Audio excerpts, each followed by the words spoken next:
Chapter 1, Apprenticeship. If you agree to take me as your direct disciple, I will save your life. What do you say? Are you even speaking human language? Suspended on the cliff, Su Cheng clung to the rocky surface, gazing at Yi Chenmeng, who squatted above with a playful grin. You refuse?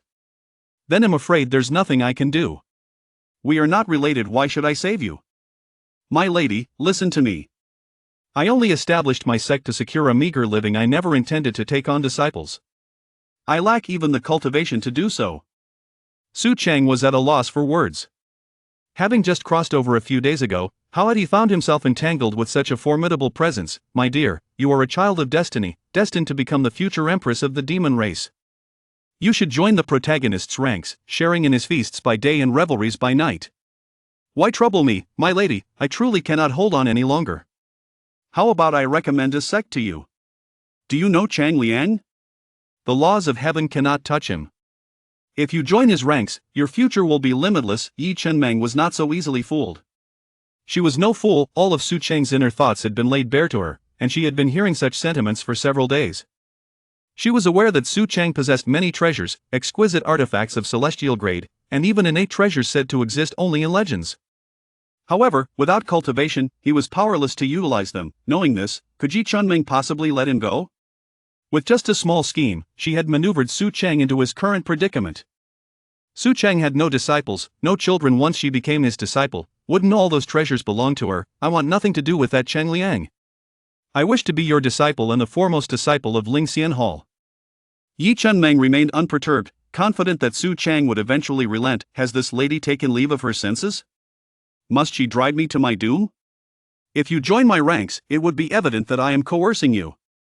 Wouldn't the whole world come to hunt me down? I merely wish to secure a sect subsidy. Why must this be so difficult? Though facing demise from both sides, he at least could not afford to perish now. When one is beneath the eaves, one must endure. My dear, I will agree to your terms if you pull me up first. Really? Yi Chenmeng's beautiful eyes sparkled with joy as she grasped Su Cheng's wrist and effortlessly pulled him up, as if he were a mere chick. Ha! I'll see you at the disciple ceremony tomorrow if you dare to refuse. Su Cheng nodded, smiling and waving farewell to Yi Chenmeng. Very well, master, see you tomorrow. Yi Chenmeng's fox-like eyes narrowed with determination. The next day, the disciple recruitment ceremony commenced. Various sects gathered at Ling Mountain to enroll new disciples, and Su Cheng was no exception. If he sought to secure a sect subsidy, he had to participate in collective activities. Though he wished to avoid this, as a villain in a cultivation world, what choice did he have? To survive, he could only stay out of the protagonist's way and perform good deeds like Lei Feng. He must not give the protagonist or his harem any opportunity to kill him. It was crucial to remember that this was a cultivation world, and the protagonist's harem mostly comprised children of destiny, whom Su Cheng could not afford to provoke. The execution platform was filled with countless prodigies, all standing tall, dreaming of joining powerful sects to learn immortal techniques and attain longevity. Chang Liang descended from the heavens on his sword, landing precisely in front of his designated seat. Su Cheng? You've come to recruit disciples too? Chang Liang's gaze was filled with mockery, his words dripping with sarcasm. How could anyone possibly choose Su Cheng as their master given his lack of cultivation? Ah, just browsing for potential candidates. Su Cheng feigned an aloof demeanor, standing with arms behind his back, surveying the multitude of talents on the execution platform. This year has indeed yielded many promising candidates. Which one has caught your eye, brother Su? Cheng Liang appeared to relish the spectacle, fully aware that Su Cheng would once again fail to attract a disciple, just as in previous years. I'll take a closer look, Su Cheng replied, his gaze wandering, feigning timidity, providing the protagonist ample emotional value. He felt he understood men all too well. The protagonist's little schemes were utterly within Su Cheng's grasp. Did you see that one in the white dress? Her name is Yi Chenmeng, the bloodline of the Fox Demon King, born with a captivating charm. If guided properly, she will undoubtedly achieve great things. Yi Chenmeng stood at the front row, not difficult to spot. Chang Liang leaned on Su Cheng's shoulder, chattering with a suggestive air. Heh, I can tell what you're up to just by your posture. Brother Cheng speaks the truth. If this young lady encounters you, she will surely soar to great heights, like a noble bird finding its perch. Chang Liang laughed heartily, clearly pleased with Su Cheng's words. I guess that not to your liking. How could I dare to like her? If I did, wouldn't you kill me? Who wouldn't be enamored by such a treasure? I am not interested. I prefer to take a male disciple. Female disciples are too delicate and not within my consideration. Su Cheng sat in his grand chair, speaking earnestly, unaware that his thoughts were being overheard by Yi Chenmeng. Her lips curled in a slight smile. Did he like her? That was to be expected. Soon, the disciple recruitment ceremony began. Almost all sects were bustling with activity, and Chang Liang's side even had to be cautious to avoid a stampede, while Su Cheng's area resembled that of a solitary elder, starkly empty compared to the towering platforms of other sects. Su Cheng had only a small wooden table, less spacious than a street vendor's stall, lounging lazily as if he were a fortune teller. He even refrained from hanging a banner, merely placing a white sheet with the words Lingxian Hall on the table, before resting his head on it and dozing off. At that moment, Su Cheng was exceedingly weary, having spent the previous night studying the Ling Shuang sword technique. Though lacking cultivation, he was unwilling to concede easily. Why is this innate treasure, the enhanced version of the Ling Shuang sword, in my possession like a mere firewood stick? The technique is sound, and the sword art is flawless. The Ling Shuang sword is indeed genuine. Why can't I perceive its sword energy? Why can't I sense the essence of the Ling Shuang sword? Yi Chenmeng eavesdropped from a distance. An innate treasure? An enhanced version? Is it the sword he carries? Dressed in a simple grey robe, Su Cheng appeared more like a scholarly gentleman than the ethereal figures of other sect masters. A 3-foot-long sword hung at his waist, its scabbard dark and rough, the white cord around the hilt slightly yellowed. However, the jade pendant hanging from it seemed to possess some value. Perhaps the shabby item was meant to impress his master. It likely served merely as a ruse. Yi Chenmeng had observed Su Cheng for several days and had come to a certain understanding of him. She suspected that he was the type to hide any treasures he possessed, and the Ling Shuang sword was likely concealed to prevent others from coveting it. An enhanced version of an innate treasure? The master called it a great treasure. Surely he wouldn't part with a sword. My lady, the disciple recruitment ceremony has commenced. Are you hesitating on which sect to join? An elder with an ethereal presence approached, the second elder of Chang Liang's heavenly Dao pavilion. His formidable strength made it a rare privilege for ordinary disciples to converse with him. Since it was a matter of taking on disciples, Chang Liang would not personally attend, but having the second elder invite her was quite an honor. Moreover, Yi Chenmeng's qualifications undoubtedly warranted such treatment. Even without considering anything else, her innate charm that could bring calamity to nations would never be overlooked by Chang Liang. Thank you for your kind offer, elder. I already have someone in mind. May I inquire who that master is? The elder was not in a hurry to reveal his own identity, knowing that any wise woman would undoubtedly choose the heavenly Dao pavilion. Yi Chenmeng paid him no heed, striding straight to Su Cheng's small table, kneeling respectfully without uttering a word. The second elder was left speechless at this sight. In the distance, Chang Liang's expression darkened as he spoke to a female disciple. His words abruptly halted. Miss, do you wish to become a disciple of the Lingxian Hall? The second elder's face was etched with incredulity. Even if Yi Chenmeng prided herself on her lofty ideals and refused to join the Tiandao pavilion, there were still numerous alternatives. Why, then, did she choose this good-for-nothing, Su Cheng? Yi Chenmeng ignored him, remaining quietly kneeling. She was acutely aware that Su Cheng was not asleep. She knew she must take Su Cheng as her master from the moment she knelt. There was no turning back. To waver now would render her a pariah, subject to scorn wherever she went. Second elder, please say something. Elder, look at her. Chang Liang, come quickly. Your harem wishes to take me as her master. You must take her away. Miss, the master of the Lingxian Hall is so disrespectful. I believe it would be better for you to join another sect, rather than waste your extraordinary talent. But at that moment, Yi Chenmeng was unconcerned about such matters. Despite Su Cheng's shortcomings, at least he was free from bothersome distractions, allowing her to cultivate in peace. As a member of the Fox Demon royal lineage, how could she degrade herself to become a mere concubine or plaything? Even the way that man looked at her was repulsive. Yi Chenmeng remained silent, patiently awaiting Su Cheng's response, maintaining her dignified posture. Unbeknownst to her, a crowd had gathered, urging her to return to the righteous path. Suddenly, a path parted in the crowd, revealing Cheng Liang, the master of the Tiandao pavilion. Gone was the playful demeanor he had exhibited while conversing with Su Cheng. He now bore a serious countenance. Cheng Liang stepped beside Yi Chenmeng, hands clasped behind his back, and spoke. Miss, do not waste your efforts. One cannot awaken the feigned slumberer. This Master Su possesses no cultivation and thus cannot accept you as a disciple. Finally, you've arrived, brother. My arms are about to go numb. I've been lying here pretending to be dead, not daring to change my position. Indeed. Wake her. Shatter her unrealistic dreams with reality.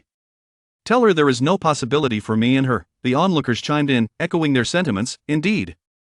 Everyone knows that the master of the Lingxian Hall is a worthless waste. Recognize your folly and return from your wayward path. Master Cheng has shown you great courtesy with his advice. Seeing that Yi Chenmeng remained unmoved, Chang Liang resorted to more drastic measures. I cannot bear to see your talents squandered. I wish to accept you as my disciple and impart heavenly-level techniques to you. What do you say, precisely? You ought not to hold yourself so high. Such a person of your stature deserves a beauty like her at your side. Take her away. I'm not done living yet. Yi Chenmeng was becoming increasingly exasperated, yet fearful of providing Su Chang with any leverage against her, she dared not disrupt his slumber. Chenmeng has resolved to serve Master Su for life, and I graciously decline Master Cheng's good intentions. Chapter 2, Bestowed Name. Su Chang was left dumbfounded. Has this Yi Chenmeng lost her mind? Please, dear lady, are you intent on bringing about my demise? Master Cheng has spoken so kindly, why do you refuse to listen? Serving me? If you join my sect, how could he let us off so easily, my precious darling? He may hesitate to kill you, but I am certainly doomed. No, no. We cannot afford to show weakness. That man is heartless. He might very well kill you. Su Chang had made up his mind not to rise, and thus no one could rouse him. Yi Chenmeng was taken aback. This man. Was he genuinely concerned for her? Cheng Liang, too, was bewildered. How could he, the master of the Tiandao Pavilion, be rejected after extending an invitation? Where, then, would he place his pride? Look at him. Cheng Liang tugged at Su Chang's clothes, shaking him vigorously, but Su Chang lay still, as though he were a lifeless creature. Can you not see, he simply does not wish to accept you? Can you not discern this? Do you think this is some trial? Cheng Liang gazed at the breathtakingly beautiful woman before him, utterly confounded by her apparent foolishness. In a fit of frustration, he kicked Su Chang's chair, causing Su Chang, who had been slumped over the table, to topple to the ground along with the chair. Yet Su Chang, resembling a child bullied into submission, timidly righted the table and chair, continuing to feign sleep. Yi Chenmeng gritted her teeth, feeling a pang of sorrow that was both indescribable and profound. Chenmeng, as you can see, I am a waste. I cannot protect you. If I were alone, I could endure this, but how could I accept you as a disciple? What manner of master would I be? If you do not fancy him, then seek another sect. There are countless sects, surely one will suit your taste. Yi Chenmeng yearned to rise and demand he keep his distance from her master. However, she had yet to be acknowledged, and such a display would only invite trouble for Su Chang. He would be even less inclined to accept her as a disciple thereafter. Stubborn and unyielding, a decayed tree hard to carve. Seeing that Yi Chenmeng remained steadfast, Cheng Liang resolved to let her encounter the wall. Su Chang had no cultivation and could offer her no guidance. Sooner or later, she would belong to him. With this thought, Cheng Liang turned to leave, while the surrounding crowd began to voice their disdain. Master Cheng's well-meaning counsel has been met with ingratitude. Indeed. She truly believes that a bit of talent gives her the right to act superior. I too believe that she is just as worthless as Su Chang. They are truly cut from the same cloth. The atmosphere gradually quieted, and Su Chang, who had not slept all night, was unaware of when he truly succumbed to slumber. When he awoke, the sun was nearly setting. Still dazed, Su Chang lifted his gaze to behold. What should I do? Continuing to feign sleep is no longer feasible. He straightened himself for the first time, taking in Yi Chenmeng before him. She appeared somewhat dazed, but upon hearing Su Chang's thoughts, she snapped back to reality. Her master had awakened, gradually straightening her posture. Despite her legs having lost all feeling, she remained dignified in her kneeling position. What is your name? Yi Chenmeng. Now Su Chang scrutinized the enchanting Yi Chenmeng before him, truly breathtaking. As part of Cheng Liang's harem, he had never regarded her with any seriousness. Born with a beguiling charm, the blood of a fox demon royal, accepting her would amount to inviting calamity. Rise, you have knelt long enough. Thank you. Yi Chenmeng slowly stood, feeling as though her legs would not straighten, finding it easier to remain kneeling. Hearing Su Chang's thoughts, she felt a surge of grievance. Was it her fault to be born with such allure? Why must she always be seen as a potential source of disaster? Among so many sects, why choose to follow me? This was a mystery Su Chang could never fathom. Why would anyone select him? Any rational person would surely choose someone else. A glint of mischief flickered in Yi Chenmeng's beautiful eyes. She would not lie, but when it came to Su Chang, she felt an innate ability to deceive. Because I believe Lingxian Hall is the right fit for me. I need a master who cares for me, and in Lingxian Hall, I would be the sole disciple. Your focus would solely be on me, allowing me to cultivate without concern for others. Choosing to sidestep the more profound implications, Yi Chenmeng told no lies eventually. All falsehoods would reveal their flaws, but by not disclosing everything, she left room for interpretation. However, this was equally significant. She desired not to compete for attention with other disciples nor to worry about the heavenly materials required for her cultivation. In Lingxian Hall, she would be the only disciple. What belonged to her master would belong to her, making it undoubtedly the best choice. You witnessed what transpired today. Should you follow me, such scenes will become commonplace. At this moment, Su Cheng understood that Yi Chenmeng's intentions were not born of a fleeting whim. Moreover, her unwavering kneeling for an entire day was a testament to her resolve. With a deep breath, Su Cheng solemnly stated, "I offer you an opportunity. Are you willing to try?" Chenmeng is willing to give it a shot. Yi Chenmeng nodded eagerly, her face alight with excitement, while those around her looked on in bewilderment, unsure of what was so thrilling about joining this particular sect. Yet, Yi Chenmeng was already aware, through her readings, of the opportunity that Su Cheng spoke of, an innate treasure. "This is my sword, named Ling Shuang. If you can wield it, I shall take you as my disciple," Su Cheng declared. "Let fate decide. If she can master the Ling Shuang sword, it must be destiny that I take her under my wing." It was only when Su Cheng presented the Ling Shuang sword before her that Yi Chenmeng realized, to her astonishment, that this dark, unassuming blade was indeed the famed Ling Shuang sword. However, upon hearing Su Cheng's thoughts, she felt a flicker of anxiety. After all, no one would lie to themselves internally. The Ling Shuang sword appeared more akin to a relic from a tomb, seemingly buried for millennia, with its scabbard tarnished and rusty. Yi Chenmeng, though innocent in demeanor, cautiously accepted the Ling Shuang sword. As onlookers began to converge, heed the advice of others. It's a simple truth that you fail to grasp. To take on a disciple and offer such a trinket? The fact that it can even be drawn is a miracle in itself. Thank goodness I joined the Heavenly Tao Pavilion. Even as a mere disciple, one can obtain a mid-grade flying sword. Yi Chenmeng dismissed their jibes, while Su Cheng remained indifferent. Yi Chenmeng, your name and fate? A pitiable child indeed. Gazing at the sword in her hand and then at Su Cheng, she shook her head, banishing all other thoughts. As the long sword slowly emerged from its sheath, its battered exterior belied the shimmering blade hidden within. An invisible sword aura seemed to envelop it, shielding it from the ravages of time. Indeed, her suspicions had proven correct. He had not deceived her. This was truly a celestial sword. Just holding it, she could feel its essence.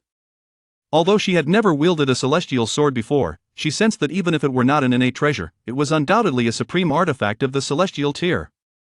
Yet, whether she could master it remained uncertain. At this moment, Yi Chenmeng felt an overwhelming conviction. Standing before this man and receiving such an opportunity was a monumental stroke of fortune. Now, it was up to her to seize it. This Ling Shuang sword possesses a rebellious spirit. Tread carefully. I believe only I can wield it.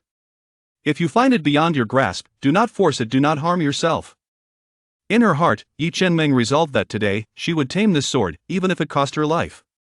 Yet, she merely replied, "All right." With a graceful flick of her sleeve, she tossed the long sword high into the air, invoking her spell to command it. The Ling Shuang sword hovered in midair. This sight startled Yi Chenmeng, who inwardly marveled, this is indeed an innate treasure. An enhanced version. It was not Yi Chenmeng who was mastering the Ling Shuang sword. Rather, the sword was obediently responding to her will, as if tailored specifically for her, actively cooperating with her. As the dust gradually fell away, the sword revealed its true, pure form, the scabbard gleaming white with the golden inscription Ling Shuang. It was as if after millennia of being hidden away, it now basked in the sunlight, akin to a lost traveler reborn. This was her dream sword. As a sword cultivator, Yi Chenmeng had longed for a celestial sword in her dreams. Now, she was overwhelmed with excitement, nearly moved to tears. This was no ordinary celestial weapon. It was a genuine innate treasure, a divine weapon that existed solely in legends. What sect could provide her with such treatment? Which sect leader would be so generous? Only Su Cheng. Only her esteemed master, So this is how it works. No wonder I couldn't use it. I must try it myself when I return. Just as Yi Chenmeng was filled with emotion, the Ling Shuang sword still floating in the air, she heard Su Cheng's thoughts. Gifted and astute, you truly possess the potential to. Before Su Cheng could finish his praise, he was interrupted by Yi Chenmeng. Seeing that she had managed to wield the Ling Shuang sword, she quickly sheathed it and knelt formally before him. Thank you, master, for bestowing this sword. Su Cheng was taken aback, his outstretched hand grasping nothing but air before retracting. Wait. This is my personal sword. When did I say I was giving it to you? With so many witnesses, you're openly claiming it. Great, I've been outsmarted by this girl. But then again, having it in my possession is merely a burden. The Ling Shuang sword can suppress her natural charm. From this moment forth, you are my personal disciple, the foremost student of the Lingxian Hall. By now, the onlookers had begun to catch on Yi Chenmeng sought Su Cheng's sword, which was why she had joined the Lingxian Hall. With her talents, combined with that sword, did she truly need her master's guidance? Those present felt a pang of regret. Why were they not the ones in her position? Joining the Heavenly Tao Pavilion merely meant being an unremarkable disciple, while joining the Lingxian Hall meant being cherished by an entire sect. Shan Meng. I will not bring dishonor to the Lingxian Hall or my master's name. Seeing Yi Chenmeng kneeling before him, Su Cheng finally grasped the weight of what it meant to take on a disciple. Yi Chenmeng was no ordinary individual. Though she appeared gentle and obedient, Su Cheng knew that in her eyes, humanity was no different from livestock. Having grown up in solitude, all she harbored were deep-seated grudges. If he were not careful, she could easily cause calamity. Yet, despite his harshness towards her, Su Cheng accepted her. He was unaware, but he wished to test himself. He had long grown weary of such a life. Meeting Yi Qinghan's keen gaze, he realized that now that she was his disciple, Yi Chenmeng was under his protection. I ought to give this poor child a new name. Otherwise, with her fate, even if she does not save the Cheng Liang, she will not live to see the day she becomes a demon emperor. I do not favor the name Chenmeng. Observing your fate, I shall bestow upon you the name Qinghan. Do you like it? Thank you, master, for the name. She listened intently, yet she did not question further unless prompted by Su Cheng. Yi Qinghan. This was a name given by her master, a rewriting of her destiny against the will of heaven. In the distance, Cheng Liang observed the scene, realizing that Yi Qinghan had submitted to Su Cheng for the sword. Resolute, he vowed to save her. He could not allow such a remarkable girl to fall into Su Cheng's hands. Though he possessed only a few heavenly-tier artifacts, he had none that matched the quality of a top-tier celestial sword. Yet now that Yi Qinghan had acquired the Ling Shuang sword, he believed he had no reason to be refused.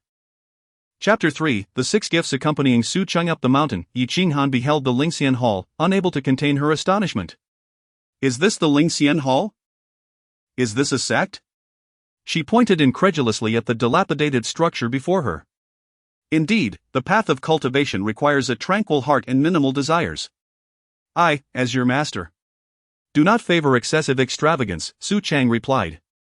But it need not be so shabby, Yi Qinghan thought to herself, struggling to comprehend that the world of cultivation could harbor such deceptions.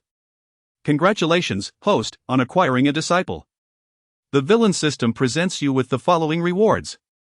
Lingxian Hall 1, 1 innate supreme spiritual root seed, 999 miscellaneous spiritual items, 10 sets of cultivation assistance materials. For Yi Qinghan, Su Cheng was momentarily taken aback by the system's voice in his mind. Since his arrival in this world, the villain system had vanished after its initial introduction, and he had almost forgotten its existence until now. To make matters worse, the system seemed to bind the materials specifically to him, as if it feared he might provide them to his disciple instead of keeping them for himself. System store permissions have been activated. Please wait in the house for your master, Su Cheng instructed. Yi Qinghan, trusting her master, did not hesitate. Having just been criticized for the hall's modesty, Su Cheng decided to provide Yi Qinghan with a visual spectacle. The hall, disregarding terrain, could rise instantly, clearing the surrounding trees and rocks in a flash. In an instant, Lingxian Hall sword, fully furnished with all necessary amenities. Ah, now this resembles a true villain. What kind of wretched existence had I been leading before? Was I to become a beggar? Moreover, if the villain lacks power, how could it accentuate the greatness of the noble young master Cheng?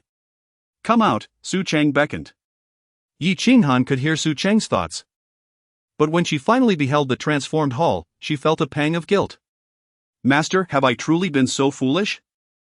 Perhaps she had judged her master too hastily, failing to recognize his intentions.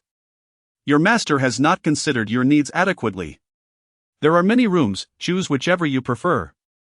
Su Cheng said, leading her inside, where the resplendent halls resembled a celestial palace, imbued with rich spiritual energy. Su Cheng naturally selected the main hall. And Yi Qinghan understood that her master deserved the grandest quarters. She chose the room adjacent to her masteress, wishing to remain close. After tidying her space, Yi Qinghan proceeded to perform the formalities of apprenticeship. As the eldest disciple, she merely required the ceremonial gesture. However, as soon as she knelt, a stern voice startled her. Qinghan, where is your Ling Shuang sword? Su Cheng's tone turned frosty, his gaze intimidating. Taken aback, Yi Qinghan felt fear creeping in. her legs trembling involuntarily as she pondered whether it was due to kneeling for so long. In my room," she stammered. Seeing her distressed state, Su Cheng's heart softened. "I am not angry, but remember, the Ling Shuang sword must never leave your side, nor should it be placed within your storage ring. If an innate treasure is lost, this world." Yi Qinghan quickly acknowledged her mistake, assuring her master, "I will heed your teachings." She understood that the sword was more vital than her very life. If the existence of such a treasure were to become known, chaos would likely ensue across the realms. Hastily, she returned to her room to retrieve the Ling Shuang sword, vowing silently to keep it on her person henceforth. Fortunately, her master did not pursue the matter further. After securing the sword at her waist, she presented tea to Su Cheng and performed her apprenticeship vow. Though there were no witnesses or officiants, Yi Qinghan was undeterred, adhering to the customs with utmost respect. Although the surroundings were somewhat humble, she felt this ritual was indispensable, such was the tradition of apprenticeship. Regardless of her master's feelings, as a disciple, she must uphold propriety, for this was merely the first step. If she wished to avenge her mother, she needed her master's guidance. "I am yet unable to secure my own safety and have audaciously taken on a disciple." Gingerly accepting the teacup, Su Cheng took a sip and affectionately ruffled Yi Qinghan's hair. "I have prepared an initiation gift for you, which includes 6 presents, the Ling Shuang sword among them." Yi Qinghan gazed at the array of gifts on the table, momentarily stunned. "Master, the 6 gifts should be prepared by the disciple for the master. Your kindness is beyond what I can repay, how could I dare?" "This is the custom of Lingxian Hall, you need only accept it," Su Cheng replied, smirking, and proceeded to introduce each item. Yi Qinghan obediently nodded, her master's words were law, and she would comply. "This is the water-sleeve glazed skirt, emblematic of Lingxian Hall, alongside the jade pendant that corresponds to the Ling Shuang sword you possess. Together, they signify restraint of body, heart, and emotions. Her fate is unique. While the Ling Shuang sword suppresses her innate charm, she still requires the jade pendant for protection in critical moments. The sword box against the wall is also a gift from me. You aspire to become a sword immortal, and such items will prove invaluable. Take your time to study it." Yi Qinghan's eyes widened at the sight of the exquisitely crafted sword box, radiating spiritual energy, a treasure of celestial grade. With these gifts, she felt closer than ever to establishing her own sect. What sect could boast such an abundance of celestial treasures? Upon inspecting the jade pendant and the water-sleeve glazed skirt, she suspected they were far from ordinary. "Additionally, I have prepared a bracelet for you, how to use it. You may explore at your leisure. Lastly, this is a precious spiritual herb I fortuitously obtained, even if you are left with but a breath. Consuming this will restore you to your prime." Su Cheng placed the 999 miscellaneous spiritual items into a small vial and handed it to Yi Qinghan. "The hour grows late. Rest well. Tomorrow, I shall impart the Ling Shuang sword technique and cultivation methods." At that moment, Yi Qinghan wore a look of innocent bewilderment. Truth be told, no one had ever treated her with such kindness. Even when others had, it was merely for her appearance or talents. Yet Su Cheng sought nothing in return, caring for her deeply despite his desire to maintain a low profile and avoid entanglements. He had inadvertently drawn the attention of Chang Liang due to her presence. Although he preferred a life of simplicity, he had created a celestial palace because of her casual remarks. What should have been her offering of the 6 gifts had turned into her master's bestowal of gifts for her initiation. "What is it? Why the tears? Do you require something?" Yi Qinghan, upon hearing Su Cheng's words, suddenly realized tears were streaming down her cheeks. No one has ever been so kind to me," she murmured.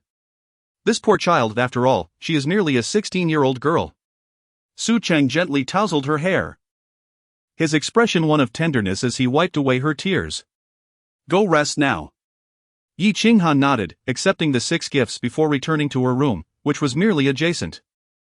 Sleep eluded her, she spread the gifts out on her bed, wishing she had a phone to capture this moment for social media.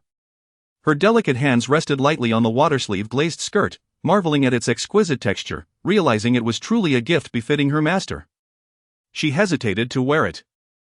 Donning the new skirt, she glanced in the mirror, surprised by how fitted it appeared despite its initial looseness. It feels as if it were tailor-made for oneself. The term suitable hardly suffices to convey its magnificence. Such exquisite craftsmanship. What can be said of the so-called celestial treasures? At this moment, they are utterly unworthy of Yi Qinghan's attention. Clad in her new dress, Yi Qinghan began to fidget with her jade pendant, only to discover that it possessed a storage function akin to that of a spatial ring, containing the rare materials her master had prepared for her cultivation. Next came the sword box, which was rather large. Sitting on her bed, Yi Qinghan attempted to secure it between her legs, yet despite a considerable struggle, she could not open it. After much effort, she realized that the sword box was activated by celestial magic, much like the Ling Shuang sword, impervious to external force. The box gradually unfolded, revealing a dozen celestial swords, the very kind Yi Qinghan had long desired, now lying quietly within, merely as gifts. With her current cultivation at the 9th level of Qi refining, she could only summon 4 flying swords simultaneously, and if they were celestial swords, 2 would likely be her limit. Moreover, Yi Qinghan noted that neither the Ling Shuang sword nor the sword box could be stored in her spatial space, not due to her master's prohibition, but simply because they could not fit. Even the jade pendant gifted by her master was ineffective, considering that she likely would not need them immediately. She decided to leave them at home, as carrying such a large sword box would be cumbersome. However, it seemed the sword box sensed Yi Qinghan's thoughts and instantly shrank to the size of a matchbox. Yi Qinghan squinted her fox-like eyes, surprised at the box's responsiveness, and casually tugged at her collar to tuck the sword box within her bosom. Although her master had not explicitly instructed her regarding the sword box, Yi Qinghan felt it was likely a treasured item that should not be left behind. Why does it feel like raising a daughter, needing reminders even for bedtime? Just as she was about to take a bath, Cheng noticed the light still on in Yi Qinghan's room and gently tapped on the window. Yi Qinghan was startled. Having not heard her master's voice for some time, she had assumed her master was asleep. Yes, Qinghan will sleep now. She swiftly extinguished the light and lay excitedly on her bed. What a worry, I might end up meeting my demise at her hands. Listening to her master's words about raising a daughter and being troublesome, a warm feeling inexplicably filled Yi Qinghan's heart. Among the few acquaintances she had known, few had treated her poorly, yet Cheng was different. Yi Qinghan could not articulate it, but this sensation brought her a profound sense of security. Initially, she had contemplated deceiving the elderly hermit for his treasures and leaving thereafter. Now, however, she felt a deep sense of remorse. Meeting her master had been the greatest fortune of her life, and she was grateful for not abandoning her path and choosing her master instead. That said, what could her master be doing at such a late hour? After sleeping the entire day, she surely wouldn't be tired now. So what business could she have at this hour? How concerning. How curious. She felt an urge to sneak a glance. With this thought in mind, Yi Qinghan found her hand resting on the door. Stealthily exiting her room, she noticed her master's room still illuminated, suggesting she had not wandered far. After searching the courtyard, she stood outside another grand hall and heard Cheng's thoughts. Ah, delightful. Yi Qinghan froze. What? Delightful? Fearing discovery, she dared not approach too closely. Although her master lacked cultivation, there was no telling what treasures or methods she might possess to detect her presence. Who cares for the noble and powerful, ruling over eternity? Yi Qinghan was taken aback. Was her master singing? Such lofty sentiments, her master was indeed extraordinary. Yet what could be the source of her master's apparent joy? Delightful and joyful? Yi Qinghan tiptoed inside, feeling the air was slightly damp.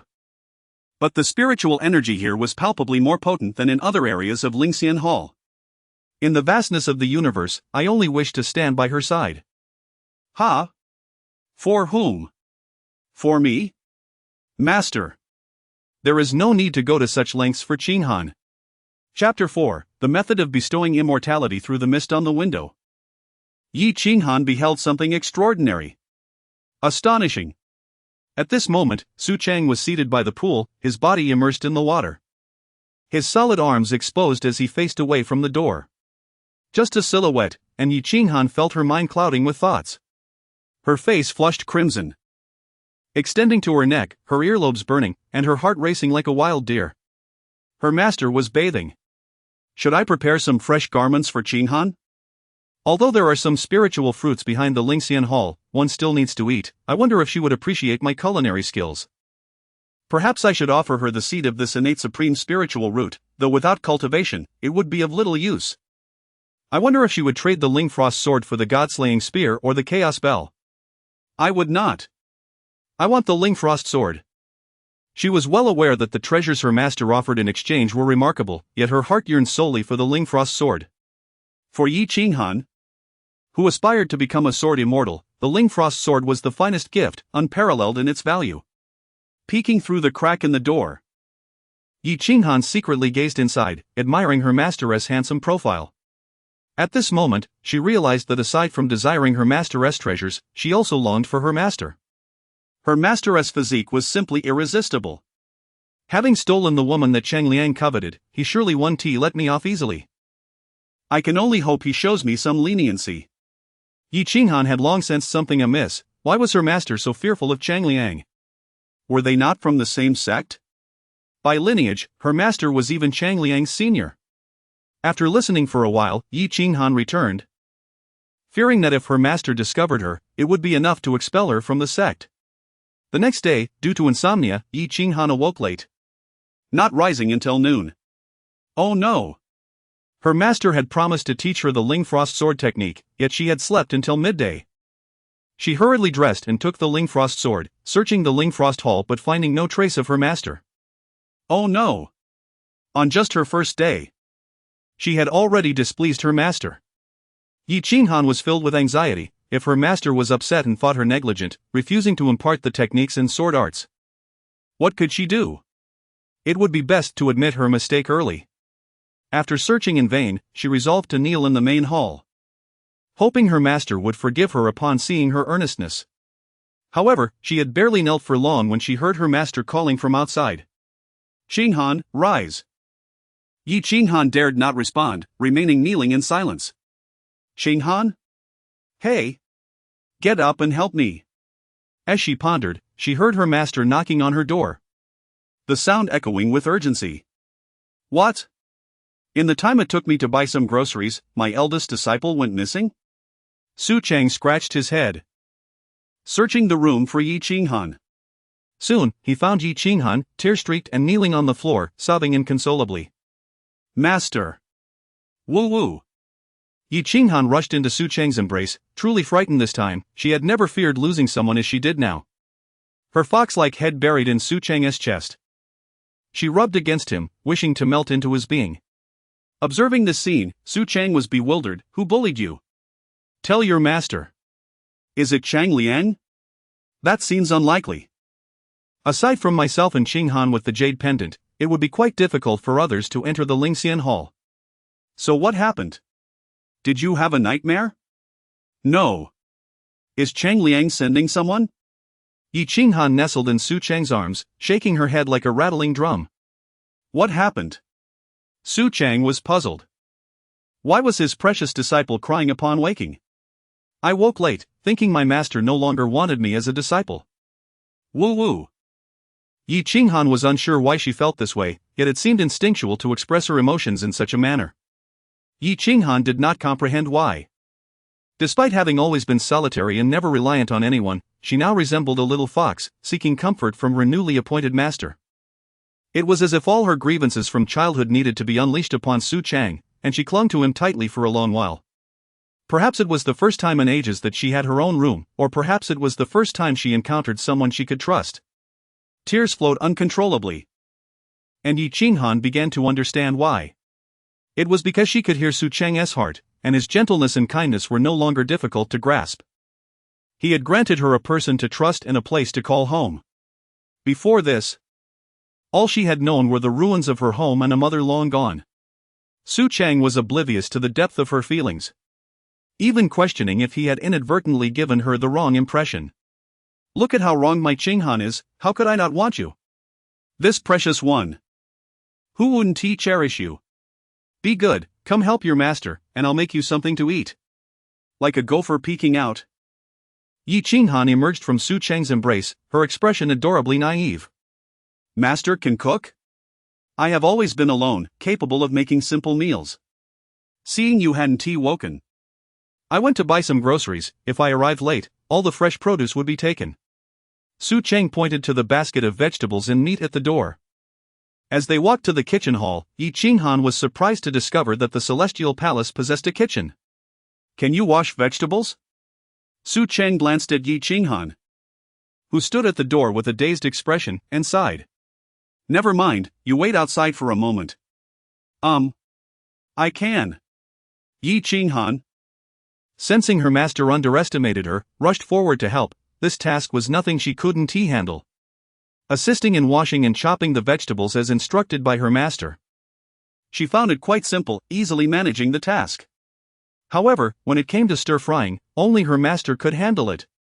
As Han had never done such a thing and was clueless.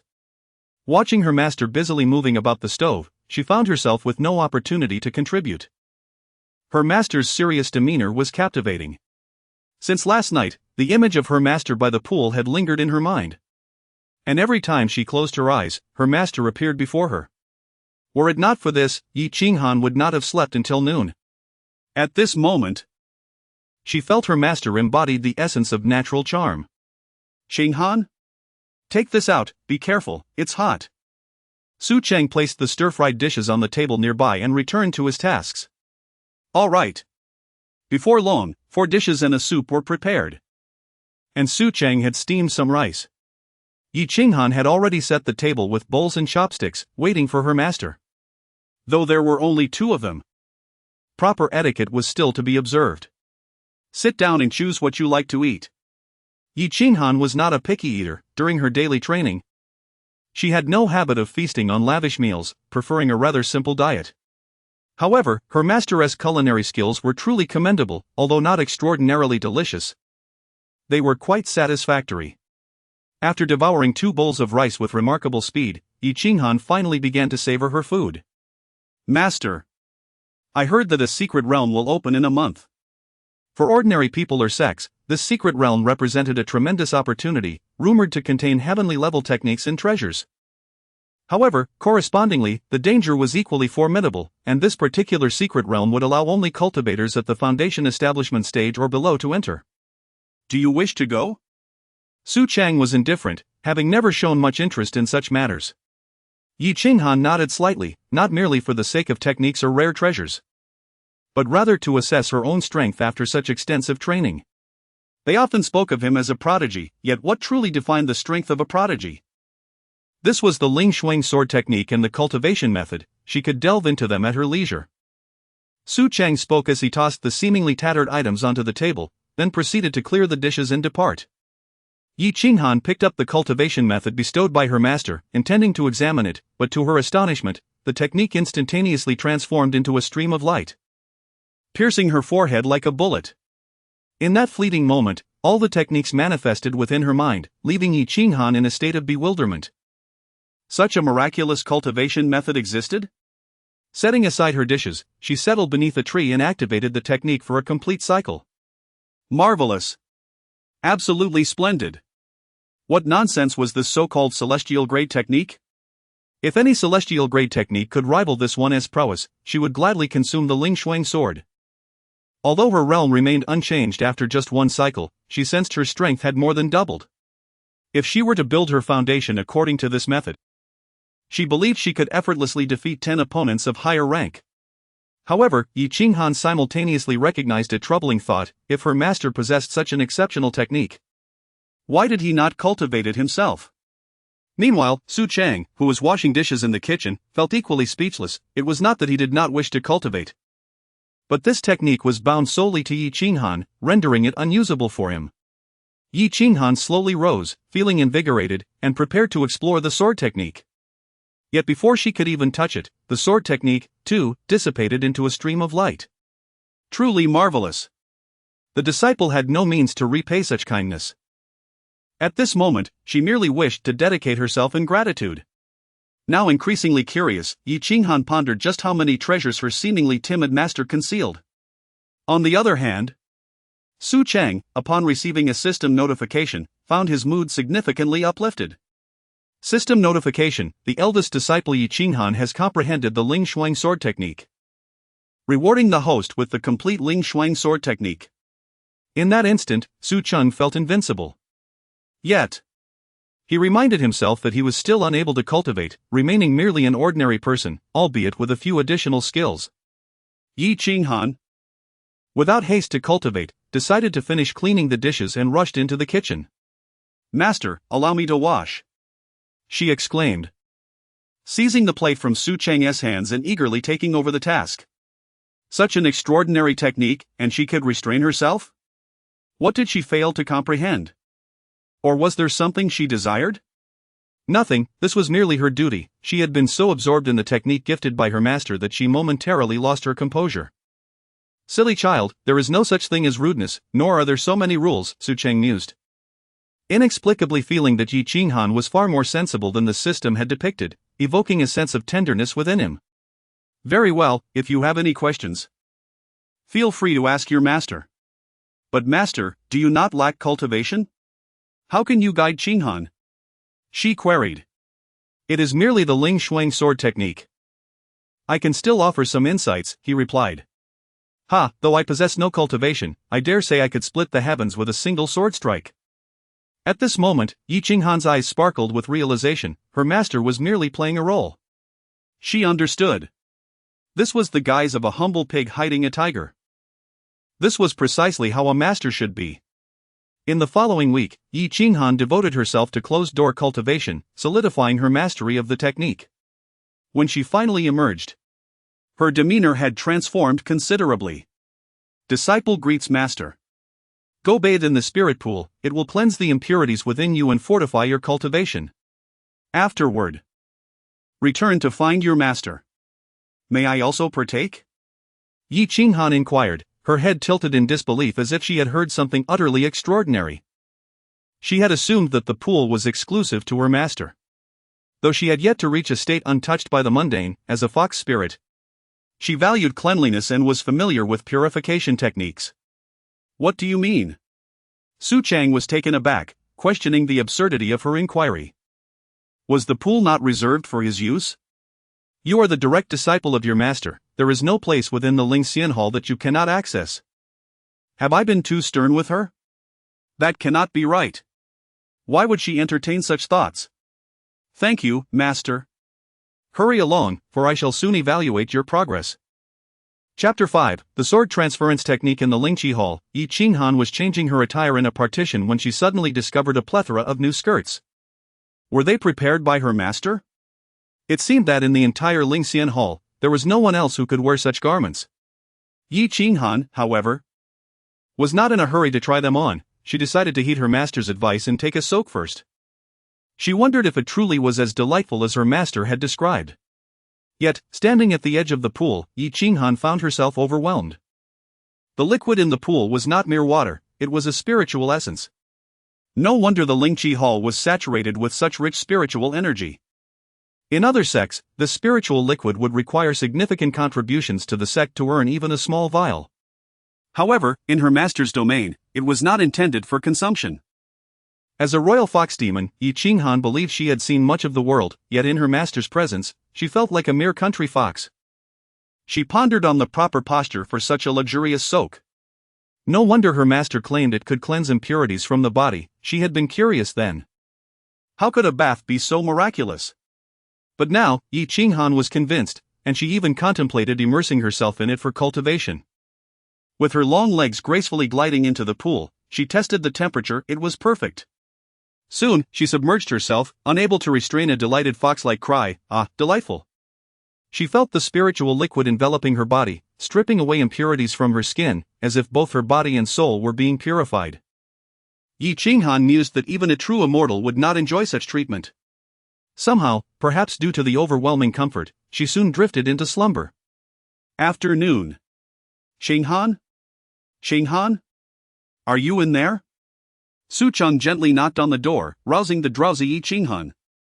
He paced anxiously outside the Lingqi Hall, his mind racing with worries. Qinghan has yet to establish her foundation. Could she have succumbed to the spiritual essence and fainted? Shaking his head, he thought, it shouldn't be the case. It's been a whole day, why hasn't she emerged? But I can't go in to check, I would surely be mistaken for a beast, right? Yi Qinghan, still dazed, finally grasped the situation. Oh, master, I'm perfectly fine. She chuckled mischievously, amused that her master was so timid, daring to alter fate but not to check on her. Well, it's good to hear that. I was worried you might encounter some danger after soaking for so long. After donning a new skirt, Yi Qinghan hurried to the main hall to meet her master. As she approached the entrance, she noticed a wooden dummy beneath the tree in the courtyard. Moments later, standing before the main hall, she smoothed her dress, arranged her long hair, adjusted her expression, and composed herself before entering. Su Cheng observed Yi Qinghan cheerfully entering, noting her new attire, assuming her happiness stemmed from the fresh garments. In truth, Yi Qinghan felt elated because she had significantly enhanced her strength. These dresses are nearly emptying my little treasury, but thankfully, Qinghan seems to quite enjoy them. Yi Qinghan had been curious for quite some time. Did her master truly lack funds? After enjoying a soak in spiritual liquid, was there still a need for money? Surely. Selling a bit of that essence would fetch a handsome sum. Qinghan, how is your cultivation progressing? Her master inquired. The sword technique he imparted was profoundly intricate, and the disciple, feeling somewhat dull-witted, could only strive to comprehend it. Do not rush for immediate results, take it step by step. I have crafted a dummy for you to train against. At this, Yi Qinghan felt a pang of panic, scolding herself inwardly for being so reckless. Master. You mean the one under the tree? She stammered, her face flushing with embarrassment as she fidgeted. Indeed, that dummy possesses the strength of the golden core stage, with both offensive and defensive capabilities, specifically made for you. Noticing that Yi Qinghan seemed unimpressed, Su Cheng found it puzzling. One would expect her to be earnest in her training, especially since she was fueled by vengeance for her mother. She would stop at nothing to grow stronger.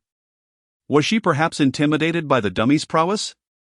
For your safety, I will make some adjustments to the dummy later. You need not worry about sustaining injuries. Only then did Yi Qinghan realize that it was intended for training. With a sudden thud, she knelt on the ground. Master, I think I might have broken it. Ha! Su Cheng thought, that dummy should be quite robust with its golden core strength.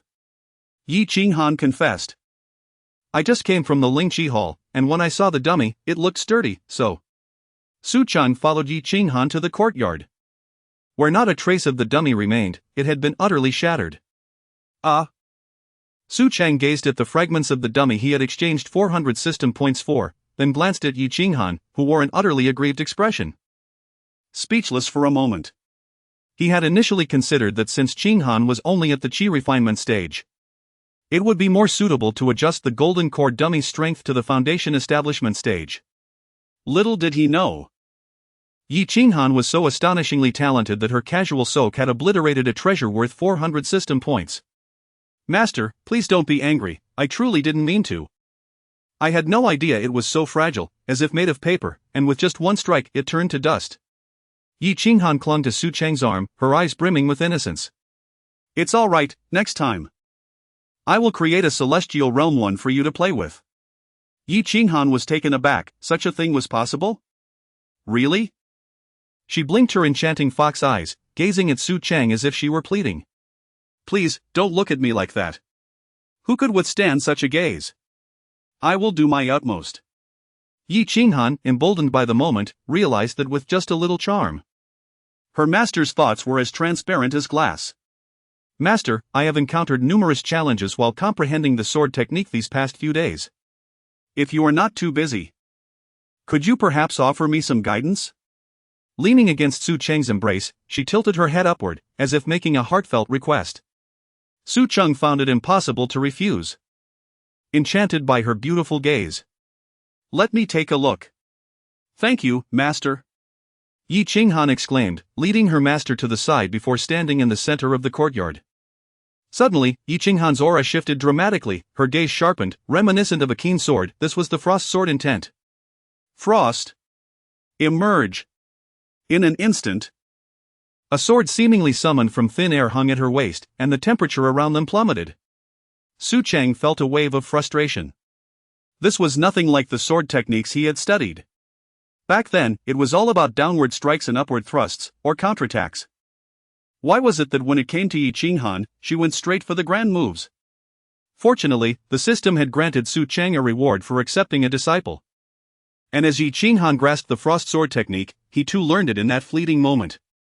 After observing for a while, he realized that Yi Qinghan's understanding was remarkably superior, far beyond his own. Isn't this splendid? Aside from a slight awkwardness in her movements, there is nothing amiss. What would I even need to instruct her on? Where do you find fault? If I cannot discern the issues, would that not be embarrassing? Where do you think the problem lies? Su Cheng feigned seriousness, attempting to extract her thoughts. However, Yi Qinghan, having caught on to his little scheme, decided to have some fun. Even teasing her master further.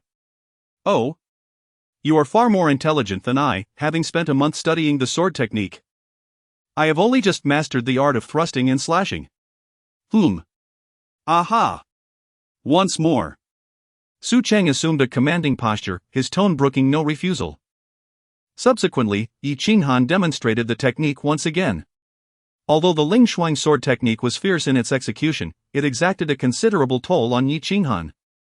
Even with her extraordinary talent, her breath became somewhat ragged, and she found herself panting. Do you comprehend now? Yi Qinghan was taken aback. Had her master identified a flaw? Hadn't he just remarked on her understanding? Alas, was she inadvertently exposing herself? Noticing Yi Qinghan's silence, Su Cheng began to elucidate. Observe your breathlessness. If your adversary has not yet perished, could you execute another set? Realization dawned upon Yi Qinghan, her expression transforming to one of astonishment. Master, you have ensnared her. He. As astute as I am. Your master is indeed your master. I understand, thank you, master. Su Cheng gradually rose, acknowledging that, as her mentor, he could not maintain his stance indefinitely. Qinghan, allow me to demonstrate once more, pay close attention. With that, Su Cheng picked up a nearby branch, grasping it firmly, and took a deep breath. Ling Shuang sword formation. He bellowed, and the world around them shifted dramatically. Golden rays coalesced into a sword formation, enveloping the heavens and earth while seemingly freezing time itself. With a swift motion, he wielded the branch as a sword, cleaving the sky asunder. In an instant, the heavens were rent in two, leaving Yi Qinghan utterly bewildered. Allow me to impart another extraordinary technique. This is not part of the Ling Shuang sword technique, and I shall demonstrate it only once, so pay close attention. Behold the elegant scholar standing with hands clasped behind his back, with a single stroke. He could reverse the very fabric of the cosmos. With such prowess, would there be any concern regarding avenging her mother? If her initial suspicion had been mere conjecture, she was now wholly convinced that encountering her master had likely exhausted her fortune for lifetimes to come. With just a branch in hand capable of altering the heavens, if she were to wield a primordial treasure, she would have no rivals in the world. With such a powerful mentor, Yi Qinghan no longer fretted over her quest for vengeance. Her heart swelled with newfound admiration for her master, given his affection and formidable strength. The day of retribution was surely drawing near. Thank you, master. The Ling Shuang sword formation had already proven inscrutable, leaving Yi Qinghan both awestruck and eager as her master prepared to impart another secret technique. She believed that if she could grasp even a fraction of it, her revenge would be assured. No longer daring to sit, she knelt attentively, her eyes wide with anticipation. This was a privilege reserved for one's direct disciple. The implication was clear: the single demonstration would serve as a test of her comprehension. As Su Cheng dispelled the sword formation, its essence faded, and the techniques bestowed upon him by the system were merely additional skills for one without cultivation. Only this technique, an unparalleled skill of Su Cheng, could indeed slay gods. He stepped lightly, positioning himself gracefully, the branch resembling a sword at his side. Watch closely. Yi Qinghan rubbed her eyes, focusing intently. All right. To be honest, she hadn't truly grasped the demonstration at all. Before she could fully comprehend, Su Cheng had completed the display. Is that all? Yi Qinghan was stunned. Aside from her master's swift movement from left to right, she understood none of it. Indeed, this technique was one Su Cheng had surreptitiously acquired. Known as Snowflick, capable of slaying deities even in the hands of a mortal if wielded with precision. Such power? Yi Qinghan was bewildered. She had not comprehended it at all. Had she not been watching intently? Master, could you please slow down? I did not see clearly. Yi Qinghan felt a twinge of frustration. What was this? She had been earnestly attentive, kneeling no less. While she could grasp the earlier Ling Xuang sword formation and the cloud cleaving technique, she felt her master was not jesting, yet she truly did not understand. Catch this branch, and I shall demonstrate it once more. Nodding, Yi Qinghan prepared as Su Cheng tossed her the branch. Silly girl! She hurried to catch it. But Su Cheng turned and returned to the main hall, changing attire to prepare dinner. As she grasped the branch, she intended to speak, but it disintegrated into dust. Alas, she had been outwitted by her master again. Had she known, she would have refrained from catching it and instead endeavored to charm her master. Surely he would have been softened by her pleas. Yi Qinghan felt she was increasingly attuned to her master's thoughts, though her execution still required refinement. Nevertheless, she vowed to improve. One day, her master would be hers. The celestial palace would belong to her. All of her master's treasures would be hers. Qinghan, come help. Coming, master. I want to eat meat. Yi Qinghan tucked away her mischievous grin and skipped joyfully to the kitchen. Very well, I shall prepare it for you. Meanwhile, in the Tiandao pavilion, Cheng Liang was berating the elder sent to locate Yi Qinghan. What? You failed to find her? The elder replied with a look of helplessness. There was no one in that house at all. Chapter 6, the eldest disciple outside the celestial palace. It is impossible, his sect is right there. If he loses his sect, does he intend to beg for alms with Yi Chenmeng? The elder wore a perplexed expression, for Cheng Liang's words made sense. That dilapidated house, I had people search it 3 times, and Su Cheng took everything away, even the pots and pans. He must have moved. Cheng Liang slammed his palm heavily on the table, scolding, a bunch of useless fools. With so many people? How could you not keep an eye on a worthless individual with no cultivation? This time, take more people with you and search the surroundings. Yes. The following day, Su Cheng went out as usual to buy vegetables, but this time, Yi Qinghan accompanied him. Compared to the cool attire of Ling Xian Palace, Yi Qinghan had changed into a slightly more conservative dress, claiming it was to align with her master's low-key demeanor. In truth, Yi Qinghan merely wished to prevent others from taking advantage of her master's special treatment. Master Su, is this your daughter? She is truly beautiful. An elderly woman selling vegetables could not help but exclaim upon seeing Su Cheng. Madam, do I look that old? This is my disciple. Su Cheng responded while glancing back at Yi Qinghan, seemingly inquiring if she also thought he was old. Yi Qinghan giggled beside him, saying nothing to defend him. She rather enjoyed such a playful master. I haven't picked vegetable leaves lately, I've been spending on meat these days. Old Wang at the butcheress even said you've married. That old fool, spreading rumors. I shall never buy meat from him again. Qinghan. Perhaps next time I should come myself, such places are filled with foul language, which is detrimental to your cultivation. Yi Qinghan hadn't anticipated her master's former poverty. It truly was a matter of begging. Yet, upon hearing the words about marrying, her cheeks inevitably flushed. Would her master be willing to marry her? Master. It is of no concern, if I remain under your protection, how shall I grow? I do hope you can be this clever elsewhere too. You clearly just want to see me make a fool of myself. What is the young lady's name? She is truly lovely. Who would have thought that this lad Su Cheng is so fortunate? The elderly woman rested her chin on her hand. Her satisfaction evident as if gazing at a future daughter-in-law. Madam, my name is Yi Qinghan. Meeting master is the greatest fortune of my life. Yi Qinghan replied casually. Su Cheng, what have you threatened her with? Or have you deceived her? Is it not permissible for me to have a disciple? What can you teach her? If you had any skill, would you still be here picking vegetable leaves every day? Su Cheng was left speechless, as that was indeed his character. It was Yi Qinghan who had ruined his reputation. Originally, he was harmless. Although lacking dignity, at least he had preserved his life, had he not? Madam, you misunderstand. Cheng Han was not threatened or deceived. She knelt for a day at Ling Mountain before Master agreed to accept her as a disciple. Upon hearing this, the elderly woman was incensed. Such a beautiful child, and you made her kneel for a day. Have you no shame? Not Cheng Han, say less. My dear Cheng Han, I beseech you, do not create more trouble. At this, Yi Cheng Han grew even more spirited. Oh, madam, master truly treats me well. He occasionally even shares meals with me. The elderly woman had already reached for the stick behind her. He still abuses you, does he? Only occasionally gives you a meal? Come, Cheng Han, I shall take you to report this. Cheng Han, I shall surely meet my end at your hands one day. Yi Cheng Han laughed heartily. Madam, ordinary officials cannot capture master.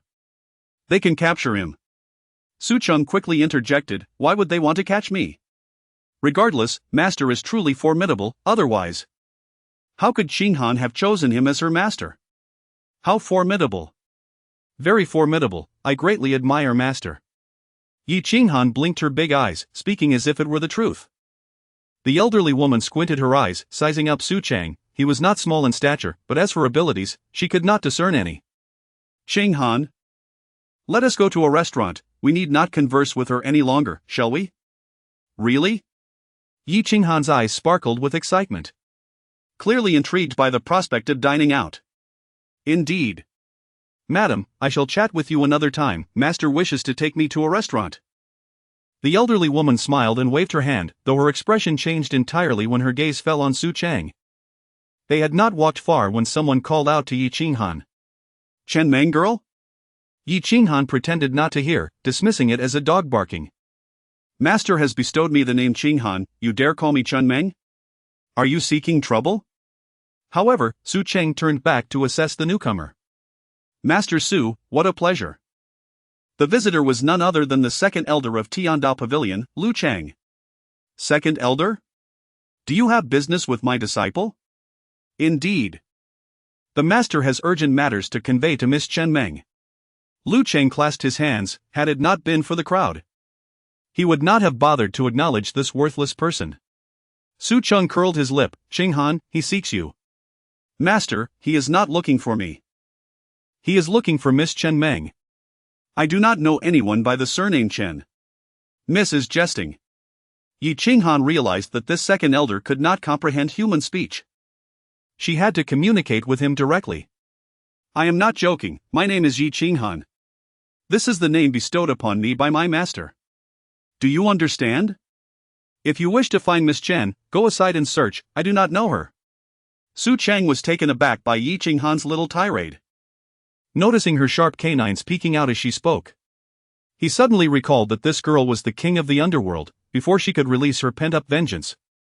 The only difference between her and the antagonist was her remaining polite towards him. Cheng Han, the second elder is not unaware of this, is he? Calm down, calm down. What second elder? I have been too lenient with him. Master, do not hold me back. If I do not strike him today, I shall be too agitated to sleep tonight. This outburst left Lu Cheng speechless as well. No matter how he pondered, he could not fathom how this Chen Meng girl had transformed so drastically after only a few days with Su Cheng. Yet Lu Cheng had no recourse.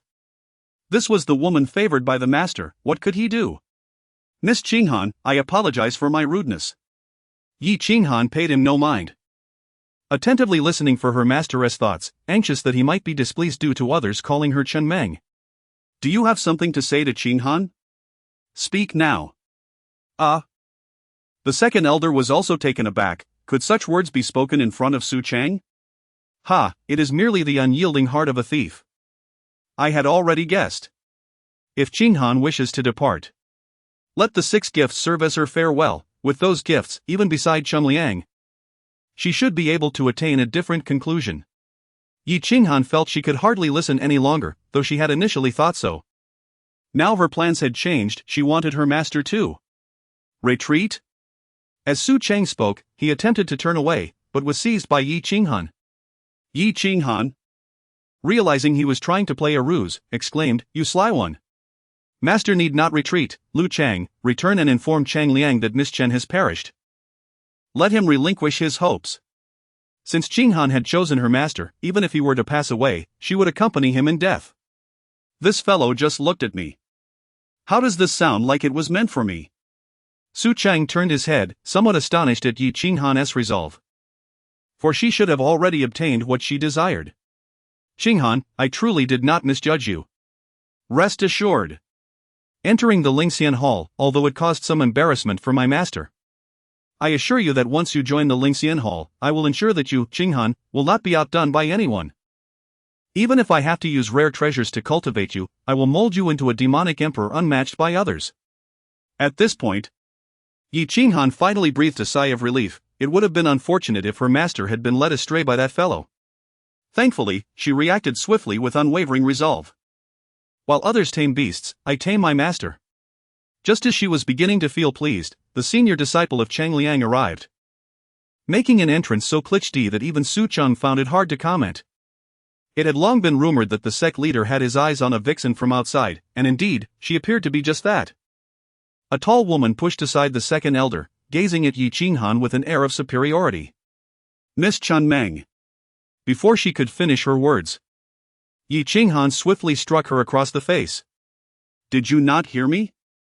I am Yi Qinghan. The girl seemed incredulous that Yi Qinghan dared to strike her. Another slap. I will say it once more, I am Yi Qinghan, not just some you. Oh dear, Qinghan, this is Cheng's senior disciple. Shang Guanrou. Su Cheng hurriedly pulled Yi Qinghan behind him, anxious that she might escalate things with Cheng Liang's disciple. Su Cheng. Your disciple has the audacity to hit me? Yi Qinghan was grasped by Su Cheng's hand but not held back by his legs. With a sudden surge, the senior disciple retaliated with a kick. You dare invoke the name of my master? Have I not shown you enough courtesy? It was the first time Cheng Liang's senior disciple encountered such a situation. She had scarcely time to react before she found herself on the ground. Yi Qinghan, disregarding everything, broke free from Su Cheng's grasp and prepared to fight back. I am Yi Qinghan, senior disciple of Ling Shuang Hall. How dare you claim to be offended? Let me tell you. Though I may lack eloquence, I revel in combat. How about that? Yi Qinghan was fiercely determined, while the second elder, a Yuaning cultivator, stood by like a timid child, not daring to breathe. Well, this debt will eventually fall upon Cheng Liang. Thankfully, I am not worried about debts, he would not let me off easily anyway. Qinghan, put in some effort, otherwise my efforts will be in vain. Ah! I thought Yi Qinghan would not hear, but Su Cheng uttered the very words she longed to hear. She was no longer filled with spiritual energy, instead, she was brimming with the desire for battle. Yi Qinghan was concerned that Shang Guanrou might flee. She had not forgotten that the last time, Cheng Liang had the audacity to kick her master in front of her. This debt, Yi Qinghan would settle in due time. Yi Qinghan contemplated, oh? You came looking for trouble first, did you? Why stop pretending now? Go on, keep it up, let us see if I 1T strike you. I shall end you. Shang Guanrou, furious, reached for her sword, while Su Cheng remained unperturbed, knowing that as long as he did not intervene and no lives were lost, it would merely be a spar between disciples. Yi Qinghan thought to herself, oh? Quite the arrogance. You are merely a pet serving men, fighting? Master. Is this person a fool? Qinghan, since Miss Shangguan wishes to engage in a spar, why not oblige her? We are all sisters after all. There is no need for such hostility, Su Cheng smiled, fully confident that Yi Qinghan would not falter, for the corpse of that dummy still lay in the Lingxian Hall. Chapter 7, Is the precious treasure hidden within the precious treasure? Yi Qinghan contemplated, Master, you truly do not regard her as a human being. This Shang Guanrou is also utterly oblivious. After suffering a minor setback, she feels her pride wounded and brandishes her sword, ready to strike. Have you even assessed the situation? Are you on the same level as your sister? Your foundation in cultivation and my chi training belong to entirely different realms. My sister wields a congenital treasure. An enhanced version, no less. She practices the frost sword technique. Even immortal grade techniques are mere trifles before my sister. She bathes in spiritual liquid. What do you possess to compare with that? With your petite frame, I fear you might shatter. Yi Qinghan felt indifferent.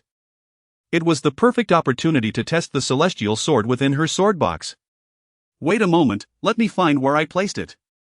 As she spoke, Yi Qinghan loosened her collar, turned her back, and dove into Su Cheng's embrace, rummaging around. Oh my precious treasure, why are you still hiding treasures within treasures? Ha! Where did I put it? Yi Qinghan wore a bewildered expression. She distinctly remembered placing it in her embrace, along with the jade pendant and elixirs. Yet the sword box was nowhere to be found. Yi Qinghan leaned closer to Su Cheng, right beneath his eyelids, one hand tugging at her collar while the other searched. Vixen! You seek death. As she spoke, Shang Wanro lunged forward, sword in hand. In an instant, the long sword was poised behind Yi Qinghan, who was utterly vexed. Cannot you see that she is preoccupied with showcasing her treasure to her master? Master is utterly captivated by Qinghan, how dare you disrupt this moment? Without even glancing, she sidestepped and delivered a kick, forgetting to temper her strength, sending Shang Wanro crashing backward, blood spewing forth. Shang Wanro was caught by Lu Cheng, who helped her regain her breath. Hey! Don't play the victim. I didn't even use force. With that, Yi Qinghan decided to stop searching. Stamping her foot on the ground, cursed sword box. Show yourself. Yi Qinghan was merely testing the waters, yet to her surprise, the sword box responded obediently. With a whoosh, it transformed into a stream of light, soaring from her collar, expanding in midair before crashing heavily at her feet, shattering the ground beneath. Yi Qinghan felt it unnecessary to wield the celestial sword, simply swinging the sword box could easily crush Shang Wanro. Since master has permitted this, Qinghan shall indulge in some playful sparring, but not for too long. She must accompany master to dine. Just consider this a prelude to a performance for master. With a stomp of her foot, her spiritual power surged forth, her ruby lips parting to softly chant, "Sword, come forth." Why do I feel a sudden surge of handsomeness upon stepping outside, my esteemed disciple? A pair of resounding clinks echoed from within the sword box as it sprang open, revealing several celestial swords of varying designs. Being celestial swords, Yi Qinghan's control was limited. She commanded 4 swords to fly forth, hurtling directly toward Shang Wanro. At this moment, Shang Wanro was already caught up in her own fervor, intent on cleaving the flying swords to claim the life of this madwoman. Yet reality would soon prove her overconfidence. Attempting to shatter the celestial swords? The moment her sword met the celestial blades, she was compelled to retreat by the overwhelming force of the swords. In an instant, Shang Wanro regained her senses. Catching a glimpse of Yi Qinghan seated atop the sword box, fastening her buttons, and could only perceive her as a monster. She was at the foundation establishment level. Yet Yi Qinghan was merely at the Qi training level, and only at the 9th layer. Yet she could withstand the vixen's onslaught with all her might. Thoughts aside, the relentless flying swords offered her little time to contemplate. While defending herself, Shang Wanro cried out, "Second Elder! What are you waiting for? Hurry and help me kill her." The second elder was no fool. This was a woman favored by the sect master. Would he dare to kill her? But. What but? Everything is in my hands. Just act. Shang Wanro was exasperated. After all, she was a prodigy, a prominent disciple of the Tiandao Pavilion. Is your head clouded? Second elder? Are you watching your own people get beaten? Yi Qinghan glanced at Su Cheng, who merely smiled without uttering a word. Given Chang Liang's fondness for Yi Qinghan, the second elder likely would not dare to use lethal force. Qinghan should be safe. As long as that fellow does not target me. Even if Lu Cheng dares to harbor murderous intent, I can swiftly retaliate. Su Cheng was confident in his skills, below the divine transformation stage. He believed he could defeat them in an instant. However, the caveat was that the opponents must not wish to kill him, otherwise, he would be powerless. Merely a mortal body, unable to endure. This was not difficult to comprehend. Yi Qinghan felt increasingly attuned to her master. Though remarkably powerful, without cultivation, she remained vulnerable, requiring the protection of her esteemed disciple. Yi Qinghan was unhurried. Shang Wanro was struggling against 2 flying swords. Had it not been for Master's reluctance to let her kill, Shang Wanro would have already perished. Fortuitously, she divided 2 swords for Lu Cheng. while Yi Qinghan engaged in casual conversation with Master, effortlessly suppressing both adversaries. Upon their first clash, Lu Cheng was bewildered. Sect Master? You claim this individual is merely at the 9th layer of Qi training? If she were at Foundation Establishment, 10 of me would not suffice to withstand her. Yet he also comprehended why Chang Liang so desired Yi Qinghan. This enchanting woman was formidable, undoubtedly a target for all major sections. However, this Yi Qinghan had unwittingly chosen a worthless companion, treating him like a treasure, calling him master without reserve. Lu Cheng wielded a bamboo stick, a low-grade heavenly artifact, which, thanks to his nascent soul cultivation, barely allowed him to withstand the onslaught. Yet Shangguan Rou was on the verge of collapse. Her arms and thighs bore multiple cuts, her clothing was tattered, adorned with modern fashionable rips. Lu Cheng realized the situation was untenable, thus, he unleashed his full strength, causing Yi Qinghan to pause in astonishment, thinking, "What? Is Master watching? Do you wish to embarrass me?" Yi Qinghan cast a glance at Master, who had shifted his hands from behind his back to the front. Clearly, he had not located the items that should have been hanging at his waist. "Do you think you can compete with me, Yi Qinghan?" As she spoke, she stomped her foot once more. "You enjoy playing, do you? You do not wish to step down, do you?" Instantly, 2 celestial swords soared toward Lu Cheng, and Yi Qinghan began to take the fight seriously, even for her. Controlling 6 swords was the limit of her capability. Beyond this, she could not maintain precise control. Lu Cheng was utterly befuddled. What manner of creature was this Yi Qinghan? Yi Qinghan surveyed her surroundings, initially expecting the merchants to scatter, yet they remained at a safe distance, silently observing this celestial clash. "Qinghan, cease this at once." Su Cheng's eyes narrowed slightly. As an entry ticket, this had already sufficed. "Master, are you hungry?"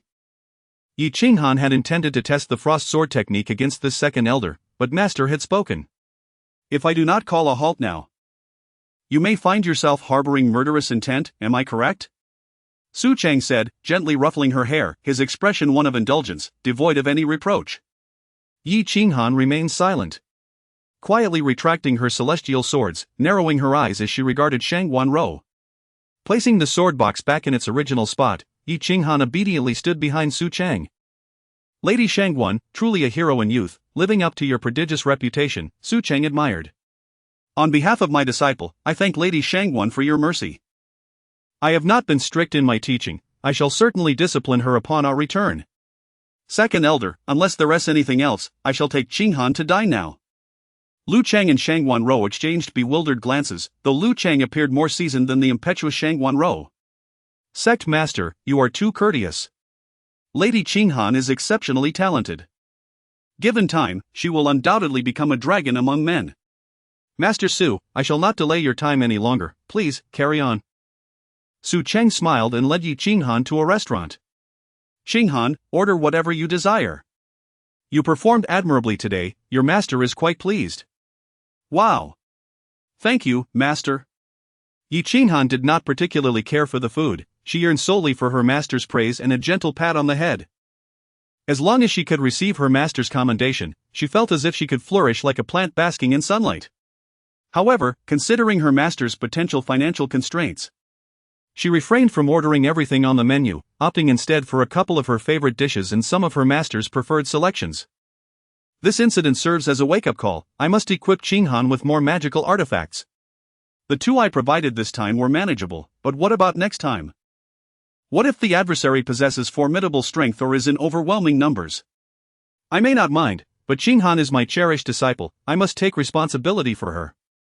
Yi Qinghan listened quietly, pondering whether this was her master's training strategy. She blinked her captivating eyes, sneaking bits of information while dining. Was her master truly planning to shower her with celestial treasures and magical artifacts? So it's settled, since we cannot compete in skill, we shall engage in a contest of artifacts. What I lack in other areas, I possess in abundance: magical artifacts and equipment. Push me too far, and I shall procure a pango axe for Qinghan. Anyone who dares bully my disciple will face dire consequences. Yi Qinghan was taken aback. So, the innate treasures weren't the most ruthless after all? "Qinghan, I have a precious item here, would you like it?" Yi Qinghan paused, no longer feeling anxious. Her master's implication was clear: those treasures would eventually belong to her, there was no need to rush. If she truly required something, her master would undoubtedly arrange it for her without her having to ask. Her master had already given her enough. Yi Qinghan did not desire anything more. Only to be by her master's side and serve him. Is it time for the obedient mode? Su Cheng smirked, realizing that he had not intended to elevate himself above others. You say you want it. All right, disciple, you want it. Yi Qinghan smiled, displaying an expression that suggested her master was at a loss with her. This is your master's Star River ruler. Should Qinghan establish her foundation before the secret realm opens, I shall gift it to you. How does that sound? Qinghan's disposition will surely not lead her to refuse. Yet, Yi Qinghan had no interest. Oh? Does master understand Qinghan so well? She intended to demonstrate that one might know a person's appearance but not their heart. In truth, Yi Qinghan was not particularly intrigued. She had yet to comprehend the 6 rites. With so many magical artifacts, she didn't even know how to use them. Possessing them was futile. Moreover, anything belonging to her master was inherently hers. If she desired something, a little coaxing would surely suffice. Shouldn't this be the case? Has this fellow truly lost interest in magical artifacts? You do not fancy them? I have other magical artifacts. How about the banana leaf fan? It's suited for young ladies, or the fallen immortal zither. Yi Qinghan did not like them. Has this dish been poisoned? Something feels amiss. Yi Qinghan smiled devilishly and spoke. If I accomplish this task, could master grant me a small request? As long as it is your request, I shall comply. After much contemplation, Yi Qinghan realized that the requests of the King of Hell must be approached with caution, prompting Su Cheng to add, not everything can be agreed upon. What are you pondering, Qinghan? Yi Qinghan feigned ignorance, aware that her master seemed to have heard some unfavorable remarks about her. She wished for her master to view her in a more favorable light. Truth be told, Yi Qinghan could not fathom why her master, fully aware of her ulterior motives, still accepted her apprenticeship. Perhaps, as he had said, as long as he remained steadfast, she truly had no recourse. Yi Qinghan pondered. Her master's earlier expression seemed tinged with sorrow. Is that so? She propped her chin on her hand, gazing at Su Cheng with eyes that sparkled like the cosmos. Captivating yet imbued with an inexplicable sadness. It seemed that Su Cheng's sentiments were stirred. Despite once finding her a nuisance, he now wished for her to remain. Yi Qinghan did not grasp the concept of responsibility. She only understood that Su Cheng treated her well.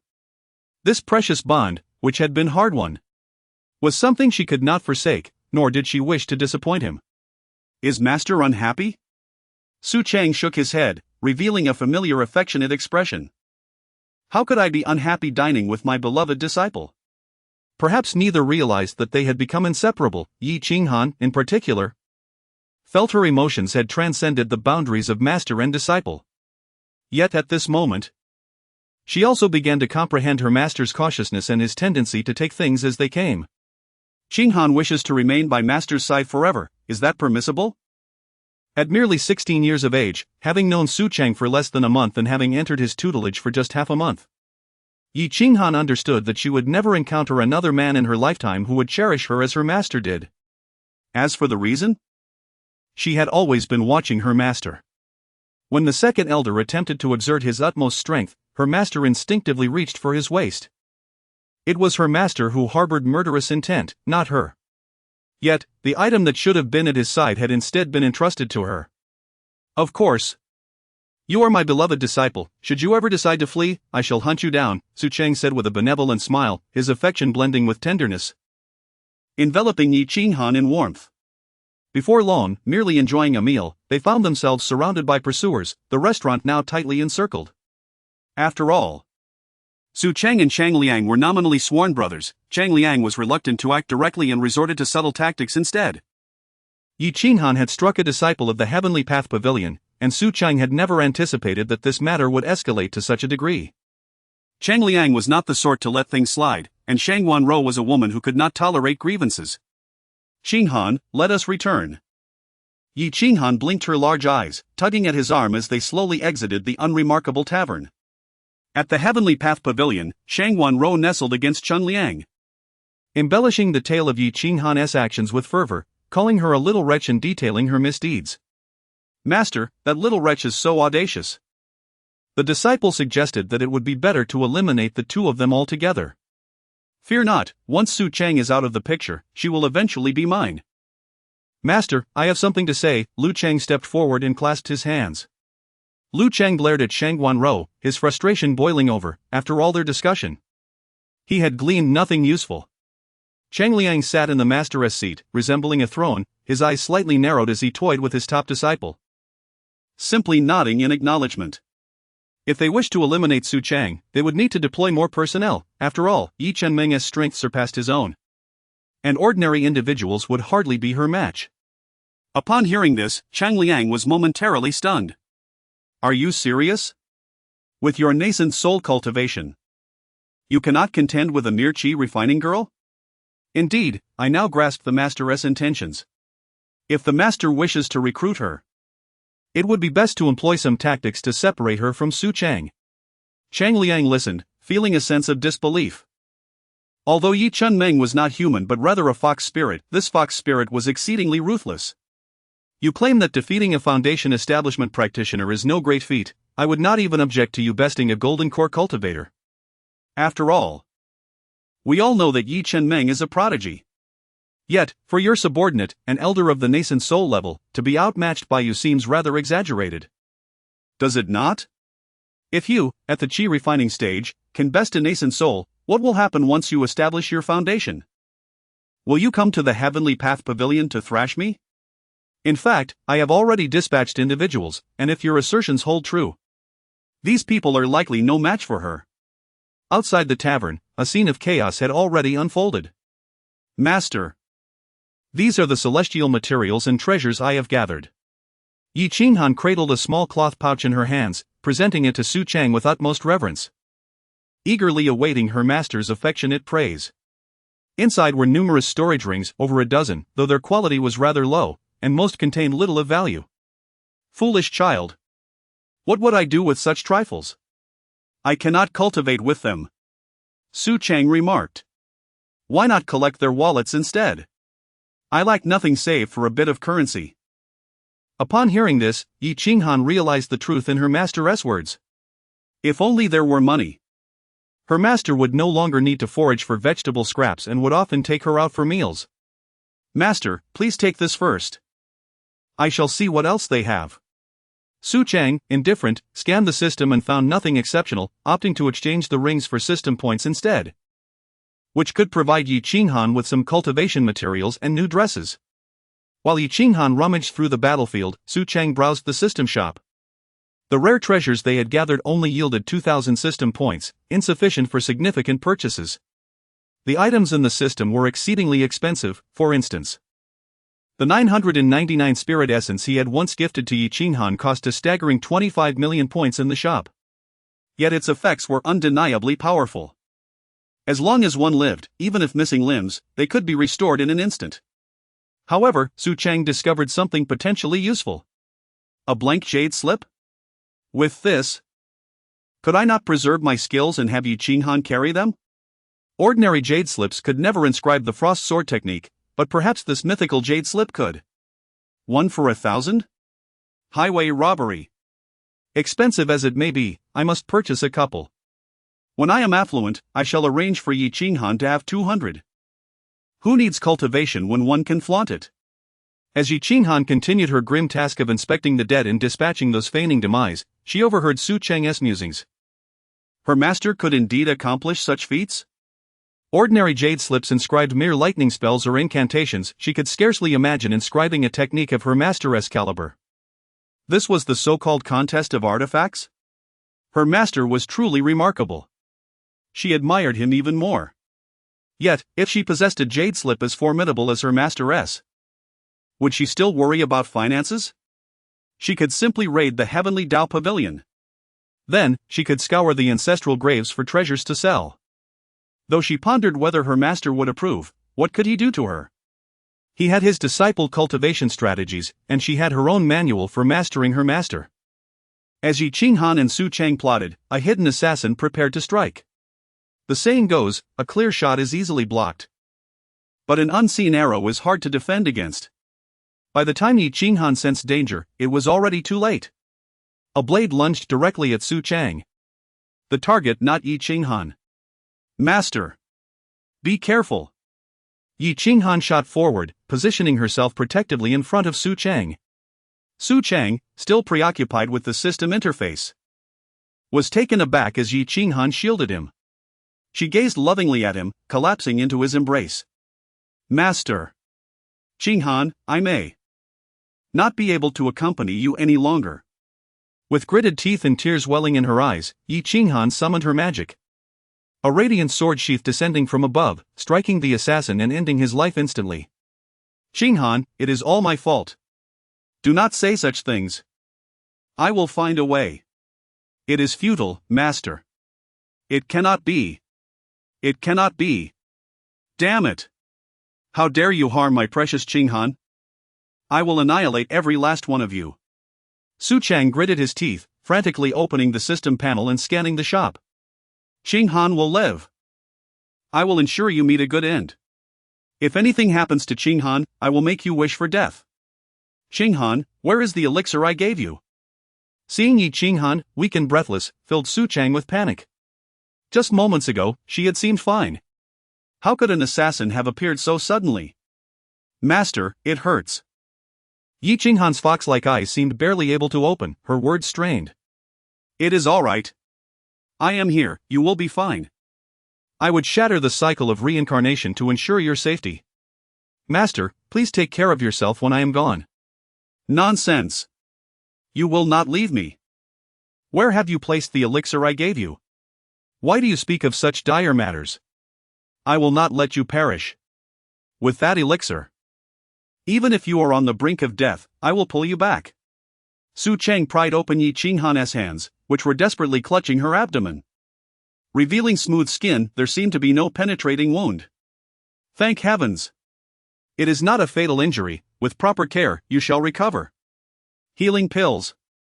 Revitalizing pills. Blood replenishing pills. Regardless of their efficacy, I shall give them to you. Do not speak, open your mouth.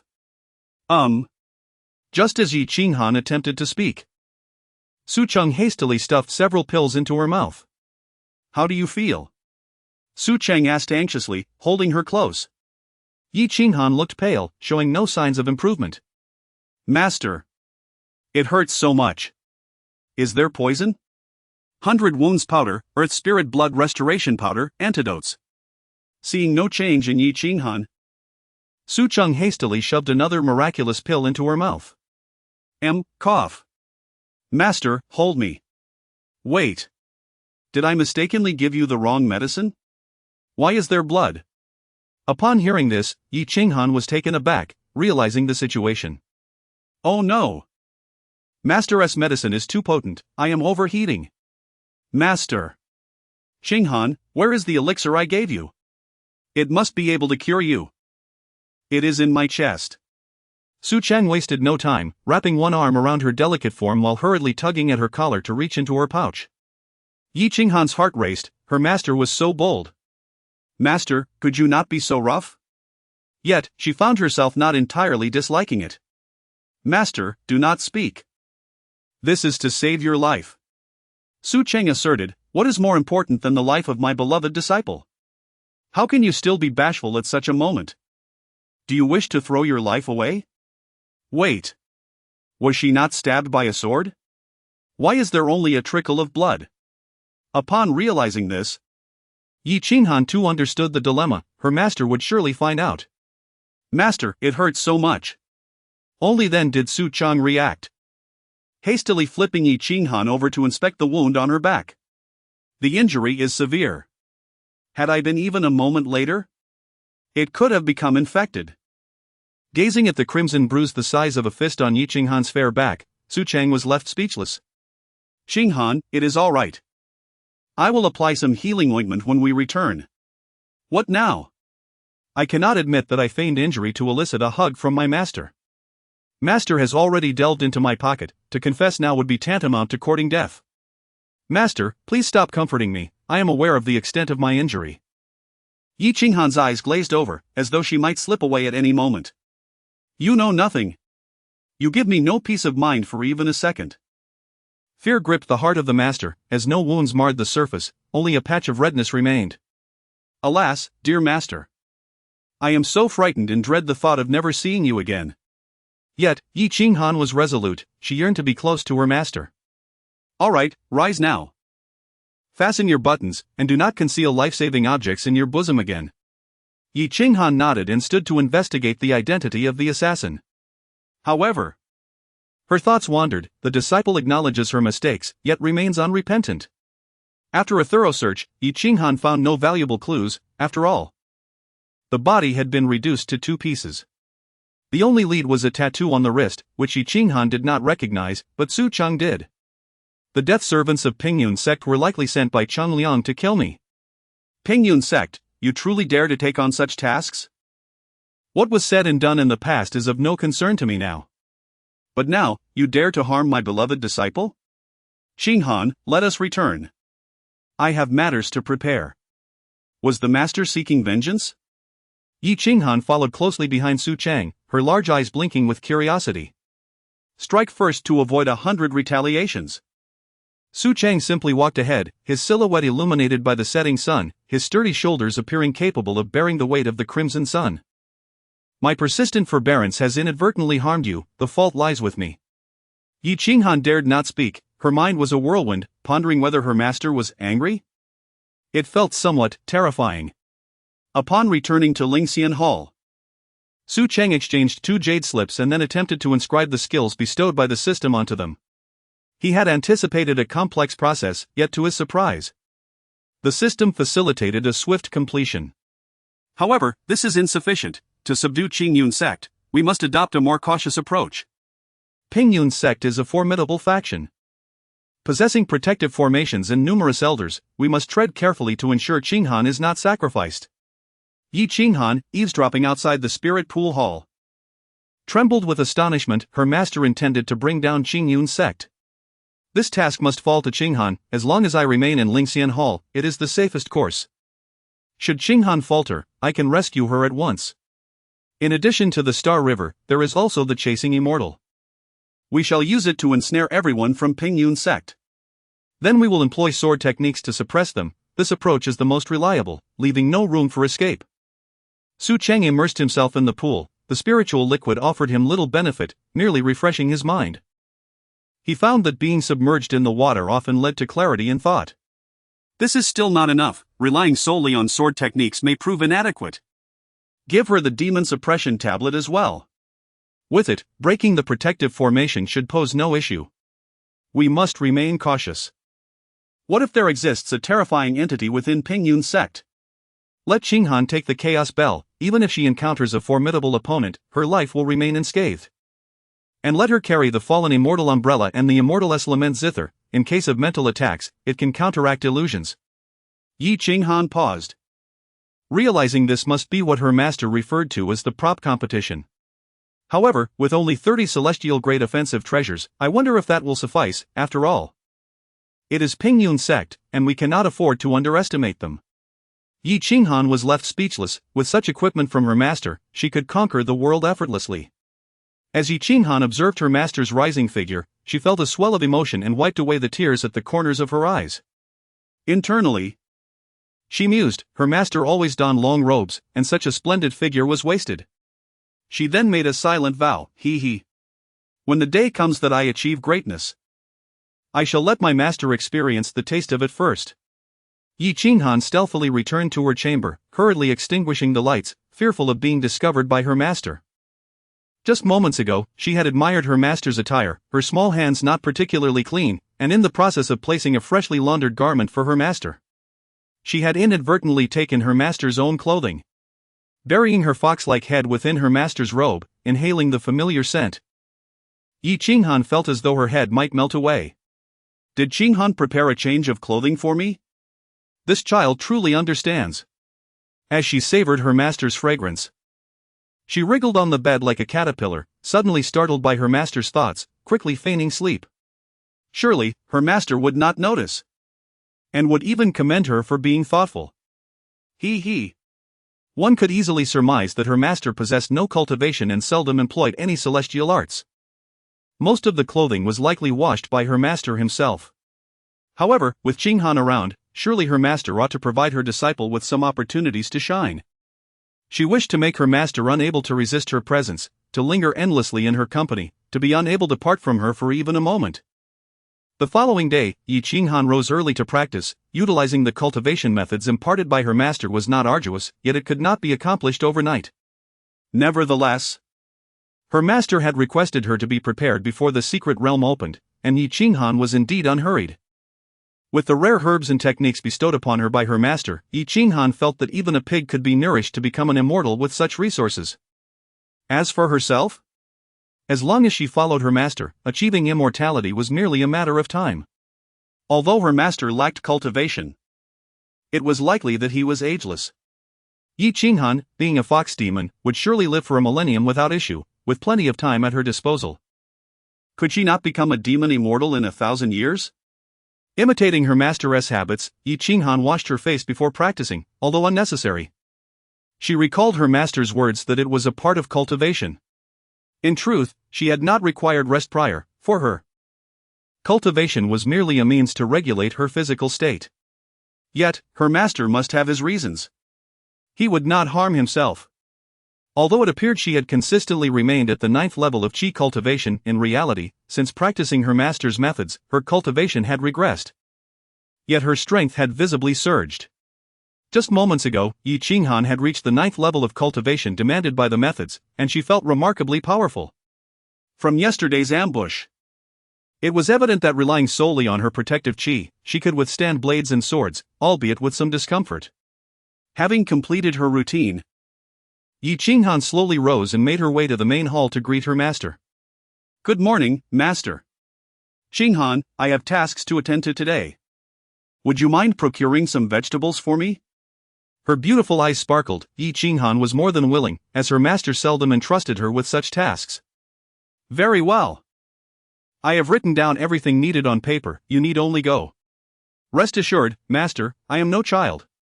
Cheng scratched his head, chuckling softly, and waved her off. Once outside the immortal hall, Cheng began rummaging through her robes. She had long wished to ride a celestial sword. Yet, she had never found the opportunity. As for why she refrained from using the Ling Shuang sword, it was simply because she cherished it too much. The sword gifted by her master was something she held close each night. How could she bear to tread upon it? Casually selecting a celestial sword from the sword case, Cheng took to the skies on her steed, soon arriving at the market outside Nanding City. "Oh! The fairy Cheng has arrived. Oh, dear lady, you jest. I am but a humble cultivator, unworthy of such a title." Cheng lightly waved her sleeves, partially concealing her enchanting face, exuding a touch of shyness, akin to a sheltered maiden unaware of the world. "Did that rascal Cheng send you to run errands?" The lady wore an expression of indignation, as if Cheng had committed a grave offense. "My master has pressing matters and cannot leave, hence I am here on his behalf." The lady pouted, not inquiring what Cheng sought, merely selecting some items and packing them for her. "Ha! What could he possibly be occupied with? Just being lazy and taking advantage of you, a sweet girl. In my opinion, he is spoiled rotten." As she spoke, the elderly woman packed 2 bundles of fresh celery and small greens for Cheng, even slipping in a couple of tomatoes and potatoes. Cheng was taken aback. Did she ever express a desire to purchase any of this? According to custom, should they not weigh the items first and charge based on weight? The elderly woman seemed to disregard Cheng's unvoiced intentions entirely. Cheng, with an adorably bewildered expression, embodied the very essence of innocence at that moment. "Oh! Just take it," the elderly lady insisted, emerging from behind her stall and firmly thrusting the neatly packed vegetables into Cheng's hands, not allowing for any protest. "How can this be?" Cheng panicked. What was the reason behind this? Was it due to the commotion she caused here yesterday, which may have frightened the vendors? "Listen to the elderly lady, keep some of this money for yourself, save a little. If that fellow gives you trouble, you'll have a fallback, won't you? If your master ever found out." This was Yi Qinghan's first encounter with such pure kindness. Although she had misunderstood her master, she could not harbor any resentment. Instead, a warm feeling blossomed within her. "You're silly, just say you bought it. What does he know?" Yi Qinghan smiled, realizing the wisdom in the elderly lady's words. If the lady were a fox spirit, she would undoubtedly possess centuries of wisdom. Reluctantly, Yi Qinghan offered some money in gratitude. The elderly woman's insistence made it clear that further refusal would be ungracious. Following the bargaining norms of Sioux City, she paid and took her leave. She did not perceive the elderly lady's attitude towards her master as unfavorable, had she not been able to hear her master's thoughts. She might have been just as foolishly manipulated as anyone else. This line of thought inevitably led her to recall how her master had assisted her in extracting the immortal pill yesterday, playing with her emotions as if she were a mere pawn. In that moment, Yi Qinghan felt fortunate to hear her master's thoughts. If her master were to learn of her innermost musings. The daughter-in-law of the Sioux family? Here to buy vegetables? Hey! I see you have an eye for detail. You recognized me as the Sioux family's daughter-in-law at first glance. Good morning, Uncle Wang. Yi Qinghan replied with a smile, her heart fluttering at the slightly presumptuous title. Come, let me pack some for you. Go back and have that lad Su Cheng prepare some ribs for you. Thus, she was filled with a bounty from one vendor after another, nearly overwhelmed by the generous offerings. Standing before the main hall, Yi Qinghan gazed at her master with a dazed expression, locking eyes with Su Cheng, who held a military book in his hands. Qinghan, have you gone robbing? Chapter 11. The financial authority of the Su family's daughter-in-law Su Cheng observed as Yi Qinghan filled her hands with several large bags brimming with fruits, vegetables, poultry, fish, and meat, everything one could desire, including a watermelon. But the disciples did not. Did they resort to coercion? No, they insisted on refusing Qinghan's money, citing that it was difficult for her. Although she was perplexed, she felt it inappropriate to decline. Is it truly enviable to receive such treatment merely for being beautiful? This is the remaining money, I have placed it on your desk.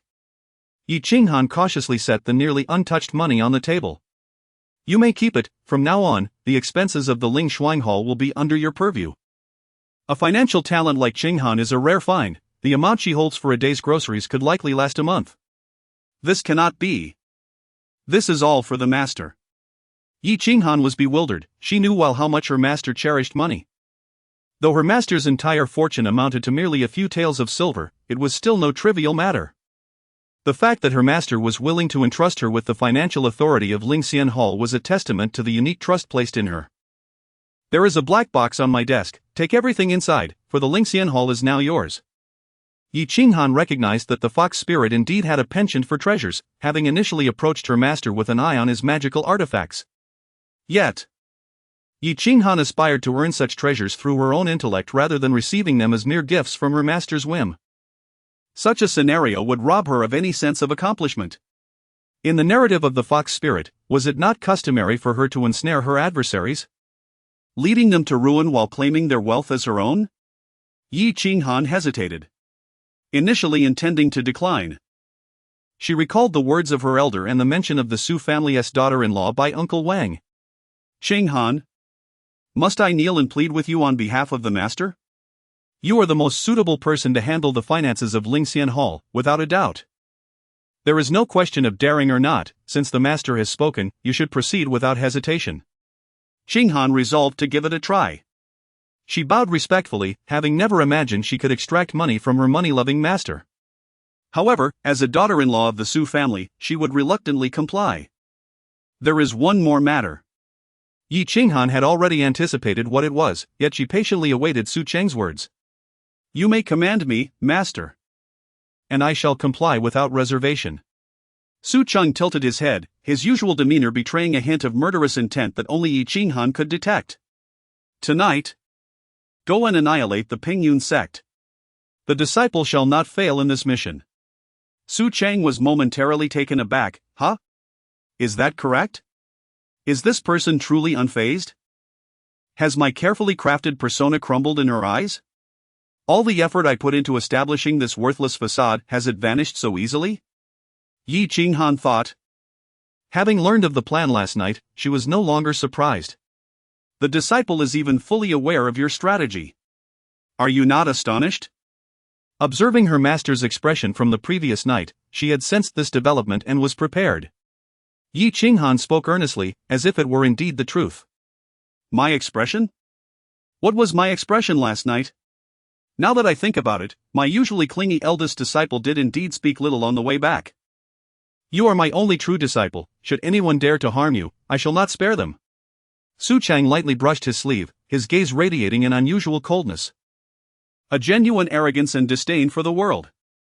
Yet, Yi Qinghan felt unfazed. Demanding a fox spirit to adhere to human moral judgments was overly burdensome, was it not? In fact, she found it splendid. This was the master she desired. From now on, Qinghan would no longer need to concern herself with others' opinions, with her master backing her. She need not worry about any consequences. Even if I cannot slay Chang Liang, I will ensure your safety. The Emperor of Humanity and the Celestial Emperor? I do not regard them at all. Anyone who dares to bully my disciple shall face my wrath, even if it costs me my life. It must be said that after mastering the Ling Shuang sword technique, Su Cheng had indeed become more audacious, but that sword certainly warranted such bravado. Yi Qinghan understood this was her master's affection, and she vowed not to squander this precious sentiment. The disciple shall remember. Since arriving at Lingxian Hall and meeting her master, Yi Qinghan felt her tears had become trivial. Yet this time, instead of shedding tears like a fragile woman, she smiled calmly at her master.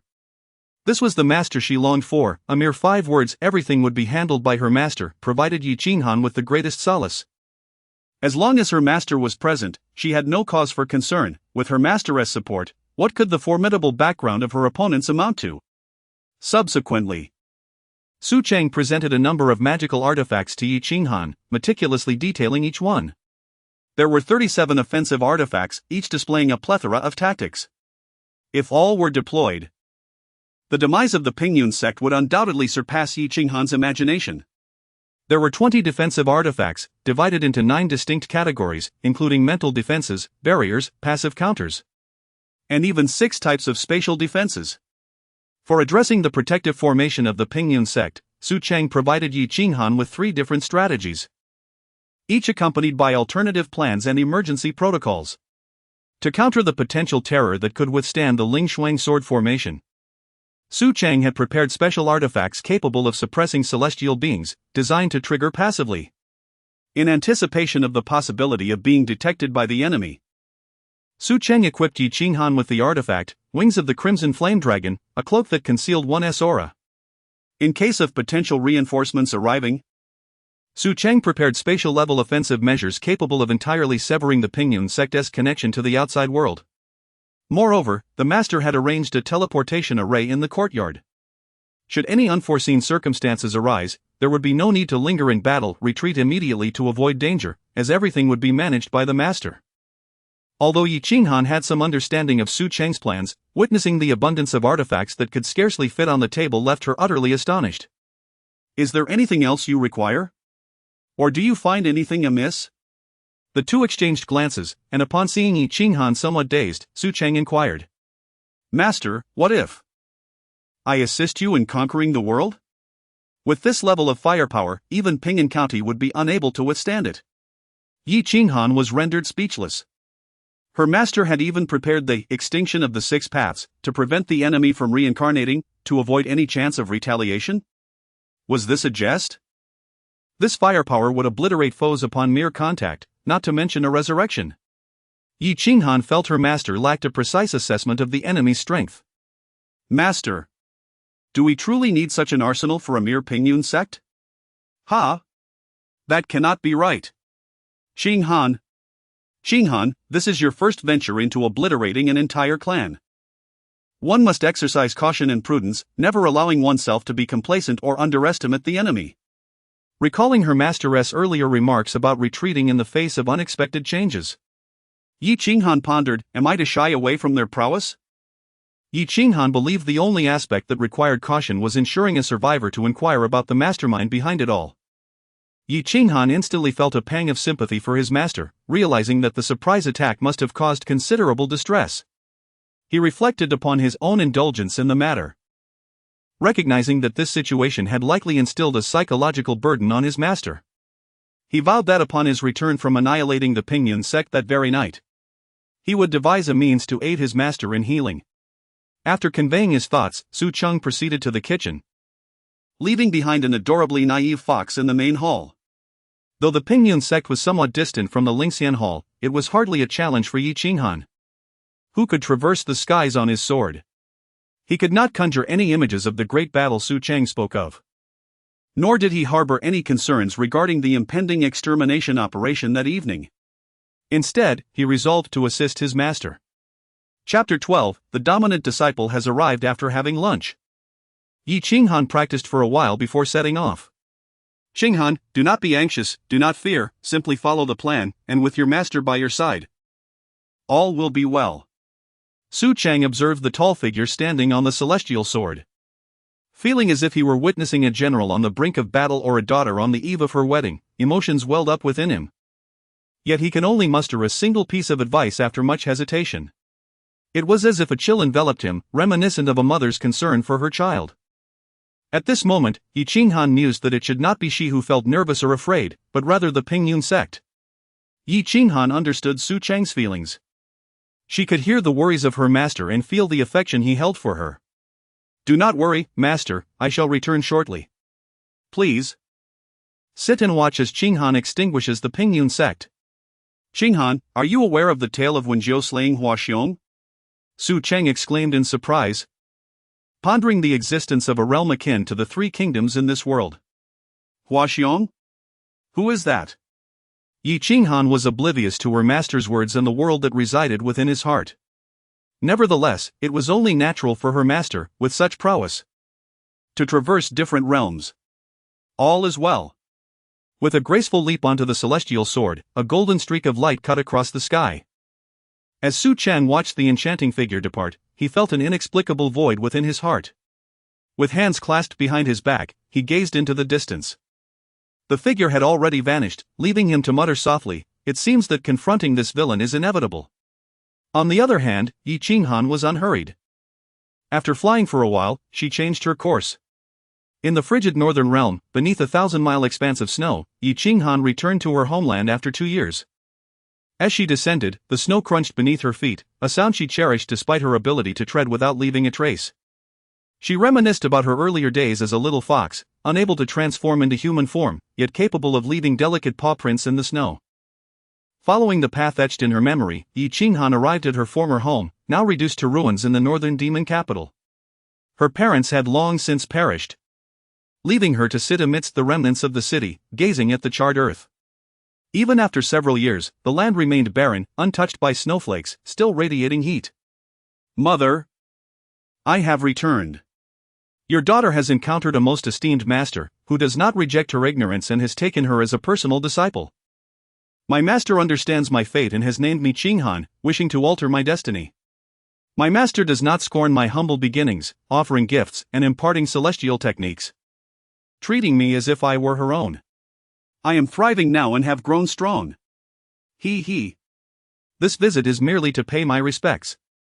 So please do not worry for me. Next time I come, I shall bring the heads of my enemies to appease your spirit above. I have not forgotten the blood feud. It was not that Yi Qinghan did not wish to enter the city, but rather that she dared not. The vendetta remained unavenged, and she felt unworthy to face her mother in such a state, living in secrecy. The flowers formed from solid ice replaced her enchanting silhouette, embodying a girl guarding an empty city, reminiscent of a solitary grave illuminated by radiant light, as Yi Qinghan departed. This was the only remnant left upon the eternal scorched earth, the solitary snowflake. With her sword slicing through the vast expanse, Yi Qinghan was set to fulfill her mission. The celestial sword descended slowly, and the sword box crashed heavily before the gates of the Pingyun sect, echoing like a death knell that shattered the gates of the underworld. Who goes there? I am Yi Qinghan. I have heard that you are searching for me. Seated upon the sword box, swinging her jade-like legs, she appeared utterly unperturbed. Following her master's instructions, she had made all necessary preparations. There was no escaping her wrath. The artifacts bestowed by her master were of the highest caliber. Even the sect leader of Pingyun would find no means of evasion. Yi Qinghan had come under her master's orders to annihilate the entire sect. Within the radius of the celestial ruler's influence, she would spare no one who drew breath. Go tell your sect leader that Yi Qinghan has arrived. Let him come forth to meet me. The dominant disciple has logged in. Without her master by her side today, Yi Qinghan had assumed a grand persona. Do you think I am jesting with you? Who do you think you are? Do you understand where you are? With a disdainful expression, she swiftly severed a throat with her sword, causing 4 celestial swords to hover behind her. What, do you not understand human speech? This time, the gatekeeper, a young cultivator, quickly recognized the gravity of the situation and rushed inside to summon help. Before long, Yi Qinghan found herself surrounded. Our Pingyun sect bears no enmity towards the celestial maiden. Why do you come here to cause trouble? An elder, pushing through the crowd, spoke first, his tone laden with caution. Did Cheng Liang send you to kill Su Chang? The elder paused, realization dawning upon him. This was Yi Chenmeng. That is not true, our disciples have not left the sect yesterday. Yi Qinghan found this amusing. You even remember that it was yesterday? With a resounding slap, she struck his face. Is your head muddled? Can you not find someone with a normal intellect to converse with me? The elder was bewildered. He was a cultivator at the nascent soul stage. When had he ever been slapped so? What do you mean, young lady? Yi Qinghan felt exasperated. These people seemed utterly devoid of sense. Tell your sect leader to come out, or I shall slay you all. As soon as her words fell, the 4 celestial swords shot forth once more. And in the blink of an eye, several lifeless bodies lay peacefully on the ground. The elder, now panicked, recognized that the one who had come to challenge them was not one to be trifled with. Most likely, she had a formidable background. It was prudent to first summon their leader. Are you deaf? I am speaking to you. Yi Qinghan, feeling that her approach was still too gentle, raised her hand and summoned a demon-suppressing monument, which floated ominously above. This was meant to counter the protective array of the Pingyun sect. However, it had no usage limitations. It could be used against anyone, as her master had not specified. You need not call for him, I shall summon him myself. With a graceful motion, the towering monument descended, casting a shadow over the land. The elder gazed up in horror as the sky darkened. It felt as if the heavens were collapsing. What kind of terror is this? No one mentioned that the sect leader knew such a celestial maiden. Yi Qinghan remained aloft on her celestial sword, watching as the demon-suppressing monument crushed the Pingyun sect. With a thunderous roar, the heavens and earth trembled. The smoke billowed high, as if the apocalypse had descended upon them. The elder, who had just endured 2 slaps, was grateful he had not further angered this celestial maiden. Now, he could not even locate his own body. Why has our Pingyun sect incited the wrath of the celestial maiden? Are you the sect leader? Yi Qinghan, perched upon her celestial sword, gazed down with disdain upon the ants below. The one who spoke was merely a man past his 50s. Not particularly old by the standards of cultivators. I am Xiao Yun, sect leader of Pingyun. Xiao Yun had initially intended to flee, but soon realized that barriers had been established all around, and the artifacts forming these barriers were now clearly visible overhead. Do you not think before you act? Sending a handful of lackeys to kill Su Chang? He is a sect leader, not made of clay. Only then did Xiao Yun comprehend that the celestial maiden had come in response to his incompetence. The very one who had slain his subordinate stood before him now. Please forgive me, celestial maiden, sect leader Cheng said that Su Chang had no cultivation, which is why I only sent foundation establishment disciples. Though Xiao Yun wore a sheepish smile, he cursed Yi Qinghan 1,000 times in his heart. Wretched girl! To showcase others' treasures merely after becoming a disciple, while seeking to depart with a good reputation? If your family in Sioux City were to discover your conduct, they would likely be utterly infuriated. Chapter 13, The Living Hell. Yi Qinghan mused inwardly. Indeed, master did not misjudge, it was that Cheng Liang who orchestrated this. With narrowed eyes resembling those of a fox, Yi Qinghan adopted the demeanor of the ultimate antagonist. Did Cheng Liang not mention the forthcoming plans? I have no time to waste with that worthless fool. At this moment, Xiao Yun was also too weary to ponder. Regardless of Yi Qinghan's strength, those magical artifacts surpassed his comprehension. He found himself akin to a bird in a cage. A fish ensnared in a net, with life and death resting solely in Yi Qinghan's whims.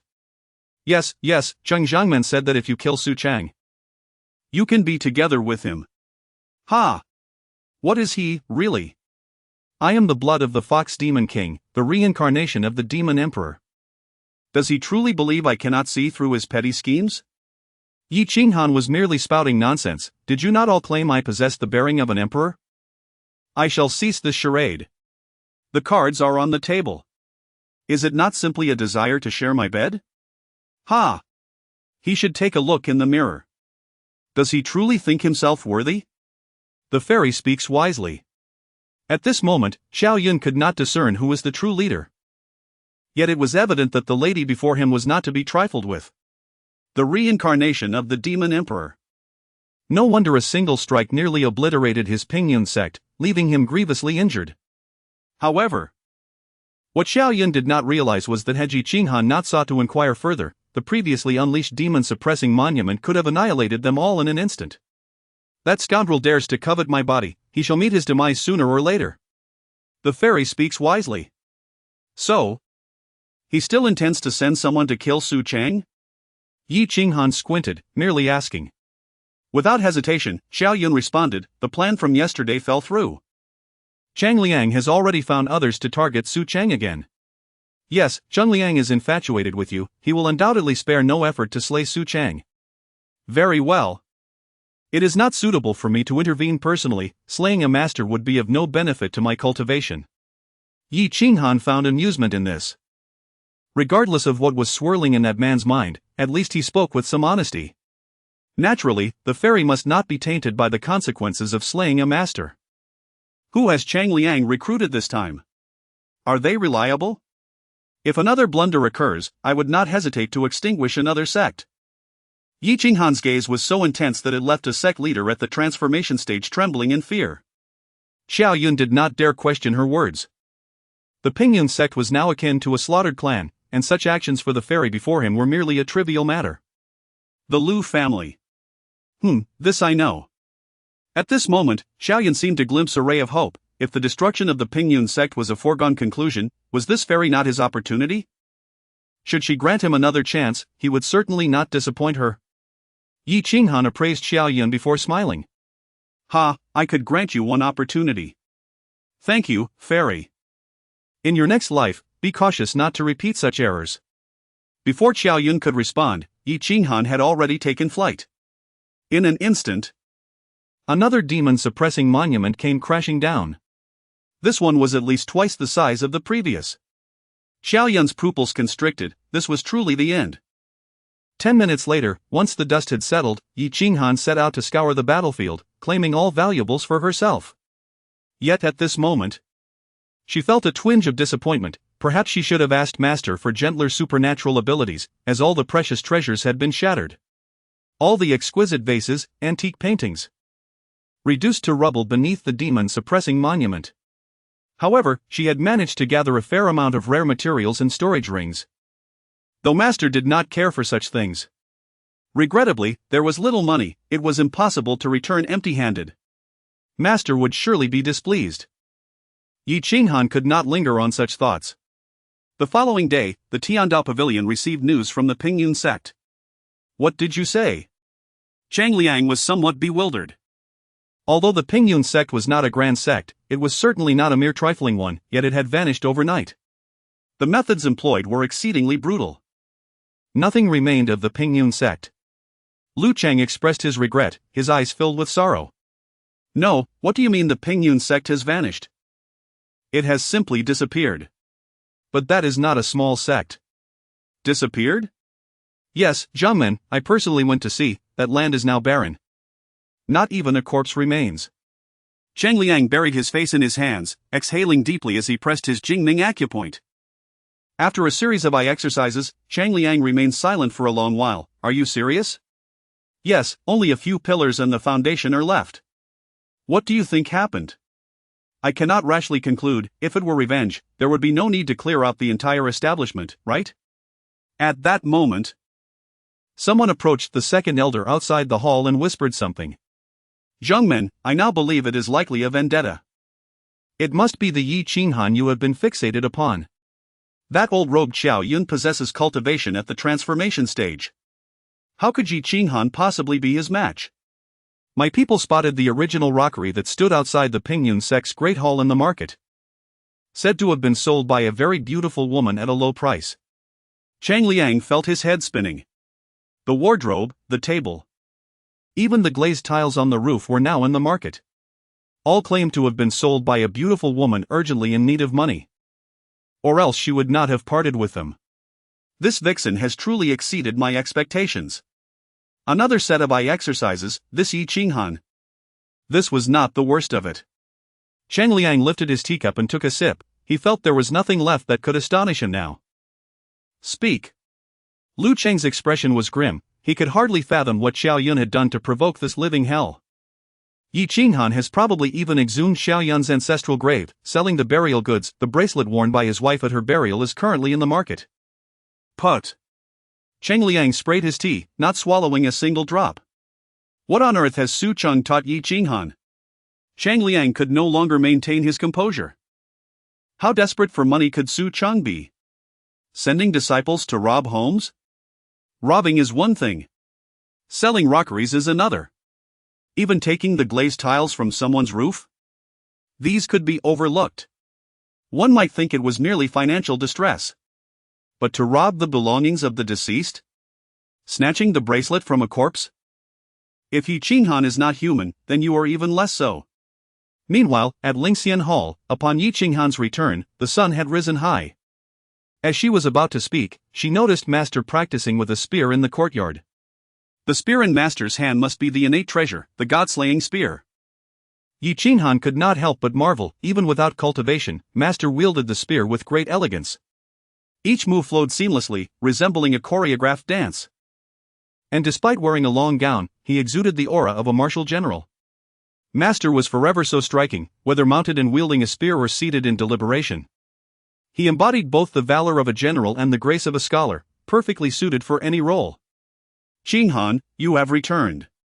Sensing someone behind him, Su Cheng slowly lowered the spear behind him, forcing a smile. Su Cheng had already heard the system announcement regarding Yi Qinghan's annihilation of the entire Qingyun sect. Yet he had only just returned after a night of turmoil. Yes, this is the rare materials and treasures gathered from the Pingyun sect, along with the considerable earnings Qinghan has acquired. Su Cheng waved his hand, his gaze scanning Yi Qinghan from head to toe, seemingly inspecting her well-being. None of that matters. As long as you are well, I shall take my leave to rest. Should you find any treasures that you fancy, feel free to keep them for yourself. If not, simply find a room to store them until I awaken to address them. As for the money earned, there is no need to report it to me. The financial authority is entrusted to you, and you shall decide. Chapter 14, A Stroke of Fortune. Yi Qinghan gazed at the weary figure slowly making its way to the sleeping quarters, her heart aching with tenderness.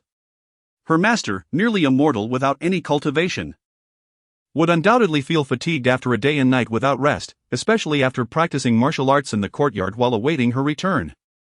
The Lingxian Palace harbored numerous empty rooms.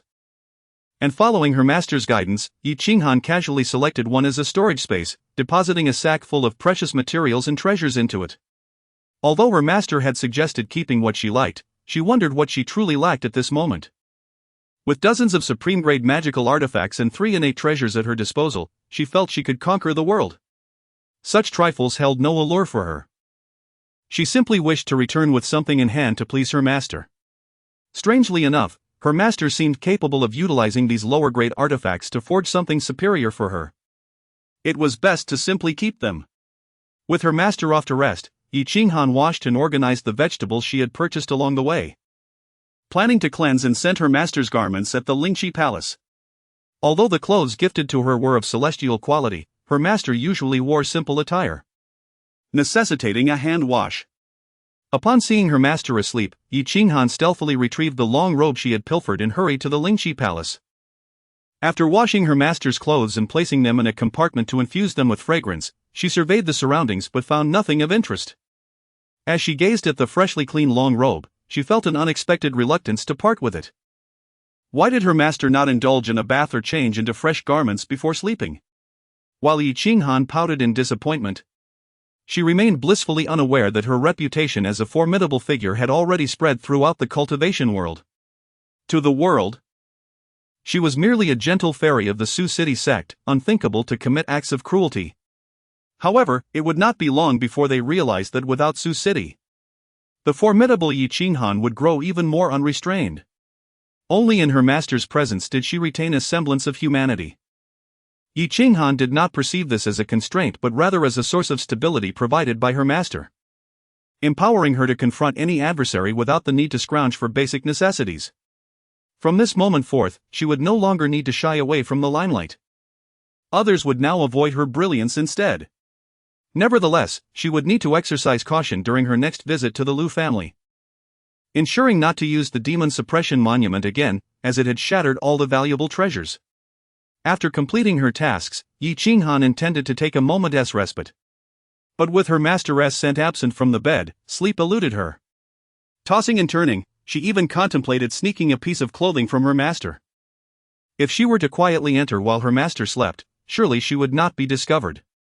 Yet, Yi Qinghan hesitated, although she believed her master, devoid of cultivation, would not sense her presence. Who could say what magical defenses her master had set up in the room? If caught, how would she explain herself?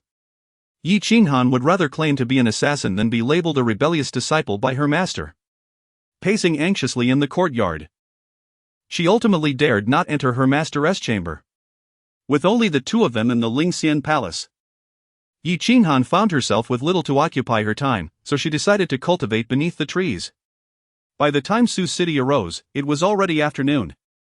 Noticing Yi Qinghan in meditation, he chose not to disturb her and proceeded to organize his magical artifacts. This time, he experienced the thrill of sudden wealth over 300,000 system points. Sioux City reclined in a rattan chair, eagerly accessing the system shop to indulge in a shopping spree. Training dummy for Celestial Realm? Order 1 for Qinghan. Blank jade slips? 10 for Qinghan, please. Is Qinghan preparing for foundation establishment? We must gather the materials required for her foundation establishment. Low grade, intermediate, advanced, legendary, mythical? Who do you look down upon? My dear Qinghan deserves only the mythical.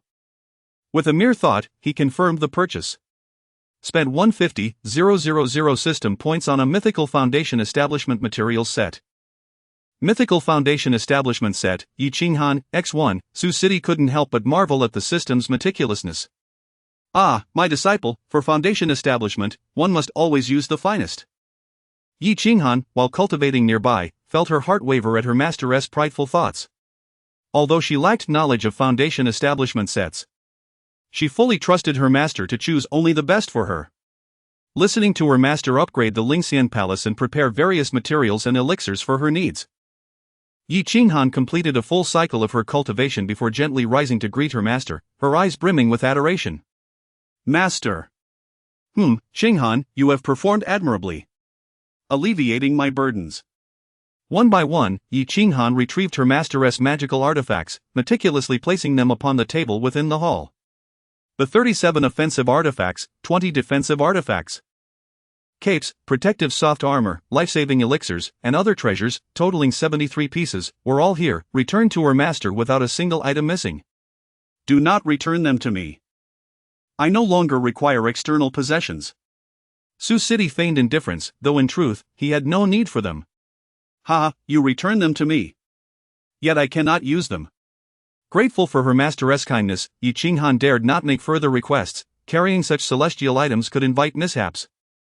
Then place them in the Wanyu Pavilion. Should you have need, you may summon them using the jade pendant given to you by your master. As Sioux City spoke, he gestured toward the tower-like structure behind the main hall, resembling a monster-suppressing tower. Wait? Yi Qinghan blinked her fox-like eyes in surprise. When did the Lingxian Palace acquire an additional tower? Suddenly recalling her master's thoughts about upgrading the Ling Frost Palace, it seemed this was the result. Did this mean she could access her master's magical artifacts at any time? Yi Qinghan couldn't help but feel that if the world knew her master possessed such treasures, many would vie for the chance to become his disciple. Surely this treatment would make even celestial beings envious. Following her masteress instructions, she placed all the artifacts inside, but the chaos bell refused to enter. After trying, she found that the sword box and Lingfrost's sword also could not be stored. Master, I managed to store all the artifacts except for the chaos bell.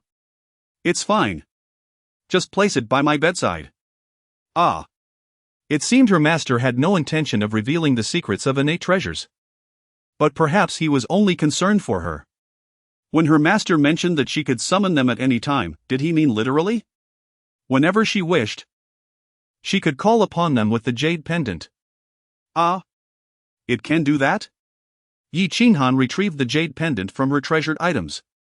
Dressed lightly in the Lingfrost Palace, she almost caught Su City off guard. Yi Qinghan noticed Su City's gaze and relished the moment. Her masteress' expression was quite endearing to her. The jade pendant was placed into Su City's hands, warm to the touch and fragrant, making him acutely aware of the allure of her presence. Master, could you teach me how to summon them? To Yi Qinghan, this jade pendant was merely a token of access to the Lingfrost Palace, symbolizing her identity as a direct disciple.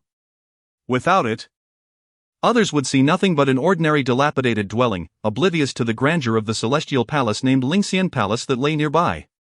At that moment, Su City felt dizzy, overwhelmed by the proximity of Yi Qinghan's charm.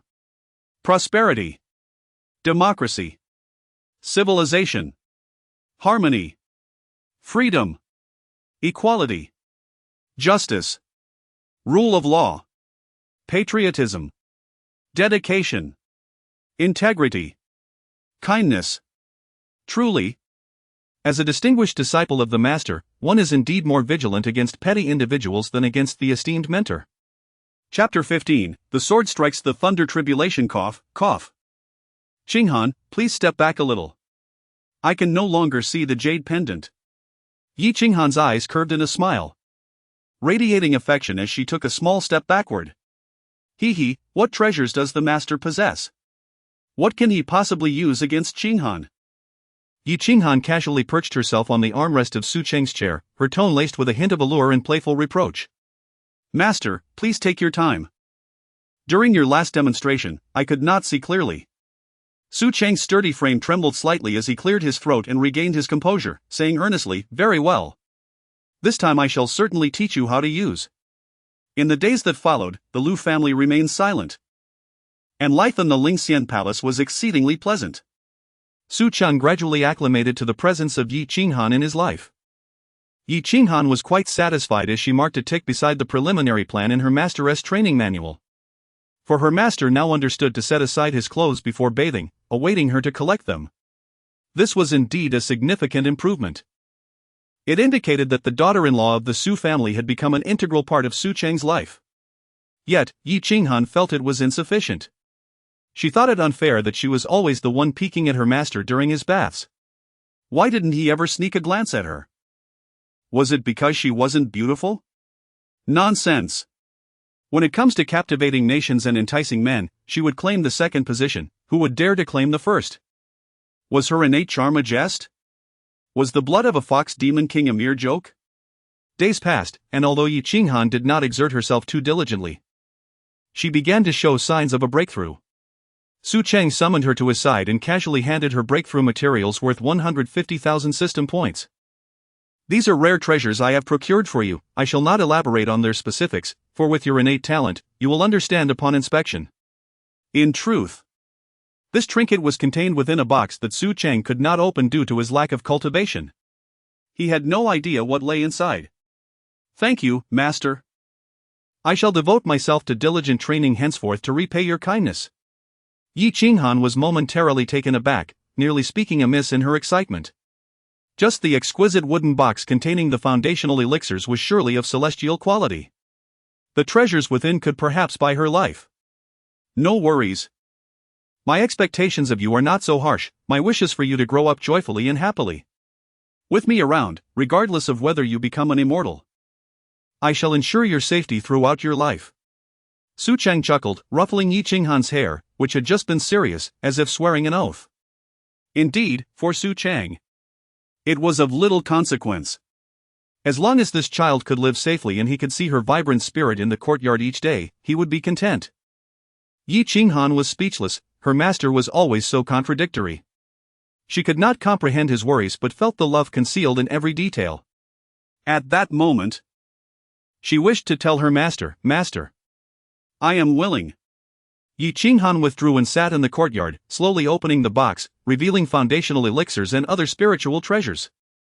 Just by opening the box and feeling the spiritual energy within, Yi Qinghan sensed she was on the verge of a breakthrough. She could hardly imagine the strength she would possess if she absorbed these treasures. Without wasting time, Yi Qinghan, who had already reached the 13th layer of qi refinement, sat in meditation, gradually operating her cultivation technique. Surrounded by the foundational materials prepared by her master, the foundational elixir melted in her mouth, and in an instant, she could only express one word to describe it. Remarkable. Truly remarkable. While ordinary cultivators might struggle to find foundational materials, how could they compare to what her master prepared for her? Yi Qinghan felt that with this elixir, she could strike down celestial emperors and challenge the heavenly laws. Who cares about the so-called heavenly rules? My rules are the true laws. Tribulation? If a single cloud dares to drift above, I shall cleave it asunder. Though her thoughts ran wild, Yi Qinghan remained calm as she absorbed the remaining foundational materials. Let us start with this object that resembled a rhinoceros horn. And one by one, she consumed feathers, teeth, dragon bones, and turtle shells. Yi Qinghan did not fully understand, but she was profoundly astonished. Where did her master procure these treasures? In terms of sensation, while others were laying the groundwork, she felt as though she were constructing a grand edifice. This process continued for a full day and night. Even the formidable Yi Yanwang was exhausted, drenched in sweat. As she gasped for breath, she could feel the surging power within her, akin to crashing waves, awaiting the moment of breakthrough. Soon, as the last foundational elixir was fully absorbed, Yi Qinghan thought inwardly, "Here it comes." In an instant, the sky darkened, and countless divine beast phantoms materialized, causing the citizens of Dingzhou City to kneel in worship, perceiving it as a celestial omen. The thunder roared like a ferocious beast, and the fierce wind howled, tearing and dragging the thunderclouds towards Lingxian Palace. Lightning struck down like dragon claws emerging from the clouds, as sunlight pierced through the gaps, casting auspicious rays. Birds flew from the mountains, and beasts scattered in fright. Any creature with a hint of spiritual awareness was now prostrating towards Lingxian Palace, praying for divine mercy or seeking protection. And this was just what could be seen. The invisible pressure was even more terrifying. Had it not been for the invincible formation protecting Lingxian Palace, the pressure created by Yi Qinghan might have left her breathless. "Ah! Master, I am scared. Whose foundational breakthrough is this terrifying?" Sensing Yi Qinghan's furrowed brow, Cheng couldn't help but worry, so he spoke to reassure her. "Focus on your breakthrough. With me here, the thunder tribulation shall not harm my beloved disciple in the slightest." Yi Qinghan kept her eyes closed. Although she did not see the phenomenon she had caused, she could feel the changes in the surrounding aura. Yet, it must be said, her master's words acted as a powerful tonic, wrapping her in a warm embrace that offered profound comfort. With master present, what is there to fear? As long as master assures her, everything will certainly be fine. With his prudent strategies, perhaps he would catch the thunderclouds and teach them a lesson. Cheng narrowed his eyes slightly, turning to one side, the other hand holding the cosmic, treating it like a sword. "Come, dare you touch my disciple? Watch me strike you down." The thunder roared, seemingly displeased, and in an instant, a bolt of tribulation lightning descended, heading straight for Yi Qinghan.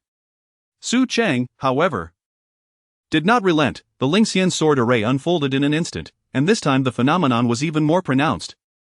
With the divine beast phantoms in the sky twisting under the pressure, appearing almost comically startled. In a flash, a beam of sword light was unleashed. And not only did the thunderclouds tremble, but even space itself showed signs of distortion.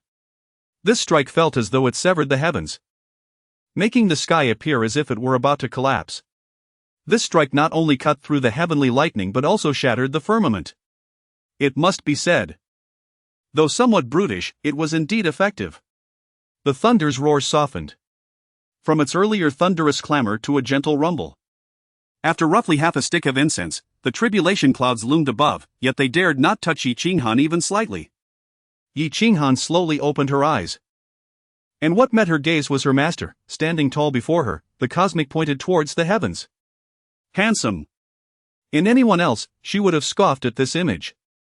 But on her master, it could only be described with a single word, handsome. At this moment, not only could the primordial power within her no longer be contained, but her overwhelming affection for her master also surged forth. With a leap, she threw herself into her master's embrace, nearly knocking him off balance, despite his lack of cultivation.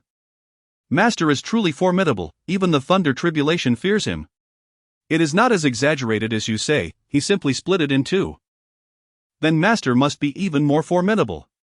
Our Lingxian Hall is not affluent. I have always instructed you to live frugally and conduct yourself with humility. My primary concern is that you might inadvertently damage the belongings within my courtyard. Yi Qinghan pouted and huffed, still pretending? Does my master think I am unaware of his thoughts? Just moments ago, he stood valiantly against the tribulation. So impressive. Humph, and now he seeks to deceive me? Does he take me for a foolish fox? If he is worried about me, he should simply admit it. What is there to be shy about? Chapter 16. The national server Dodgy Lightcold had just established her foundation. Was her body experiencing any discomfort? Su Cheng placed a bowl of chicken soup on the table. Having prepared some celestial elixirs for Yi Qinghan, worried that she might overexert herself during this critical moment of breakthrough. Is there something wrong?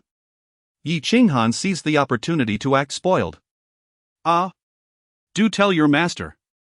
Su Cheng hurriedly sat beside Yi Qinghan, removing his apron with a worried expression. My disciple is unwell. Yi Qinghan pressed a delicate hand against her chest, her eyes vacant, her alluring neck appearing to struggle under the weight of her heavy fox head. Where do you feel uncomfortable? She grasped her master's hand and placed it on her chest, leaning against Su Cheng's shoulder. I feel a heaviness in my chest. Weakness in my limbs, dizziness, and blood from my orifices. How soft, how serious. Quickly give Qinghan 2 doses of the rapid relief fox pills. Yi Qinghan was no stranger to the rapid relief fox pills, there were no side effects. And she trusted her master completely. Su Cheng quickly withdrew his hand. This national server Dodgy was not to be trifled with. The frost sword array was formidable. But he was fragile. Once caught, the consequences would be dire. Yi Qinghan's fox eyes narrowed, a sly glint flashing as she leaned closer into her master's embrace. May I rest a while in your arms, master? Though she posed it as a question, she had already done so before asking. As a first-time master, how should he handle a disciple in such a state? Waiting online, urgency rising. Master, I have troubled you. No trouble at all, Qinghan is my disciple. What trouble could there be? Such a considerate disciple.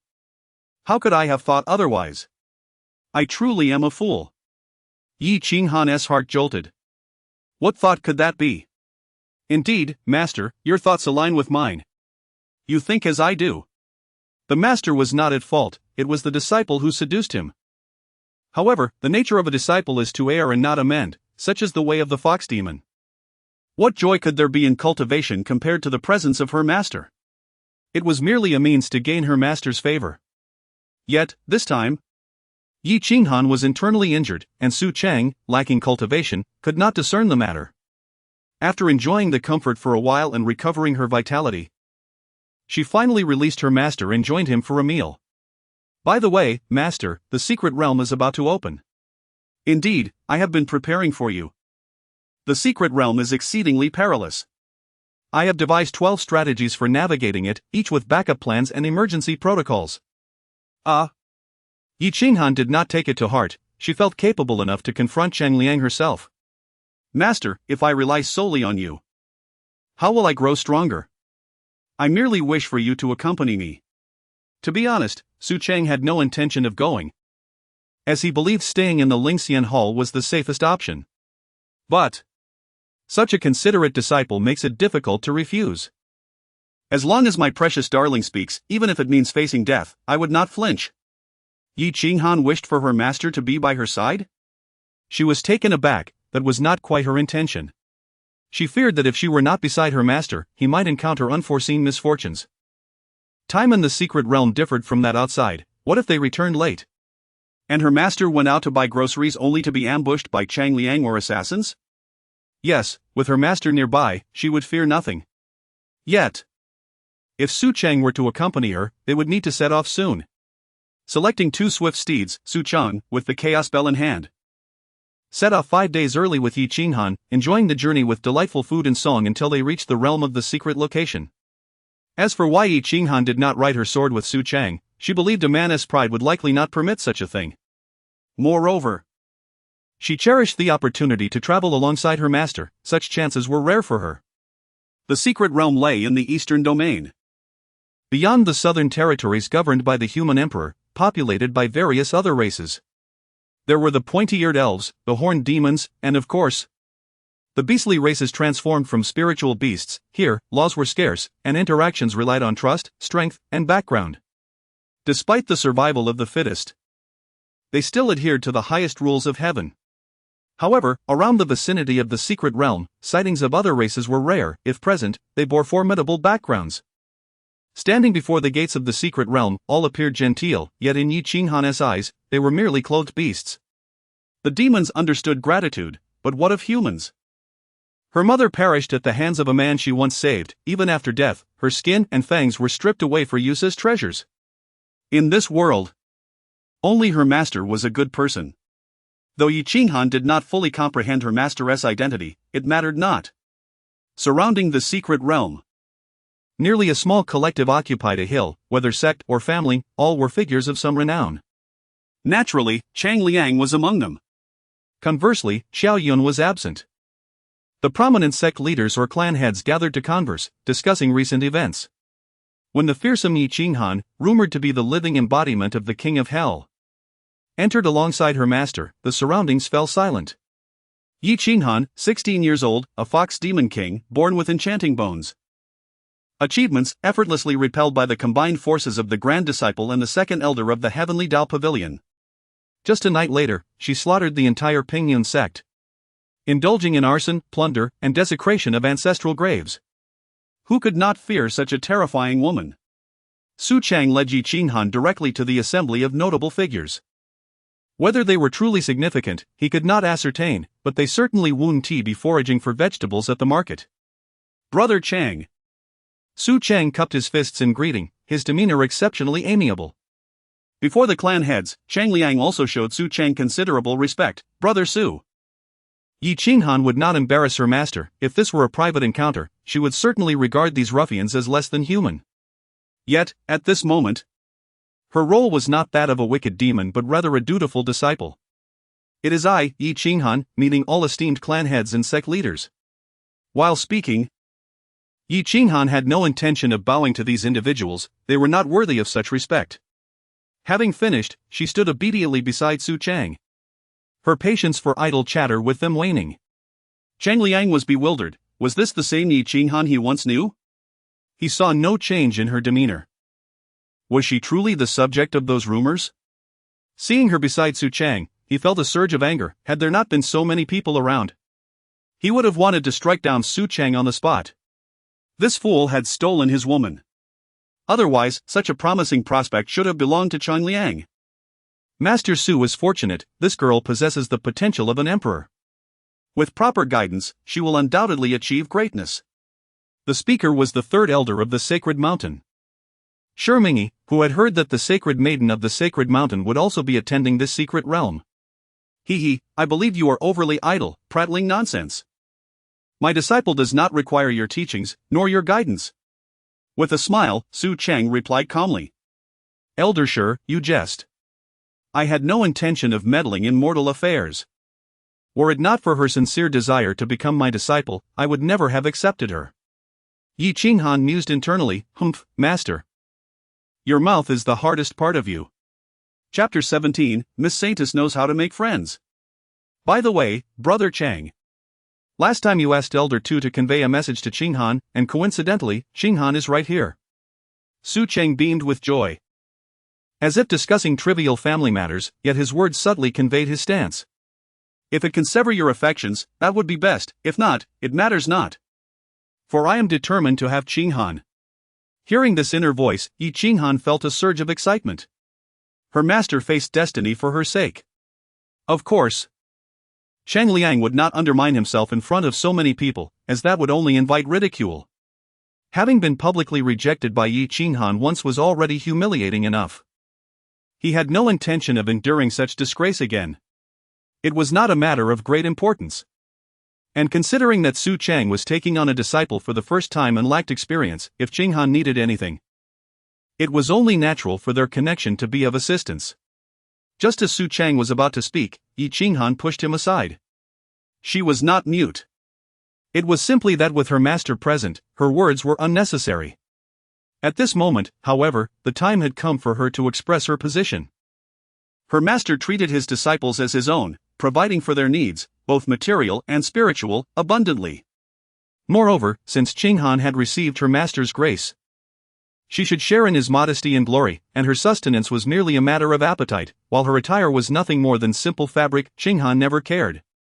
She appreciated Cheng Zhangman's goodwill and hoped he would take good care of his disciples.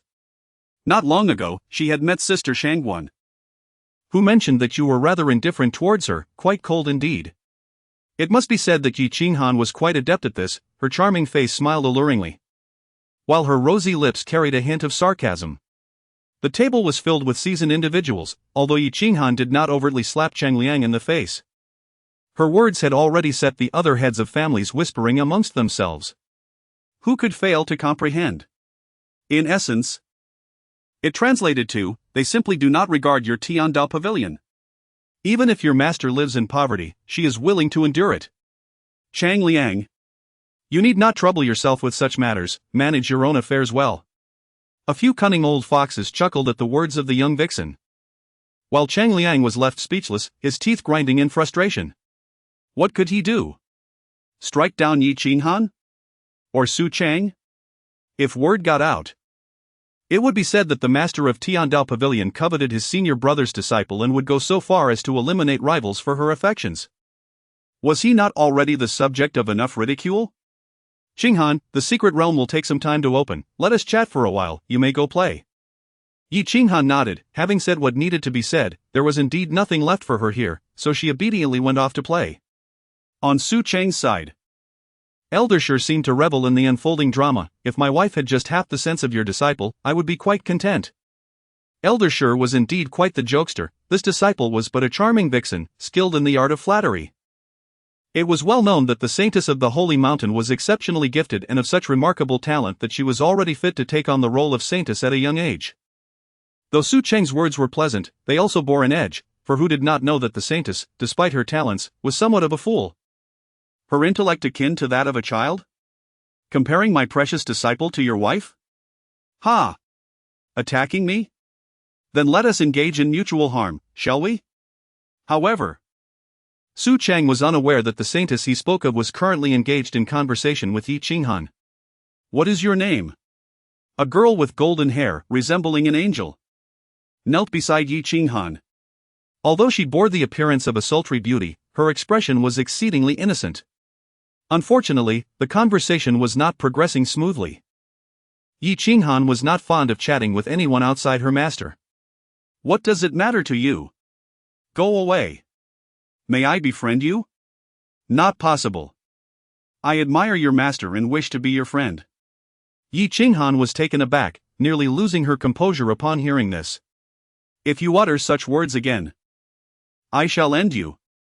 With that, a massive sword box crashed down at the feet of the saintess, producing a thunderous sound that drew the attention of Su Cheng and the other heads of families. What is it, Qinghan? Nothing. Yi Qinghan did not turn to look at her master, merely glaring at the seemingly innocent saintess. Su Cheng frowned. Having no intention of concealing matters concerning the Pian sect, thus, he spoke loudly enough for all to hear. Qinghan, what have I taught you? There are many eyes here. Do not kill indiscriminately, nor should you wipe out entire families. If there is an issue, return to Lingxian Hall and we shall devise a plan together. Okay. Yi Qinghan nearly bit through her teeth as she spoke. This foolish saintess was a grave offender. How dare she have feelings for her master? Even if Cheng Liang were alive, she must perish. Be executed. Flayed alive. Quartered. She must die utterly. What nonsense! This saintess of the holy mountain, can they not even train their own saintess properly? Coming out and already in heat? Ha! Daring to compete with me, Yi Qinghan? For a man? How many lives do you possess, Miss Saintess?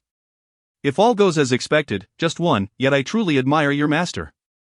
The saintess maintained a sincere expression. As if by simply declaring her feelings, Yi Qinghan would relinquish her master to her. If all goes as expected, you shall soon meet your end. However, Yi Qinghan's words fell on deaf ears, for the saintess did not heed them. The saintess blinked her large eyes, her innocent face breaking into a sincere smile as she spoke. That will not happen. I am very healthy and can bear healthy children for your master. It must be said, the saintess was quite adept at making friends. Yi Qinghan, currently meditating with her eyes closed, nearly sprang to her feet upon hearing this. I will end you right now. The sword box, just moments ago cradled in her arms, once again crashed to the ground. Compared to the last time, the sword box opened instantaneously, revealing several celestial swords. Su Cheng hurriedly inquired, Qinghan, calm down. What has she done to anger you? Yi Qinghan was nearly grinding her teeth to dust, her sword finger raised, only to see her master slowly lower it again. Yet the saintess displayed no sense of crisis. Upon noticing Su Cheng's approach, she introduced herself. Master Su, it is a pleasure to meet you. My name is Li Shiyao. I only wished to befriend Sister Qinghan, but it seems I have made a blunder. Is this Li Shiyao? Though Li Shiyao is exceptionally gifted, she possesses the intellect of a child. After joining Tiandao Pavilion, she was bullied by the other female disciples, yet willingly played the toy for Chang Liang, believing he could make her smarter. Another pitiful soul, ha! All women associated with Cheng Liang seem to be like this. Should I warn Qinghan not to get too close? Given Li Shiyao's intelligence, she likely cannot commit any harmful acts, as long as Yi Qinghan does not provoke her. All will be well. Yi Qinghan was taken aback. This could be a splendid idea. Glancing at her master, who nodded in reassurance, she then turned her attention back to Li Shiyao. You are the saintess, are you? Why don't you go back to being a toy for Chang Liang? Do not think I am unaware of your intentions. My master has already defied fate to alter mine. Do you wish to share in his fortune? Dream on. Ha! You wish to harm my master? I can be your friend. Yi Qinghan smiled, her mind already concocting a plan. Wonderful. May I call you Sister Qinghan?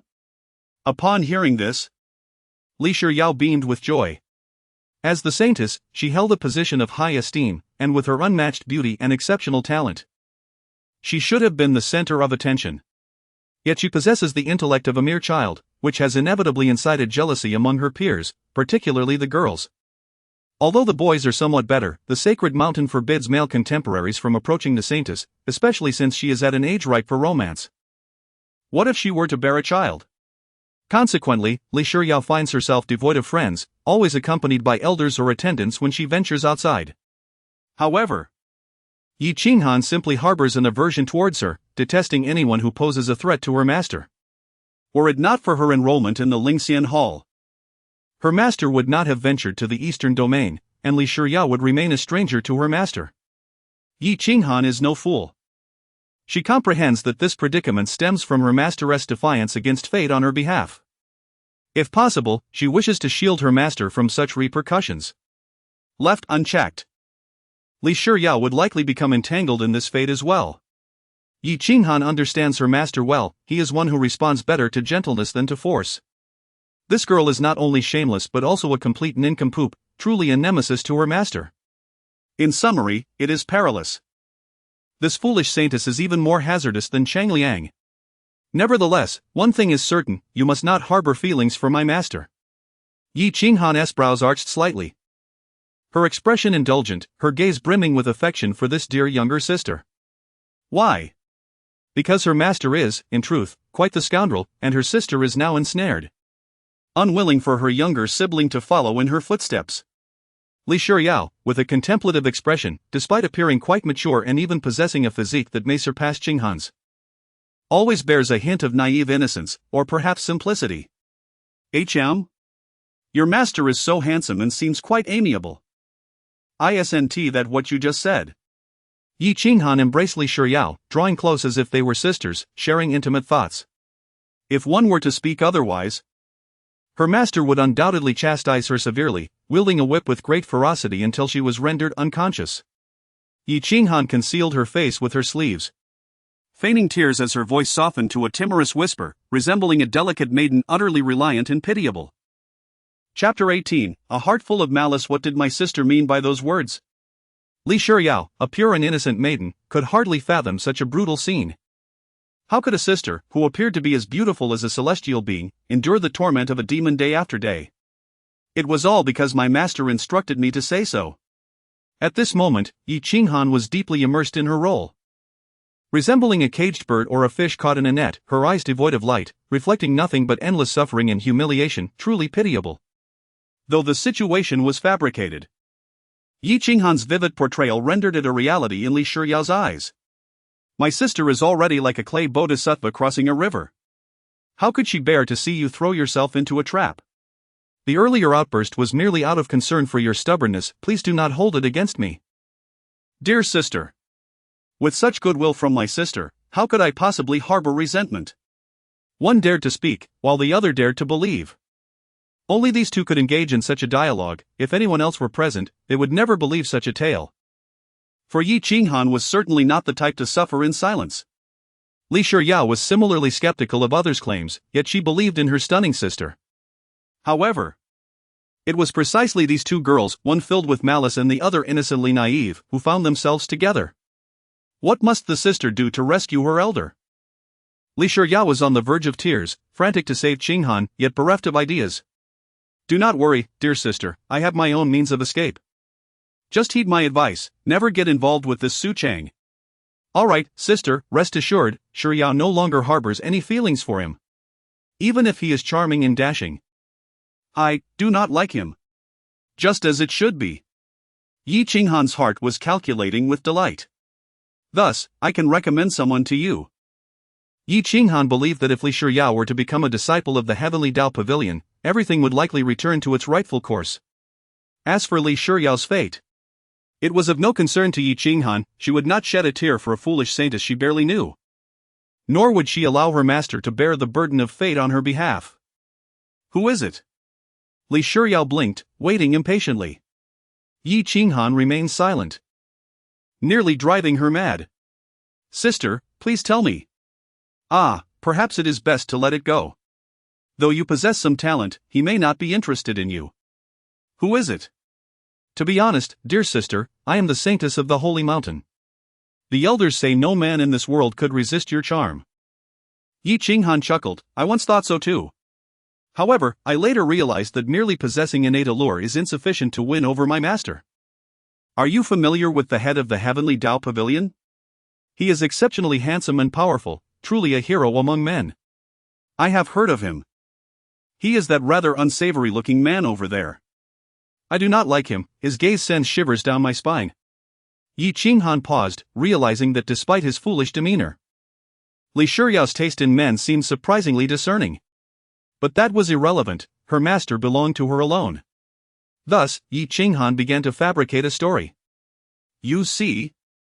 That was head Cheng evaluating your talents and observing your fate. If so, it appears he holds some affection for you. Is that true? Li Shiyao gasped in disbelief. Of course. Head Cheng has achieved his position at a young age. If you were to follow him, wouldn't you be on the path to immortality? Moreover, he treats his disciples with great care, fostering a warm environment. But sister, you just said he is quite indifferent towards his eldest disciple. That was what my master instructed me to say. If I do not follow my master's words, I shall face punishment upon returning. As Yi Qinghan spoke, a wave of grievance washed over her, prompting Li Shiyao to feel like crying as well. Li Shiyao glanced back at Su Cheng, then at the distant Cheng Liang. Her heart a tumult of emotions. But this Cheng Liang was indeed not as handsome as Su Cheng.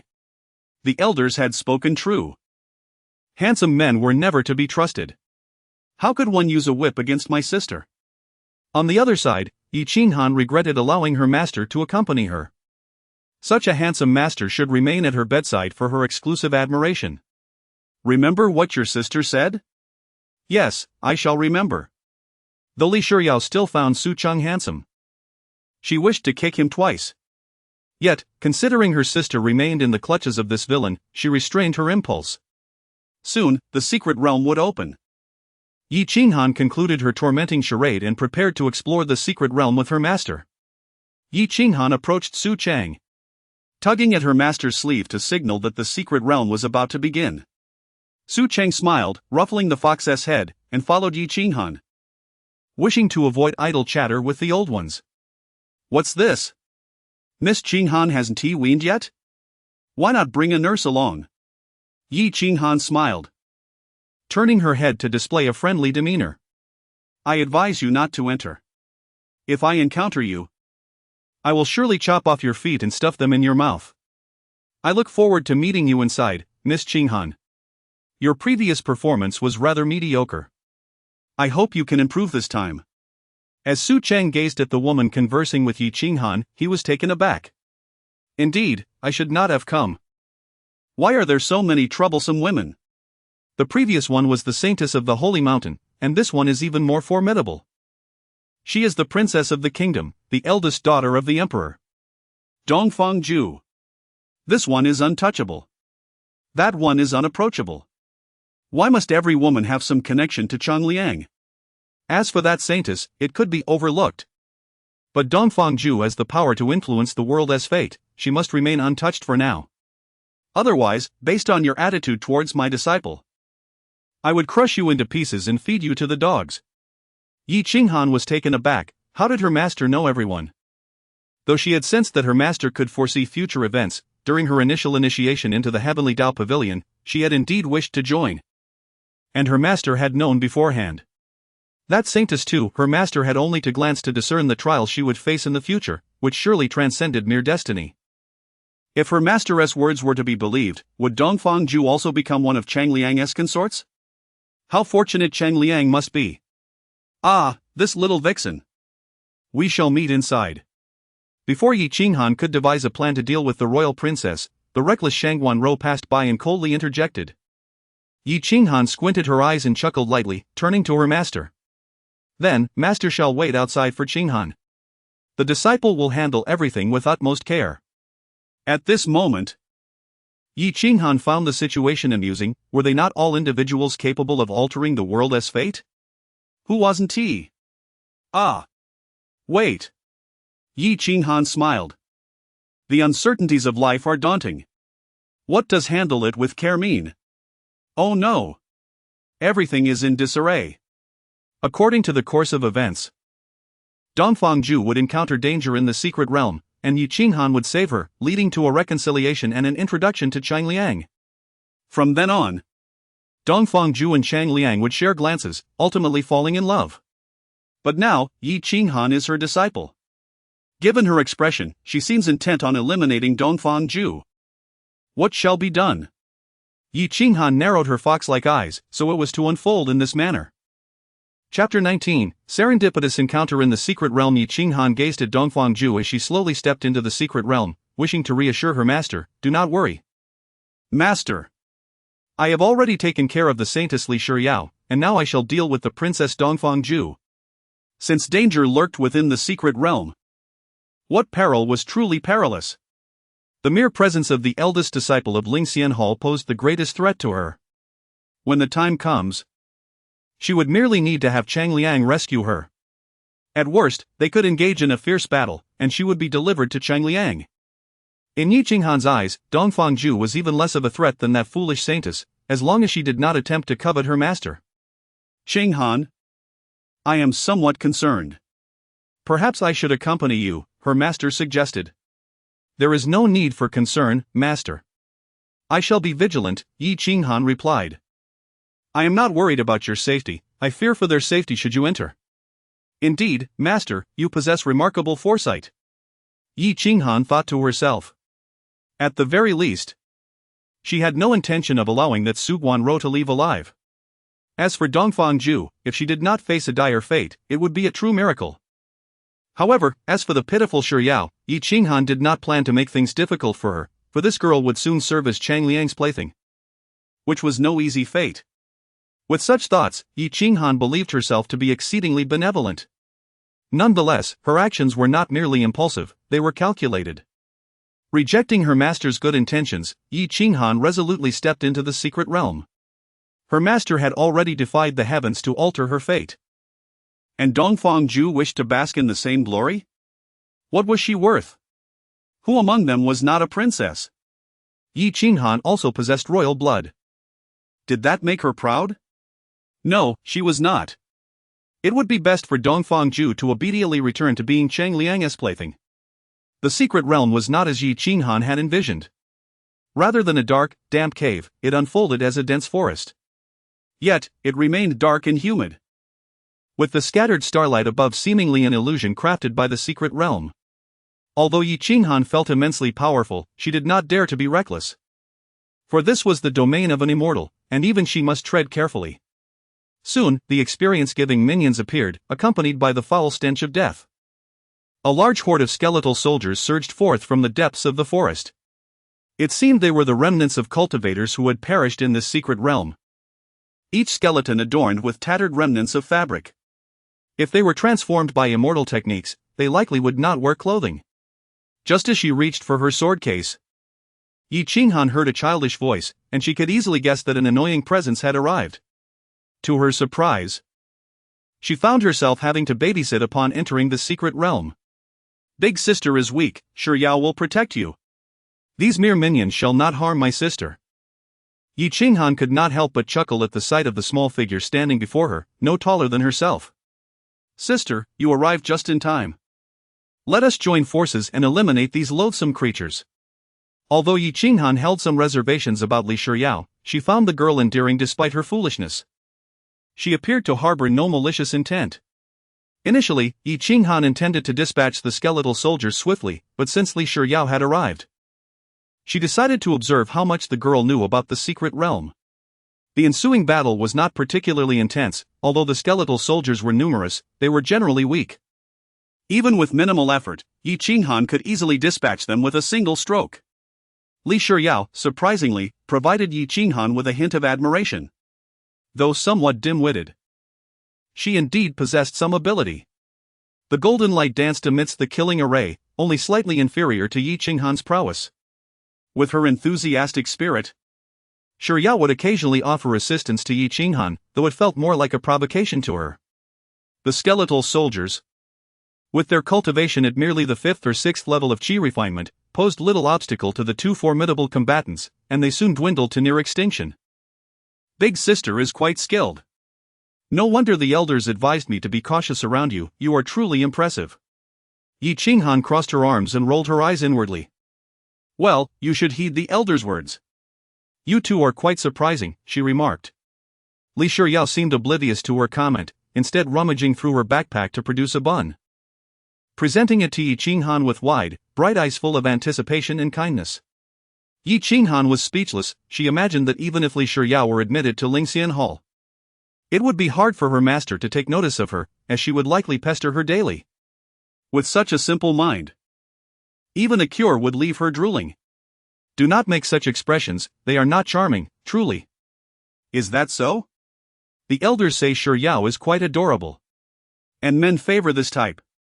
The elders are merely flattering you to boost your spirits. Li Shiryao nodded slightly, then inched the bun closer to Yi Qinghan's face, almost pressing it against her. This girl had not heard a word she said. Yi Qinghan accepted the bun but promptly discarded it, not out of hunger, but due to their current perilous environment. The last thing she needed was for this naive girl to inadvertently cause her harm. While Yi Qinghan did not covet the treasures of the secret realm, her primary concern was not to disappoint her master. Thus, even though she believed this little fool would likely not poison her, caution remained paramount. Big sister, you eat so quickly. Is it delicious? Yes, it is delightful. The meat is succulent, and I quite enjoy it. Yi Qinghan cast a sidelong glance at the half-eaten meat bun in Shiryao's hand, casually replying. Then shifted her focus to the mechanism before them. They had arrived at a cavern, and the mechanism was likely a test for the second stage. However, the bun you gave me was vegetarian, though I appreciate your kindness, I truly cannot spare the meat bun. You stingy little fool. I did not eat it. I saved it for the journey home. After a moment of contemplation, Li Shiyao decided that her sister's reasoning was sound. That Su Cheng was a great villain. And her sister must often go hungry. In a fit of generosity, Li Shiyao produced another bun and offered it to Yi Qinghan once more. One is sufficient. Keep the rest for yourself. Yi Qinghan could not even be bothered to look, her gaze fixed firmly on the intricate formation before her. This mechanism was indeed profound. Yet it was not without a solution. However, she required a tranquil environment. Upon hearing Yi Qinghan's refusal, Li Shiyao's hand clutched the bun, recoiled as if fearing Yi Qinghan would change her mind. Sister, how about it? Quite simple, do not speak for now. Can this formation truly sense if I speak? How extraordinary! It cannot, this is a barrier formation, seemingly possessing a triggering mechanism for combat. In any case, do not speak. And allow me to examine it. How marvelous! Perhaps I could assist you, sister. There is no need, simply stand aside. But I wish to help. Yi Qinghan felt the intent of the Ling Shuang sword guiding her, it was the essence of slaughter. At that moment, she longed to vanquish this foolish saintess. Yet, recalling that this girl would soon become Cheng Liang's plaything, she restrained herself. Be good, Shiyao, simply wait patiently for your sister. I shall soon unravel this formation. Chapter 20. The elder remarked that they were evenly matched. Sister, how about? Shiyao give it a try? Shiyao suggested, observing Yi Qinghan, who had been attempting for quite some time without success. Yi Qinghan had indeed sensed something amiss, the barrier formation appeared to be a closed loop, returning to its starting point no matter the approach. No need. Sister Qinghan already has a solution. Really? Shiyao clapped her small hands, her face alight with surprise. Do you think I am someone ordinary? Yi Qinghan retorted as she tore open her collar, retrieving a sword box and heavily dropping it to the ground, startling Shiyao in the process.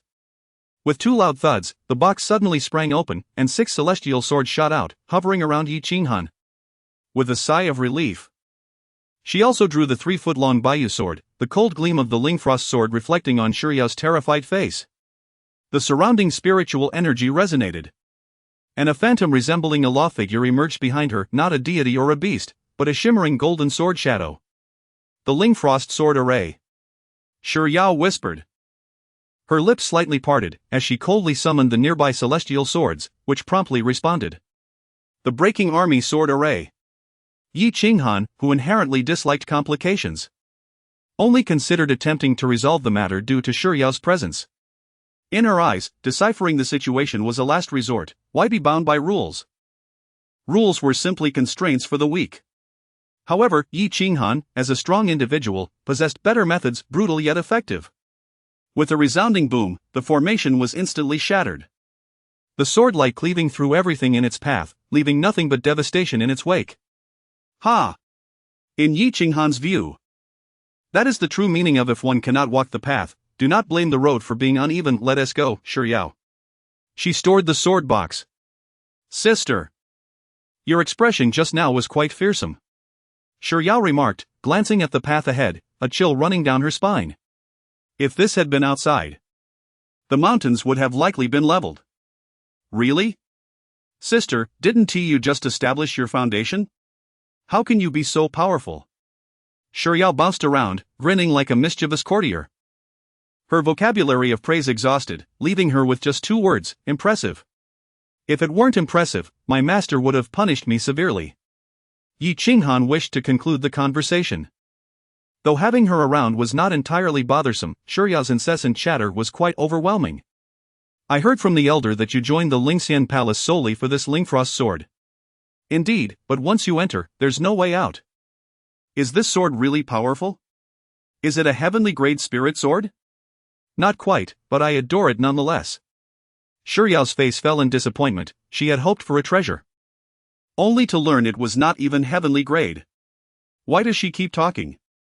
Yi Qinghan pondered, wishing to ask her master if there was a magical artifact capable of sealing someone's lips. If only Shiyao were mute, she would be quite endearing. Yet, Her greatest flaw was her incessant chatter. "Shiryao, let us play a game, shall we?" "Sure. How do we play, sister?" "From now on, we shall not speak." Yi Qinghan cradled Shiryao's head in her hands, akin to holding a basketball, her eyes brimming with suppressed intensity. However, Shiryao wished to converse with her sister. Feeling a bit wronged, Shiryao cherished her mysterious sister, who treated her with kindness. Just moments ago, the skeleton warrior had dropped precious treasures. And she was willing to share with her. "Then do you still wish to play the game?" "I do." "Then before we clear the next level, we must remain silent, alright?" "Okay. If you cannot restrain yourself and lose, you must give me all the buns in your bag." Shiryao glanced at Yi Qinghan.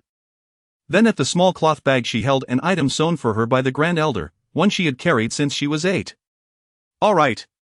After returning, she could still enjoy the buns, but her sister could not. Everyone thought Shiryao was a fool, but in truth, she was quite clever.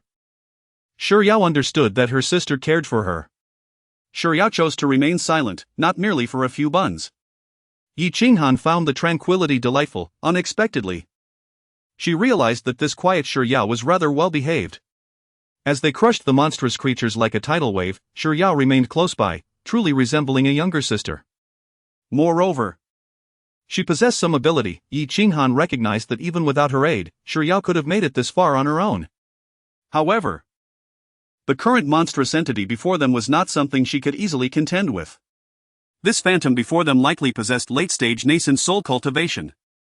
Even the second elder of the Heavenly Tao Pavilion would only be able to flee upon encountering it. What hope did a mid-foundation Li Shiryao have? The circular platform, reminiscent of an arena, seemed reserved for a showdown among the strong. At its center stood a blue phantom, not their first encounter. Upon being attacked or entering a certain range, it would immediately engage. Along the way, Yi Qinghan had witnessed numerous corpses. Some were fellow cultivators who had entered simultaneously, while others were lingering souls. All were drawn by the allure of the rare treasures within the secret realm, fighting tooth and nail to carve a path through the throng for a chance at immortality, to be recognized and esteemed by all. How dull! With a mere glance, she signaled for the little fool to retreat, preparing to unleash her full power. Yi Qinghan was uncertain if she could slay this ethereal entity resembling a spirit. But she was unperturbed. If she could not kill it, she would use the jade slip her master had prepared for her. As for why she did not employ the jade slip immediately, it was twofold. Firstly, Yi Qinghan wished to test her own strength, which was the original purpose of entering this secret realm. Secondly, she was unsure if the secret realm could withstand her master's might. Summoning 10 celestial swords, Yi Qinghan prepared to exert her full force, hoping to see if she could obliterate this phantom in one strike. Lingfrost Sword Array, God-slaying Sword Array. Lingfrost. Yi Qinghan channeled all her spiritual energy, and in an instant, a multitude of swords flew forth, creating a scene reminiscent of countless swords returning home.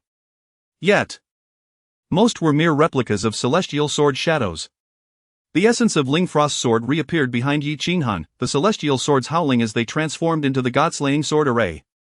The sound of swords echoed like the wails of demons, the wind resonating like war drums, and the golden sword shadows shifted color as the words Lingfrost fell. Gazing at the flurry of white sword shadows, Shiryao was bewildered. Was that not her sister's ultimate move? Ah! If I am not as strong as my sister, could it be because I have eaten too much? Did the elder not say we were about equal? That insufferable elder! Was this what he called about equal? There was a significant disparity. How foolish of her to think her sister was pitiable. Could it be that she truly was the simpleton they claimed? As Yi Qinghan drew the Lingfrost sword from her waist, the snow-colored silhouette surged forth alongside the barrage of flying swords. The overwhelming sword energy forced Li Shiryao's head to turn away, rendering her unable to see what was transpiring on Yi Qinghan's side. She was toppled, sent flying. And it was only at that moment did Shiryao finally grasp the true weight behind the phrase evenly matched. Is Sister Qinghan truly only at the foundation level? It was not until the rampaging sword energy subsided, and she could support her head once more, that Shiryao slowly lifted her gaze, only to find Yi Qinghan standing amidst the wreckage of shattered stones. Chapter 21, In the presence of a noble lady, please, my lady, spare me. I am not intentionally causing you trouble, but am rather compelled by threats beyond my control. Poetry Yao observed from a distance the man kneeling before Yi Qinghan, momentarily taken aback by the scene. Continuing, he remarked, the frost sword is far too precious. The sword in Yi Qinghan's hand has already been replaced with an inconspicuous, ordinary celestial-grade flying sword, which now rests upon the shoulder of the man before her. I am Su Zhanfeng, a cultivator who was once a close friend of the master of this secret realm. We had planned to ascend to the celestial realm together. Yet on the eve of our ascension, I was secretly plotted against and imprisoned in this secret realm, reduced to this wretched state. He went on, if you, my lady, would grant me mercy, I am willing to serve you faithfully. Yi Qinghan scrutinized the man before her, who appeared akin to a charred corpse. He bore little resemblance to a human. Although his face remained intact, possessing eyes and a nose, claiming him to be alive would invite disbelief. You are far too grotesque. I have no inclination towards you. Su Zhanfeng, clearly taken aback, felt a pang of disappointment. Yet the urgency of his life compelled him to tread carefully around the noble lady. It was generally accepted that only cultivators below the golden core stage could enter the secret realm, yet someone like Yi Qinghan, even after being trapped in this realm for thousands of years, was a rare sight to behold. Nevertheless, he had no intention of inquiring how she had entered or her purpose for being there. As for Yi Qinghan's displayed cultivation at the early foundation establishment stage, only a fool would believe such a notion. Who had ever witnessed a foundation establishment cultivator capable of effortlessly dispatching one at the late nascent soul stage? Though her cultivation was restricted within this secret realm, she still maintained the prowess of a late nascent soul cultivator, around the 15th level. Su Zhanfeng would never accept such absurdity. Pray, my lady, feel free to stipulate any conditions. I am willing to do anything to secure my life. Oh, is that so? Quite the eager one. Upon seeing Yi Qinghan smile, Su Zhanfeng gradually relaxed, mirroring her smile as he continued, of course, your words are akin to imperial edicts. I shall not shy away from any task. Are you familiar with this secret realm? Upon hearing her inquiry, Su Zhanfeng's heart leapt with hope. He could survive. I am indeed knowledgeable. What is it that my lady seeks? He thought to himself, isn't this perfectly aligned with my expertise? Having been trapped here for thousands of years, who could know this secret realm better than I? Is there a treasure vault or some form of currency, perhaps gold?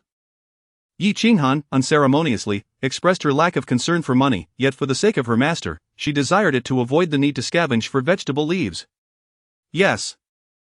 Yes. To my knowledge, there are 2 ferocious beasts guarding celestial-grade treasures and techniques. Su Zhanfeng was so excited he nearly sprang to his feet, but quickly realized his error and knelt once more. If you deceive me, you know the consequences. Yi Qinghan narrowed her eyes, lightly tapping Su Zhanfeng's shoulder with her sword's blade. I would never dare, my lady. If I speak falsely, I shall be the one to end my own life. If you perform well, I may consider leading you out. Yi Qinghan said flatly while narrowing her eyes. Su Zhanfeng was stunned. This was a secret realm conjured by a celestial being, and this young woman claimed she could lead him out. However, who could guarantee that she was not a celestial being herself? Although he would likely remain under her influence if he were to escape, it was certainly preferable to languishing in this secret realm. Thank you for your immense kindness, my lady.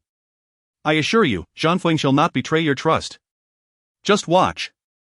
Yi Qinghan then slowly sheathed her celestial sword, and with a flick of her wrist, a sword box appeared, instantly retracting the celestial sword within.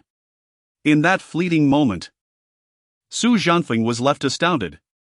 While Poetry Yao might not recognize it, he was well aware of the significance.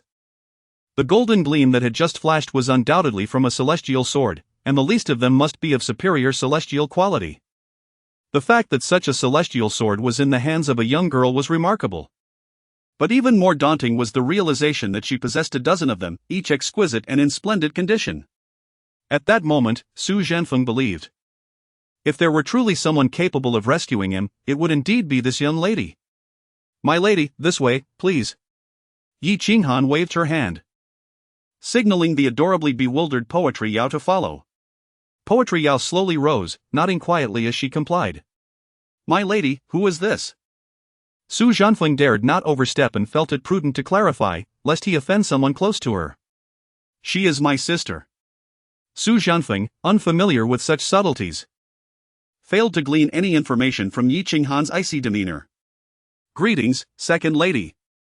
You may call me Zhanfeng. He promptly knelt, paying his respects with a deep bow. He possessed dignity, yet he felt that anyone trapped in this secret realm for thousands of years would naturally behave in such a manner. There's no need for that. Sister, you needn't be so formal. Li Shiya was taken aback, perplexed by the man's evident fear of her sister.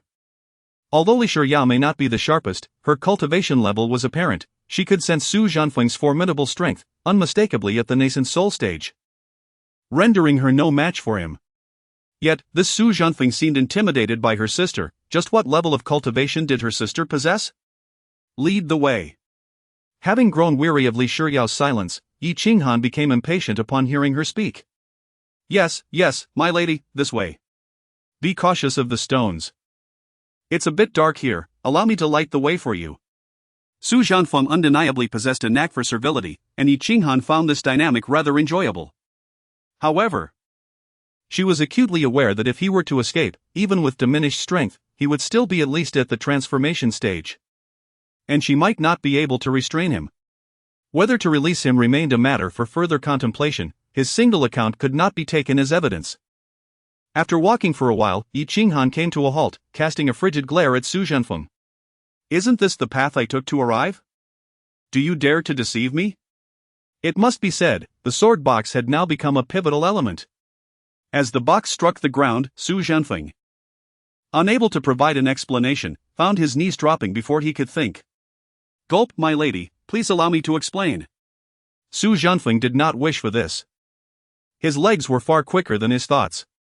The direction is correct, this is indeed the path, the treasure vault has always been behind the entrance. Is that so? Yi Qinghan's gaze swept over him, nearly instilling terror into the heart of this man who had been fasting for millennia. It was utterly terrifying. Su Zhanfeng believed he had encountered many strong beings, having even battled semi-celestials, yet none had ever instilled such fear in him. But before this noble lady, he found his legs utterly unresponsive. Indeed, there exists a barrier there. Without careful examination, the hidden path behind cannot be discovered. If I find out that you have deceived me or attempted to escape with trickery, you know the consequences, do you not? Though Yi Qinghan appeared to smile, Su Zhanfeng was utterly terrified, speechless, and could only repeatedly bang his head against the ground vigorously. Chapter 22, The Treasure Hall. It must be said that with Su Zhanfeng present, even the demonic creatures dared not approach Yi Qinghan. Because Yi Qinghan had entered earlier and moved swiftly, she had not encountered any cultivators along the way, only corpses. However, the return journey to the treasure hall behind the entrance was markedly different. Everywhere lay the bodies of cultivators, a scene that Yi Qinghan had anticipated. Self-proclaimed humans, driven by the allure of rare treasures, raised their swords and summoned their magical artifacts. Naturally, Yi Qinghan was no exception. While the demonic creatures feared Su Zhanfeng's formidable cultivation, humans did not share that trepidation. Humans are inherently bold beings, though the demons may hesitate, there are always those who dare to challenge. Yet, it was evident that none of them could surpass the barrier posed by Su Zhanfeng. Yi Qinghan nonchalantly accepted the rare treasures and storage rings offered by Su Zhanfeng. Such items were of no concern to her, more was always better. However, if they were gold or anything that could be sold for profit, that would be even more delightful. Her master would surely be pleased. Compared to treasures meant solely for her own use, Yi Qinghan yearned for items that would bring joy to her master. Yet, she had never witnessed her master show interest in anything beyond disciples and gold. In the past, her master had even displayed little interest in her disciples. Within this labyrinthine secret realm, Yi Qinghan could indeed avoid many detours with Su Zhanfeng guiding her. Soon, she returned to the forest where her journey had begun, albeit through a different entrance. Under Su Zhanfeng's guidance, they arrived before the seal of the treasure hall, and Yi Qinghan smiled, realizing that Su Zhanfeng was not deceiving her. Although she was not well versed in formations and barriers, with Su Zhanfeng beside her, they needed not halt their pace, the barrier was effortlessly dispelled ahead of her. As for the two ferocious beasts Su Zhanfeng mentioned, though their cultivation was not high, they were still formidable creatures that ordinary cultivators could not contend with. With her nascent soul cultivation, could she truly handle even 2 of these beasts? Yi Qinghan was not surprised, but rather skeptical. For it was well known that most dangers emerge just before victory is attained. She never forgot her master's teachings: one must always proceed with caution. It was not fear of death that motivated her, but the desire not to bring shame to her master. If her master were to see her in a wretched state, she would surely lose sleep over it. What the young lady did not know was that her master, having ascended to immortality, had no children or disciples, and sought a worthy successor. Thus, he had left behind 2 ferocious beasts to guard the entrance and screen potential disciples. These beasts were meticulously chosen. Their cultivation level matched that of any challenger. Yet, it was common knowledge that a human of the same cultivation level could hardly rival a ferocious beast. If a novice were to enter, they would likely falter against 2 nascent soul beasts. Su Zhenfeng, wishing to survive, dared not conceal the truth. This young lady was ruthless in her methods, quick to strike with lethal intent, and should not be provoked. Whether she could slay the beasts, Su Zhenfeng did not know. But he was certain that if she were even slightly angered, she would not hesitate to eliminate him. Upon hearing this, Yi Qinghan chuckled, amused by the irony. Her master, despite lacking cultivation, could sever thunder tribulations with a single sword strike.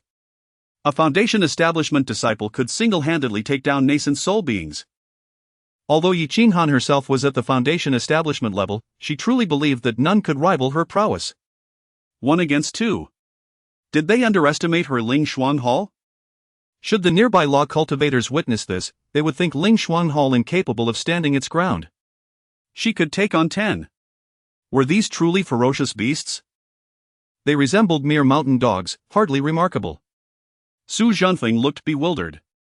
Was the young lady jesting? While the beasts appeared still. What would happen if one were to step into the domain of the treasure hall? Yi Qinghan scoffed, finding Su Zhenfeng's fear of death baffling. Su Zhenfeng, realizing this, wondered if he had failed to adequately impress her. Could he be blamed? Had he been in his former stage of ascendance? He would not have regarded the 2 nascent soul beasts as a threat. Yet now, as a nascent soul himself, he would need to exert all his strength against even 1 beast. How could he possibly contend with 2? They were merely beasts without intelligence, waiting here. Just as Yi Qinghan's words faded, a figure darted into the hall. Ah! Someone was eager to claim this task? Chen Meng, with her indecision. Could it be that she was afraid? If she were frightened, she should return to her master. After all, she had barely left the nest. How could her master be at ease? Dongfang Ju, observing the barrier sealing the treasure hall, could not resist taunting Yi Qinghan and her companions. Sister Qinghan, this individual actually. Shi Yao clenched her small fists, her face a mask of indignation, as if someone had stolen her bun. No matter, they were in a secret realm. If she wished to seize her master's treasures, she must ensure she could also bring them back alive, right? Su Zhenfeng merely listened, whispering to himself, Master-S. Things? This young lady was already defying the heavens. Her master must be an unfathomable terror. It was evident that the young lady held both reverence and fear for her master. Even within the secret realm, she spoke of her master's treasures, showing no inclination to claim them for herself. This spoke volumes of her master's profound and inscrutable nature. Does that mean we wait here? Yi Qinghan merely chuckled, retrieving the falling immortal ruler from her jade pendant and tossing it lightly into the sky. In an instant, half the secret realm was enveloped by the falling immortal ruler. Su Zhenfeng, having once been on the brink of ascension, realized immediately. Damn! Another celestial grade supreme treasure. Within the domain of the falling immortal ruler. There were only 2 ways to escape: either eliminate Yi Qinghan or counter with an equally potent spatial artifact or shatter the ruler hanging above. Sister Qinghan, what is this? I stole it from my master. I don't even know what it's called. But with this, even if Dongfang Ju takes my master's treasures, she cannot escape the barrier set by this artifact. Wouldn't your sister's master be furious? My master used this to spank me, so I stole it. Su Zhenfeng, following along, began to realize that this second lady might not be all there. Yet, since the eldest lady claimed her as a younger sister, he dared not speak out. Even if she were a bit off, she was still the second lady. What if she, like the eldest lady, was hiding her true power? The price of speaking out of turn was one Su Jianfeng could not afford. The ruler appeared quite extraordinary, if it were indeed the artifact of the eldest lady's master. Could it be a heavenly grade treasure? Su Jianfeng was utterly flabbergasted. The second lady truly had a discerning eye. But it could not be, if it were a heavenly grade treasure. Her master would certainly keep it locked away. How could she be allowed to handle it? Su Jianfeng's confusion deepened. Was the eldest lady truly treating him as a fool? Or were they both playing a game of riddles? Chapter 23, The Visitor. At this moment, Dongfang was clad in a flowing red silk robe, her chest adorned with protective soft armor, and beneath her slender waist lay a skirt forged from black iron. Her hair was elegantly tied with red cords, her lips curved into a smile, and her eyes sparkled with a spirited brilliance. Armed with a long spear, she exuded an imposing and unrestrained aura, reminiscent of a valiant warrior from the army. With such striking beauty, it was no wonder that countless young nobles both inside and outside the palace were utterly enchanted by her. Blessed with exceptional talent, she had attracted the admiration of many prestigious families and esteemed sects who sought her companionship. Yi Qinghan had encountered her before. Their last meeting had been on the martial stage of Ling Mountain, where she had been his rival. However, Yi Qinghan was also a prodigy. And since their last duel had ended in a stalemate, Dongfang seemed to harbor considerable discontent towards him. Whether it was a sense of camaraderie among heroes or mere jealousy, she could not resist mocking him whenever they crossed paths. Now, upon learning that Yi Qinghan had joined the obscure Lingxian sect for a mere broken sword, Dongfang found it both amusing and lamentable. Among her peers, he was the only one capable of matching her prowess, yet he had squandered his bright future for a sword.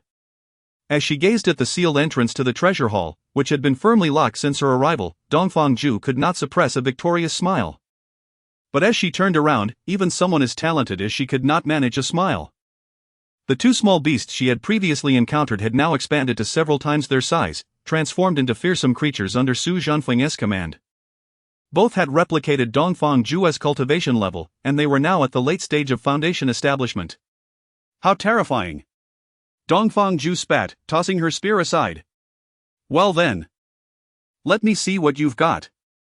Yi Qinghan, unfazed, casually retrieved a chair from his jade pendant and sat outside, watching the spectacle unfold. Miss Dongfang, your skills are impressive. Shi Yao, without hesitation, perched herself on Yi Qinghan's lap. Taken aback, Yi Qinghan thought, this naive saintess certainly has no sense of propriety. Indeed. Shi Yao had heard of Dongfang's remarkable spear skills and was eager to witness them firsthand. At this moment, Dongfang was fuming. Realizing that while she battled the ferocious beasts, the two were merely spectating. Not only were they watching, but they were also chattering incessantly. Silence. Watch me. But in her moment of distraction, she was caught off guard by one of the beasts, which swiped her against the wall. Ha ha ha. Oh dear, Miss Dongfang. How careless you are. Yi Qinghan laughed heartily, genuinely pleased. Aren't you the one who always boasts? Why the silence now? Is it that you're simply not chatty by nature? You love to steal the spotlight. You love to hoard treasures. Go ahead. Yi Qinghan, just you wait. I'll deal with these beasts first, and then I'll take care of you. Yi Qinghan was thoroughly entertained, and had it not been for the door blocking her, she would have rushed in to join the fray against Dongfang. While Yi Qinghan remained silent, Shi Yao, perched on his lap, wore a worried expression. Miss Dongfang, watch out behind you. Don't let those two little beasts take you down. Yi Qinghan, enjoying the banter with Shi Yao, found no annoyance in her chatter as she observed Dongfang struggling against the beasts. Of course, Yi Qinghan dared not dwell on a mundane life. The one she had been waiting for was finally here. Little vixen, I've finally caught you. Su Jianfeng turned abruptly, intent on claiming the life of the intruder to earn favor in front of his lady. Blocking Su Jianfeng's path, Yi Qinghan smiled playfully. I thought you had fled or met your demise. I didn't expect you to dare return to find me. Yi Qinghan was genuinely surprised. It seemed that Shang Guanrou had likely made a breakthrough. Ha, little vixen, your arrogance is amusing, but I wonder how much strength you truly possess. Shang Wan-ro proclaimed, channeling her true energy as her sword stood poised at her side, showcasing an impressive power rivaling that of Shuriao. Seemingly ready to demonstrate her current prowess to Yi Qinghan. Yi Qinghan blinked, recognizing that Shang Wan-ro had indeed reached the golden core stage. In terms of cultivation, excluding Su Zhanfeng, she was undoubtedly the strongest within this secret realm. However, her true energy, was this golden core truly potent? It felt weaker than her usual protective energy. Be careful, Sister Qinghan. She is formidable. She must have broken through in this secret realm. Shuriao warned. You needn't narrate for her. I can see that for myself. Yi Qinghan rolled her eyes. She is clearly a simpleton, she should just stick to her role. Miss Shangwan, may I ask why you harbor such animosity towards me? Yi Qinghan inquired with a smile, not in a hurry to retaliate, hoping to minimize future troubles. Upon hearing this, Shang Wan-ro's anger flared even further. Now that she had reached the golden core stage, there was no rush to take revenge on this scoundrel. How dare you ask? Oh? What do you mean by that? Feigning apprenticeship, using despicable means to deceive for treasures, do you admit to this? Using seductive arts to entice the leaders of other sects, have you done this? Maintaining a facade of propriety while being ruthless, harming the entire Pingyun sect. Desecrating ancestral graves for wealth, are you guilty of any of these? Yi Qinghan chuckled, indeed, those are all my deeds. You speak the truth. However, Yi Qinghan felt it necessary to clarify one point: she had never seduced any sect leader. Let us not spread baseless rumors. What if my master finds out and decides he no longer likes me? That would be a tremendous injustice. Since joining my master, I have diligently practiced and never wavered. Where lies the pretense? As for seducing the leader of another sect, I actually hope that your Chang Liang keeps his distance from me.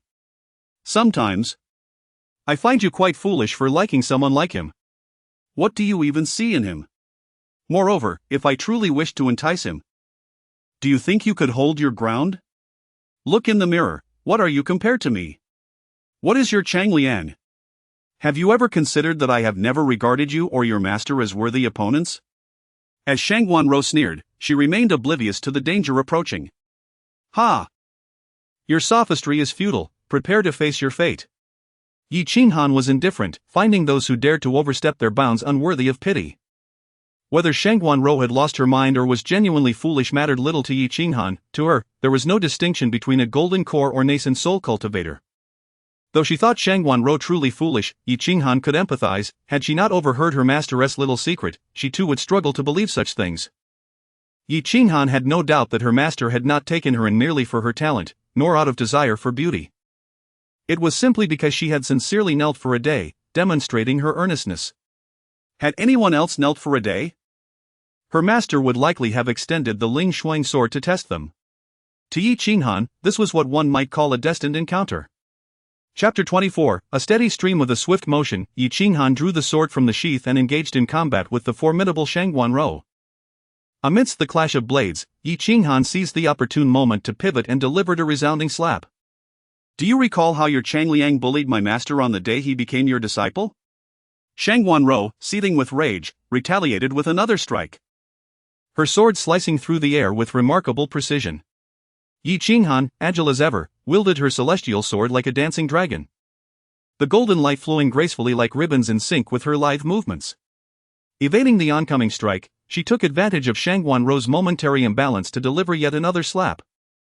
Though devoid of true energy, she exerted enough force to leave Shang Wan-ro dazed, blood trickling from her mouth as she sat stunned on the ground. Why the silence? Are you naturally taciturn? Yi Qinghan's gaze remained playful. I single-handedly annihilated an entire sect. Who gave you the audacity to believe your strength could extinguish my life? Or do you think the Pingyun sect lacks a golden core cultivator? She flicked Shang Wan-ro's sword, sending it to rest firmly beside her. Did you not intend to kill me? Do not feign death. At that moment, Yi Qinghan perceived Shang Wan-ro as the villain from a storyteller's tale, but she remained unfazed. Determined to avenge the indignities her master endured. None would escape her wrath. To slay her would be a disservice. With gritted teeth and eyes ablaze with fury, Shang Guanrou resolutely grasped her sword. It must be noted that while Chang Liang was far from virtuous, Shang Guanrou possessed a certain bravery. Yet, in the presence of Yi Qinghan, such courage was merely reckless folly. Following a thunderous impact, Yi Qinghan lowered her extended leg, observing Shang Guanrou sliding down the wall, battered. Do you believe everyone in this world is a fool, while you alone possess wisdom? In truth, in my eyes, you are the greatest fool of all. You dare entice the leaders of other sects, yet you fail to grasp the truth. In Lingxian Hall, my master dotes solely on me. The treasures of heaven and earth belong to me alone. I would forsake the resources of an entire sect and my master's affection to contend with you for that worthless Chang Liang? Shang Guanrou appeared increasingly unhinged. Bewildered by her inability to overcome Yi Qinghan, who was merely at the foundation establishment stage. Why is it that, despite being a prodigy, I cannot defeat you? Why does even my master, the sect leader, hold you in such high regard? What distinguishes you from me? If it is the treasure spoken of by your master, I have not employed any artifacts in our duel. As for beauty, do you truly believe you surpass me in that regard? Once you are gone, my master will love only me. You shall be a stumbling block on my path to immortality. Yi Qinghan chuckled, finding it amusing. You have known this all along. Haven T you? You are simply unwilling to accept that my master's disciple, whom you deem a waste, eclipses you in beauty and strength. You envy that I receive my master's affection while your own master does not love you. You covet my allure, which even your master cannot resist. Ah! If that is the case, I shall refrain from killing you, let your frustration consume you. Yi Qinghan's words were laced with venom, nearly driving the meditative Shang Guanrou to madness. If you release me, rest assured, I will not spare you. Shang Guanrou spat, her disdain palpable. It was evident she felt despair, knowing that she would return empty-handed, likely disappointing her master. In stark contrast, Yi Qinghan remained composed and unperturbed. You are no different from the skeletal minions encountered in the secret realm. Do not overestimate your worth. The humiliations my master suffered, I shall repay in kind to you and your heavenly Dao pavilion. Neither you nor your precious master shall escape unscathed. With that, Yi Qinghan turned her back on Shang Guanrou, leaving her to her fate, and casually returned to the entrance of the treasure hall. How impressive, sister. Even the golden core Shang Guanrou is no match for you. Li Shiyao, ever the sycophant, trailed behind Yi Qinghan, showering her with praise. She exhausted every four-character phrase she could conjure. All right, I get it. You haven't studied much. Take a break before you tire yourself out. Yi Qinghan rolled her eyes, bemused by Li Shiyao's exuberance over her victory.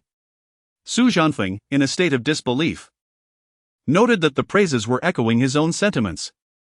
He had been robbed of the opportunity to shine. Just moments ago, the esteemed elder sister was to take the lead. And now even the second lady sought to steal the spotlight.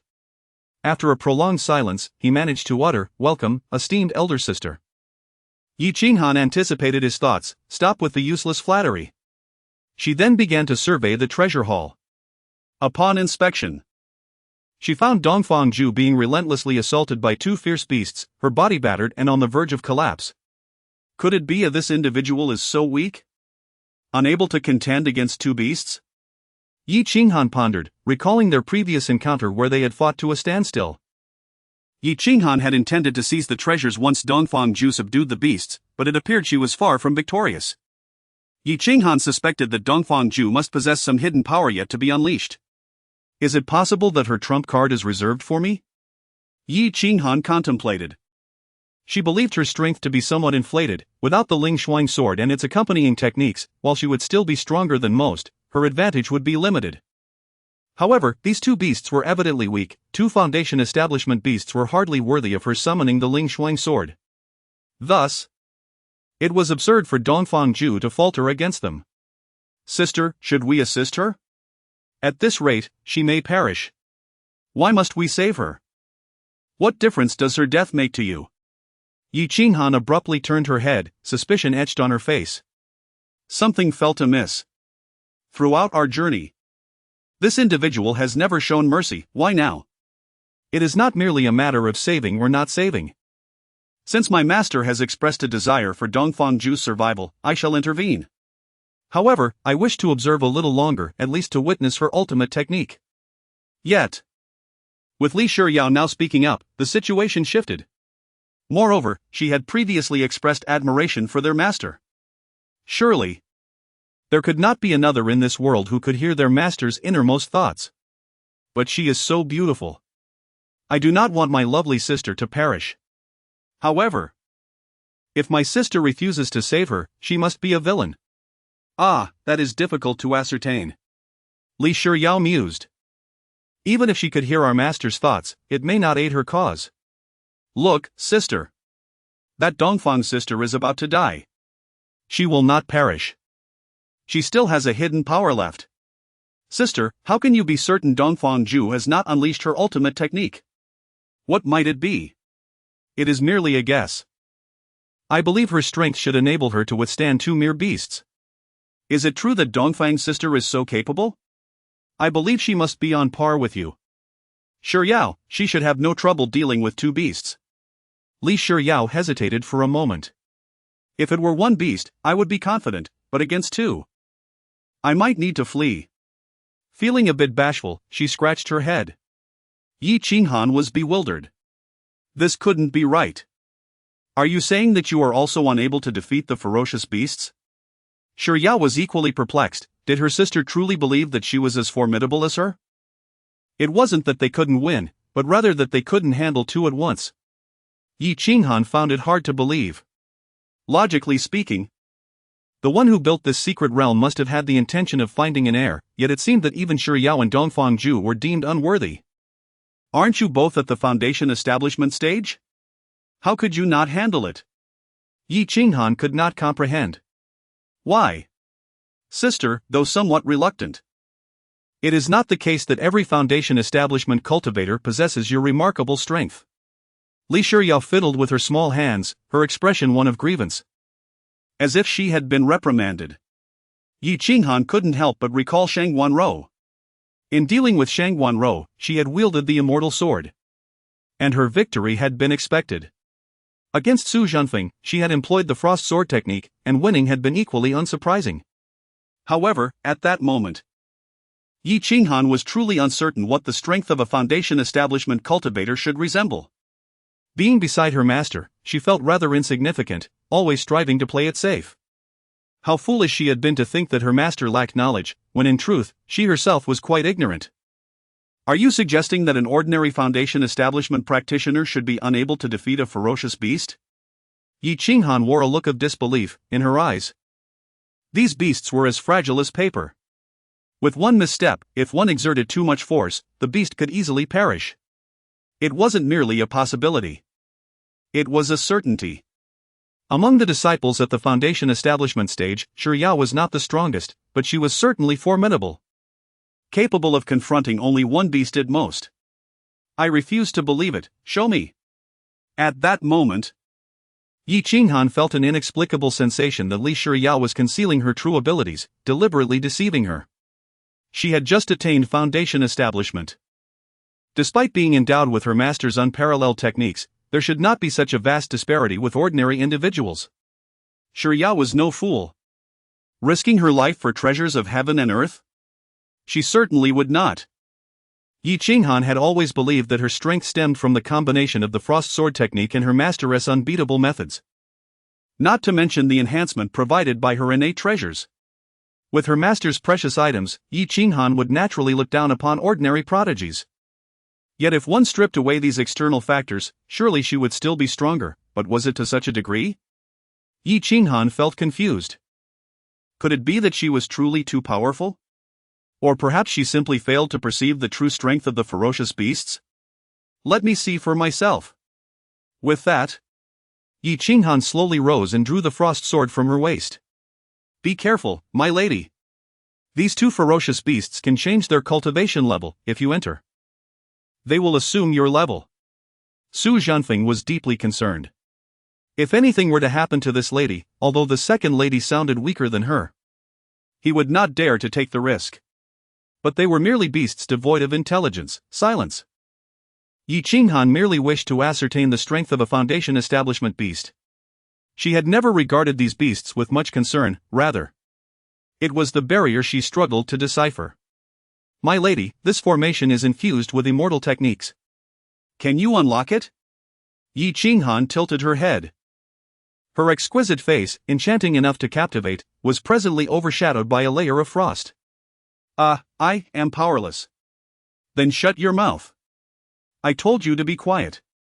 Su Jianfeng quickly covered his mouth. This lady's temperament was unpredictable, and he dared not speak carelessly.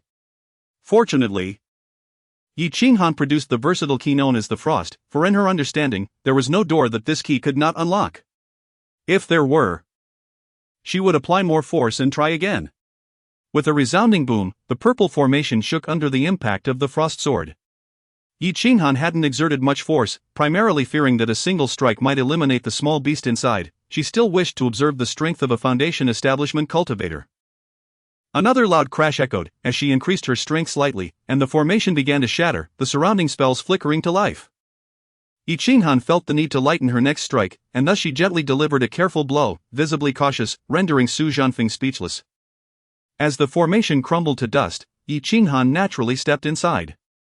Sister Dongfang, are you nearing your end? Just barely hanging on. Beg me. And I might spare your life, how about that? Dream on. Go find your master for help. In an instant, Yi Qinghan lunged forth, kicking Dongfang Ju out of the courtyard as though she were a lifeless dog. Sure Yao, keep an eye on her. I intend to chop off her feet and stuff them into her mouth. Dongfang Ju needed no one to watch over her, already gravely injured. The added force from Yi Qinghan's kick rendered her unconscious. Yi Qinghan watched as the two ferocious beasts seemed to shrink, their powers retracting.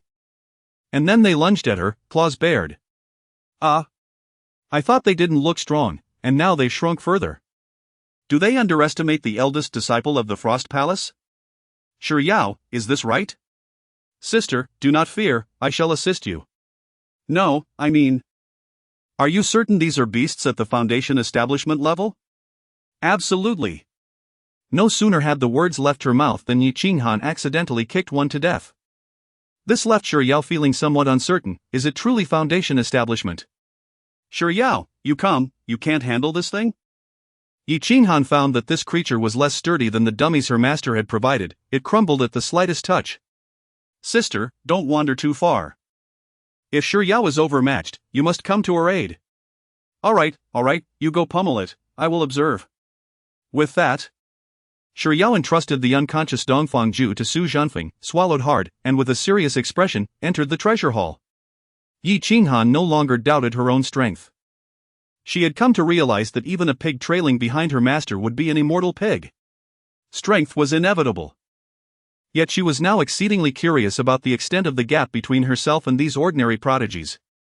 Had it been in the past, she might have discerned some insights from their duels, but now, within this secret realm, she felt as if she could obliterate everything.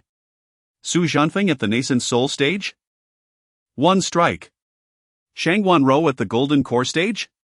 One strike. Countless miscellaneous foes? One strike. What could be gleaned from such disparities? Nothing could be discerned. She simply wished to know the extent of her difference from ordinary people. If her strength were to be measured by the standards of commoners, what realm would it represent? Sure Yao wasted no time. Upon stepping into the treasure hall, her expression became grave, her long sword quivering slightly, as if sensing the call of a formidable adversary. Yearning for battle. Blood of saints, unleash. Yi Qinghan nodded. A grand move is upon us. Indeed. Yi Qinghan's eyes sparkled with delight. This is the strength that a Foundation establishment cultivator should possess. This is the essence. I knew you were hiding something powerful. Chapter 26, No Major Moves. Holy Blood Release. Crimson Cloud Sword. Yi Qinghan's eyes sparkled with excitement. She found it somewhat charming. However, the initial preparation was a tad lengthy, which her master would undoubtedly disapprove of. Observe as the crimson holy blood surged from Li Shiyao's arm, enveloping the sword suspended in mid-air, akin to a blood-red veil adorning the blade. Fascinatingly, this holy blood seemed to exert a suppressive effect on the ferocious beast. Though Yi Qinghan felt a tinge of disappointment, she remained thoroughly engrossed. Initially, Yi Qinghan anticipated that Li Shiyao's flamboyant call would herald a grand move. After all the fervor, it merely bestowed upon herself an enhancement buff, leaving Yi Qinghan rather disenchanted. Nonetheless, she noted that despite appearing somewhat simple-minded, Li Shiyao was far from inept in combat. Curiously, she had not employed this holy blood until confronting this beast, indicating that she knew it could inflict greater damage. In contrast, Dongfang Ju's spear evidently struggled against such a colossal foe. "Sister, I can't hold on much longer. Keep going." Yi Qinghan smiled, eager to witness the grand move of the holy maiden today. "Sister, I beseech you, help Shiyao. She is on the brink of death." While Shiyao faced the beast with more composure than Dongfang Ju, she lacked effective strategies. "Then unleash your ultimate move. Don't you possess a holy blood sword formation or something?" "No. The elders did not teach me." "Well, then, fend for yourself." Yi Qinghan was skeptical, surely. In the holy mountain, she couldn't be the only treasure without a few techniques taught to her. "Please, Sister Qinghan, save Shiyao. She truly lacks a major move. If you don't unleash your grand move, I won't save you. This is your trial. You must learn to grow." Yi Qinghan's earnest demeanor almost convinced herself. "Good sister. If this continues, Shiyao won't live to grow up." Li Shiyao stumbled, bracing herself with one hand, springing up like a spring, stabilizing her form mid-air, delivering a kick to the beast's abdomen while simultaneously slashing its calf with her sword. "Bravo, Shiyao. Keep it up." As Yi Qinghan cheered, she considered raising the stakes. Despite Shiyao's pleas, she clearly managed well enough. Finding the challenge too easy for a prodigy, Yi Qinghan decided to push her further. Mischievously, she stepped into the courtyard. In an instant, the beast swelled to twice its size. Just moments ago, Dongfang Ju had dealt with two, even though one had fallen. With two foundational-level practitioners now present, the beast's strength matched theirs. "Hey! Sister Qinghan!" It grew larger. Now, even the sword imbued with holy blood could scarcely harm the beast, which relentlessly chased Shiyao around the courtyard. "Why are you running? Fight back. Sister, I'll give you all my buns, please save Shiyao. She truly lacks a major move." Shiyao was at her wit's end. With only 2 legs, how could she outrun a beast with 4? She hastily ran towards Yi Qinghan, seeking refuge behind her as a shield. "Isn't this a bit too embarrassing?" Yi Qinghan, however, paid no mind, swiftly dispatching the beast with a single strike. Just as she intended to speak, the world shifted, and both she and Li Shiyao found themselves in an ethereal realm. Surrounded by a mist of celestial energy, they stood before a modest table and an incense burner, resembling the abode of an immortal. Yet, having seen the celestial palace and her master's chamber, Yi Qinghan regarded this with indifference. In the Lingxian Palace, even the air was of divine quality. What place could rival the Lingxian Palace? "Show yourself, or I shall dismantle this place." Next to her, Shiyao appeared utterly astonished, clearly unaccustomed to such sights, but Yi Qinghan showed no leniency. "I am Ping Tian. Ah! My table." Before she could finish, Yi Qinghan cleaved the small table in 2 with her sword. "I called you out, why waste words?" Yi Qinghan sensed something amiss. Her hand remaining firmly on the hilt, she swiftly drew the Lingfrost sword, understanding that she would likely need it against the figure before them. The Xian ruler hovered above, and Yi Qinghan never doubted her master's treasures. Given the circumstances, only 2 possibilities remained, either an illusion or a spatial technique. However, since she could still feel the Xian ruler, she speculated this was an illusion or distraction set by the chamber's master. And they were likely still within the treasure hall. Uncertain of the opponent's identity or strength, Yi Qinghan decided to proceed cautiously. Underestimating could lead to catastrophic consequences. With a swift motion, she slashed her sword, causing the air to tremble, dispelling the ethereal mist. It was crude but effective. A figure materialized before them. "My dear girl, you seem quite anxious. Will you not allow this humble spirit to introduce himself? Enough with the theatrics. I'm here for the treasures, not to make friends. Spare me your chatter." With a stern expression, Yi Qinghan remained vigilant, sensing the opponent's strength. This individual might possess equal power to her own. "Dear young friends, Do not be alarmed. I am Pei Yunxiao, the master of this hidden realm. I bear no ill will towards you two sisters, on the contrary. You have passed my test, and I wish to impart celestial-level techniques to you. What say you? Yi Qinghan straightened, studying Pei Yunxiao before responding. Are you not an immortal? Do you not possess anything of value? We've passed your test, all you offer is a mere technique?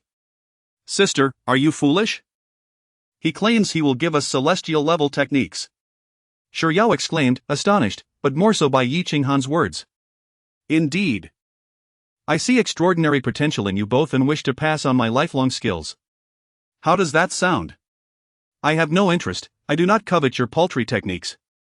Are you truly an immortal yet so impoverished? Do you have no other treasures? Yi Qinghan's bluntness left Pei Yunxiao momentarily speechless. My dear girl.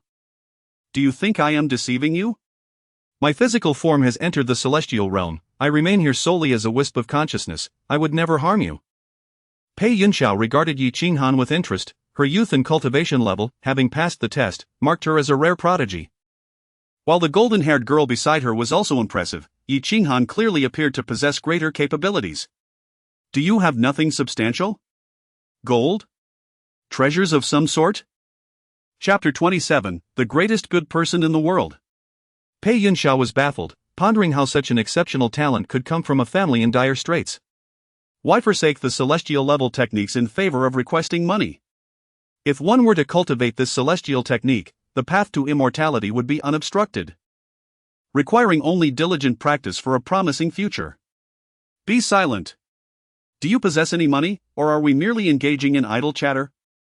Yi Qinghan became slightly irritated. A sentiment shared by Pei Yunxiao. A stubborn individual is hard to mold. Shiryao desired the technique but dared not compete with Yi Qinghan for it. She could only watch from the sidelines, resembling a pitiful child. Sister. Yi Qinghan's keen eyes caught sight of Shiryao nearby, and an idea sparked. Is there nothing else you could offer with this technique? Pei Yunxiao was momentarily taken aback. What if I were to gift you a celestial sword? Deal. Pei Yunxiao smiled, realizing that he had indeed hoped for a magical artifact.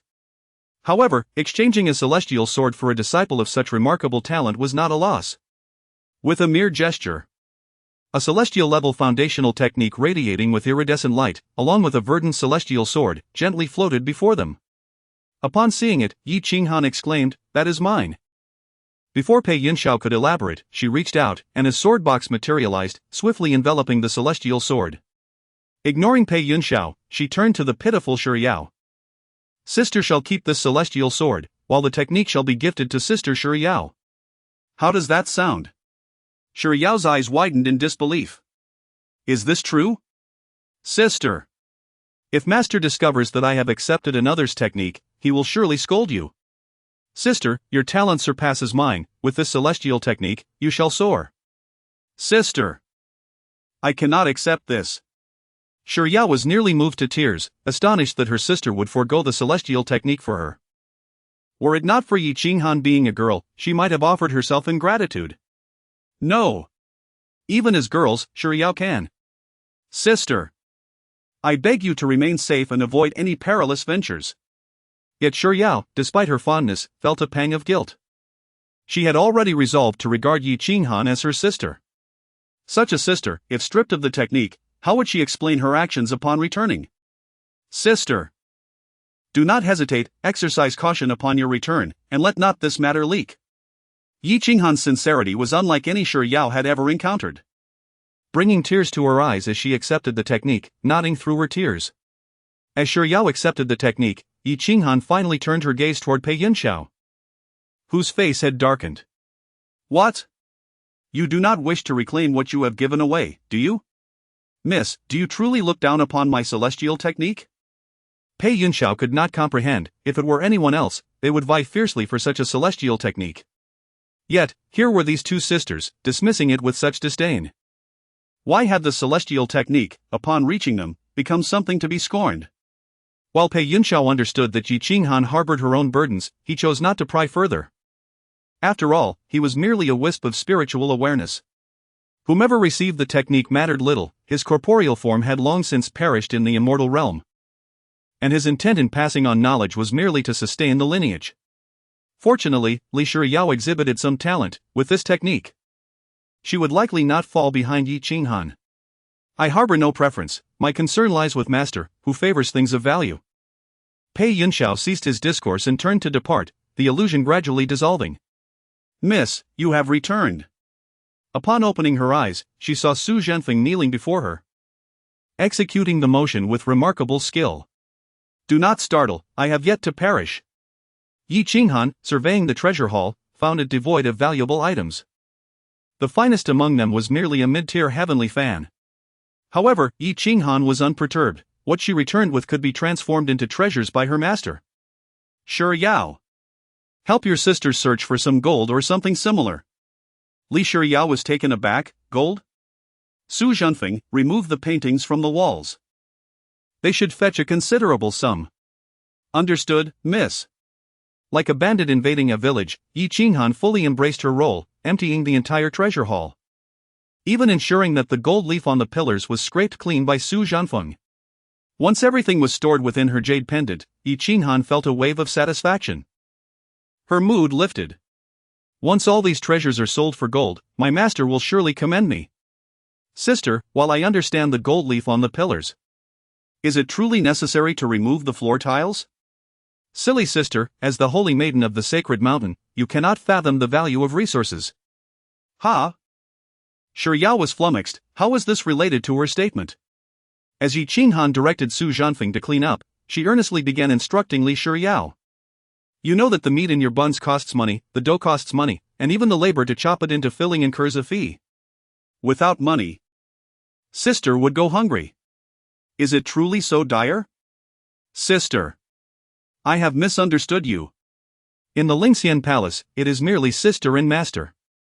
If sister does not diligently save, she would not only go hungry but also face punishment. Ha! Sister, look at this bracelet. Ah! Thank you, sister. I shall accept it. Without a moment's thought, Yi Qinghan snatched the gem-encrusted gold bracelet from Li Shiyao's arm. Sister, wait.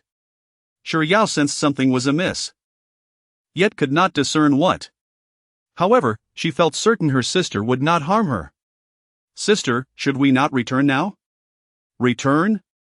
There are still countless treasures left to collect. Shiyao was bewildered, as was Su Zhenfeng. They had seemingly navigated the entire secret realm, and Su Zhenfeng was convinced nothing was overlooked. Yi Qinghan smiled, collecting all the treasures and setting up a small table at the entrance of the secret realm to collect tolls. This scene astonished Shiyao. She had forgotten to rob the cultivators within the secret realm. Seated at one side, Yi Qinghan appeared regal, while Shiyao, akin to a maid, sat on her lap, fanning her. Su Zhenfeng stood imposingly at the entrance, resembling a gatekeeper. To exit this secret realm, you must surrender all your possessions and half of your treasures. How unreasonable. Fellow cultivator, look at this monster, she is forcibly obstructing our path. Reasonable? Su Zhenfeng had reclaimed his honor. He was not a match for the young lady. But against these foundational cultivators, it was a piece of cake. After a few exchanges, those who attempted to reason found themselves coughing up blood. Su Zhenfeng pointed at the row of cultivators standing at the entrance of the secret realm, glaring with fierce eyes as he declared, I tell you, the treasures within this secret realm belong to Miss Yi Qinghan. Leaving you half is already a favor. Do not think of bargaining. Should you provoke me, do not say I did not warn you. With Su Zhenfeng standing like a gate, a crowd of cultivators, no matter how indignant, found themselves unable to act. Chapter 28, Toll Collection. Shiyao observed the scene with indifference. The treasures gathered along the way, even if entirely given to Sister Qinghan, could not compare to the celestial level technique that Sister Qinghan had bestowed upon her. Shiyao did not concern herself with whether Sister Qinghan was virtuous or malevolent. What mattered was that Sister Qinghan treated her with kindness.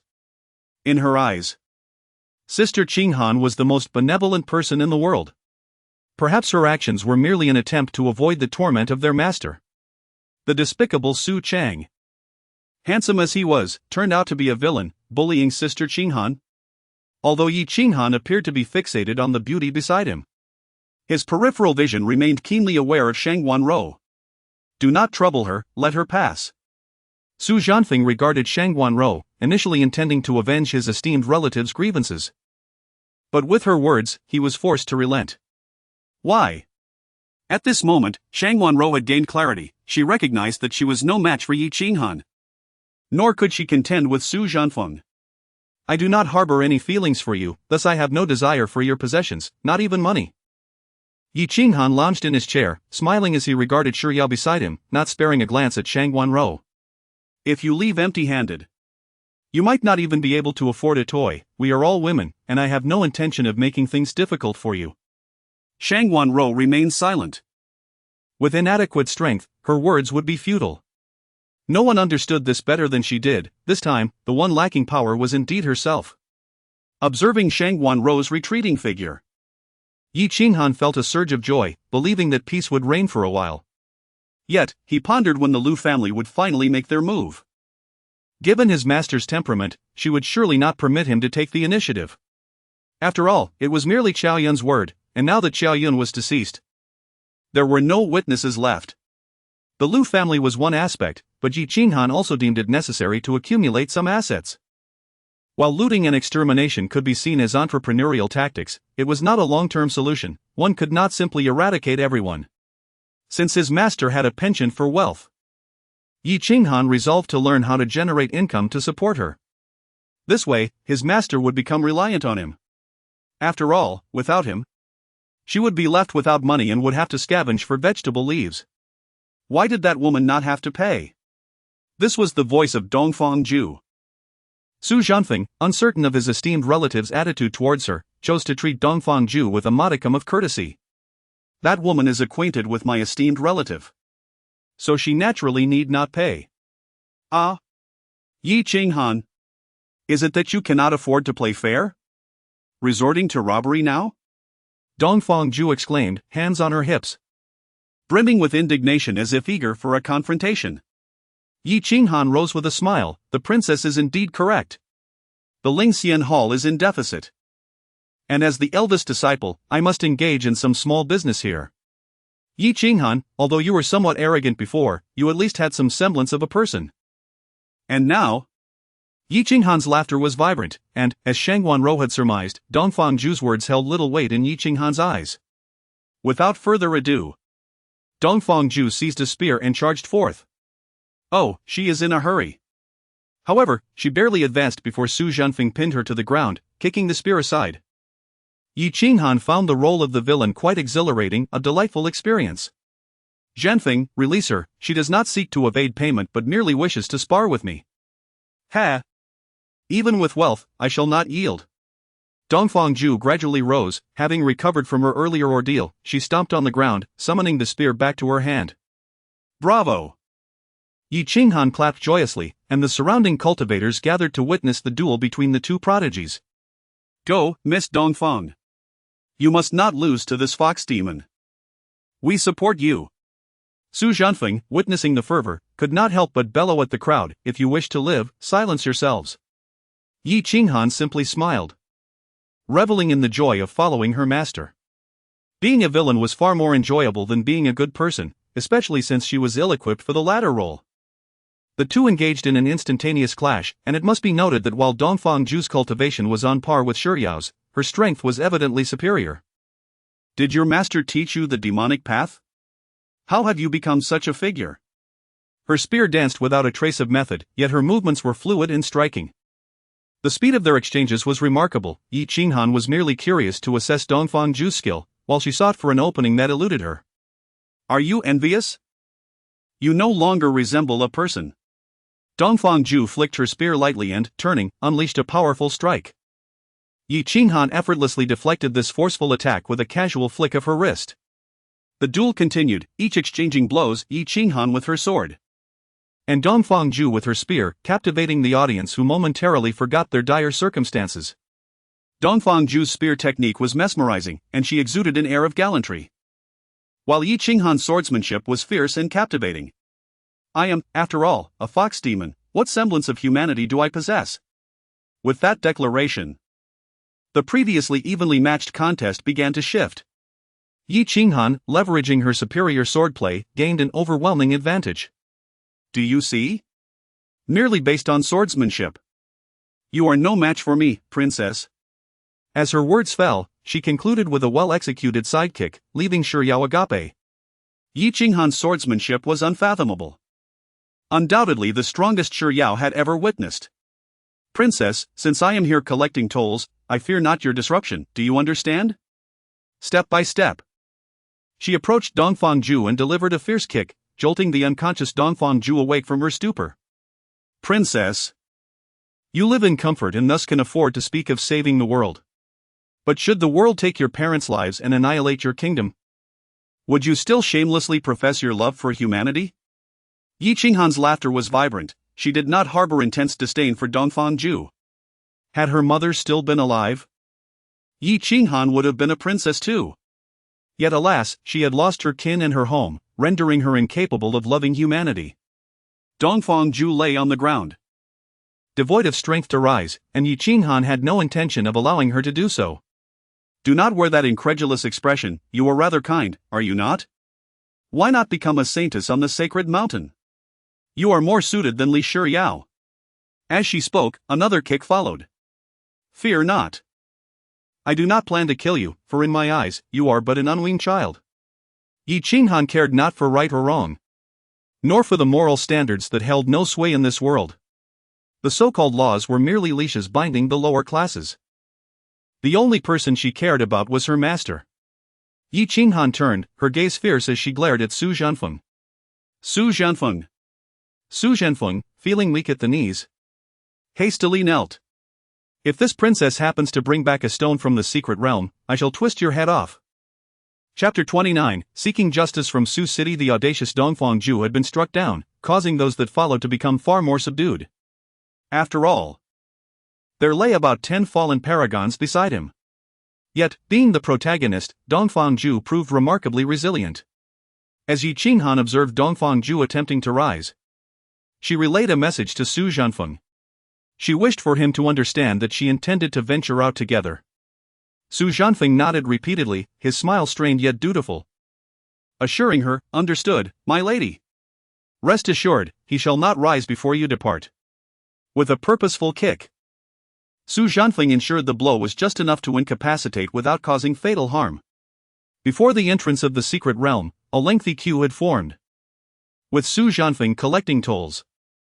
Those truly impoverished were forced to retreat and seek more monsters to slay. For those of lesser cultivation, Yi Qinghan simply collected their fees. As time was of the essence, and she opted to accompany Shiryao outside. It must be said, Shiryao was quite sensible. Although she garnered no treasures following Yi Qinghan, she diligently gathered all the rare materials available. Shiryao, peering curiously, seemed to adhere to the notion that rules were rules. Having trailed behind Yi Qinghan for so long, she witnessed her fellow paragons being subdued at Yi Qinghan's hands, realizing that none could stand against her. Having amassed so much, Yi Qinghan felt Shiryao's modest contributions were insignificant. You may go first, she said, unhurried, as Su Zhanfeng remained by her side. Shiryao glanced back at the two, reluctant yet trusting that her sister's words were sound. Upon Shiryao's departure, Yi Qinghan spoke again. Su Zhanfeng, I can allow you to leave. Su Zhanfeng knelt, banging his head against the earth in gratitude, exclaiming, thank you, my lady. Do not be hasty in your thanks, hear me out first. Yi Qinghan replied with an air of resignation, yet did not deter him. My lady, please continue. Once outside, I cannot monitor you daily. But should you cause me to regret this decision, I assure you, you will beg for death. Throughout this warning, Yi Qinghan maintained a gentle smile, embodying the grace and composure of a noblewoman. Su Zhanfeng, however, was far from at ease, his already tattered skin began to bead with cold sweat. I shall not fail to repay your kindness today. Yi Qinghan gestured towards the barely breathing Dongfang Ju, stating, bring that wretched dog with you. He is a gift for Cheng Liang and must not be allowed to harm my master. Were it not for this necessity, Yi Qinghan would never allow Shang Guanrou to leave the secret realm alive. Meanwhile, Su City found himself besieged by a throng of cultivators, all unfortunate victims of theft within the secret realm. Surprisingly, someone stepped forth to defend him, Li Shiryao, who stood protectively before the crowd, shielding Sioux City. Yet her actions were merely to spare her sister from further torment upon her return to the Lingfrost Hall. "You imply that my disciple has robbed you in the secret realm?" Sioux City asked incredulously. "How can that be? Yao, is what they say true? Did Cheng Han rob you as well?" Yao hesitated before shaking her head. "What they say is true, but my sister did not take anything from me." "That is impossible. Cheng Han is not that kind of person," Sioux City exclaimed, unable to fathom such a betrayal. Normally, when Cheng Han embarked on a venture, nothing would survive her passage. How could anyone have escaped to complain? What nonsense! You must provide us an explanation today. Indeed. We demand justice. Your disciple is of demon lineage. Such wickedness runs in their blood. Surrounded by over 20 aggrieved souls, the crowd clamored for Sioux City to uphold their grievances. Most, however, stood back, fearful of Yi Cheng Han's wrath, particularly in light of the recent massacre of the Pingyun sect. Yet, those capable of entering the secret realm were the hopes of their respective sects, and expecting them all to remain silent was futile. Sioux City surveyed the elders and clan leaders behind him, all wearing expressions of amusement. If not for Li Shiyao's intervention, he might have faced a savage beating from the crowd. "Everyone, please remain calm. The number of people in the secret realm is dwindling. Once Cheng Han appears, I shall address your concerns." "How can Yi Cheng Han act in such a manner? Is she not inviting trouble upon me?" "Dear elders, I assure you, I will provide a satisfactory explanation." Before long, Yi Cheng Han arrived, not through the main entrance of the secret realm but alongside Su Zhanfeng, who dragged the nearly lifeless Dongfang Ju. Upon her arrival, the disciples encircling Sioux City instinctively retreated a few steps. Yi Cheng Han then softened her previously icy demeanor, greeting Sioux City with a smile. "Master, Cheng Han has returned." The first order of business was to seek her master's praise, for nothing surpassed his importance. "How was it? Did you sustain any injuries?" "None. I encountered someone named Pei Yunxiao, who claimed to be the master of this secret realm and offered to teach me immortal-level techniques and a celestial sword." At this revelation, the elders and clan leaders widened their eyes in shock. Pei Yunxiao. Though Yi Cheng Han was unfamiliar with the name, they certainly were. This individual was a well-documented figure, having ascended to immortality thousands of years prior. The mere mention of this name by Yi Cheng Han signified its truth. The celestial techniques and treasures she spoke of were likely in her possession. "Oh? Such audacity? Trying to undermine my authority?" Sioux City grinned mischievously, unperturbed by the situation. He viewed it as inconsequential, for Yi Cheng Han's honesty indicated her wisdom. "My disciple has no interest in him. I shall dispose of the celestial sword and cast aside the techniques." Yi Cheng Han leaned forward, eagerly awaiting her master's commendation. All present were left bewildered, save for Sioux City and Li Shiyao, who remained composed. "My dear Cheng Han is truly remarkable."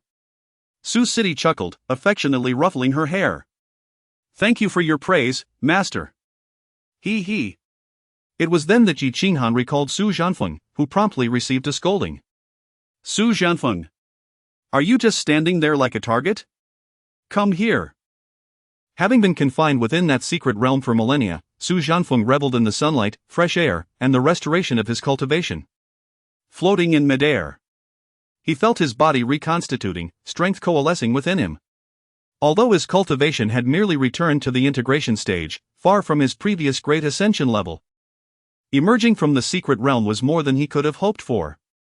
He had never anticipated that this seemingly foundational fairy could truly have the means to liberate him. Just as he was about to express his gratitude, he heard Yi Cheng Han's reprimand and hurriedly knelt before her, saying, "My lady, what are your commands?" Chapter 30, Help Sister Cheng Han. Upon hearing those words, Yi Cheng Han's anger flared instantly. She lunged forward, delivering a swift kick. "Are you blind? My master is right here. Do you wish to cast me into the depths of filial impiety?"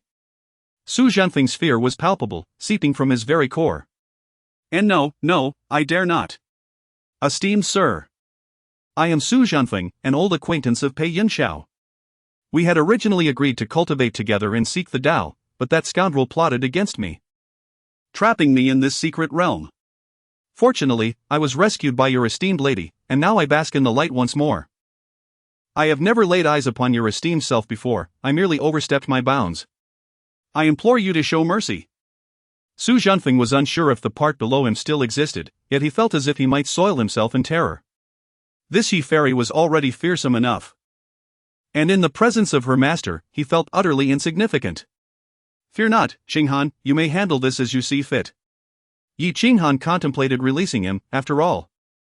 Ling Shuang Hall had no means to accommodate him, and he appeared to consume quite a bit. If releasing him would bring her joy, then so be it. With her master's consent, Yi Qinghan turned her head, glaring fiercely at Su Zhanfeng. Su Zhanfeng, not lacking in awareness, hurriedly bowed in gratitude. Thank you, esteemed sir. Thank you. Esteemed lady. Bang! Bang! Bang! Su Zhanfeng seemed to mercilessly slam his bara belongings onto the ground. Yi Qinghan grew weary of the sight and promptly dismissed him. This spectacle left the elders utterly bewildered. What was this scene? A cultivator at the integration stage kneeling and bowing before a master and disciple who couldn't even reach the mid-foundation stage? Su Zhanfeng's integration cultivation was undeniable. And his identity could be verified. If one were to investigate, they could even trace back to which sect he belonged a millennium ago. Meanwhile, Shurya secretly sought out Shurmingi, dragging him into the nearby woods as if they were engaged in a clandestine meeting. Shurya, what is so mysterious? Shurmingi asked, feigning disdain. Yet, Shurya was akin to a child to him, the sole saintess of the holy mountain. Though many found it unreasonable for a fool to hold such a title, this saintess was not chosen by the mountain but by heaven itself. Even if they were reluctant, they had to endure. Li Shurya, though perceived as foolish, was undoubtedly the saintess. The only response was adoration. Elder Shur, I actually possess the celestial grade cultivation method here. Shurya's expression and movements resembled one about to unveil a treasure from her bag, and indeed, she produced the celestial grade method. At that moment, Shurmingi appeared as if he had turned to stone, remaining utterly still for over a minute. How did you acquire this? Qinghan's sister doesn't want it. She gifted it to me. What? Shurmingi was flabbergasted. It was that simple? It's true, Elder Shur. Qinghan's sister bestowed it upon me. When I left, she even provided me with some rare materials and instructed me not to tell anyone. Shurya wore an innocent expression, akin to a child recounting playtime with her companions.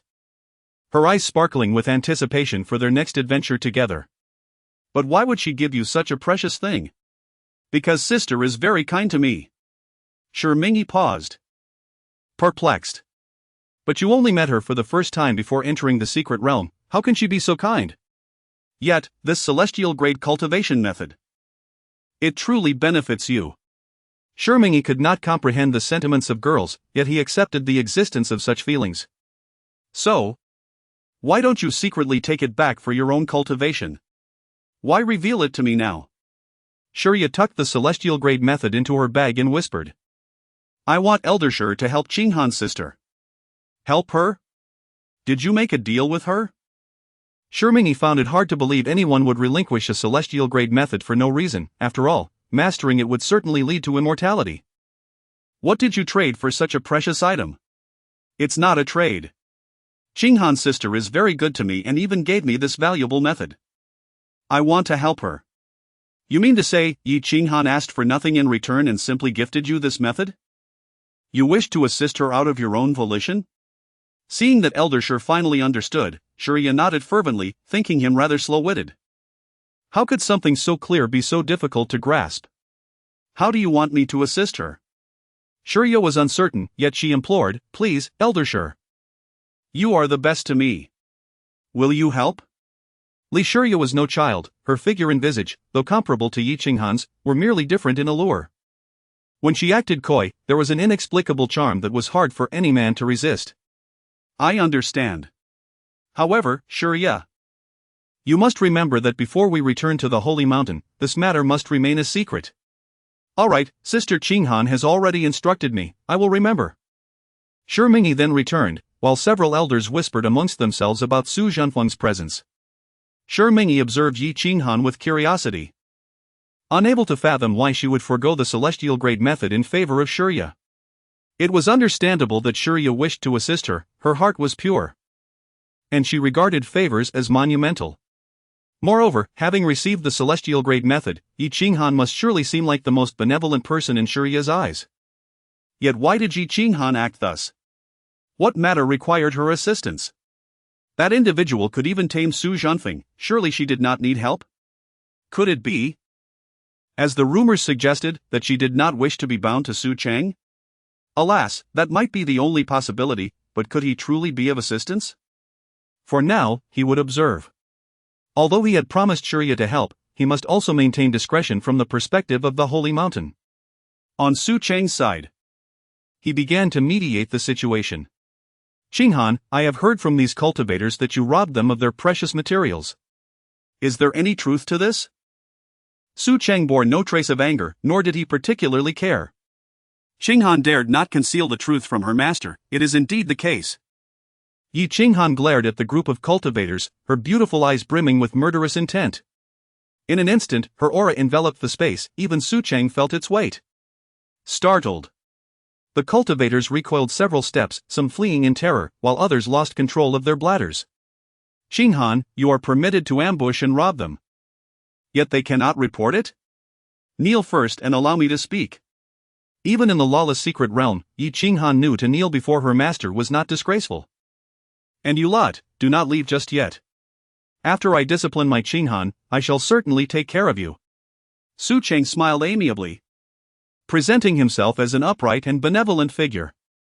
The notoriously wicked Yi Qinghan now knelt at Su Cheng's feet, having succumbed to her fate. It was truly a joyous occasion for all. Su Cheng, with a beaming smile, showed no anger but lightly murmured, Qinghan, do you recognize your mistake? Chapter 31, Taking Charge for Everyone. The disciple acknowledges their mistake. When the master posed the question, Yi Qinghan responded. However, whether she truly recognized her fault seemed trivial, for she was already kneeling there.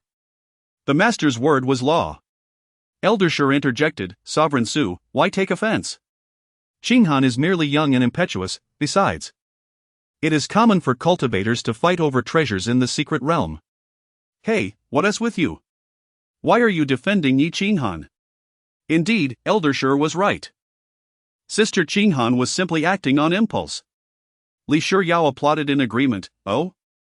Why does it seem like I'm the one at fault here? Although I never intended to blame her from the start, how can I perform with you all saying this? While you play the villain, I must play the hero, right? Qinghan was not acting impulsively, she had planned this from the moment she entered. The treasures in the secret realm naturally belonged to the strong, did they not? Yi Qinghan was aware her master would not blame her, and at this moment, she felt an unrestrained thrill. Ah! I simply took it. What can you do to me? It is only because my master demands I kneel that you are allowed to speak. If I were to stand, you would all likely kneel in fear and dare not utter a word. Qinghan, are you implying that you are quite formidable? Indeed. Master, Qinghan believes she deserves these treasures. Oh? Why do you seem more arrogant kneeling than I do standing? Who among us is the master? How about I kneel and listen to you? Upon uttering this, even the formidable Yi Qinghan could only yield. Qinghan dared not to defy, she merely hoped for her master's praise. Humph. Sovereign Su, you see. Qinghan is just eager to prove herself, striving for shortcuts, with no ill intent. Indeed, Sovereign Su, Elder Shi is correct. Shi Mingyi and Shiyao chimed in, as if performing a comedic duet, with Shi Mingyi speaking and Shiyao cheering him on. All the clan heads, including Cheng Liang, remained silent, observing Su Cheng and Yi Qinghan.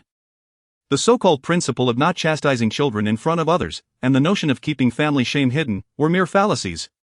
With so many elders and clan heads present, how could this matter simply be overlooked? Miss Shiyao, what do you think would be an appropriate punishment for her? Shiyao was taken aback. Was this truly something she could decide? She glanced at Yi Qinghan, who appeared dazed. Why did the master choose to ask her? Observing the silly expression on this fool's face, Yi Qinghan could only guess. Punishment? Remaining in Ling Shuang Hall to be tormented by you would be the greatest punishment. Wouldn't it? Shiryao suggested, how about expelling her from the sect? Oh? Wasn't this person just a good sister a moment ago? Didn't she just defend Yi Qinghan? Plastic sisterhood?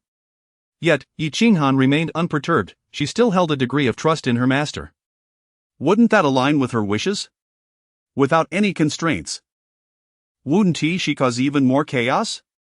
Shiryao wore a disappointed expression, having believed she had found an opportunity to save Sister Qinghan from her plight. Only to realize she had failed. However, if my master chooses to punish me, I shall harbor no grievances. Yi Qinghan was completely unfazed. Could her master truly punish her? Preposterous. It was merely a performance for your benefit. Not only would she not be punished, but she would also enjoy delicious meat dishes upon returning. You say? How has your master educated you? I acknowledge my mistake. Next time, I shall ensure not even a living soul remains. I have caused trouble for my master. The elders gasped, their pupils contracting. Yi Qinghan was utterly unrepentant. Even Cheng Liang was bewildered. It seemed Yi Qinghan had indeed transformed into a formidable force. At this moment, all eyes turned to Su Cheng, seemingly waiting for him to reprimand this unrepentant disciple. To their surprise, Su Cheng showed no intention of chastising Yi Qinghan. Instead, he gently patted her head, a look of satisfaction on his face. This time, your master will handle the aftermath. Remember next time to heed my teachings, root out trouble completely. Especially those who speak of not bullying the young and impoverished. Eliminate them immediately. Dismember them into 8 pieces. Keep this in your heart. Qinghan took her master's teachings to heart. After speaking, she slowly rose, her sword sheath falling with a flourish. There was no need for her master to clean up her mess, she would handle the trouble she had caused herself. Ha! Shiryao was also stunned. Sensing an inexplicable connection between Sister Qinghan and Sovereign Su. In an instant, as the sword sheath opened and then closed, the so-called prodigies transformed into corpses. All silenced by a single stroke. Sovereign Su, how can you so brazenly protect your disciples' misdeeds? Killing in the secret realm is one thing. But to allow your disciple to harm the innocent before our very eyes is utterly outrageous. The disciples trembled in fear, while the clan heads, masters, and elders wore expressions of shock. Cheng Liang was particularly baffled. It seemed the Yi Qinghan he knew had perished. And this living demon was not the same Yi Chenmeng he once knew. She is my disciple, if I do not protect her, who shall I protect? Is this person lacking in judgment? If I do not protect my own disciple, should I then protect your wife? Su Cheng found the question rather amusing. Pondering why anyone would ask such a foolish thing. Qinghan is the chief disciple of Lingxian Hall. I am the master of Lingxian Hall, her mentor. I am here to support her. What else would I do? Stand by and watch her be bullied by you? Qinghan, thanks to you, your master is prepared to stand tall today. Yi Qinghan was momentarily taken aback, as the 3-foot-long Ling Shuang sword was drawn from her master's hand. She had initially intended to interact with them as an ordinary person. Su Cheng positioned Yi Qinghan by his side, the snow-like blade reflecting a chilling light, causing the temperature to plummet simultaneously. Yet, what she received in return was distance. Standing tall, Su Cheng held the sword before the dozen or so clan heads and masters, as if the spirited young man of years past had returned. No more pretense. I am invincible. The truth is laid bare. The dozen or so individuals exchanged glances, astonished. Could it be? Had this Su Cheng been feigning madness all along? That is impossible. Sovereign Su, you cannot be serious. The elder from the holy mountain expressed disbelief. Su Cheng's lack of cultivation had not been a recent discovery. Could it be that he had been deliberately concealing his strength all along? Su Cheng smiled faintly, remaining silent. Dongfang Zhu had just opened his eyes when he heard Su Cheng declare his intentions. He thought to himself, indeed. I was right. The reason Yi Qinghan has become so powerful in such a short time must be due to this master. Simultaneously, Li Shiryao also realized the truth. She had previously wondered why Sister Qinghan was bound by a seemingly powerless master, but now it all made sense. It turned out Su Cheng was far from the useless master everyone believed him to be. Sister Qinghan had no chance of escaping, she could only be at his mercy. Brother Su, are you willing to fight as masters for the sake of this disciple? Cheng Liang stood with his hands clasped behind his back, feeling that Su Cheng was merely putting on a brave front. As long as he remained unafraid, Su Cheng's act would be utterly ineffective. How could that be? Brother, I have no such intention. However, should anyone dare to lay a hand on my Qinghan, according to Lingxian Hall's rules, it would mean annihilation. Chapter 32, a shocking revelation. Please, Master, quell your anger. It is all the disciple's fault. The little thespian, Yi Qinghan, instantly took to her knees beside her master. The onlookers anticipated her confession, yet the ensuing words from Yi Qinghan left them utterly astonished. Master, please spare the elders, after all. Cheng Zhongmen is your junior brother. What? Are you asking him to spare us? The absurdity of the scene struck them. Your master is on the verge of battle against the heads of various sects for your sake. Surely, you have beseeched the wrong person? Qinghan, if I do not reveal some strength today, it is likely that neither of us will escape this predicament. If we engage, even if I can obliterate the heavens, I cannot withstand such a multitude. I must take the initiative and unleash a grand move to subdue them. Only then can we hope to extricate ourselves. Su Cheng, wielding the Ling Shuang sword, paid no heed to Yi Qinghan's entreaties. He had resolved to play his part today, and not even celestial beings could deter him. Upon hearing this, Yi Qinghan felt it was rather agreeable. After all, she had come merely to enhance the atmosphere. She had no intention of intervening. Master is so handsome. I adore you, Master. Ling Shuang, break army style, slash the heavens. Her words carried a hint of sorrow, reminiscent of a lonely king lamenting human suffering. And her eyes brimmed with compassion. The sword shimmered with a cold radiance, and the intent of the Ling Shuang sword gradually manifested. The sky crackled with thunder, and the gale whipped through the air like a blade, causing a dull ache. The dark robe flapped violently in the howling wind, and her tresses danced wildly. However, as the long sword descended, the cataclysmic strike Su Cheng had envisioned failed to materialize. What the hell? This can't be happening. Is it really this disappointing? This Ling Shuang sword technique can't be restricted to the Ling Xian Hall, can it? What was the point of my act? Just as I began to play my part, it all fell apart. It must be said that Yi Qinghan's reflexes were astute. Her master wished to put on a show? Not a chance. Fear not. I am here. With a face of feigned terror, she knelt down, pinpointing her direction. As she shattered the jade slip in her hand, she clung to her master's leg, blocking her ears, akin to celebrating the new year with firecrackers. Cheng Liang was momentarily taken aback.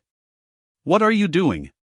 Before he could finish, a thunderous boom echoed as the sword's aura shattered 3 mighty mountains, uprooting the very ground beneath. High in the sky, a scar was carved through the clouds at an altitude of 10,000 meters. Accompanied by the resounding noise, Yi Qinghan feigned a terrified scream, feeling rather pleased with herself. This should firmly secure my master's favor, right? However, Yi Qinghan grew anxious, realizing she may have misfired. The jade slips all looked alike, and this should not have been the break army style, but it mattered little, for they were none the wiser. Oh dear! My precious Qinghan! Truly, you are a wonderful disciple. I knew you would not disappoint me. The emotional value is at its peak. Feigning weakness and vulnerability.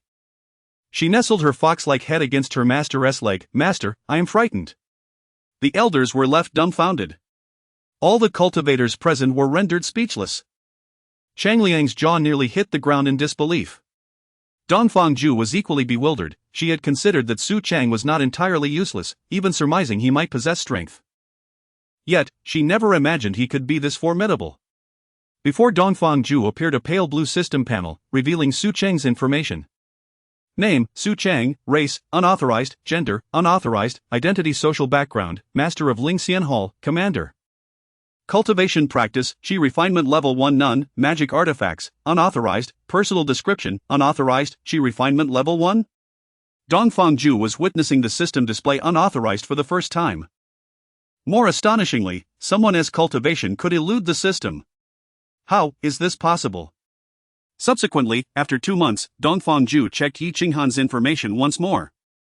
Name, Yi Qinghan, race, Fox Demon King, gender, female, identity social background, senior disciple of Ling Xianhao, princess of the Fox Demon in the Northern Wilderness. Cultivation practice, early stage foundation establishment level 1 unauthorized, magic artifacts, innate supreme treasure Ling Shuang sword, enhanced version, innate supreme treasure sword box, reforged version. Jade pendant, peak celestial grade, desire breaking bracelet, peak celestial grade, water sleeve glazed skirt, peak celestial grade, falling celestial ruler, peak celestial grade, soul locking mirror, mid-level celestial grade. 11 peak celestial grade flying swords, 1 low-level celestial grade flying sword. What? At that moment, Dongfang Ju's composure shattered. Where had Su Cheng acquired such an abundance of treasures? Even if he possessed them, he had bestowed them all upon Yi Qinghan? So many peak celestial grade artifacts were one matter, but what was this innate supreme treasure? And an enhanced version, no less? Yet, Yi Qinghan seldom utilized these magical artifacts. The soul-locking mirror was only considered because she thought it might help extract Su Zhan from the secret realm, and she had yet to return it. Personal information, due to uncontrollable interference, only past records may be viewed. Uncontrollable? What in the world is this Su Cheng?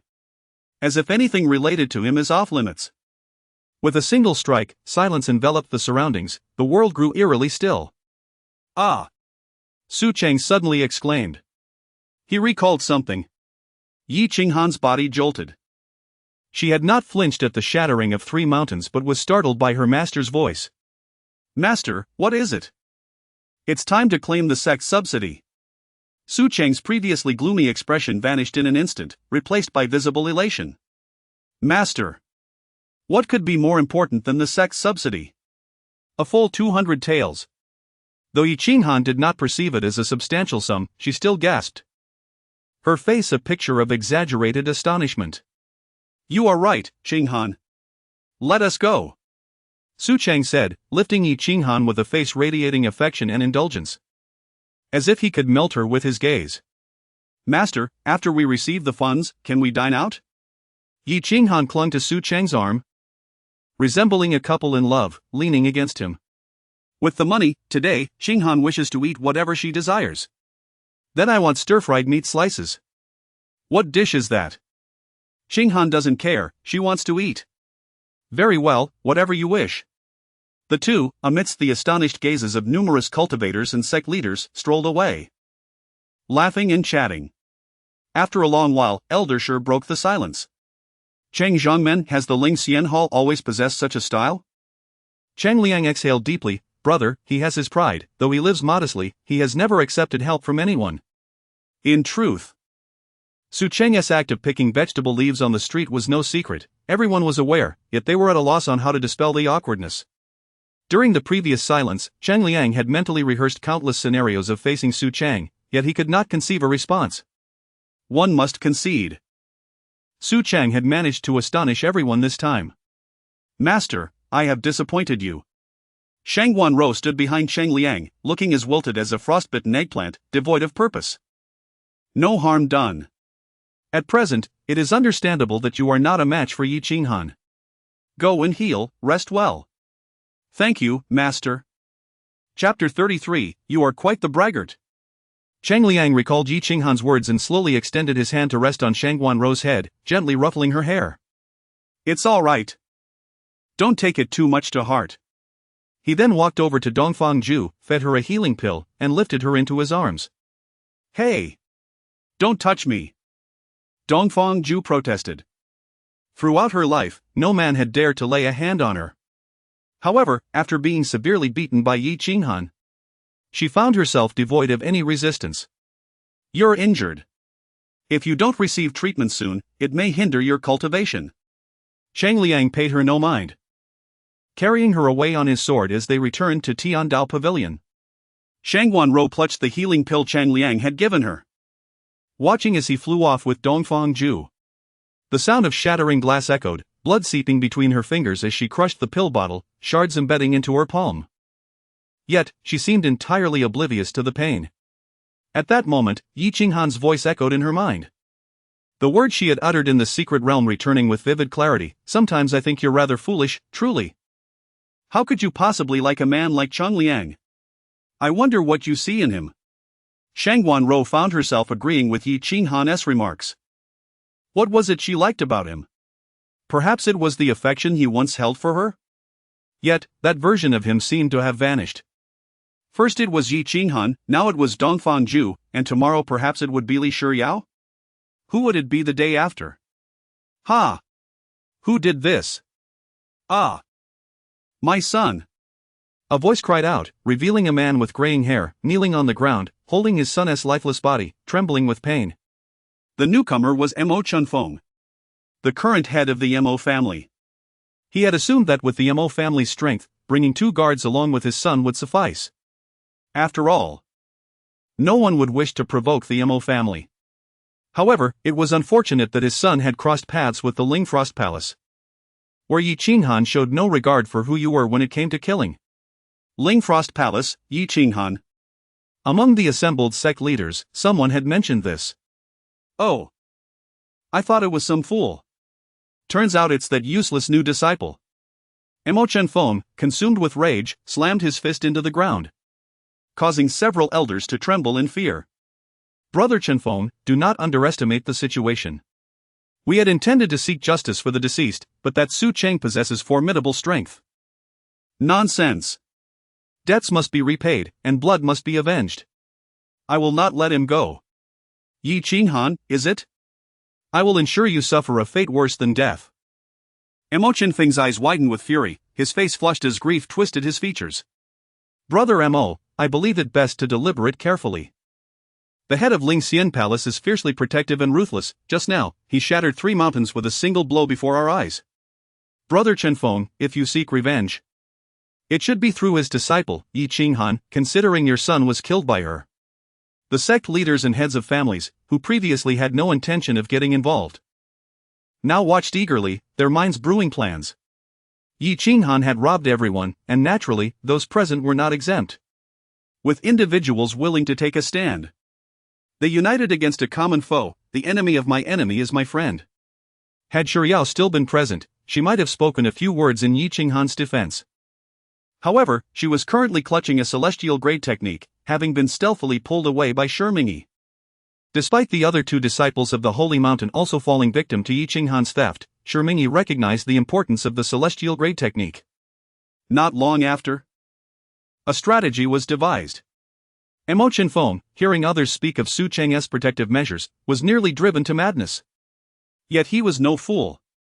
The strength of Su Cheng had been witnessed by many and was not mere rumor. With a sweeping gesture, Mo Chenfeng clenched his teeth and slammed his palm on the table. I will make that Su Cheng boy taste the bitterness of losing a disciple. At the foot of Ling Mountain, Yi Qinghan secured her master's horse before swiftly catching up. Master, I also earned quite a bit of money this time. Yi Qinghan sidled up next to her master, her expression radiating pride. Is that so? Yi Qinghan is truly remarkable, as expected of my eldest disciple. At this moment, Su Cheng had begun to understand Yi Qinghan's intentions. She leaned in for a touch, lifted on her toes for an embrace. When she spoke of her accomplishments, it was a call for praise. In this world, Ling Mountain functions as the regulatory body for sects, with each region managing its affairs differently. The Ling Xian Palace, situated in the southern region, operates under the dual jurisdiction of the human emperor and Ling Mountain. Thus, Yi Qinghan's violent actions in the eastern region went unnoticed by Ling Mountain. However, the sudden disappearance of Pingyun's sect was a different matter altogether. The arrival of Su Cheng and Yi Qinghan was akin to a fugitive entering a police station to procure a weapon. As soon as Yi Qinghan stepped into the hall, she was surrounded. Miss Yi Qinghan, regarding the matter of Pingyun's sect, we at Ling Mountain wish to gather some information from you. Su Cheng felt a twinge of concern, fearing that Yi Qinghan might say something amiss. While other sects could be dealt with, opposing Ling Mountain put them at a distinct disadvantage. If they were truly pursued by Ling Mountain, it would be akin to standing against the forces of demonic beasts, leaving them with no place to stand in the light of day. Yet, Yi Qinghan, audacious as ever, declared, indeed. At that time I was at the 9th level of Qi refinement and single-handedly annihilated the entire Pingyun sect. She sat cross-legged, brimming with pride, her hands gesturing animatedly. However, her demeanor resembled that of a drunken braggart. "You are quite the braggart," a man in a Taoist robe scoffed, finding it absurd that such a beautiful girl could be so foolish. "I am not boasting. It is true." Yi Qinghan insisted earnestly, yet no one believed her. Even considering the Lingxian palace to be quite the oddity, indeed, she fit their eccentric mold perfectly. "I simply used this hand to slap that elder." "What was that elder's name?" "How would I know?" "All right, I have noted that down." Su Cheng stood by, utterly dumbfounded. Is this really the kind of operation one can pull off? A beautiful appearance brings such benefits? Annihilating an entire sect, and yet no one believes it. Yi Qinghan only heard her master compliment her beauty. "By the way, where can I claim the sect's subsidies?" Did you not claim to have wiped out Pingyun's sect?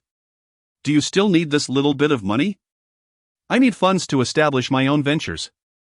The man rolled his eyes. "Your master is foraging for vegetables, and you wish to establish your own enterprises behind her back? You truly can brag." In the adjacent courtyard, a man wore a look of exasperation but chose not to argue with Yi Qinghan. She glanced at her master with a face full of grievance. If she was truly so powerful, why did they not believe her? "Isn't that wonderful?" Su Cheng chuckled, ruffling Yi Qinghan's hair as he led her to claim the sect's subsidies. "Oh no! Yi Qinghan desires the world to know the name of Lingxian Palace. She aims to become the greatest sword immortal." Yi Qinghan scratched her head, as if suddenly struck by an idea. "Wait. Master is the greatest in the world. Then I shall be the second greatest sword immortal." Chapter 34, Undercurrents. Yi Qinghan stood before a counter resembling that of a pawnshop, rubbing her hands together as she awaited her payment. For some reason, she felt an unexpected fondness for money. Perhaps, if she had money, her master would be pleased. And when her master was happy, she too would find joy. So, could it be that possessing wealth leads to happiness? Yet, to her astonishment, the woman behind the counter refused to provide the funds. "What did you say? Please repeat that." Yi Qinghan's fierce demeanor suggested she was not there to collect assistance but rather to demand compensation. "I am stating that Lingxian Hall does not meet the criteria for receiving sect subsidies." The personnel from Lingshan showed no leniency towards Yi Qinghan. "Why is that? Are you implying that Lingxian Hall, with only 2 members, is easy to bully?" As she spoke, Yi Qinghan rolled up her sleeves, her temper flaring. "How dare they brazenly take advantage of the few members in Lingxian Hall?" "Qinghan, allow them to finish speaking," Su Cheng quickly intervened, grasping his mother fox to prevent her from unleashing her wrath. "Master, I understand now. This person is simply a bully." "That is not the case, Miss Qinghan. According to Lingshan's subsidy distribution rules, only sects with 6 members or more are eligible to receive such funds." Yi Qinghan felt a wave of disappointment wash over her. Although she did not particularly need the 200 taels, her master would undoubtedly be unhappy. If her master was unhappy, she too would be discontented. "Master, may I speak with her privately?" "Do not cause trouble for me, we are in Lingshan." "Rest assured, master, I am quite reasonable." Su Cheng watched skeptically from the courtyard entrance as Yi Qinghan leaned over the counter, seemingly engaged in a rational discussion. Indeed. Yi Qinghan was negotiating. "My master truly requires this 200 taels, do you understand? Everyone who comes here needs this amount, those who do not, simply would not come. Therefore, I do not need the 200 taels, I will provide it myself. Do you understand my intention?" The girl at the counter appeared somewhat bewildered. Despite lacking cultivation, she was unafraid. "What I mean is, I will provide this 200 taels, but when my master comes to collect, you must inform him that this is the sect's subsidy, understood?" At this moment, Yi Qinghan was not particularly in need of money, having practically robbed everyone in the secret realm. "Oh, I understand now. You want your master to believe this is a sect subsidy to please him, correct?" "Precisely. My master is always frugal, I do not wish for him to discover this matter." "Can you assist me?" "Of course." When Su Cheng returned, the girl at the counter seemed transformed, smoothly handing over the sect subsidy. "Master Su, here is your sect subsidy. Please count it carefully." She offered the money pouch with a demeanor so amiable it was hard to believe. Su Cheng's face instantly lit up with happiness, a beaming smile gracing his features. Ha ha! Master, now we have money. Remember our promise to dine out? At that moment, Su Cheng seemed to forget all notions of the master-disciple relationship and clasped Yi Qinghan's hand tightly. Let us go, right now. Seeing her master so joyful filled Yi Qinghan with delight as well. Being pulled along, she felt the warmth of her master's hand in hers, her heart fluttering. She secretly thought that spending 300 taels was well worth it. Such a bargain. Just 300 taels to hold hands with my master. Qinghan will contribute 3,000 taels. Can we share a kiss? Master is the best. Tiandao Pavilion. A week passed, and Dongfang was finally able to walk. Cheng Liang had been attentive for several days, and Dongfang attitude towards him had improved significantly. Thank you for your concern, Master Cheng. Dongfang felt immense gratitude for Cheng Liang's care, especially since he was the only one willing to help her when she lay on the ground for so long. His attentiveness over the past few days had been impeccable, leaving no room for criticism. In contrast, Dongfang had initially spoken harshly to Cheng Liang. Suspecting he sought to take advantage of her. It seemed she had misjudged his character. I have known your father for a long time, we are allies. So there is no need for such formality. Is that so? Cheng Liang clearly admired Dongfang. She was one of the few capable of standing shoulder to shoulder with Yi Qinghan. Although the saintess was also exceptionally gifted, she was, after all, only 9 years old in intellect. Dongfang sat at the head of the bed, listening to Cheng Liang recount tales from her childhood. It turned out they had crossed paths long ago. You were always so lively, wielding swords and spears. Hee, my mother often said I was too mischievous, like a boy. After a while, Cheng Liang took his leave, and Dongfang wandered into the courtyard of Tiandao Pavilion, accessing the system to check her information. In recent days, she had thoroughly examined the system records of Yi Qinghan and her master, uncovering more mysteries than answers. Su Cheng's information was entirely restricted, it was nothing but basic details. A situation that had never occurred before. Besides half a name and a cultivation level of Qi refining stage 1, there was almost nothing to be found. Yi Qinghan's information was slightly better, yet details following her apprenticeship remained shrouded in mystery, with only a scant few entries accessible. It was evident that Su Cheng had provided her with tremendous benefits, leading her to wholeheartedly accept him as her master. But why? Why was Su Cheng so generous to Yi Qinghan? Even if Yi Qinghan was exceptionally beautiful, surely she was not worth such a plethora of celestial artifacts? Not to mention the 2 innate treasures. With these treasures, Su Cheng could surely have any woman he desired, from the southern to the northern regions. What was so special about Yi Qinghan?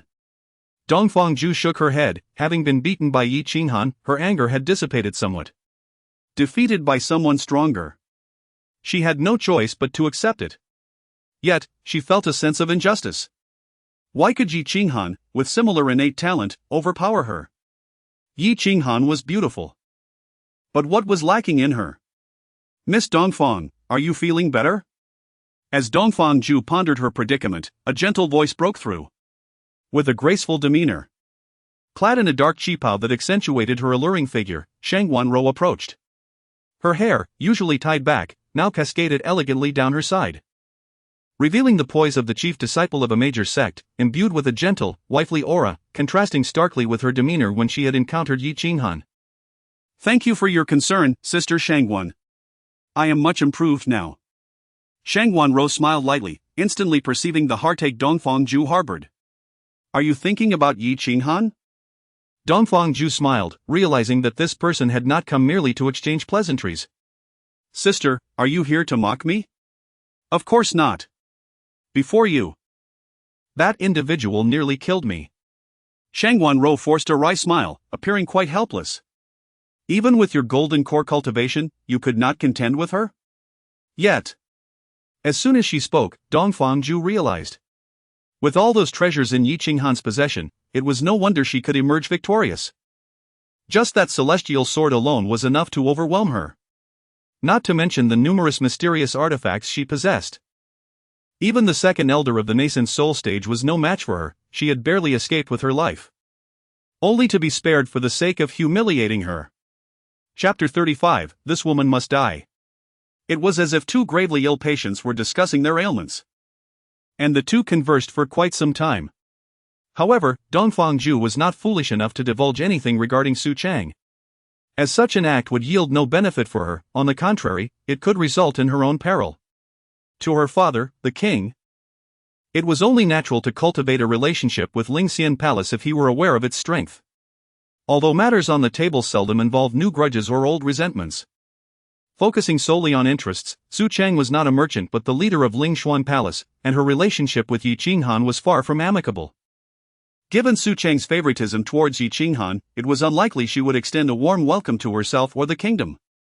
A week prior, Su Cheng's stance had been quite apparent. He was a man who disregarded everyone in favor of his direct disciples. Whether it be the kingdom, the family, or the sect, it mattered not to him. In this light, Li Shuriao's initiative to engage with Yi Qinghan was likely a deliberate move by the Holy Mountain. Moreover, it did not take long for her to acquire celestial-level techniques. Indeed, Dongfangju had utilized the system to examine everyone around Yi Qinghan, even scrutinizing the information of Su Zhanfeng and the vegetable seller. She had observed the simple-minded individual who had been closely following Yi Qinghan and noted that he had obtained celestial-level techniques. Perhaps the Holy Mountain had long since recognized that Su Cheng was deliberately concealing his cultivation level. That sword strike was a sight to behold, rivaling any sect leader.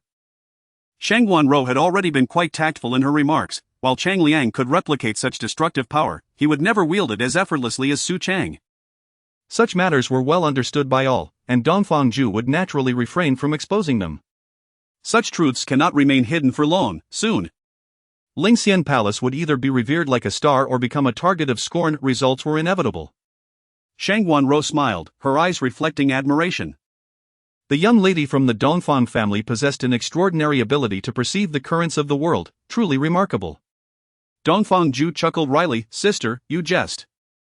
If I were truly as formidable as you suggest, how could I have been beaten half to death? Ha! To discern the heavenly mechanisms and observe the world? Are you not referring to Yi Qinghan? She has firmly clung to Su Cheng's formidable support. She is now a carp leaping over the dragon gate. Yet upon further contemplation, she mused, if she could cling, why could she not? If there were so many treasures, she might not be any less capable than Li Shuriao. In the hall of the heavenly path, Chang Liang was discussing matters with several elders. Today, in addition to the elders, a distinguished guest had arrived, Lu Jingcheng, the head of the Lu family. Brother Cheng, I have heard about your master brother's situation. The events at the Pingyuan sector still fresh in my mind. To kill him would likely. Chang Liang noticed Lu Jingcheng's troubled expression and swiftly changed the subject. Brother Jingcheng, you are overthinking it. How could I possibly send someone to kill my own master brother? Lu Jingcheng was taken aback, recalling that the last time this fellow had sent a message, he hadn't said such things. Now that he learned Su Cheng was not to be trifled with, did he wish to have someone killed? What urgent matter does Brother Cheng wish to discuss that necessitated such haste for a meeting? Chang Liang leaned on the desk, covering his face, as if struggling internally. After a long pause, he finally spoke. Are you aware that my master brother has a direct disciple? She possesses the blood of the demon race and is inherently ruthless. If left unchecked, it could lead to endless troubles. Naturally, I am aware, she is the orphan of the fox demon royal family. Born with alluring charm, her name is Yi Chenmeng. Chang Liang's words were blunt, and Lu Jingcheng understood the implication. Although Su Cheng was indeed powerful, a fact known to all, this world does not operate solely on individual strength. As the leader of the Heavenly Path Pavilion, Chang Liang would not allow a lurking threat to persist. This girl possesses exceptional talent, why not recruit her under your banner? With a combination of benevolence and authority, given time, she would undoubtedly become an invaluable asset. Chang Liang was still somewhat reluctant at this juncture. How could he not comprehend Lu Jingcheng's suggestion? Yet, Yi Qinghan was as stubborn as a mule and had repeatedly caused him embarrassment. I offered her an opportunity, but she spurned it, seeking her own demise. Lu Jingcheng chuckled, understanding the underlying message. He thought, so, you, Master Cheng, have found yourself in such a predicament, huh? Ha, should an opportunity arise. Would you like me to cripple her cultivation and bring her to you for some satisfaction? Cheng Liang was taken aback, thinking Lu Jingcheng had lost his mind. But Lu Jingcheng continued, believing Cheng Liang was indeed interested. I have heard that Yi Qinghan possesses an innate allure. Should she be captured and used as a furnace? It might greatly benefit your path of cultivation. Cheng Liang was horrified. Was Lu Jingcheng truly so thoughtless? Have you lost your senses? This woman must die. If she lives, whoever possesses her will surely face misfortune. Do you not know how much Su Cheng dotes on her? He does not even regard us elders and heads of families. Even if we join forces, we could hardly defeat him. Do you know how many lives would be lost? Without Yi Qinghan, Su Cheng would be unrestrained. He is already a madman, do you not see that? For the sake of a mere bed companion. Do you wish to sacrifice the entire Lu family? Cheng Liang was exasperated, pondering why these people were so foolish. While I do not believe I can defeat Su Cheng, do not tell me you think I cannot best Yi Qinghan.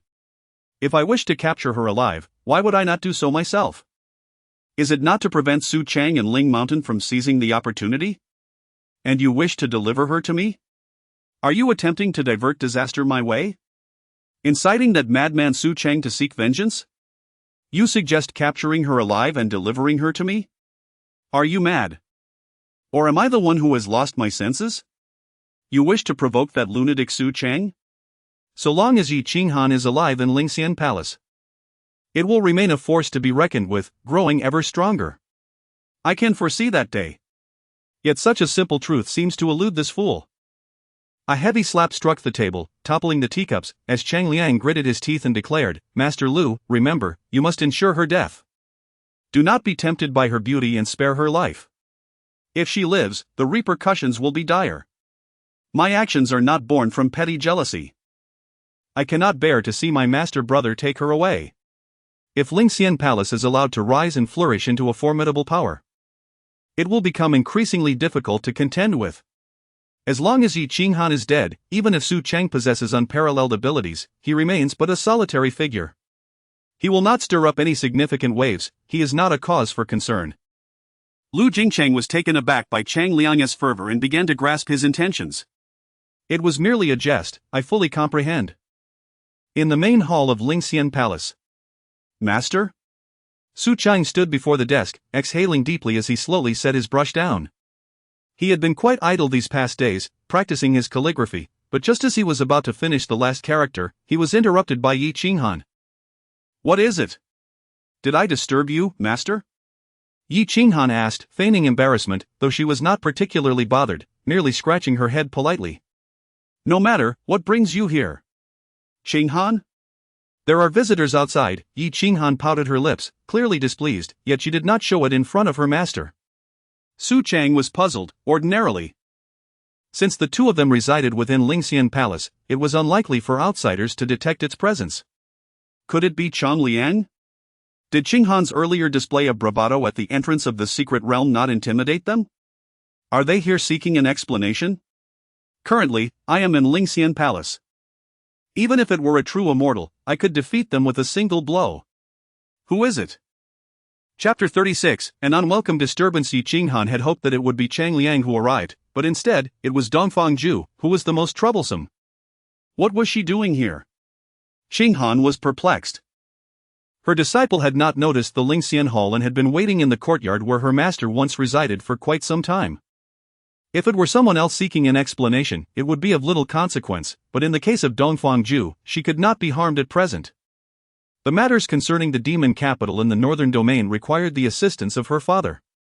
Moreover, Dongfang had significant utility, as her family heirloom celestial artifact would be essential in confronting the enemies from beyond the heavens. If she were to be eliminated now, the future could be drastically altered. Yi Qinghan had initially intended to have her master leave Dongfang outside, for this vexatious individual simply could not accept defeat and clung on relentlessly. However, upon hearing her master's thoughts, her pupils constricted, and her heart quaked. Her master was aware of the affairs in the northern region. Did she know who had slain her mother? No, it was certain that her master knew. Was she here seeking revenge on your behalf? Su Cheng cautiously inquired. The disciple had indeed crossed swords with her in the secret realm, but had not taken her life. Yi Qinghan spoke honestly, wanting to gauge her master's reaction.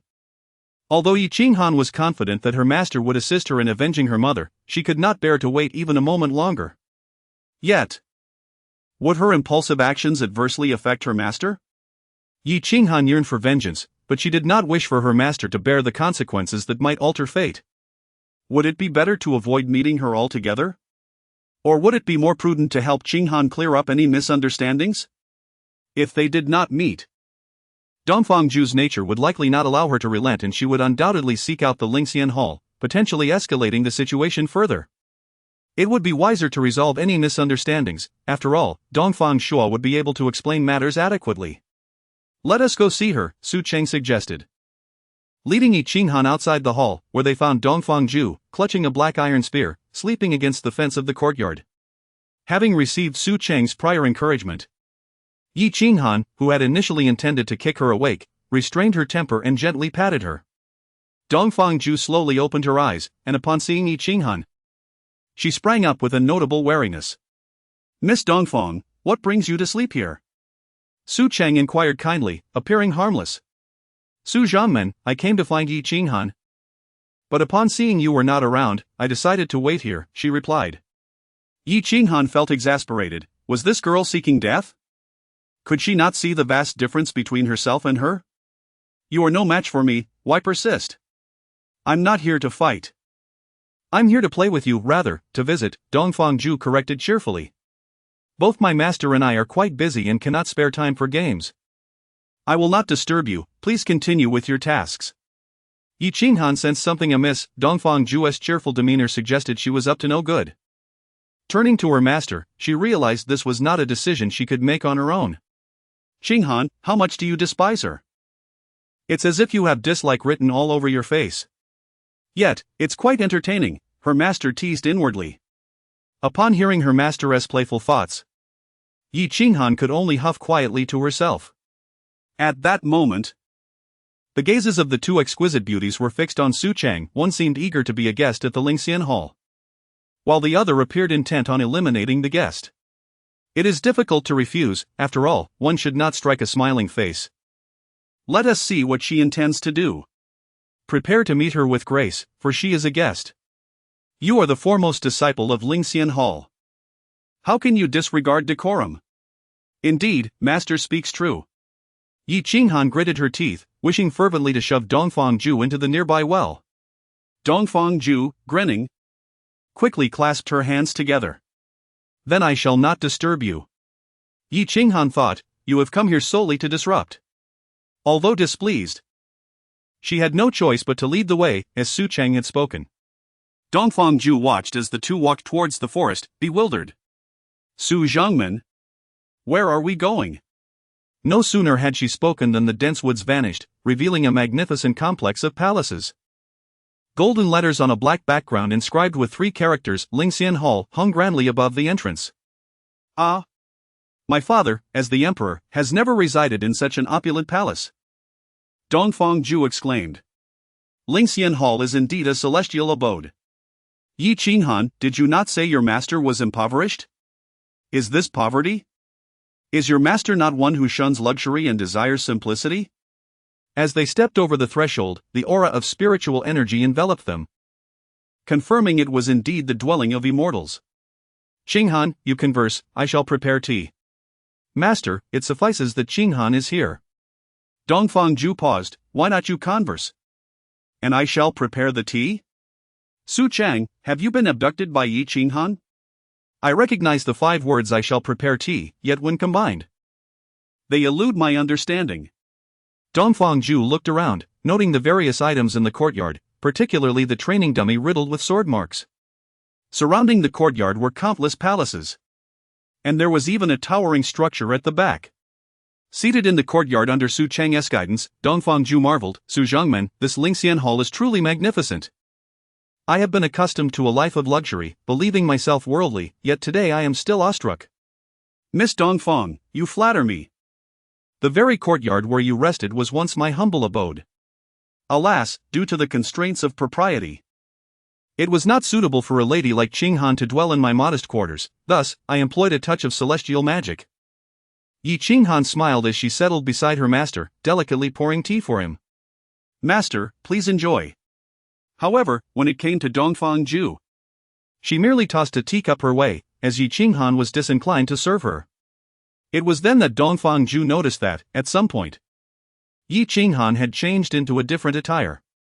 Compared to the long dress she wore outside, her current outfit was slightly cooler, yet it did not appear overly deliberate. Pouring herself a cup, Dongfang Ju felt a twinge of anxiety. She had thought her royal status would warrant some regard. But it seemed that in Su Cheng's eyes, her title held little value. May I inquire about the purpose of your visit, Miss Dongfang? Dongfang Ju hesitated before concocting a response. The tale of Su Zhongmen slaying 3 great mountains with a single sword has spread far and wide. I have come to convey goodwill on behalf of another. As for whom I represent, I shall not disclose. Whether goodwill is exchanged, I speak whimsically. I share a long-standing friendship with General Dongfang. We were like brothers in the past, why would there be a need for goodwill? Has he perhaps forgotten me? Ah. Dongfang Ju was taken aback. Su Cheng knows my father? What goodwill is this? Have I inadvertently caused trouble? If Su Cheng were to harbor any grudges, would he not take it out on her father? Years ago, while seeking enlightenment, I crossed paths with your father, the Northern King, who fell ill during a military campaign. I happened to pass through the area and offered him a remedy, which is how we became acquainted. Su Zhongmen, my father surely remembers you. It is merely that the officials in court may not recognize you and thus have not conveyed your identity, leading to this misunderstanding. At this moment, upon hearing the title of the Northern King, Yi Cheng Han felt ripples in her heart. Could it be? Indeed, I believe that to be the case. You were born in the military camp, and your father even asked me to name you. Chapter 37, The Princess's Game. Is this truly the case? Dongfang Ju's expression was one of disbelief. Cheng Liang, familiar with the king's demeanor, found it astonishing that Su Cheng had even given himself a name. At that time, he had only just begun to grasp the celestial patterns, far from his current understanding. Witnessing how General Dongfang cherished both you and your mother, he bestowed upon you the name Ju. At this moment, Dongfang Ju had completely forgotten her original purpose for being there. She had become somewhat addicted to the tale. What does it mean? Ju signifies 2 precious jades, representing you and your mother, the 2 most significant treasures in General Dongfang's life. Moreover, Ju carries the connotation of unity, symbolizing an everlasting bond, never to be separated. It was the first time Dongfang Ju had ever heard such a story. She certainly did not expect that her name had been bestowed by Yi Cheng Han, the master of her master. If that were the case, could she perhaps convince her father to allow Su Cheng to accept her as a disciple? Logically speaking, if Yi Cheng Han, an unrelated woman, could be a direct disciple, surely she could as well. Master Su, Ju remarked, this is the first time I have heard such meanings behind my name. Su Cheng chuckled, acknowledging that while these were indeed facts, many years had passed since then. The current Dongfang Shua was no longer the same, he had become an emperor, while that child had transformed into a princess. However, your mother was not particularly pleased at the time, claiming I was a destitute Taoist and suggested your father dismiss me. Ah? Such a thing happened? Dongfang Ju scratched her head, realizing she might have been too quick to rejoice. Nonetheless, General Dongfang has been quite kind to me, often hosting feasts and treating me as a brother. Upon my return, I shall certainly. Su Cheng raised a hand to interrupt her. No need to concern yourself. I have no desire to meddle in worldly affairs. Now that I have taken Cheng Han as my direct disciple, I am preoccupied with imparting all that I have learned throughout my life, leaving little time to engage with the mundane outside. Ah. Cheng Han. Please keep Dongfang Ju company, I shall step out to procure some vegetables. Ah. Dongfang Ju was once again left bewildered by words she could not comprehend. Is the head of Lingxian Hall really Yi Cheng Han? You are the master. You are the revered one. You must brew tea and buy vegetables? Very well. Yi Cheng Han had intended to step in for her master, but after some contemplation, she felt it was time for her to take her turn after so much conversation had already transpired. Tilting her head, she regarded Dongfang Ju. convinced that this young lady must have come here with ulterior motives. Speak, what brings you here? Who sent you? Dongfang Ju was momentarily taken aback. You truly are the master, aren't you? I was simply curious, so I came to see. Curious about what? Curious about what kind of master could enable you to grow so much stronger in just a month. Dongfang Ju did not shy away from her honesty, speaking her mind openly. Are you a sticky candy? How? Before Yi Qinghan could finish her sentence, Su Chang, now dressed in a different outfit, hurried over. Qinghan, please hand me some silver, I need to buy vegetables. Yi Qinghan casually produced 5 taels of silver and a few copper coins. Ah, Qinghan. Do give me a bit more, we have guests. Thus, Qinghan handed over another 5 taels, advising her master to spend wisely. Very well, I understand. Dongfang Ju watched in astonishment, her expression reflecting greater surprise than if she had encountered several celestial artifacts. Seeing her reaction, Su Cheng chuckled and explained, do not be alarmed. Miss Dongfang, the expenses of Ling Shuang Hall are managed by Qinghan. No. Dongfang Ju thought she had already become accustomed to the unexpected. After Su Cheng departed, Dongfang Ju cautiously inquired, you truly seem more like the head of Ling Xian Hall, Master Su appears to be merely a disciple. In an instant, Yi Qinghan's aura shifted, and Dongfang Ju sensed the temperature around her drop.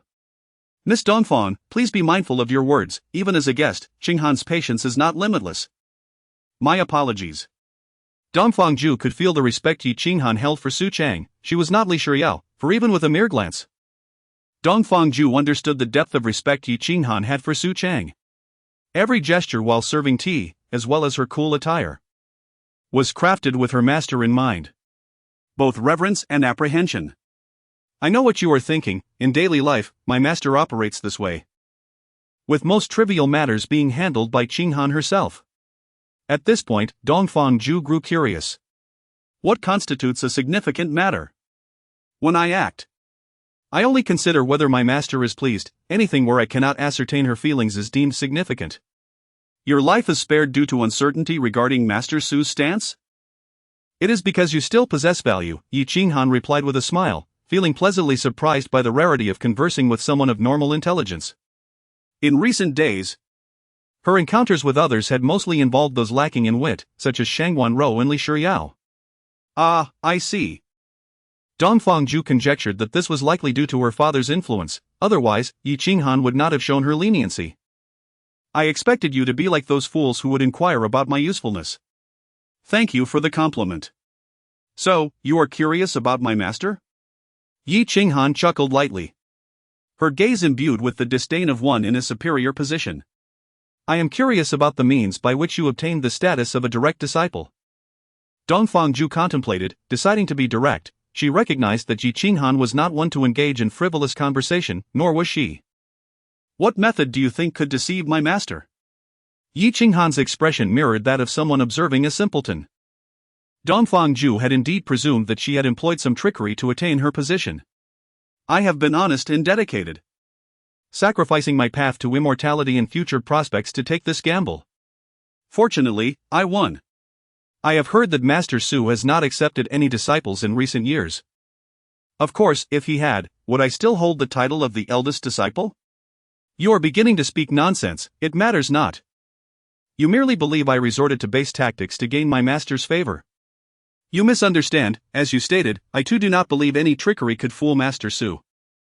Then what are you inquiring about? I wish to know what makes you so exceptional compared to others, allowing you to be chosen by Master Su. Yi Qinghan found herself wanting to laugh. When her master had picked up vegetable leaves, none of you had considered it a stroke of luck to join Lingxian Hall. Indeed.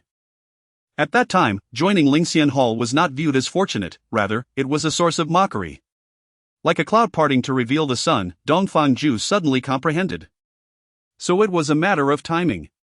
Just before that fateful sword strike, Su Cheng had merely been perceived as a waste, a master without any cultivation. Thank you, Miss Qinghan, for illuminating this for me. Wait, you. Yi Qinghan suddenly sensed something amiss. This individual was behaving rather. Did you come here to scout? Yi Qinghan's brow furrowed slightly, a hint of anger now mixed with concern gracing her features. Are you frightened? Dongfang Ju chuckled. Amused to see such an adorable expression on Yi Qinghan's face, had she not claimed that fox spirits were skilled at concealing their true selves? If I were you, I would refrain from such foolish actions. Why? Because the eldest disciple of Lingxian Hall, Yi Qinghan, is still alive. Yi Qinghan poured herself some tea, beginning to ponder her next move. What? Are you afraid that your master might take a liking to me? Chapter 38, The ascent is easy. But the descent is difficult. Yi Qinghan replied with a gentle smile. You think too much, master will not accept you. Dongfang Ju, unwilling to concede, retorted. Is it that Miss Qinghan is unwilling to share master? Yi Qinghan poured tea for Dongfang Ju, her demeanor softening as she decided not to torment her further. Let us enjoy our tea, we have ample time, and master will not return in a hurry. I am not in a rush, Dongfang Ju said, accepting the teacup with both hands. Although she was puzzled by the shift in Yi Qinghan's attitude, she sensed a change. Your thoughts are not difficult to decipher. Master indeed dotes on me. However, if you believe I would meddle in this matter, that would be somewhat insulting. I am not foolish enough to that extent. Reflecting on it now, Yi Qinghan mused that many females likely harbored similar thoughts, having witnessed masteress prowess and wishing to become the Yi Qinghan of old. While such aspirations were not misguided, indeed, Qinghan might have a junior sister or brother. She felt that Dongfang Ju was, in all probability, not up to the mark. Yi Qinghan smiled, exuding confidence, declaring that there would never be another who understood master better than she. What do you mean? Dongfang Ju asked, bewildered. Are you implying that I do not meet the requirements of Master Su? Not at all. Observing Dongfang Ju's shocked expression, Yi Qinghan felt it was expected. It mirrored her past self. But she simply did not possess my luck. What do you mean? Dongfang Ju pressed. Initially, I thought Master's standards for accepting disciples would be exceedingly high, only to later realize that there are no real requirements or standards. Dongfang Ju was further perplexed by Yi Qinghan's confident assertion. What does that mean? No requirements, yet I do not qualify? Is that not contradictory? Do you understand that? To master, innate talent is of little importance? Even a pig, if it were to follow master, could attain immortality. The moment you broke 5 of my ribs, I comprehended this truth. Master does not care for innate talent or character, she only values fate. Yi Qinghan's expression softened slightly with affection, after such a lengthy conversation. She found Dongfang Ju somewhat endearing. Even if master were to accept that foolishly Shiryao, she would likely not accept you. Then why do you presume I am unworthy of Lingxian Hall? That is not for you to know. If you do not believe me, you might as well attempt to become a disciple. Dongfang Ju regarded her with suspicion, sensing that Yi Qinghan had laid some sort of trap. Is that true? You 1T interfere? I have stated before that I only consider whether master is happy. If master desires this, I will treat you as a sister. Dongfang Ju found this believable. From Yi Qinghan's demeanor, it was evident that master was the only person she truly cared for. Even if she felt jealousy, she would never act against a junior sister accepted by master. However, should master reject you, I implore you not to pester her. Master, bound by old friendships, may be reluctant to act, but I harbor no such reservations. Shall we discuss something else? Yi Qinghan's attitude was clear, and Dongfang Ju had many other inquiries. Of course, what else piques your curiosity? Yi Qinghan was indifferent, hoping that this individual would know when to back down. I noticed that the dummy over there is covered in sword marks. Is that a result of your rigorous training? Not exactly rigorous training. For me, cultivation is primarily to bring joy to master, and most of my time is spent by her side. When Master Su bestowed upon you 2 innate treasures, I presumed you would train diligently to repay her kindness. At this juncture, Dongfang Ju felt it was time to shift the conversation. Miss Dongfang, you jest. Where in this world do innate treasures exist? Yi Qinghan maintained her composure while speaking falsehoods. Dongfang Ju observed that as long as no one vied with Yi Qinghan for masteress attention, there was nothing that could elicit a crack in her facade. Dear sister, perhaps Ju and you could become friends. Yi Qinghan was indeed curious about Su City. It was clear that Dongfang Ju had extended an olive branch. This was a signal for an exchange of information, but the counterpart was master. If it were detrimental to master, the consequences were beyond her capacity to bear. No need. I acknowledge that the curiosity of a fox demon is strong, yet a wise fox understands the boundaries of knowledge. Such matters necessitated waiting for Master's stance before she could make any judgments. Are you so guarded? Do you fear that Ju might act against your interests? You have already acted against your own interests. Yi Qinghan smiled, gently patting Dongfang Ju's shoulder as she rose. How about I keep you company tonight? Dongfang Ju panicked. Was Yi Qinghan truly this timid? Did this mean she did not wish for her to leave? If Su City believed she posed a threat, would they silence her? If I were to say I wanted to go home for dinner now, would you also refuse to let me leave? Yi Qinghan remained silent, merely sipping her tea, preparing not to speak until Master returned. On the sacred mountain, a mysterious cave was guarded by two elders, within which Li Shiyao was in seclusion. Shiyao was hungry. Dear Saintess, please focus on your cultivation. I have arranged for someone to prepare food for you. But Shiyao was too hungry to concentrate.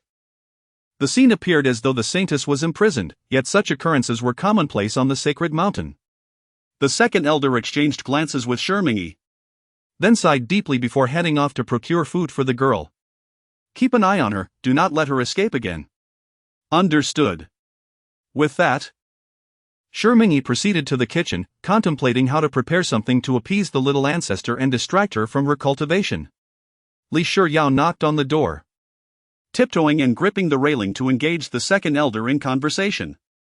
Elder, would you like to see Shiyao's treasures? My little ancestor, do not think about it. I will not let you out. Very amusing. Please, my lady Saintess, focus on your cultivation and concern yourself with the people. The second elder spoke earnestly, not turning to face Li Shiyao at all. Who are the people? What does it have to do with Shiyao? All Shiyao wants is to eat her fill and then wander the mountains. You are the Saintess, burdened with. The second elder could not finish, knowing full well that this little ancestor would not absorb a single word. Shiyao was also looking for a handsome man, like Master Su from a few days ago. The second elder turned pale. Had Li Shiyao not been the Saintess, he would have dealt with her long ago. In exasperation, the second elder ignored her, merely standing outside the door. After some time, the third elder Shimingyi returned, carrying a basket filled with food. How is the Saintess? She was just clamoring for a man, now she is silent. Wait. Something's not right. Upon uttering these words, the second elder sensed something amiss. Could Li Shiyao truly remain silent for so long? Moreover, as the third elder arrived with food, the Saintess should have been at the door eagerly waiting for her meal. He hastily opened the door. You let her escape again. Chapter 39, in exchange for my sister's freedom, grandmother. What a coincidence to encounter you here. Su Zhenfeng inquired extensively before he finally located Nanding City, having heard that the eldest lady, Yi Qinghan, and her master would occasionally appear. After 2 days of waiting, although he did not meet the eldest lady, he did come across Li Shiyao. Oh? And you are? Draped in a black hooded cloak. Su Zhenfeng wore a tattered coarsecloth mantle over it. His head was adorned with a ghostly mask, and he carried a massive black tiger-headed broadsword that towered over him, leaving not a single inch of skin exposed. It was understandable, should he reveal his face, his terrifying visage would likely draw the ire of the demonic forces. Li Shiyao turned around, her face reflecting the innocence of a young girl clutching a candied hawthorn skewer, resembling a young lady who had wandered out from a noble family. However, upon noticing the imposing figure behind her, she displayed no fear, only a curious gaze. Grandmother, I am Su Zhenfeng. I have met you in the secret realm before. As he spoke, Su Zhenfeng slightly lifted his cloak and removed his mask to reveal his true face. Ah, do put it back on. What brings you here? I came to seek refuge with the eldest lady, but I am unaware of her residence. I heard she occasionally visits Nanding City, so I am waiting here. Seemingly comprehending, Shiyao nodded, albeit without true understanding. Oh, then please wait here. I must go find Sister Qinghan. Let us speak later. Does grandmother know the whereabouts of the eldest lady? Su Zhanfeng, aware of Li Shiyao's limited intellect, chose not to dwell on it, understanding that it was best to avoid unnecessary trouble. I do not know. And grandmother? I heard that Sister Qinghan might come to Nanding City, so I prepared to find a place to stay and wait for her appearance. So you were listening to me? Just as Su Zhanfeng was about to speak, he heard Li Shiyao call out, Master Su. Su Zhanfeng was taken aback, turning sharply to see that Li Shiyao had already dashed away several meters. Su Cheng wore a grim expression, wondering if he had inadvertently stepped into another troublesome situation. Master Su, is Sister Qinghan not here? Su Zhanfeng, I have heard of you. Ah, two troublesome individuals. However, this Su Zhanfeng does not seem too bothersome. It appeared that he was waiting for him here. Do you have business with me? Su Cheng raised an eyebrow, carrying the groceries he had just purchased. Despite possessing the Chaos Bell and the God-slaying spear, he doubted he could withstand Su Zhanfeng, who was at the combined essence stage. Grandmother, your matters are urgent. Please speak first. Su Zhanfeng retreated politely, bowing respectfully. Li Shiyao, undeterred, took Su Cheng's hand, dragging him into a deserted alley, leaving Su Cheng utterly bewildered. What is it? Miss Shiyao?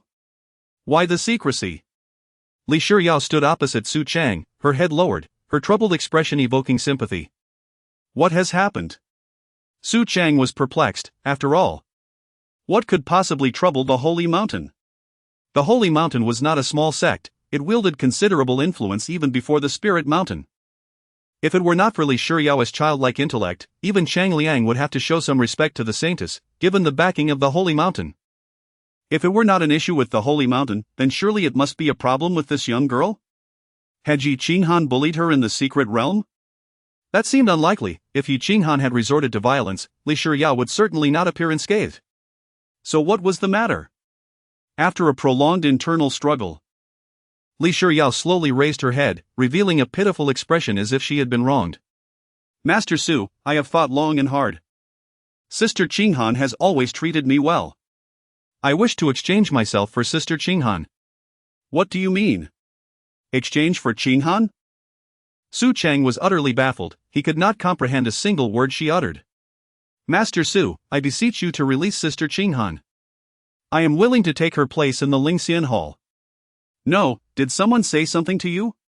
I have never coerced Yi Qinghan into anything. Her joining the Lingxian Hall was entirely voluntary. It was not someone, Sister Qinghan told me herself. But please do not blame her. I am willing to accept punishment in her stead. No. No. You must have misunderstood something. Su Cheng felt as though his head might explode. At home, Dongfang Ju was likely plotting something, and now, he was faced with a saintess spouting nonsense, while outside the alley, a formidable being at the combined essence stage awaited him. What in the world was happening? If this continued, the narrative would surely collapse. Though it seems something had been amiss since Yi Qinghan became a disciple. It was clear that matters had spiraled out of control.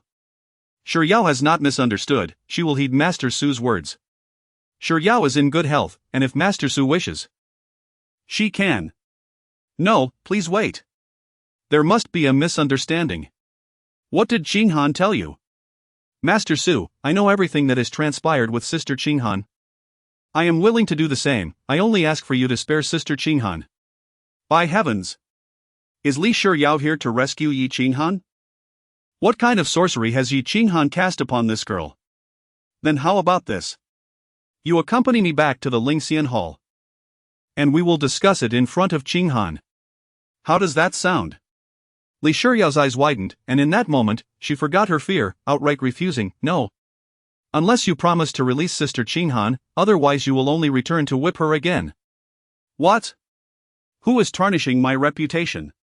She is slandering me. She is slandering me. And now you let me leave. The Ling Shuang sword technique can only be used in the Lingxian Hall, and I cannot defeat this fellow.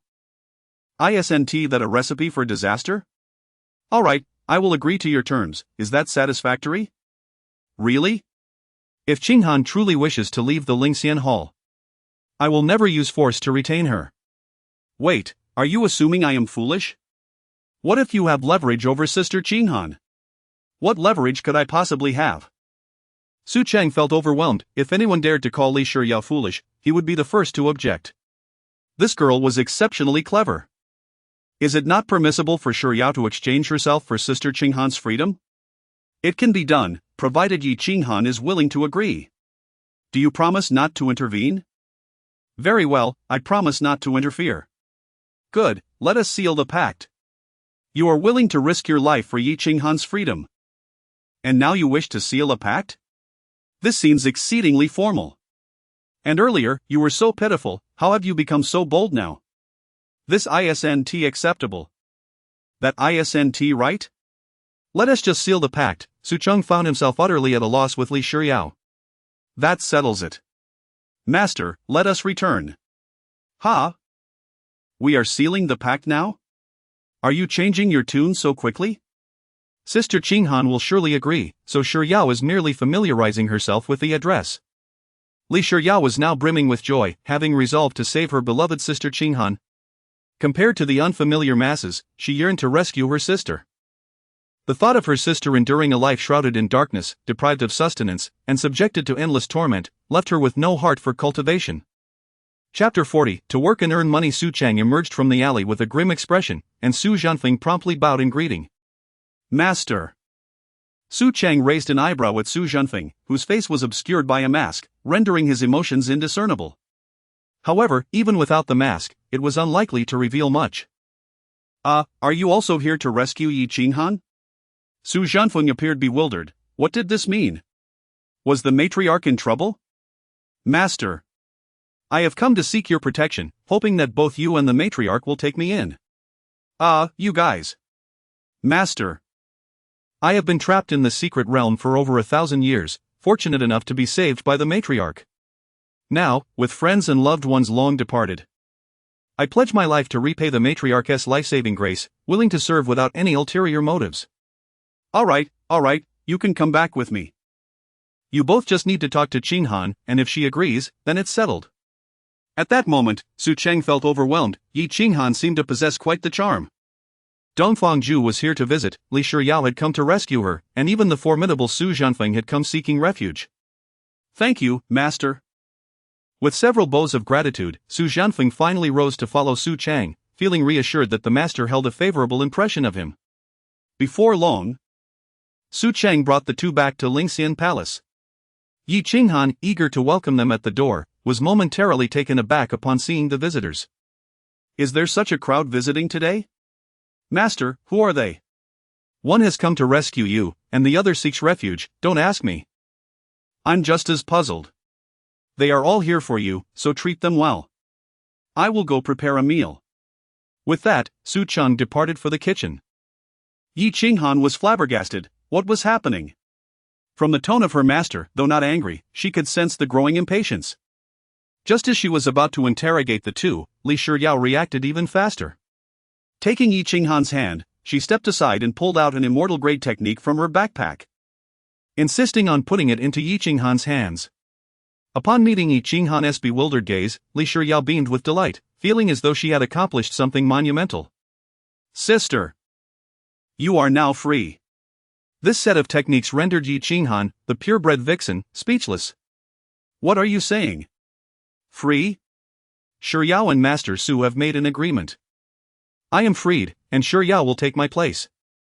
No, you don't understand. Yi Qinghan glanced at Li Shiyao, then at the immortal-grade technique in her hands. Feeling utterly dazed, Li Shiyao spoke as if delivering her last words, her eyes filled with a hint of melancholy. Yet she maintained her usual cheerful demeanor when looking at Yi Qinghan. Sister, Shiyao is not foolish. I know how well you treat me. Whenever I think of you suffering, it breaks my heart, so I sneaked out. I am in excellent health, the elders say I am as strong as an ox. You need not worry about me. And honestly, I am not afraid of pain. Though she claimed not to fear pain, her little hands trembled, betraying her true emotions. In any case, I have arranged everything with Master Su. Yi Qinghan was so shocked that she could hardly articulate her thoughts, standing frozen in place. What's wrong, sister? You need not worry about Shiyao, I only hope you can find a good man for me. Although the elders say that handsome men are no good. I still hope you find a very handsome and good man. Yi Qinghan returned the technique to Li Shiyao's bag, merely smiling gently. At this moment, she seemed to comprehend why the so-called saintess could be so naive. Perhaps only a simpleton could qualify as a saintess. Sister, what is this? Shiryao doesn't understand. Master Su has already agreed. Thank you, but sister will not leave. Li Shiryao wanted to persuade her further, but upon meeting Yi Qinghan's eyes, she found herself at a loss for words. Why? Am I really that foolish?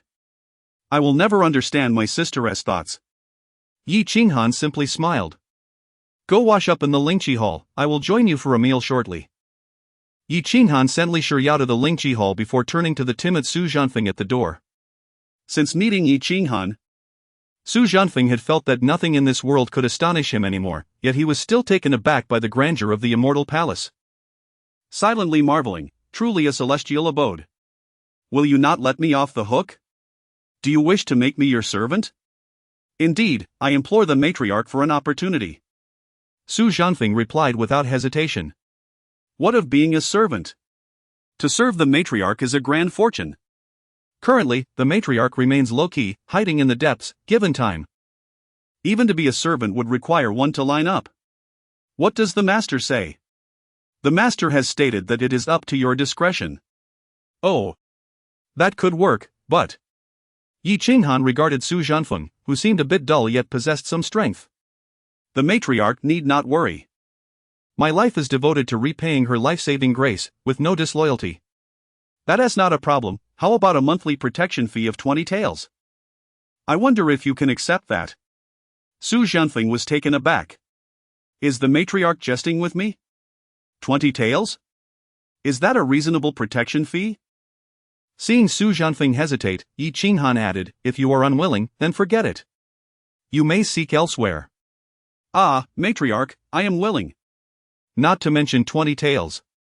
I would even accept 200. Good, then it's settled at 200. Su Zhanfeng was bewildered. Was 20 taels merely a means to gauge his wealth? Yi Qinghan's temperament was indeed unpredictable. Su Zhanfeng actually had some money, so he readily handed over 200 taels to Yi Qinghan. Yi Qinghan's eyes sparkled with joy. Excellent, excellent. Su, what was it again? Su Zhanfeng. Yes. Zhanfeng, you have done well. I perceive great potential in you, thus. I shall accept you.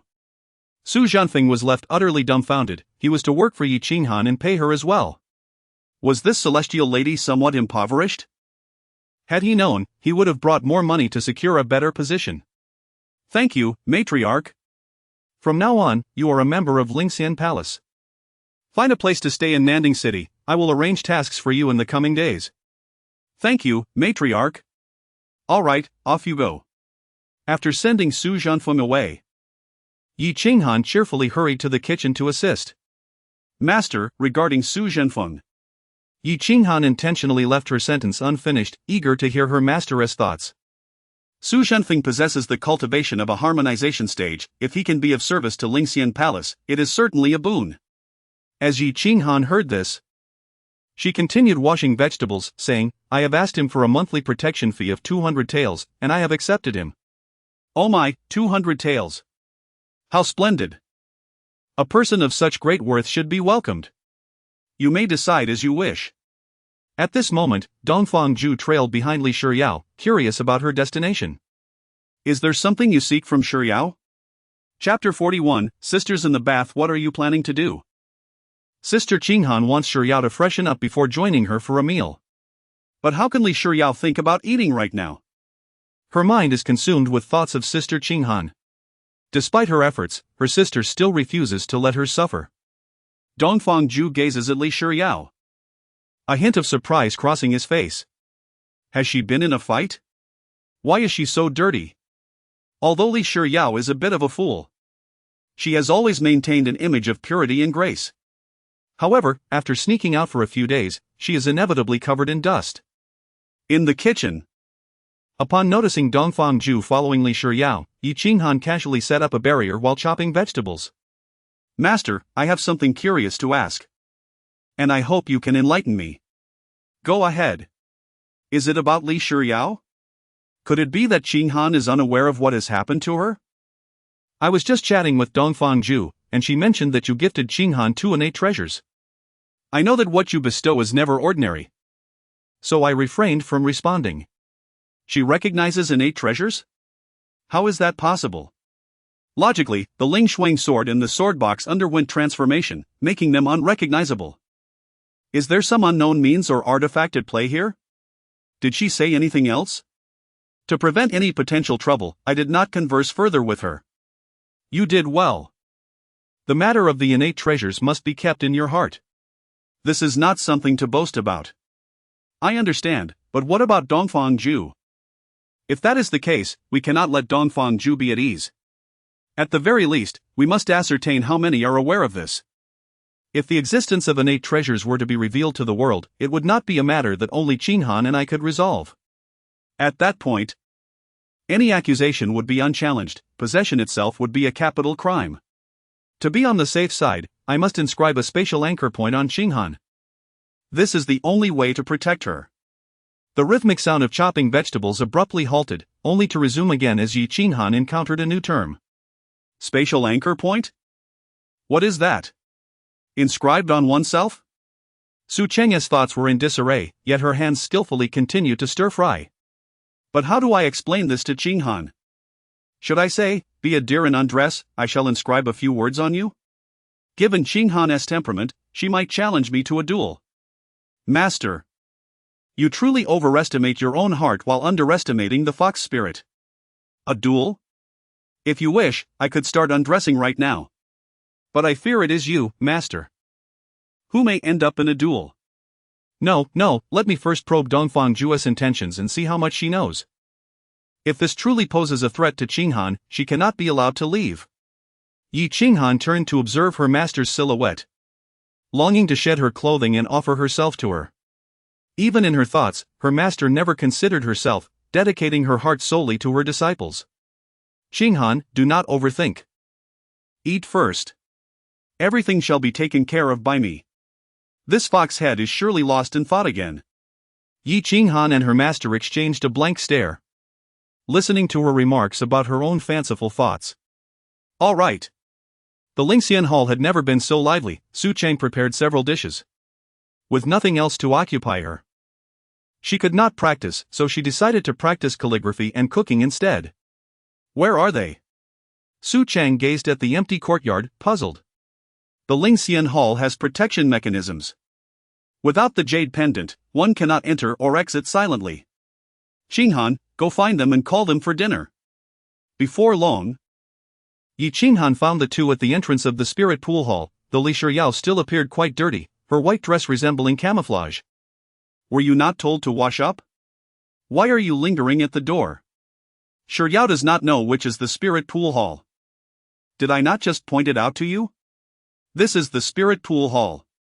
Yet, Yi Cheng Han had no intention of allowing this muddy little fool to dine with her master, so she simply dragged Li Shiryao into the hall. Dongfang Ju, having nothing to do, decided to follow. Undress. Let's go together.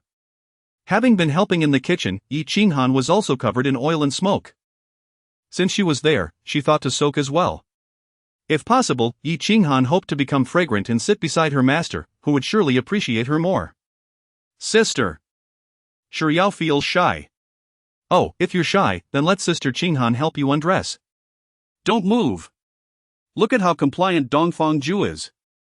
Dongfang Ju had already stripped and was waiting to the side. After some fuss, Yi Cheng Han finally managed to strip Li Shiryao.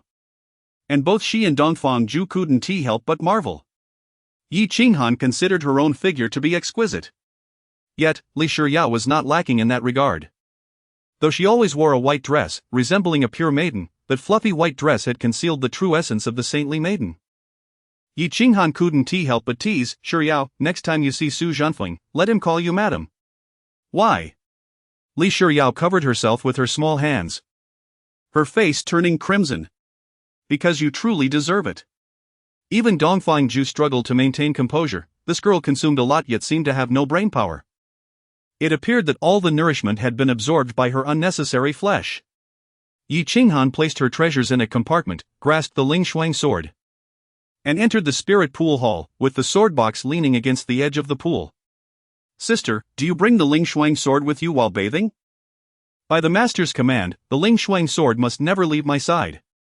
Dongfangju remained silent, initially thinking that Yi Qinghan might not recognize these two innate treasures. But that assumption was swiftly dispelled. Yi Qinghan clearly understood the significance of these two innate treasures, and Su Cheng had also cautioned her about them. Sister, you're not referring to this pool, are you? What else could it be? Are there other pools in the spirit pool hall? Yi Qinghan's face expressed displeasure. This little fool always asked foolish questions. In truth, Shi Yao had glimpsed the pool upon entering. It was filled with spiritual liquid, and she mistakenly thought it was for alchemy. Yi Qinghan could only smile helplessly, recalling her own initial shock upon arrival, though she had since become accustomed to it, occasionally enjoying a soak. Thus, Yi Qinghan led the way, stepping directly into the pool, followed closely by Li Shiyao and Dongfangju. Yi Qinghan noticed Li Shiyao sticking out her little tongue to taste the pool water and quickly exclaimed, "Hey, Shiyao, what are you doing? I wanted to see if it really is spiritual liquid." Dongfangju chuckled, "I had heard that Master Su dislikes extravagance. It seems the rumors hold true?" "Master, he..." "Oh. Li Shiyao. Don't drink that." Yi Qinghan tugged at Shiryao's golden locks, pulling her head up. "With so much, a little one tea hurt? And it's quite sweet." Yi Qinghan was speechless. This little fool couldn't be left unattended for even a second. "Sister, is your prowess due to soaking in spiritual liquid? At first, I thought the spiritual liquid was magical, but now I find it merely beneficial for beauty and health." Yi Qinghan spoke candidly. For her, the spiritual liquid provided a sense of rejuvenation and a means to relax after cultivating. Chapter 42, Interrogation. Eastern Sister, please stop rubbing. Come on, honestly confess, what do you eat every day to grow so big? Yi Qinghan chuckled, "I believe it's due to my constitution. Some people gain nothing regardless of what they eat." Dongfangju frowned, "That is not true. I'm still young, and I will grow taller." Eastern Sister, you can't just rub Shiryao because you're not as big. Upon hearing this, Dongfangju became even angrier. "What do you mean by that? Who says I'm not big? Humph, you're bullying me too." Yi Qinghan laughed heartily, feeling that Li Shiryao was truly an artist in the art of conversation. Before long, the three of them finished washing up and began to dress. "Shiryao, pick one." Yi Qinghan generously opened the wardrobe, inviting Li Shiryao to choose freely. Inside the wardrobe were various dresses, and Shiryao's eyes sparkled. What girl wouldn't adore beautiful dresses? As a saintess, although she held a high position even above the elders, she was still bound by the rules of the Holy Mountain. Her usual attire consisted mainly of white dresses. And seeing Yi Qinghan's diverse styles made her envious. "Sister is so good to Shiryao. Dongfangju, being a princess, naturally didn't take a few pretty dresses too seriously, except for Yi Qinghan's flowing-sleeved glazed dress, which was indeed a celestial-grade gown. Could it possibly possess some special power? However, Yi Qinghan seldom wore the flowing-sleeved glazed dress, as her attire in Lingxian Hall primarily catered to her master's taste, bold in style and made of light, thin fabric. If not for Yi Qinghan's desire to take things step by step, it wouldn't matter whether she wore it or not. After all, there were only the two of them as master and disciple. "Come and eat." Seeing the three fairies, adorned in their fineries, emerge from the spirit pond, Su Cheng affectionately called them to dine. Li Shiryao and Yi Qinghan devoured their meals voraciously, while Dongfangju, being a princess, still adhered to some dining etiquette. Although her sister was reluctant to leave, they still had to eat. Li Shiryao felt that Su Zhongmen most likely cooked personally to entertain Dongfangju. But regardless of the reason, having food to eat was what mattered. Of course, the little fool didn't forget to serve vegetables to Yi Qinghan, urging her sister to eat more, as Dongfangju's departure might mean they wouldn't have this opportunity again. Originally, Yi Qinghan planned to see Li Shiryao off after dinner. But Li Shiryao insisted on keeping her sister company. Hence, Yi Qinghan found a room for her to rest first. Thus, the ultimate judgment on Dongfangju was about to commence. The atmosphere in the main hall was stifling. Su Cheng sat in a chair, sipping tea that contained a peculiar taste. "Miss Dongfang, I've heard from Cheng that you seem quite interested in magical artifacts? Upon hearing this, even Dongfang understood that Su Zhengmen was probing her. However, she lacked the courage to confront Su Cheng directly. When she spoke to Yi Qinghan about such matters, it was merely an exchange of information. It would be ideal to strengthen their relationship, but if that failed, she would seek alternatives. Yet the current situation felt somewhat perilous. Wasn't it just 4 words, innate treasure? She hadn't said anything strange. Why did the atmosphere feel like they were about to take her life? But it was too late for regrets now, she could only muster the courage to respond. Indeed, I have long heard that Su Zhengmen is generous, even bestowing his personal sword to his direct disciples. I, too, envy that. There is no flaw in that. Was that an evasive answer? Was Su Cheng continuing to apply pressure, or attempting to extract information? He hesitated, then decided to slow the pace of conversation. With just 2 sentences, he still couldn't discern Dongfang Ju's depth. Weapons and armor are of no benefit to me, however, external items, given to Qinghan for self-defense, would be far more useful than hanging on my person. In Lingxian Hall, I hold the advantage. If I don't speak, she certainly won't escape. With her master present, Yi Qinghan could speak up. As long as she grasped her master's intentions, she was unafraid of saying the wrong thing. Given the current circumstances, she felt it was time for her to take the lead. With her master nearby, even if her judgment was flawed, she could count on her master to support her, treating it as an independent decision. After all, if her master were to speak, there would be no turning back. Miss Dongfang once mentioned that my master bestowed upon me 2 innate treasures. I inquired with my master, yet he did not specify. I am curious. Which 2 treasures did you refer to, Miss Dongfang? And how did you come to know of them? Dongfang froze. Was she being interrogated? If she couldn't answer, these 2 were certainly ruthless enough to demand her confession. Propping her chin thoughtfully, she mused, I believe Su Zhengmen's sword must be above celestial quality? That was one guess. Also, seeing Sister Qinghan wield that sword case, which could suppress an enemy at the nascent soul level, I would surmise that is the second? Yi Qinghan smiled, you guessed one correctly, you truly have a knack for guessing. The logic is flawed, yet your intuition is spot on. Could it be that Miss Dongfang has some reservations and is unwilling to speak plainly? Earlier, when conversing with me, you were so certain, yet now you speak in conjectures? Dongfang raised an eyebrow. It was evident that Yi Qinghan was playing the role of the good cop for her master. But did she really want to reveal that she had checked this information through the system? Not to mention it was a secret even her father was unaware of. How could she expect them to believe it?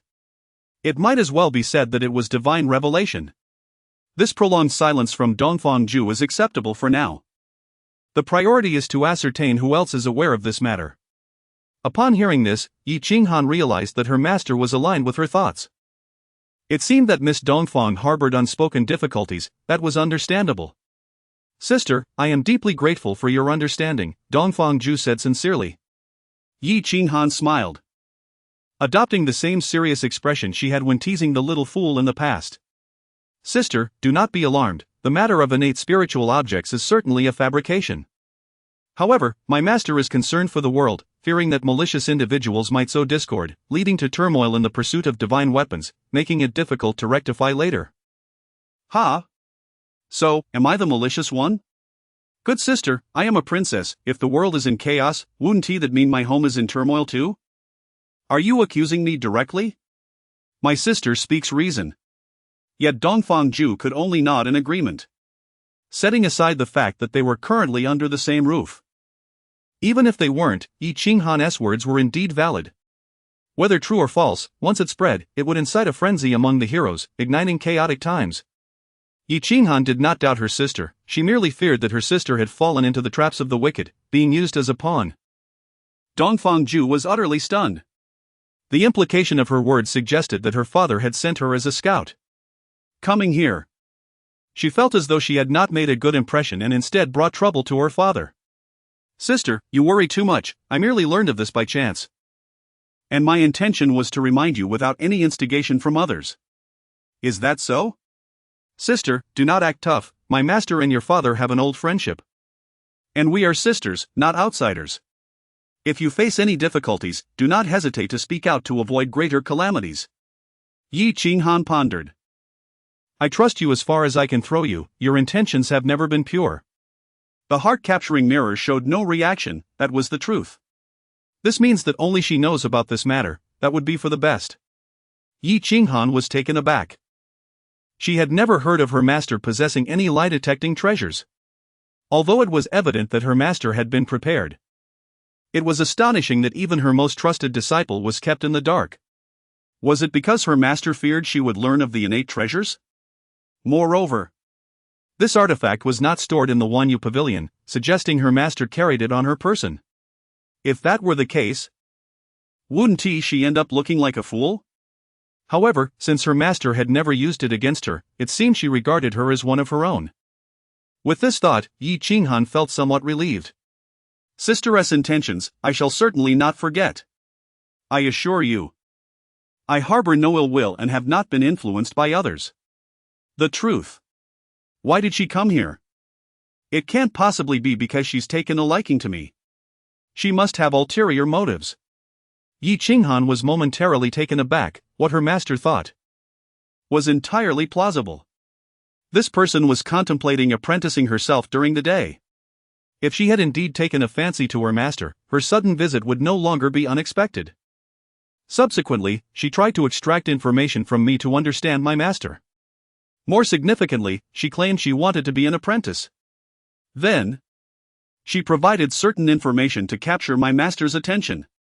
It's all connected. How clever of you, little vixen. I initially believed you merely aimed to harm my master. Yet it appears you possess quite the cunning.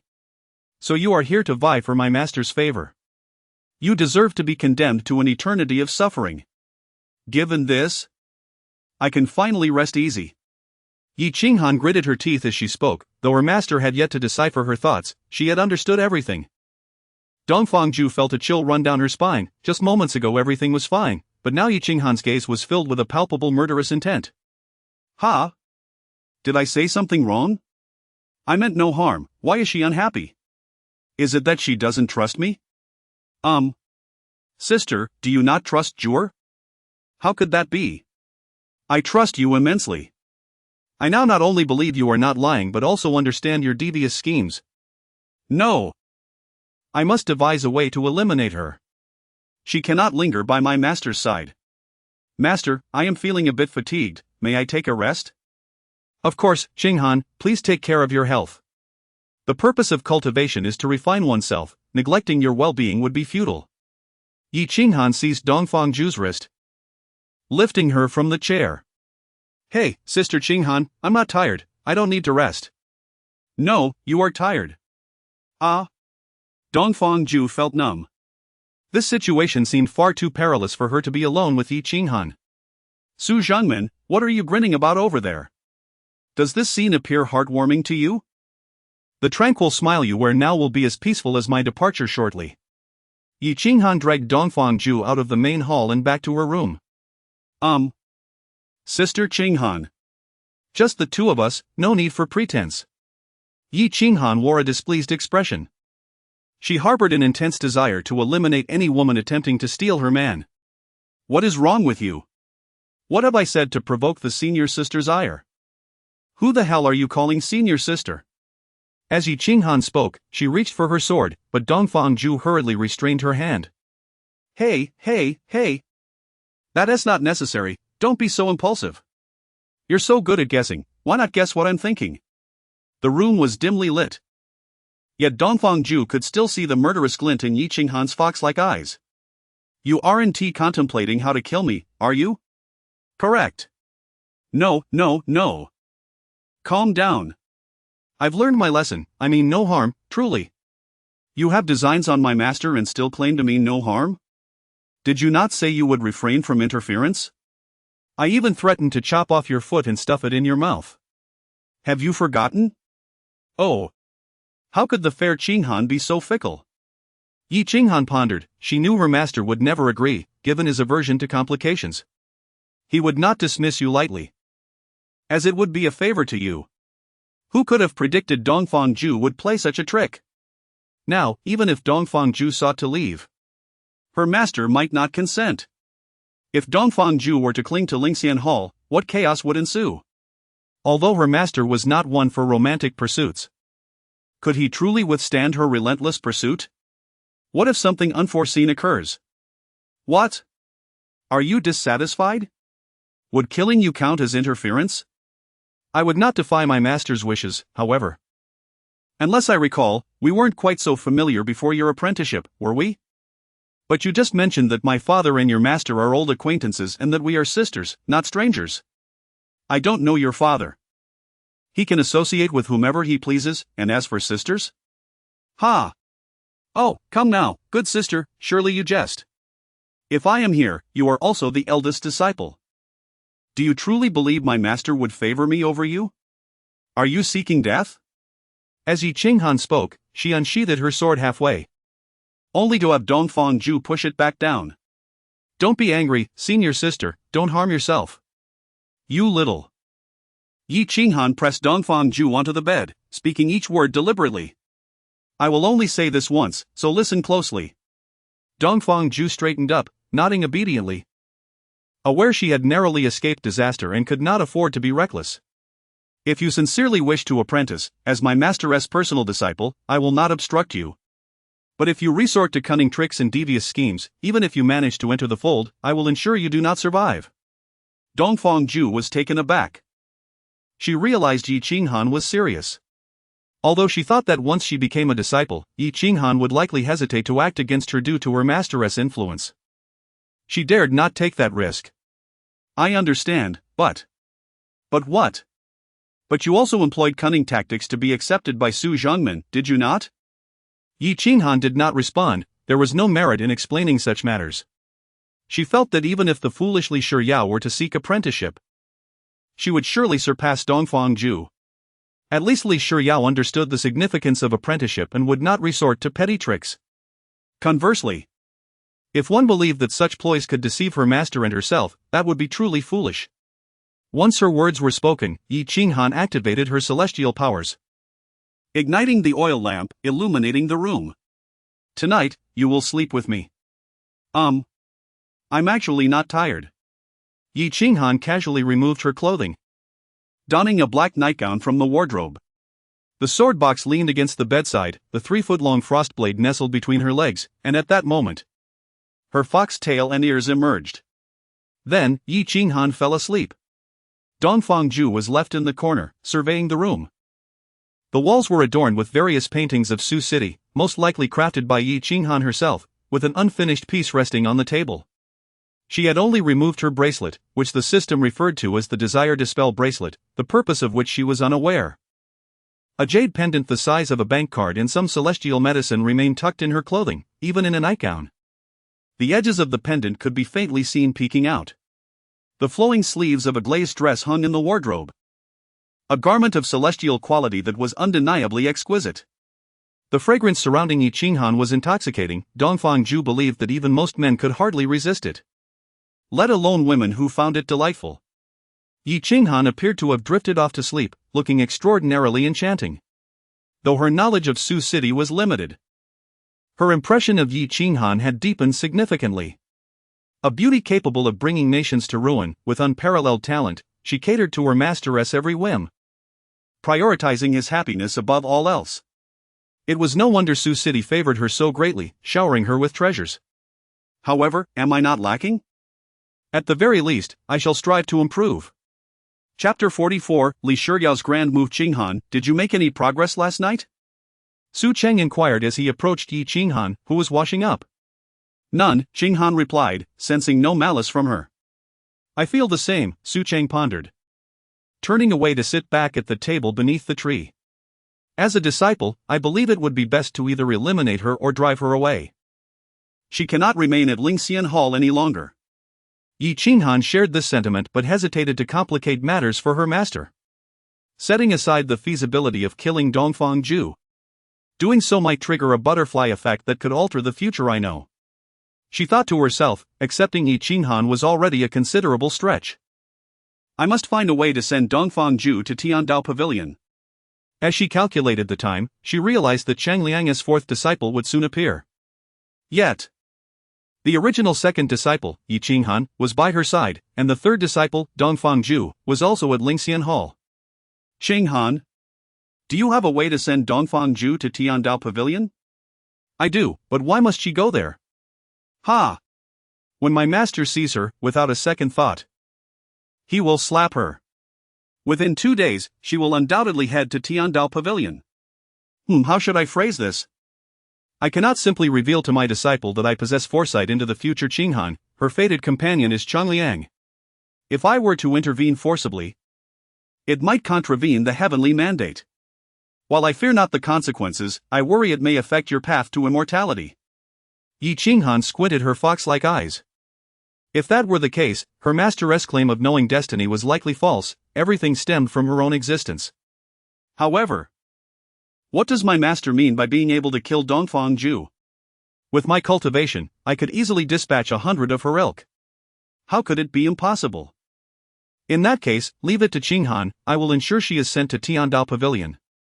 Dongfang Zhu, sensing someone approaching outside, quickly sat down and pretended to be asleep. She had overheard the conversation between Yi Qinghan and Su Cheng. Her destined partner was Cheng Liang?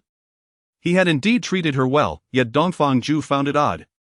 Cheng Liang felt somewhat theatrical, as if performing.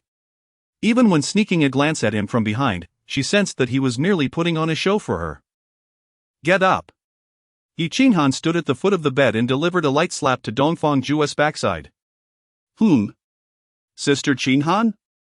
Dongfang Zhu feigned drowsiness, yawning lazily. Get up and leave.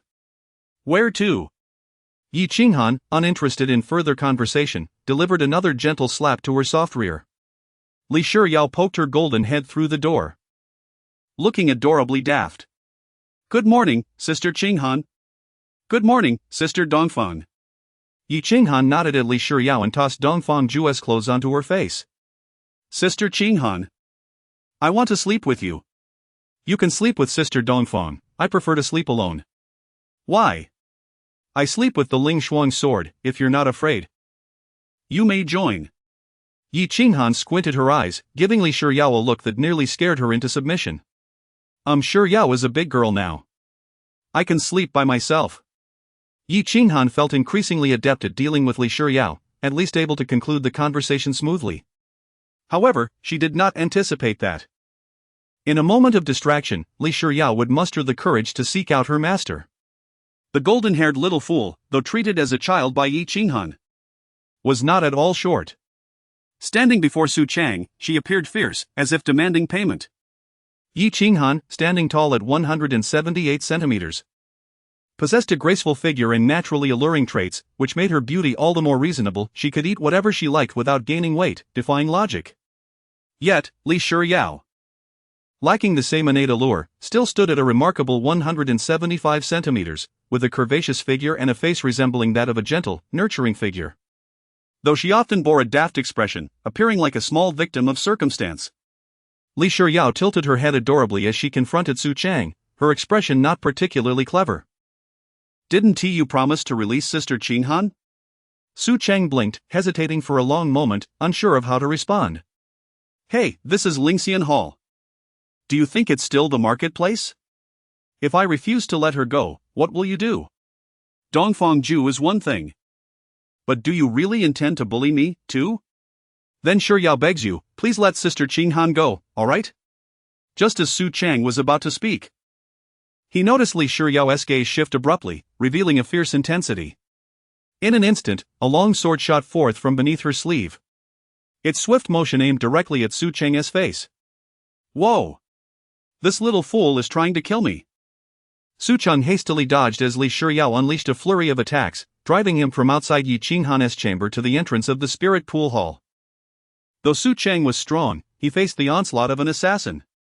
He was given no opportunity to cast spells as Li Shiyao relentlessly pursued him with 43 swift strikes.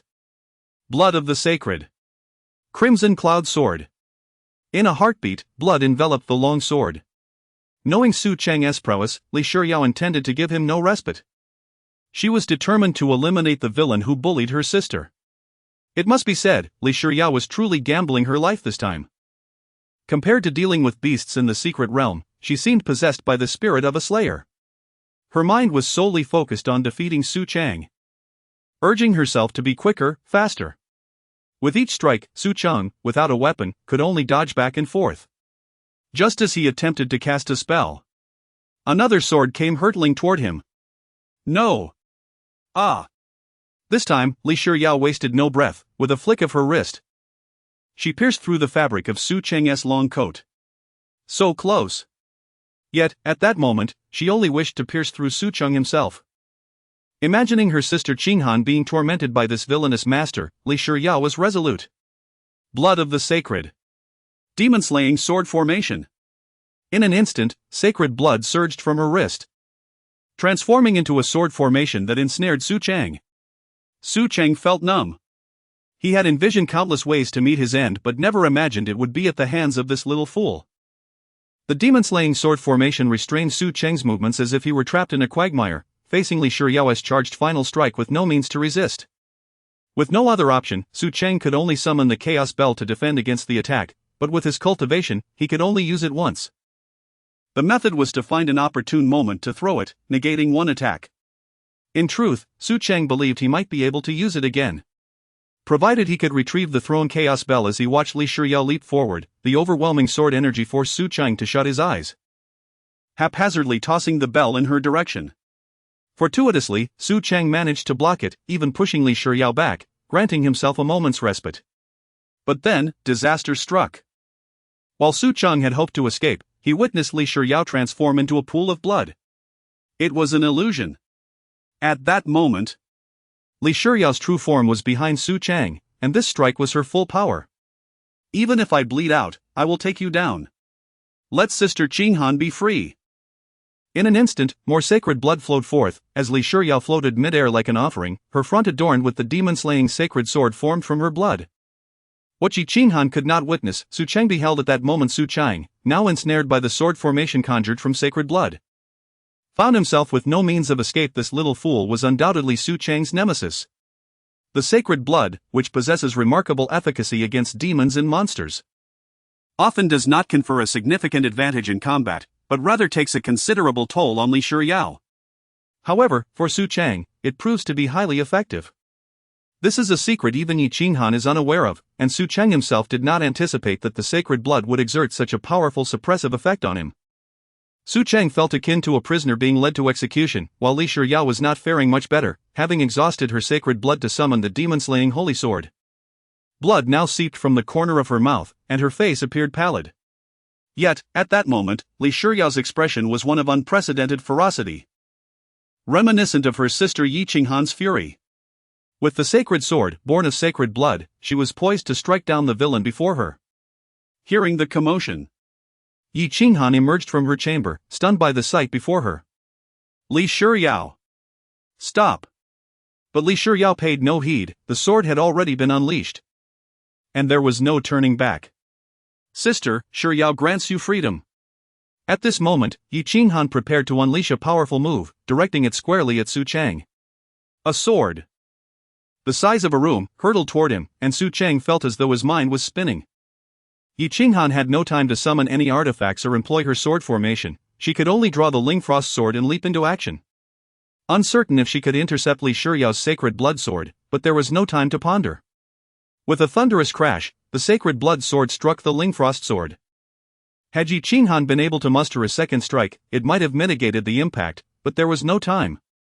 Even as the esteemed disciple of Lingxian Hall, Qinghan was sent reeling, her true energy dissipating as she staggered backward for dozens of meters. This was the most perilous moment she had faced since becoming a disciple. And she realized that she was not invincible, she could indeed perish. The strike had drained Li Shiyao's sacred blood and depleted her true energy, causing her to slowly descend from the air and kneel on the ground, disbelief etched across her face. Sister, why? If only Shiyao had killed her, you would have been free. Meanwhile, Dongfangju was equally bewildered by Li Shiyao's actions. 10 minutes later, Qinghan knelt in the center of the main hall, flanked by the dazed Li Shiyao and Dongfangju. Su Cheng, now aware of the unfolding events, sat before Qinghan, his expression placid as he regarded both her and Li Shiyao. So, she truly came to save you. Yes, please forgive her, master. It is all the disciple's fault.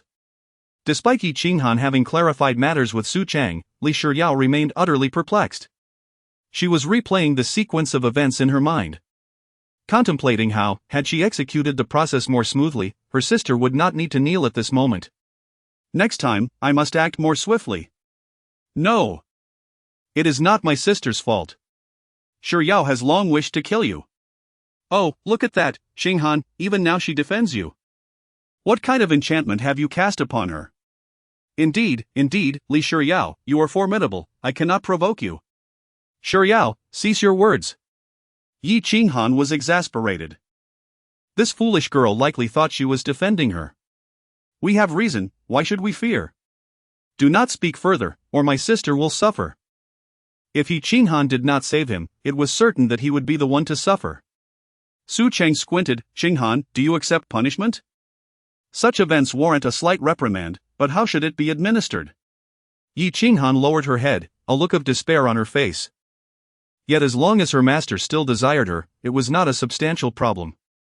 The disciple accepts punishment. Without needing Su Cheng to speak, Yi Qinghan slowly rose and retrieved the galaxy ruler from her jade pendant, presenting it to her master. What is this operation? Yi Qinghan pretended not to hear, leaning onto Su Cheng's lap, slowly lifting her skirt. With a sideways glance at Su Cheng, her cheeks flushed, she assumed a valiant demeanor. Surely, my esteemed master would not harbor any peculiar preferences? The trouble was instigated by Shiyao, she would take the punishment for her sister. Yi Qinghan shot a fierce glare at Li Shiyao, who had nearly taken a step forward but retreated under the weight of her sister's intimidating presence. She then turned to her master. Master, let us begin. What is that glimmer of anticipation in your eyes? This will not do. I never mentioned anything about a spanking. How old are you?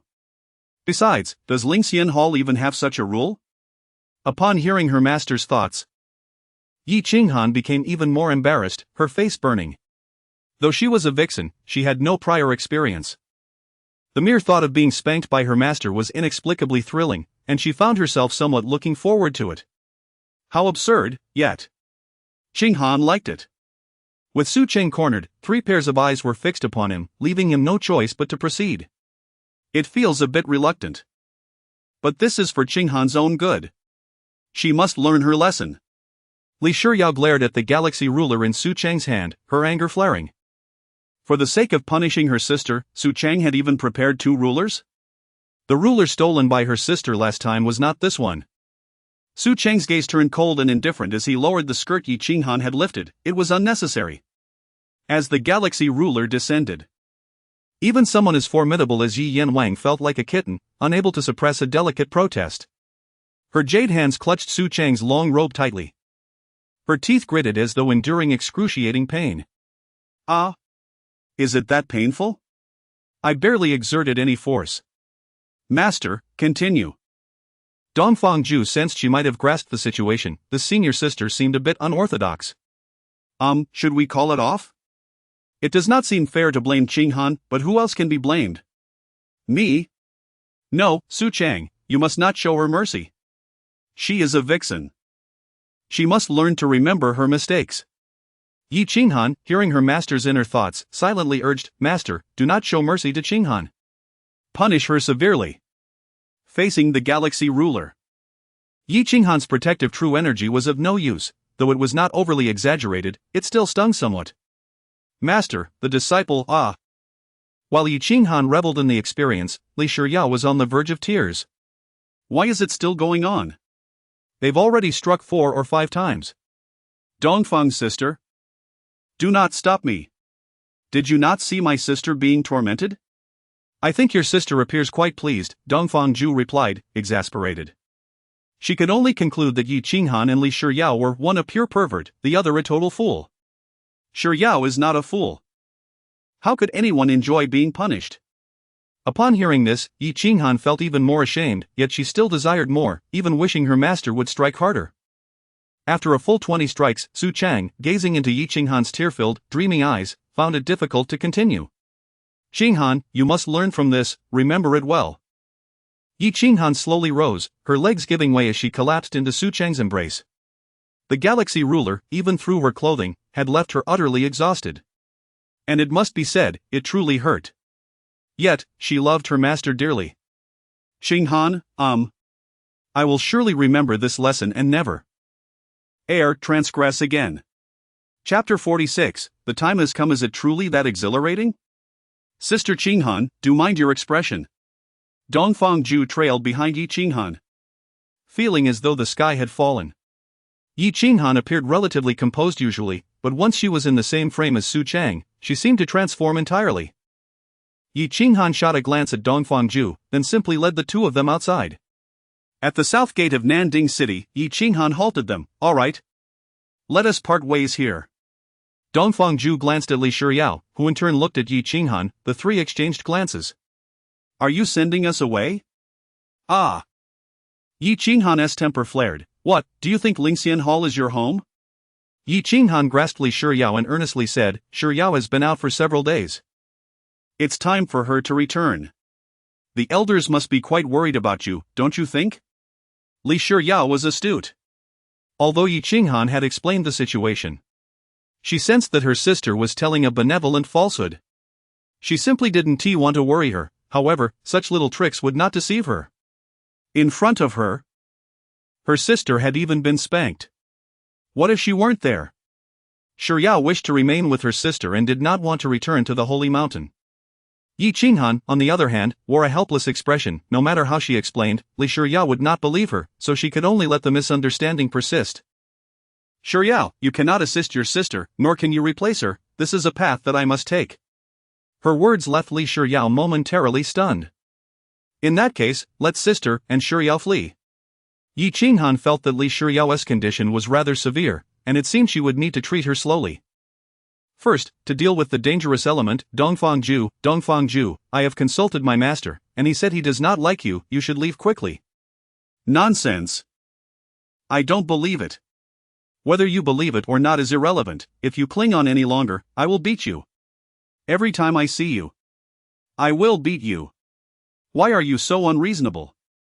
Arguing with a fox spirit? If you're not convinced, come and try. Dongfangju was left speechless, once outside Lingxian Hall. Yi Qinghan was nothing short of a rogue. From a certain perspective, Su Cheng taking her on as a disciple could be seen as a public service. If Yi Qinghan were allowed to roam freely outside, it might lead to widespread suffering and devastation. Dongfangju was not someone to provoke. And since Su Cheng wished for him to go to Tiandao Pavilion, it would indeed be somewhat ungrateful to linger. However, just as he took a step forward, Yi Qinghan seized him. In a mere moment of distraction, the three were surrounded. Although the surroundings appeared unchanged, Yi Qinghan could sense that both in front and behind her were formidable experts. What should we do, Sister Qinghan? Yi Qinghan remained undeterred, her delicate hands resting lightly on the Ling Shuang sword. It was evident they were targeting her, yet since Li Shiryao and Dongfangju were by her side, they would likely not be spared either. Let us observe for now, don't be hasty. Dongfangju was momentarily stunned. Earlier he had been angered by Yi Qinghan, but now he too sensed the presence of numerous strong individuals, all of whom were at least at the late foundation establishment stage. Although Dongfangju carried a token for summoning troops, in this situation, it was unlikely that their opponents would be the type to converse. Seeking reinforcements was out of the question. Shiryao, stay by my side and do not run off. Yi Qinghan glanced at the little fool beside her, who was evidently somewhat flustered. Don't worry, sister, Shiryao will protect you. With a gentle tap of her jade finger on the jade pendant, she activated the soul-locking mirror while also retrieving a jade slip, preparing for any unforeseen circumstances. There were many opponents, and they were strong. Yi Qinghan realized that with her current strength, she likely could not confront so many foes simultaneously. This was entirely different from when she dealt with the Pingyun sect, where she had ample time to prepare. Inside the tea house, Mo Chenfeng sat quietly in a corner against the wall, 30 of his elite warriors having blocked Yi Qinghan's escape route. The attendant beside him stood silently, not daring to speak, merely listening intently. Go fetch my great knife. Once I capture that wretch, I will personally flay her alive. It is for my son's revenge. In the alleys behind Yi Qinghan, assassins dispatched by Lu Jingcheng had also surrounded her, numbering over 50, effectively sealing off her escape routes. Lu Jingcheng himself stood on a distant rooftop, flanked by the fifth elder. Master, is it necessary to send so many for merely a foundation establishment woman? Lu Jingcheng squeezed the walnut in his hand, the sound of cracking filling the air. Have you forgotten about the Pingyun sect incident? This woman was behind it. On Yi Qinghan's side, the three stood back to back as dark figures emerged from all directions. In front were the Mo family's assassins clad in black armor, each wielding a long knife. Behind them were the Lu family's cultivators, all dressed in white, brandishing swords. They're not from the same faction? Yi Qinghan had initially speculated that it was likely the Lu family, who had not acted previously, but the current situation clearly exceeded her expectations. The atmosphere suggested that they did not intend to capture her alive but aimed to kill her instead. Shi Yao, do you recognize these people? The individuals behind were unfamiliar, but the ones in front were likely the Mo family's trained assassins. Dongfang Ju also drew his spear, preparing for a fight, while he added, the ones behind are from the Lu family. Despite the change in attire, their flying swords are unmistakable. Yi Qinghan silently patted Shi Yao's shoulder, signaling her not to be afraid. The Mo family was from the eastern region, while the Lu family was a local clan from the southern region. Given that they all wore casual clothes, they were likely unfamiliar with one another. At that moment in the tea house, the attendant reported solemnly to Mo Chenfeng, Master, the opposing side has many individuals, and their cultivation levels are not low. Mo Chenfeng was taken aback. This was impossible. Wasn't he the intelligence indicating that Lingxian Hall was a small sect with only 2 members? If Yi Qinghan was accompanied by the Holy Mountain Saintess and the daughter of the Emperor, they were likely connected in some manner. While the group of cultivators behind was unidentifiable. Mo Chenfeng's anger flared as he slammed his palm on the table. Do not act rashly.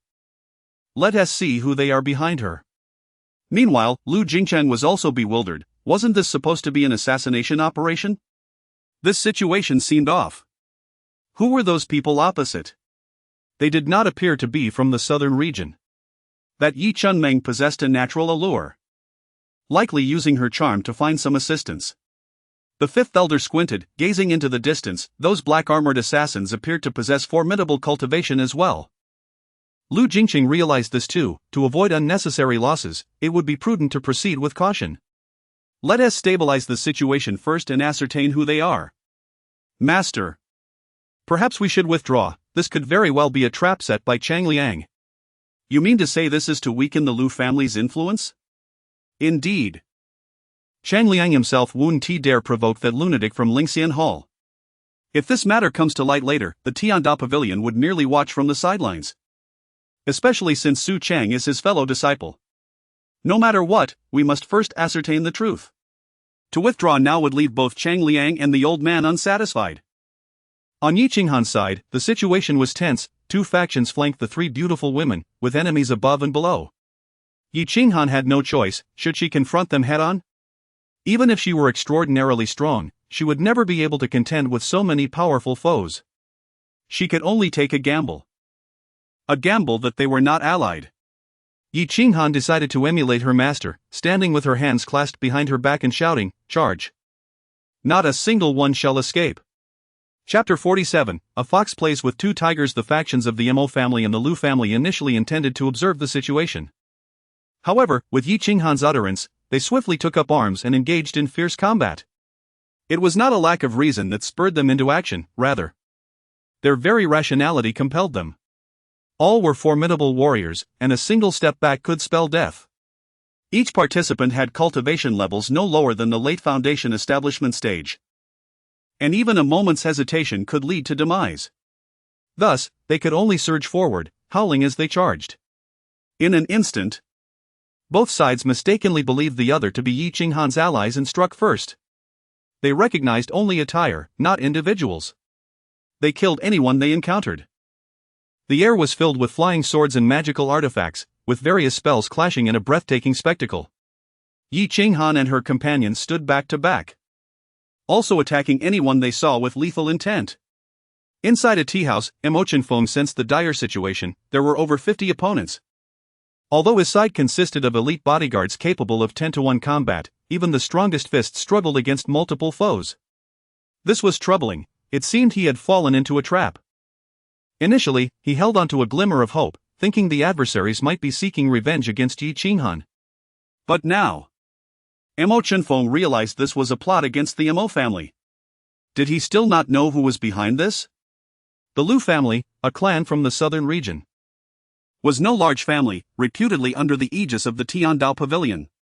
Mo Chenfeng ground his teeth in anger. The scheme was evident. Cheng Liang and Su Cheng were indeed brothers from the same sect. From the very beginning, this had been a trap.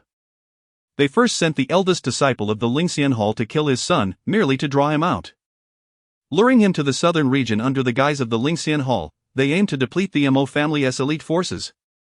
Cheng Liang, what a cunning plan you have! On the other side, Lu Jingchang was rendered speechless. The enemy had prepared in advance. Yi Qinghan had intentionally baited him, intending to swallow them all. Did the family head realize this? Lu Jingchang held his breath, extending his consciousness to quickly locate the enemy's position. Yi Qinghan was indeed a decoy. Ah, they're in that tea house, waiting for us to strike, ready to ensnare us all. Besides the family head in Changliang, did anyone else know of this? Xiao Yun was already dead. Could it be that a dead person sold him out? No, it was Cheng Liang. He had intended this from the start. Thus, he boasted of Yi Qinghan's prowess, aiming to annihilate the Lu family's elite. Lu Jingcheng was filled with righteous fury. Yet it was clear he could not act personally at this moment. The enemy awaited his impatience. He silently vowed to exact vengeance. Send my orders. Retreat as many as you can. Withdraw. On the other side, Mo Chenfeng reached the same conclusion: grievances have their origins, and debts have their owners. He had long suspected someone dared to target the Mo family. A mere pair of small sects had the audacity to attack the Mo family. It turned out Cheng Liang was pulling the strings behind the scene. Grievances have their origins, debts have their owners. Cheng Liang, we shall see how this unfolds. Retreat. Yi Qinghan's side was nearly overwhelmed when someone shouted to kill Yi Qinghan first. Those who could free their hands turned to strike her. However, as the battle progressed, both sides seemed to lose their will to fight, contemplating retreat. Yi Qinghan quickly signaled Dongfang Zhu and Li Shiyao to cease their attacks. At that moment, a terrifying figure from the integration stage descended from the sky, slamming a massive blade into the ground, stirring up clouds of dust and instantly silencing everyone on both sides. Madam, Zhunfeng has arrived. In that instant, both factions were taken aback. How could such a formidable presence appear? Li Shiyao gasped for breath. You're too late. Don't be angry, second madam. Let Zhunfeng avenge you. Yi Qinghan hastily interjected. No need, let them escape.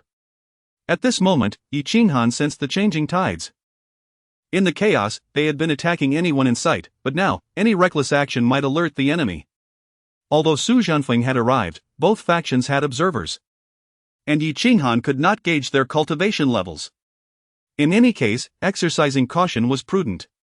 Taking advantage of Su Zhanfeng's presence, the three swiftly withdrew from the battlefield, leaving the Lu and Mo family members in disarray, resulting in a chaotic standoff. Soon after, the three found respite in a tavern. Dongfang Zhu, why are you still here? Didn't I tell you to scram? Dongfang Zhu was at a loss for words. Why was Yi Qinghan so protective? Was she truly afraid he would usurp her master? Yi Qinghan, I just saved your life. How can you turn your back on me? If you hadn't helped, that little Karami wouldn't have been able to harm me. Fine, I'll leave. Dongfang Zhu thought it was indeed time to return to the palace and report to his father. With that, he drained his cup of tea and departed. Immediately, Yi Qinghan turned to Li Shiyao, contemplating how to cleverly send her away, otherwise, she might reappear at any moment to confront her master. Sister, are you trying to chase me away again? Why did this girl seem to have become smarter? Shiyao declared, I want tea leave. I want to stay with you and protect you. The second madam patted the first madam, looking earnest, as if she intended to entrust her entire life to Yi Qinghan. Shiryao, if you don't return, won't the holy mountains seek out master for trouble? Shiryao's mind raced, eh? How did I not think of that? Sister! Do you mean Shiryao should go back and seek the elder's help? No way, how could this girl be so quick to connect the dots? That's not what I meant. I just meant you've been wandering outside too much, the elders might be displeased. Displeased? What does that have to do with Shiryao? Shiryao only wants to see you happy. Yi Qinghan felt somewhat drained, sipping her tea slowly. This girl was clearly fearless and would have to be outwitted. First, madam. Second, madam, I have arrived. With a characteristic slide, Su Zhanfeng drifted into the space beside Yi Qinghan and Dongfang Ju, presenting the spoils he had acquired. Ah! I just happened to have a matter for you. Yi Qinghan was somewhat surprised. This Su Zhanfeng was unexpectedly reliable. First, madam, whatever you command, I shall not fail. I plan to establish some enterprises in Nanding City and wish to entrust this task to you. Understood. 5 days. No, 3 days. In 3 days, Zhanfeng will have Nanding City under control. By then, First Madam will be the Lord of Nanding City. Su Zhanfeng appeared confident, for a small city. With his integration stage cultivation, no one would dare defy him. You misunderstand. I intend to engage in commerce, not to massacre the city. Ah. Then which shop does First Madam have her eye on? I shall procure it for you. Surely they would not dare to refuse. Yi Qinghan felt that communication with those around her was becoming somewhat troublesome. Do I seem like a ruthless and merciless person? I simply wish to buy a tavern. Should my master visit, it would provide a place to rest. Su Zhanfeng pondered, isn't truthless and merciless a term invented for First Madam? Who else could possibly fit that description? Buy? Who would dare to ask for money? That would be courting death. However, since it was First Madam's arrangement, he thought it best to follow her orders. If it was to buy, then so be it. He could simply rob the rich to support the poor and gather some funds. Chapter 48, the fates shift. The location must be prime, the decor impeccable. And everything must be of the highest quality, do you understand? Naturally, dear madam, rest assured, I will ensure your satisfaction. Yi Qinghan harbored no doubts regarding Su Zhanfeng's work quality and efficiency, yet some matters needed clarification. Having accepted you, Qinghan naturally regarded you as one of her own. And certain things needed to be made clear in advance. We are not master and servant, we serve the esteemed master together. And as long as we dedicate ourselves to the affairs of Lingxian Hall, it suffices. The tasks I assign must prioritize the master's satisfaction, first the master. Then Qinghan, do you comprehend? As long as the master is content, I, as her disciple, will naturally be content as well. Su Zhanfeng was momentarily taken aback. He had not anticipated that Qinghan would express such sentiments, and he felt a flicker of emotion stirring within him. One of their own? Standing at over 9 feet tall. Even when kneeling, he maintained eye contact with Yi Qinghan, and beneath his mask, he was visibly touched. Thank you for your guidance, madam, I shall bear it in mind. Besides the tavern, I also require a money house and a tailor shop. There is no need for haste, I will accompany you to inspect them later. Yi Qinghan felt that at least the tavern needed her personal oversight, considering the master was soon to arrive, and many matters were more conveniently handled from a woman's perspective. Meanwhile, Yi Qinghan was unaware that Dongfang Ju was currently attempting to infiltrate the residence. Standing at the entrance of Lingxian Hall, devoid of a jade pendant, Dongfang Ju could only shout, Master Su! Master Su! Shortly after, Su Cheng hurriedly opened the door. What is the matter? Where is Qinghan? Miss Qinghan remains in Nanding City. Juer has come to seek you. Dongfang Ju stood at the door, her nerves palpable. She had initially intended to return to the royal palace but, after much contemplation, could not resign herself to that fate. Seeking me? What is it? Su Cheng, somewhat perplexed, found himself grappling with the aftermath of Li Shiryao's barrage of attacks. Now plagued by a sense of paranoia, he discreetly summoned the chaos bell, preparing for any eventualities. Juer. Dongfang Ju stammered, unsure of how to begin. Please, come inside. Observing Dongfang Ju's demeanor, Su Cheng assumed she must be facing a significant dilemma. He thought that if he could assist her, she might cease her persistence. The two sat beneath the trees in the courtyard, reminiscent of their first meeting, though this time, the atmosphere was distinctly awkward. Has the young lady encountered a troubling situation? At that moment, a system panel floated before Dongfang, the task list prominently displaying 5 characters: join Lingxian Hall. Following the failure of the original Secret Realm mission, the system task had refreshed to joining Tiandao Pavilion. However, after Yi Qinghan was reprimanded by the master, the system's upgrade had also been completed, updating the main quest, correcting the description of the force, Lingxian Hall, and unlocking the favorability query feature. Dongfang was unaware of the implications of this, yet the system's assessments were seldom mistaken. She checked Su Cheng's system information again, only to find no changes. If joining Tiandao Pavilion was fate, then fate had now shifted. Were Dongfang to disclose the system's secrets to Su Cheng, perhaps the master would swiftly grasp the situation. Yet often, things do not unfold as desired, and Dongfang refrained from doing so. Master Su, I have a request. What is it?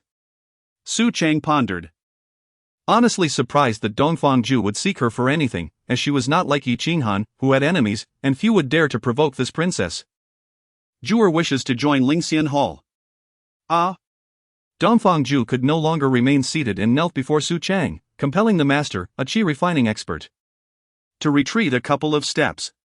Should Master Su accept Zhu'er, I pledge to serve the master for life, taking Miss Qinghan as my example, alleviating the master's burdens. The system panel remained suspended before Dongfang who could clearly see that her favorability rating had plummeted from 13.2 to 0. No.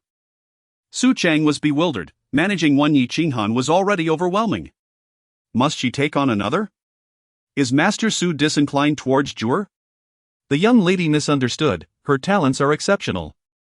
Yet Lingxian Hall is but a modest temple unworthy of such greatness. Upon hearing this, Dongfang felt a surge of frustration, though she had anticipated rejection. The reality of the moment was different. A favorability rating of 0, is that serious? Within the palace, any man would be enamored with her. She felt genuinely aggrieved. Master Su, what Miss Qinghan can achieve, Zhu'er can also accomplish. All I seek is for Master Su to accept me. Upon hearing this, Su Cheng sensed something amiss. What does it mean that what Yi Qinghan can do, she can do as well? I have never held any expectations of Qinghan. I merely wish for her safety, requiring no contributions from the princess. This tone was evidently intended to create distance. Su Cheng was deliberate in her approach. And Dongfang understood this as well. Turning her back, Su Cheng refused to look at Dongfang hoping she would take the hint. It is permissible to inform you. I possess no cultivation. The sword that day at the entrance of the Eastern Domain Secret Realm was wielded by Yi Qinghan. Undertaken solely to secure a glimmer of hope for Lingxian Hall in front of various clan heads and masters. Were it not for that, how could I be pursued by a mere foundation establishment saintess? Now you see, I have nothing to impart, I cannot even safeguard myself, let alone take on a disciple. Dongfang gazed at the system panel displaying her qi refining stage cultivation, fully aware that Su Cheng spoke the truth, yet, if she were truly so inadequate, why would Yi Qinghan choose to become her disciple? Nevertheless, Yi Qinghan still chose you, and thereafter, her power surged. Within a mere month, she ascended to heights I can only aspire to. Accepting Qinghan was a reluctant choice. Once I took her in, I vowed to protect her for life. The young lady possesses remarkable talent, rivaling that of Qinghan. Is it not said that excellent birds choose their trees, and wise ministers select their masters? Why cling to Lingxian Hall? What Master Su refers to, could it be Tiandao Pavilion? Dongfang did not comprehend why destiny held such significance. My father is the emperor of humanity, and I am the emperor's daughter. How can fate be imposed upon me? Just as Su Cheng was about to speak, Yi Qinghan returned to the courtyard.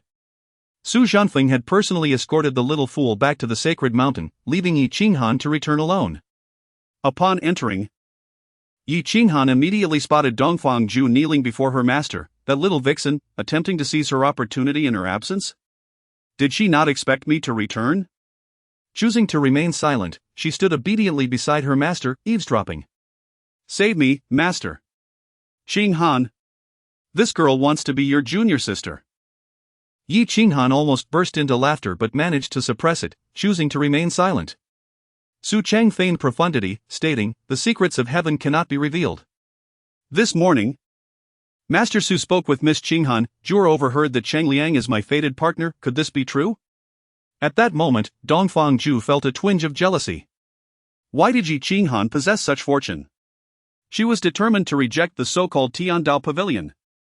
Indeed, it is true, Su Cheng nodded, having no recourse upon hearing this. If that is the case, then destiny cannot be defied, yet fate is not immutable, and Jura does not wish to join Tiandao Pavilion. Chapter 49, Swept Out. Something feels amiss with this fellow. Qinghan, see them out, Su Cheng stated. Dismissing Dongfang Ju without a second glance as he strode toward the main hall, occupied with numerous tasks for the day. Whether to escort or not was of little consequence to him, it was merely a reflection of his attitude. A hope that Dongfang Ju would recognize the futility of her pursuit. To utter such frigid words to a beauty of her caliber was no trivial feat. Yet in a choice between life and allure, the decision was decidedly straightforward. Moreover, Su Cheng was no longer alone. He bore the responsibility of his esteemed disciple by his side. Upon returning to the hall, he began grinding ink to practice his calligraphy. One of the few pastimes he indulged in. Traditionally, Yi Qinghan would join him in this endeavor. Outside the hall, Yi Qinghan offered a resigned smile, seemingly conveying to Dongfang Ju that she had not deceived her. Rise. Since Master has already declined, kneeling here serves no purpose and only tarnishes your status as a princess. You may kneel for a day, but I can endure for 2, until Master Su is willing to accept me. There was little merit in this. Yi Qinghan felt a pang of pity for the stubborn princess. She harbored no doubt about Dongfang Ju's determination but recognized the futility of her actions. What should I do then? Perhaps you should comply with fate. Yi Qinghan found it astonishing that Dongfang Ju would pose such an inane question, particularly to her.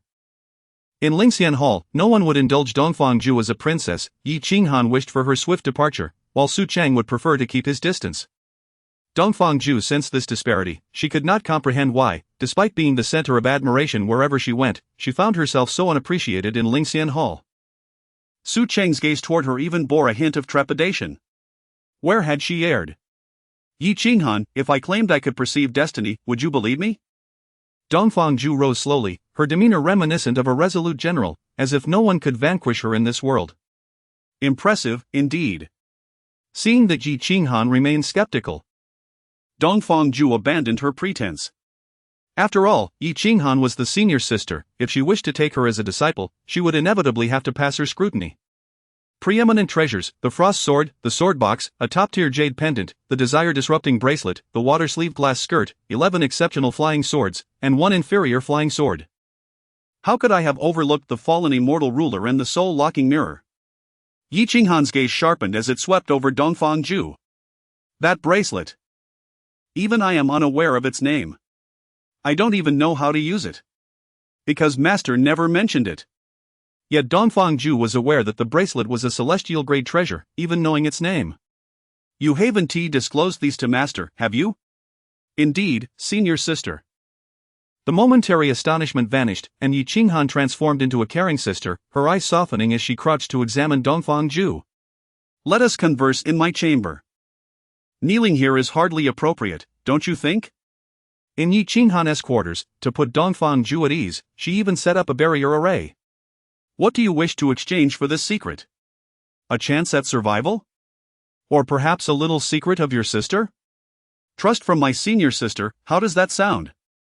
Yi Qinghan grew curious. This Dongfang Ju was no fool, and revealing such information could only harm her. Pray, enlighten me. What do you know? Just now. I seem to grasp much. According to your disposition, I would likely not have emerged from the secret realm, yet by a stroke of fortune, I survived. Fortuitously rescued by Cheng Liang. It all feels like destiny. What are you implying? Is it that Master instructed you not to kill me? Dongfang Ju was also taking a gamble, maintaining an air of confidence. Yi Qinghan remained unperturbed. The princess lacked the cunning and composure of a true strategist. Master has always advised me to prioritize safety. And since this is an exchange, you should not merely inquire. I am aware of what you refer to as destiny. But destiny cannot bind me. I am the daughter of the human emperor, how can destiny constrain me?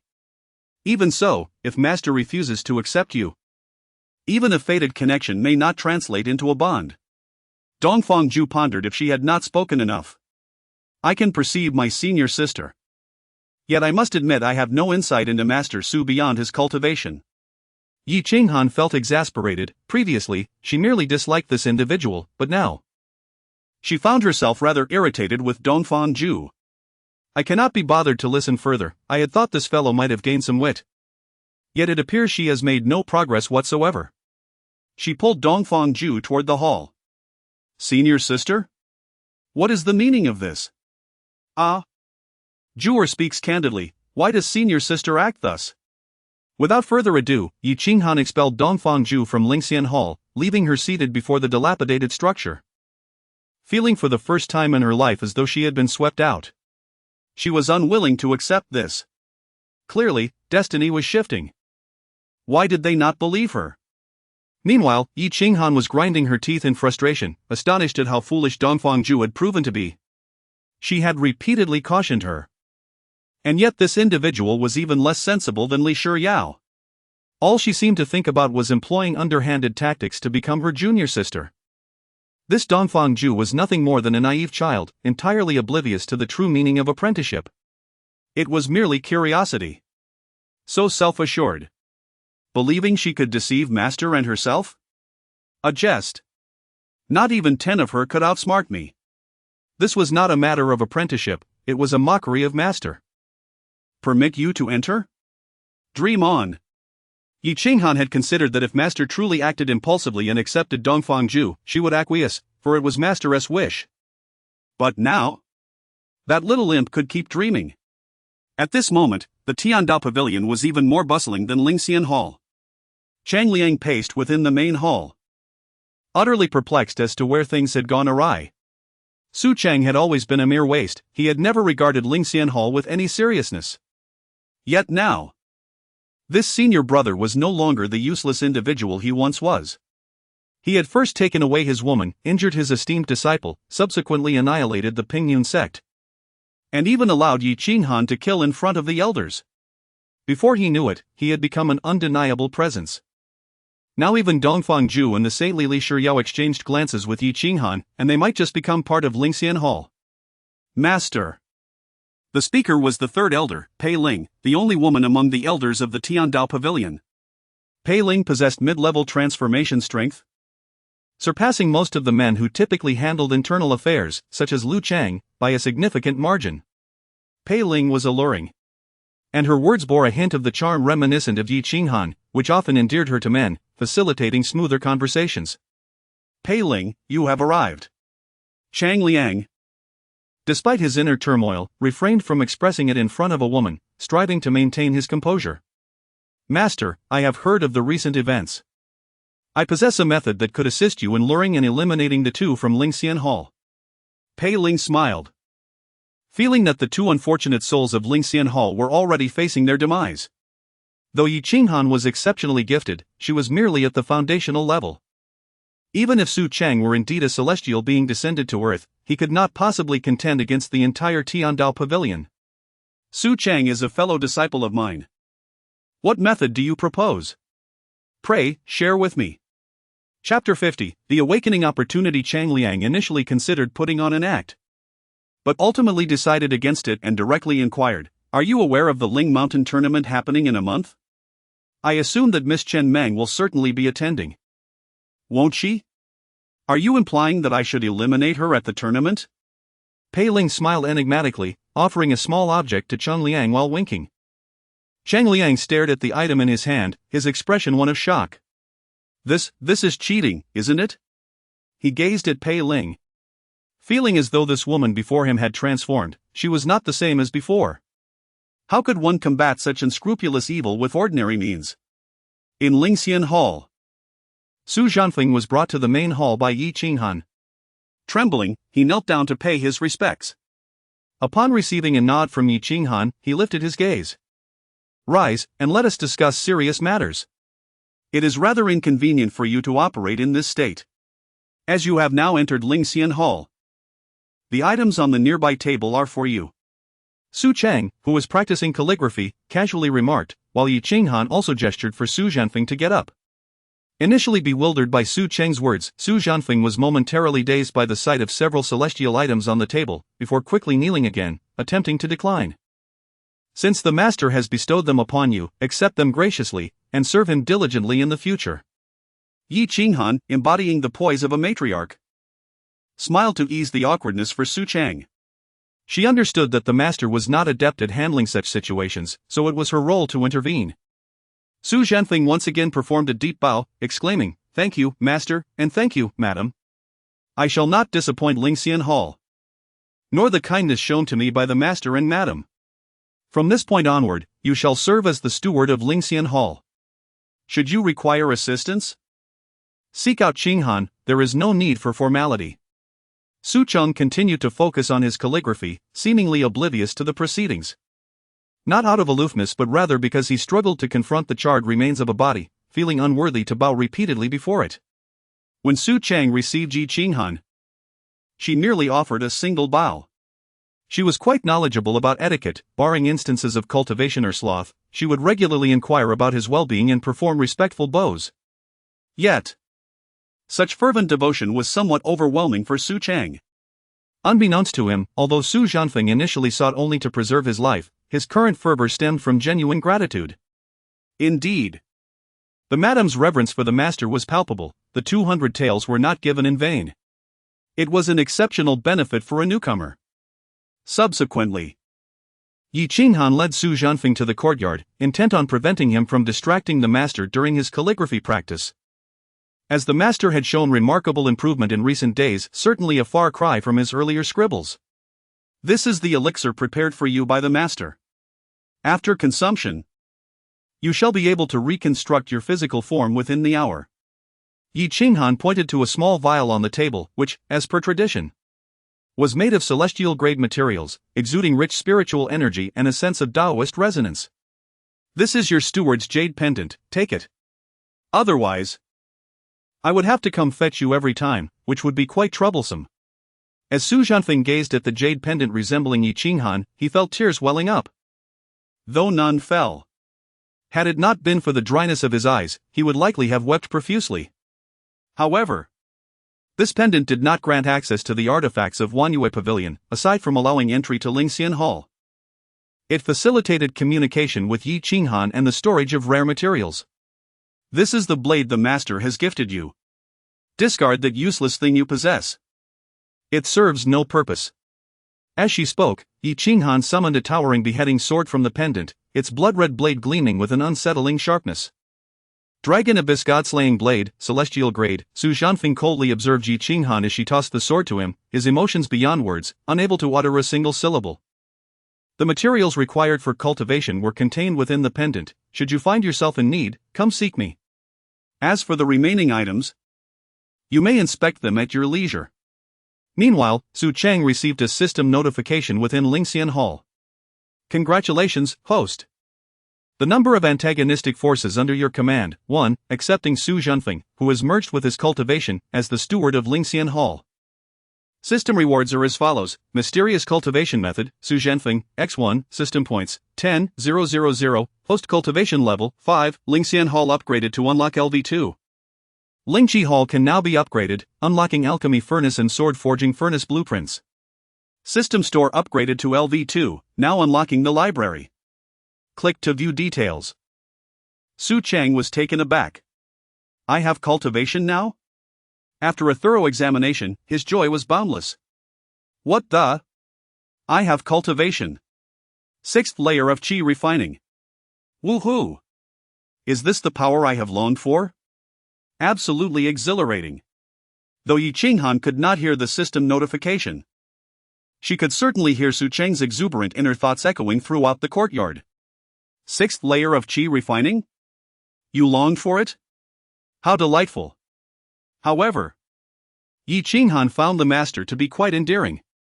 As she reveled in the joyful sentiments, she suddenly heard Su Cheng call her. Qinghan, take this to Su Zhanfeng. Yi Qinghan returned to the hall and glanced around, surprised to find that indeed, the master had reached the 6th layer of Qi refining. Truly deserving of his title. Merely through daily calligraphy practice and nurturing his disciples, he had advanced in cultivation. Although she was nearing the mid-stage of foundation establishment, seeing the master achieve a new level still filled her with genuine happiness. Regardless of whether he possessed cultivation or not, Yi Qinghan adored the master, yet she was elated to see him pleased. Master, it seems to me that. What is it? Does the master have a problem? I cannot quite articulate it. But it seems you have grown stronger? It must be said that Yi Qinghan's flattery differed from Li Shiyao's, who often uttered four-character expressions devoid of meaning. Yi Qinghan's approach was far more sophisticated, pretending not to notice anything while observing closely with a furrowed brow. Your master is now at the 6th layer of qi refining. How about that? I must confess, I have recently gained a slight increase in cultivation. Congratulations, master. Yi Qinghan interjected eagerly. Indeed, such modesty must come from the disciple. The master appeared calm, yet inside, he felt like a child, which was utterly adorable. Su Cheng's inner musings provided Yi Qinghan with a delightful contrast, and she found herself enamored with the charming nature of her master. It was quite amusing. I recently sensed a shift in the atmosphere. It was as though 100 beasts lay in silence, seemingly in fear of something. I intended to report this to you, only to realize it was due to your mastery of divine skills. I can rest easy now. You are overly concerned.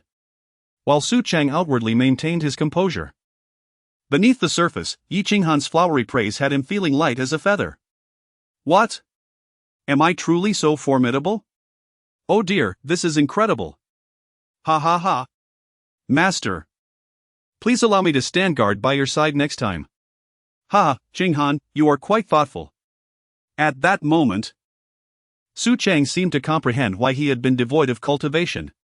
It was because he had consistently been slacking off, and the system had consequently prohibited him from training. Could it be that they feared he would secretly grow stronger and eliminate Cheng Liang? After all, Cheng Liang was the protagonist. How could he possibly perish? Not to mention Cheng Liang, even individuals like Sheng Wanrou, Li Shiyao, and Dongfang Zhu. Su Cheng doubted he could defeat any of them. Ultimately, it appeared as though he alone possessed a fragile existence, destined to suffer humiliation at Cheng Liang's hands. Repeatedly suppressed to highlight the protagonist's prowess. It seemed that to become stronger, he ought to engage in the rightful deeds expected of a villain. Chapter 51. Joining the Lingxian Palace. Su Zhanfeng stood in a daze as he received the mysterious technique tossed to him by Yi Qinghan, his face a mask of disbelief. He mused to himself, no wonder the matriarch looked down on celestial-grade techniques. Within the Lingxian Palace, those celestial-grade methods were utterly worthless, hardly even suitable for kindling. Although he could not discern its rank, it was undeniably far superior to celestial grade. His master had stated that this was intended for him, and there was no need for him to kneel. Why not try that elixir first? Yi Qinghan suggested. Curious about Su Zhanfeng's original appearance and hoping to avoid failing to recognize him in the future. Without hesitation, Su Zhanfeng consumed the elixir. Though it appeared to be a celestial pill, round in shape, it transformed into a rich liquid upon entering his mouth, infused with potent spiritual energy, swiftly beginning to mend his previously ravaged body. Within half an hour, Yi Qinghan was taken aback. Su Zhanfeng, unexpectedly handsome? While he could not rival his master, he was certainly a striking figure. Previously devoid of hair, he now sported long, white locks, a face chiseled with sharp angles, and skin as fair as snow, complete with pronounced features. Who would have thought?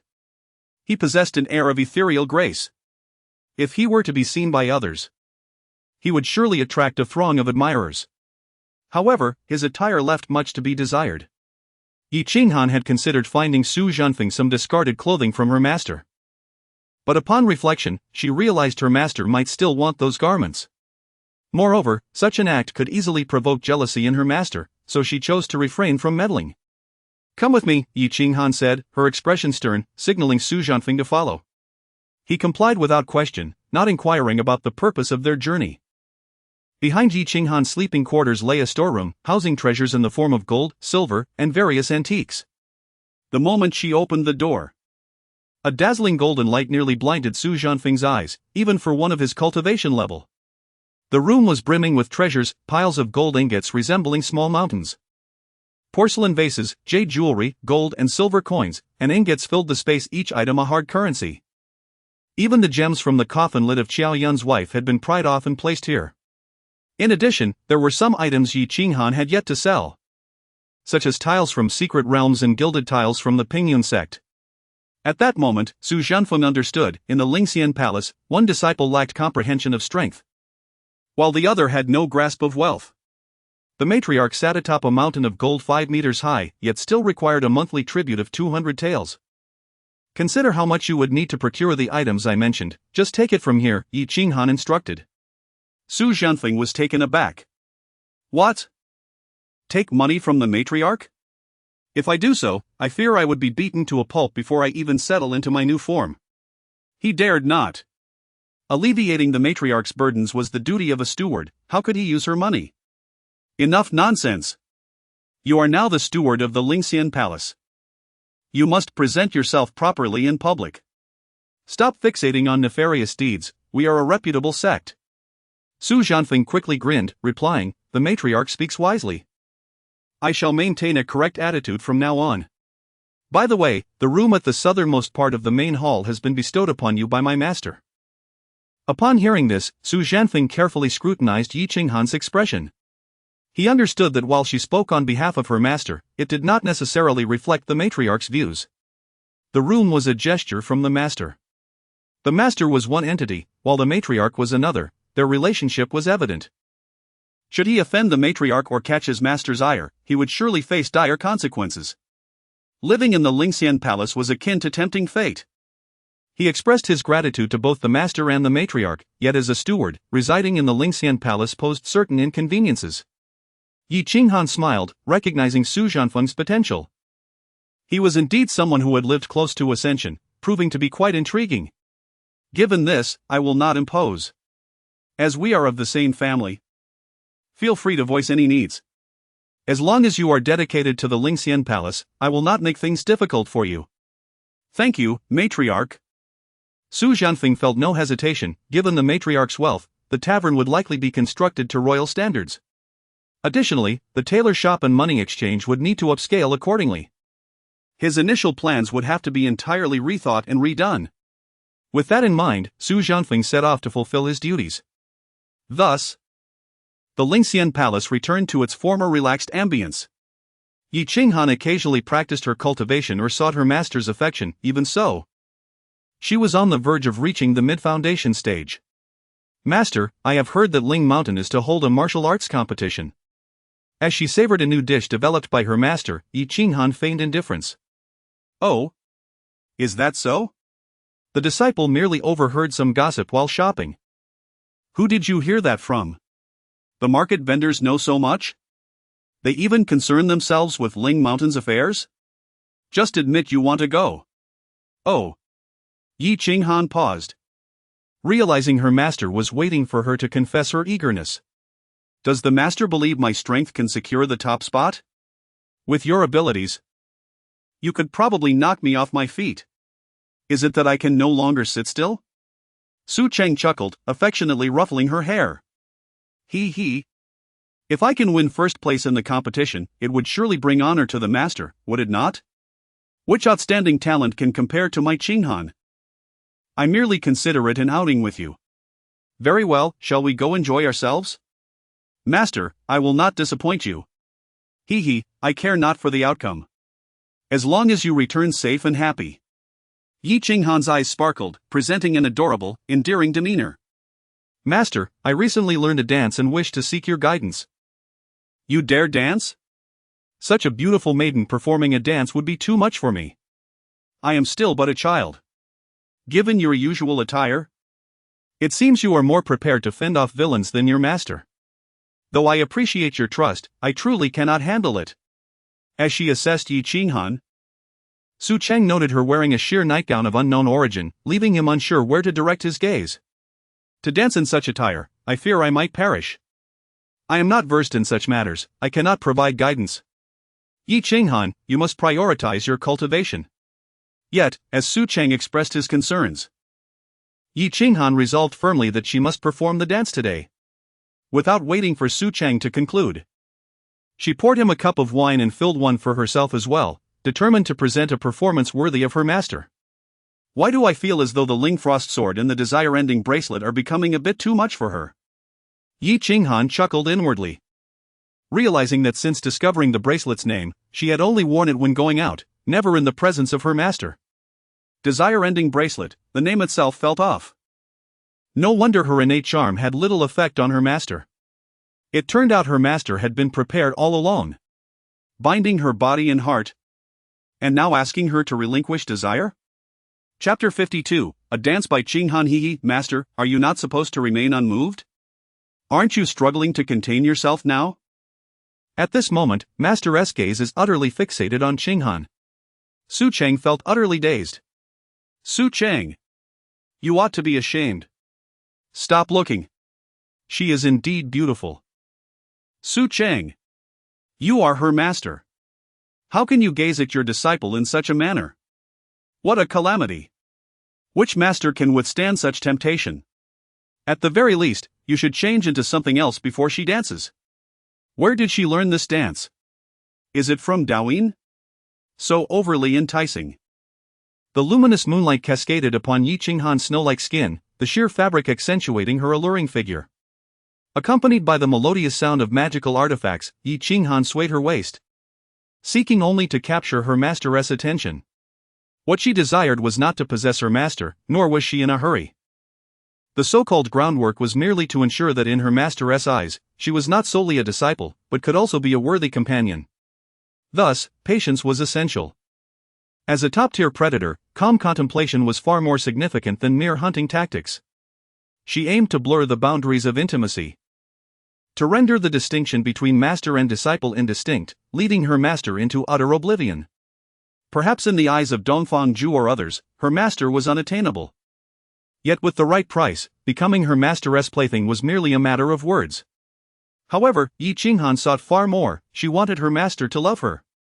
Thus, unless her master expressed a desire for her, she, despite being born with an enchanting charm, would remain the abstinent eldest disciple, enduring. This was a rule etched in the master's training manual. All methods must not contravene this ironclad principle. Fox ears peeked from her head. Her tail gently lifting her skirt, her enchanting and sensual dance, coupled with her beguiling essence, was utterly captivating. Qinghan? Yi Qinghan did not cease her movements. Even though her master called her, she had already discerned what her master wished to convey, believing it more prudent to wait until the dance concluded before addressing any matters. Under Yi Qinghan's irresistible charm, Su Cheng, despite having only taken a few sips, felt as though he was engulfed in flames. Only upon the conclusion of the performance did Yi Qinghan return with a smile, leaning against her master, inhaling the scent that belonged solely to him. Master! How was my dance? Very well, you were quite thoughtful. Then, Qinghan shall dance for master often in the future. Ah! This dance could make me feel like a sniper. It is unnecessary. As Yi Qinghan struck a pose, Su Cheng began to aim, and even at this moment, with the intoxicating scent of her innate allure wafting around, he found it hard to quell the fire within. Glancing at Yi Qinghan beside him, she feigned nonchalance as she rolled up her sleeve. Indeed, the bracelet she wore was not a desire-suppressing bracelet, but rather an imitation acquired from an unknown source. It does resemble it quite a lot. Does she know this bracelet suppresses her demonic essence? Shi Shun Ti. What should I say? I can't just claim that I have ill intentions upon seeing my disciple. Perhaps I should wait until tomorrow to inquire. This situation seems rather inappropriate. Fear not, Qinghan will not grant her master any suitable opportunity, haha. Yi Qinghan reclined in her master's embrace, pondering what a sniper was. She had heard of the heavenly demon palm and the open sky finger, but had never encountered the term sniper. Her master, having attained cultivation, could discern the spiritual essence of magical artifacts. It seemed she could no longer fool him with fakes. What a waste of effort! Especially since Su Zhanfen had procured an identical one for her. As for ill intentions? Yi Qinghan felt she was the one who harbored such feelings upon meeting her master. Days passed, and the day of the Ling Mountain competition approached swiftly. Yi Qinghan had registered early and heard that this time there were numerous treasures among the prizes, even a monetary reward from the sect. Then I must attend. According to the rules, each sect could send a maximum of 3 disciples. Yi Qinghan whimsically filled in 3 names. Yi Chenghan, Yi Shaohan, Yi Shihan. She was indifferent. It was merely to compete a few more times, as long as she could secure the reward. Magical artifacts were of no consequence. Yi Qinghan securing first place was a certainty. Yi Shaohan and Yi Shihan would be second and third? In any case, who would fear an abundance of rewards? Before they even reached Ling Mountain, the grandiosity of the competition was palpable. Not only were the sects from the southern region present, but prodigies from all corners of the world desired to make their mark, and the inns surrounding Ling Mountain were overflowing with people. Dingzhou City lay not far from Ling Mountain, and Yi Qinghan, along with her master, decided to settle in early, as the competition was slated for the following day. They thought it prudent to explore a bit first. "Master, would you like to try candied hawthorn? It seems you are the one who desires it." "Hee, so, master. Would you like some?" Yi Qinghan, with her mischievous demeanor, attracted the attention of passers-by on the street. "Shi Yao wants candied hawthorn too." "Elder Shi, please buy Shi Yao a candied hawthorn. I beg you." Upon hearing this, Yi Qinghan's fox-like eyes twitched. Ah, she had sensed an ominous premonition last night. And here it was, indeed. "Master Su, could you buy a candied hawthorn for Jewer as well?" "What do you say?" Ugh! Had she known, she would have refrained from participating in this ridiculous competition.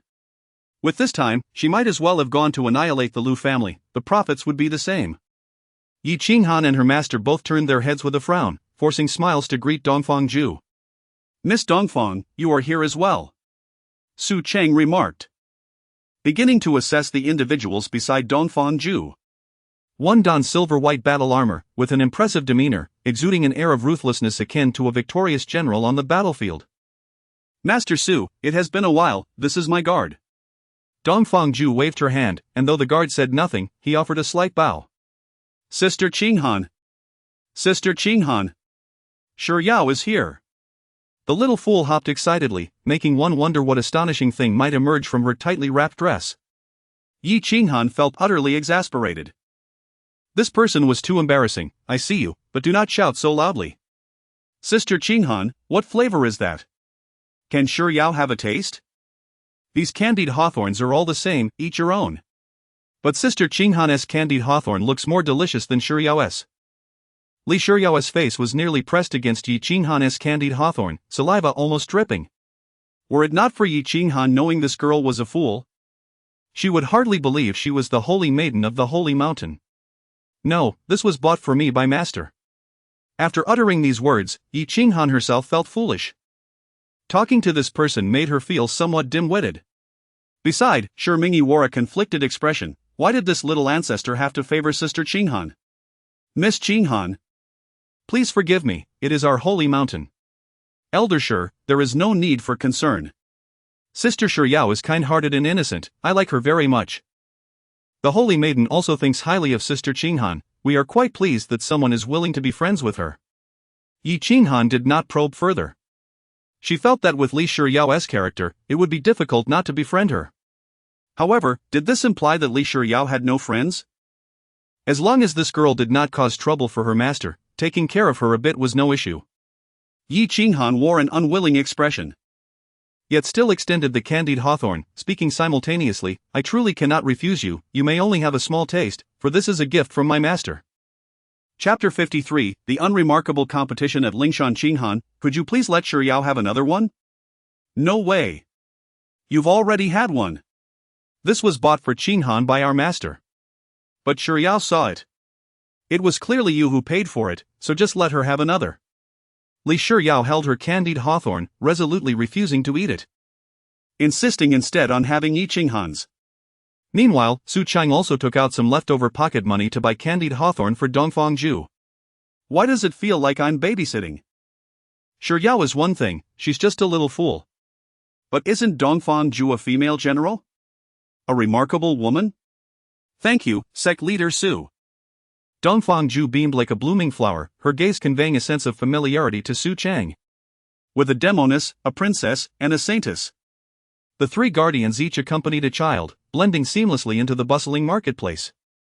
if Yi Qinghan alone had been enough to draw attention. The trio of stunning beauties gathered together attracted countless onlookers. Yet, these three heroines bore swords, and their guardians exuded an air that discouraged any approach. Master, would you like to try Qinghan's candied hawthorn? Ha, I won to compete with you for it. Su Cheng chuckled, affectionately ruffling the fox's head. Yi Qinghan selected a grand-looking inn, as Lingshan had prepared accommodations in the city. Since they were out for leisure, she preferred not to stay too close to the other contestants. Master, Shiryao wants to stay with Qinghan. Qinghan, Jur wants to stay with sect leader Su. Dongfang Ju. Do you believe I'll make you regret it?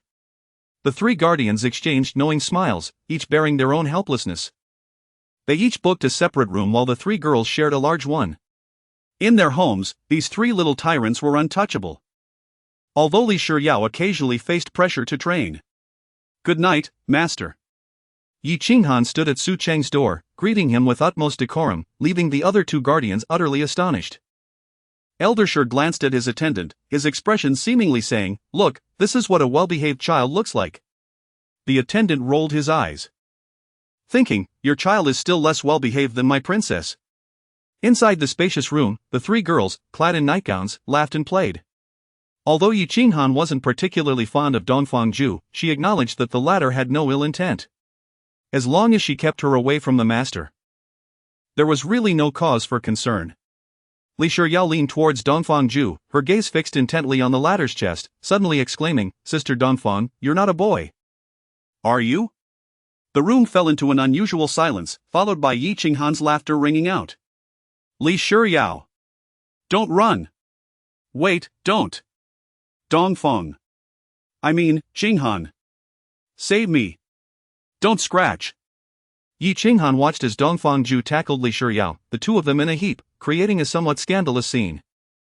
Su Cheng's in the attendance rooms flanked the children's room, while Eldersher was opposite, confident that with Su Cheng and the seemingly extraordinary attendant, no trouble would arise.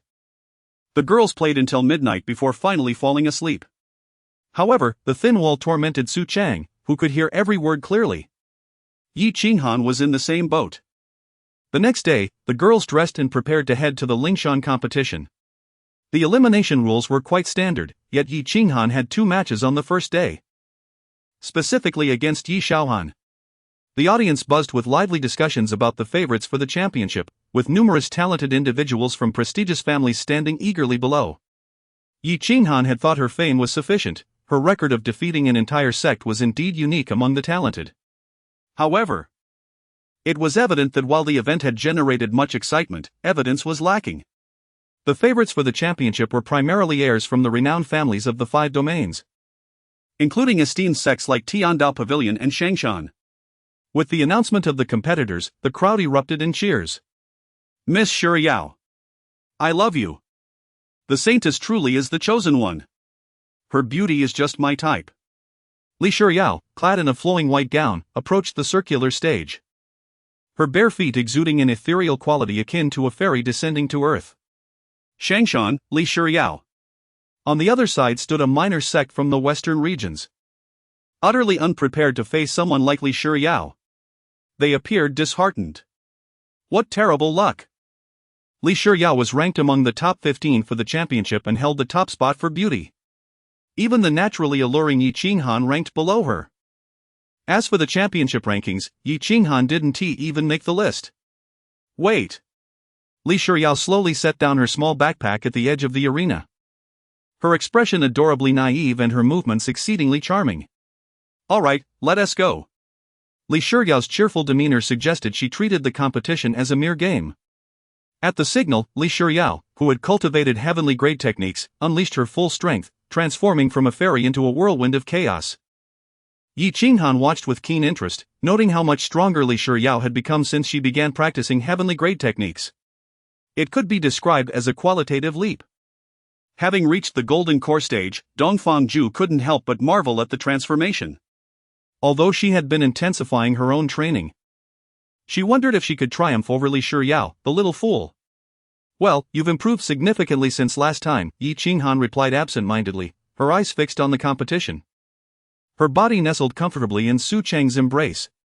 This competition was undeniably a step up from the sparring before the master acceptance ceremony. The little cultivator facing Li Shiyao managing to withstand so many of her attacks was quite remarkable. By the way, why are you still at the foundation establishment stage? What? Do you wish to compare notes with Cheng Han? I'm just curious why your cultivation seems to progress so slowly. Dongfang Ju rolled her eyes, realizing that whenever Yi Qinghan spoke to her, a scuffle was always a possibility. Caught up in her affectionate antics with the master, Yi Qinghan felt a twinge of helplessness. Since she began practicing the techniques given by her master, her cultivation speed was anything but ordinary. She had exerted significant effort, spending several days in seclusion to break through to the mid-foundation establishment stage. Yi Qinghan believed her current strength could likely match a mid-transformation stage cultivator, though her cultivation level remained at mid-foundation establishment. At this moment, Dongfang Ju had already advanced to the golden core stage, her power significantly surpassing her previous self.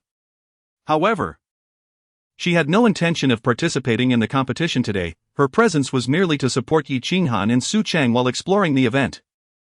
Does sect leader Su not urge you to cultivate? Urge me? My master only reminds me to eat well, sleep early, and rise early. Cultivating is not a priority.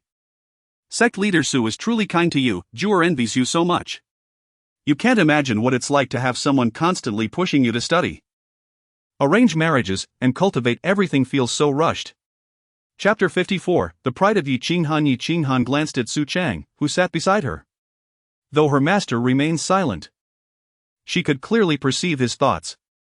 Turning her gaze to Dongfang Ju, she noted the shadow of gloom that clouded his otherwise handsome face as they discussed the matter at hand. At 16, Dongfang Ju was of the same age as Yi Qinghan and had reached the age where marriage discussions were customary, particularly in the royal capital. Even princesses inevitably faced the prospect of wedlock, perhaps due to the emperor's regard. She would not be treated as a mere commodity. Yet it was likely she would marry a stranger. Marriage? What man is foolish enough to choose you? Yi Qinghan teased, feigning disinterest in the pained expression on his face. Ha!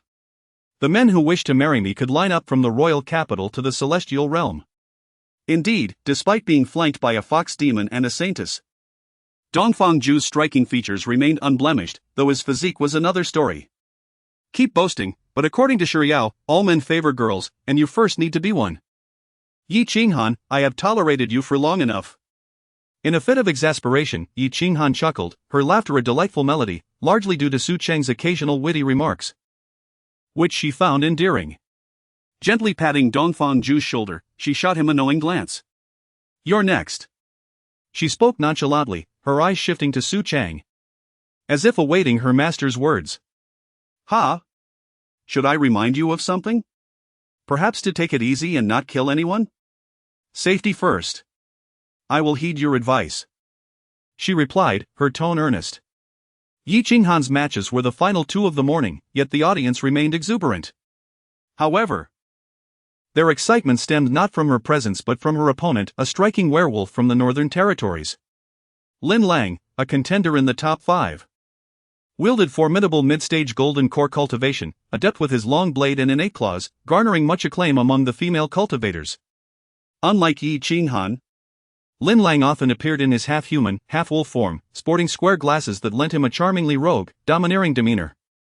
As he made his entrance, the crowd erupted in cheers. Had it not been for the protective barrier, one could easily imagine a few overzealous fans clamoring for autographs. Lin Lang. I want to bear your wolf cubs. Lin Lang. I love you. Lin Lang. I'll earn a living for you. Such declarations filled the audience, yet Lin Lang remained unfazed. He preferred the company of she-wolves with ears atop their heads over the human variety. With a bright, sunny smile, Lin Lang nodded to the elder Lingshan, the judge, signaling his readiness. Disciple of Lingxian Hall, Yi Qinghan, please enter the arena. In the audience, Yi Qinghan acknowledged her master with a nod before stepping into the ring. Adorned in a flowing glass-sleeved dress, she descended gracefully, resembling a celestial being in her ethereal presence. Throughout the morning, 2 celestial maidens had graced the stage. The saintess Li Shiyao, the chosen one, was remarkable, yet Yi Qinghan was equally captivating, drawing the attention of those unfamiliar with her lineage. Although Lin Lang hailed from the same northern realm, he had never encountered this fox demon princess, yet he could readily discern her identity. He was taken aback. How could such beauty exist in this world? Tilting her head with an air of superiority, Yi Qinghan regarded him imperiously. Wolf race? I don't believe I've seen your face before. Yi Qinghan was indifferent to the duel, instead scrutinizing Lin Lang as she pondered whether they had crossed paths before. Typically, notable figures from the northern demon tribes were widely recognized. Miss Qinghan. This is our first meeting. Lin Lang assumed she was attempting to flirt and hurriedly sought to dissuade her from such notions. I surmise so, in my memories. The wolf clan must kneel outside the grand hall, lacking even the privilege to meet me, Yi Qinghan retorted nonchalantly, exaggerating slightly.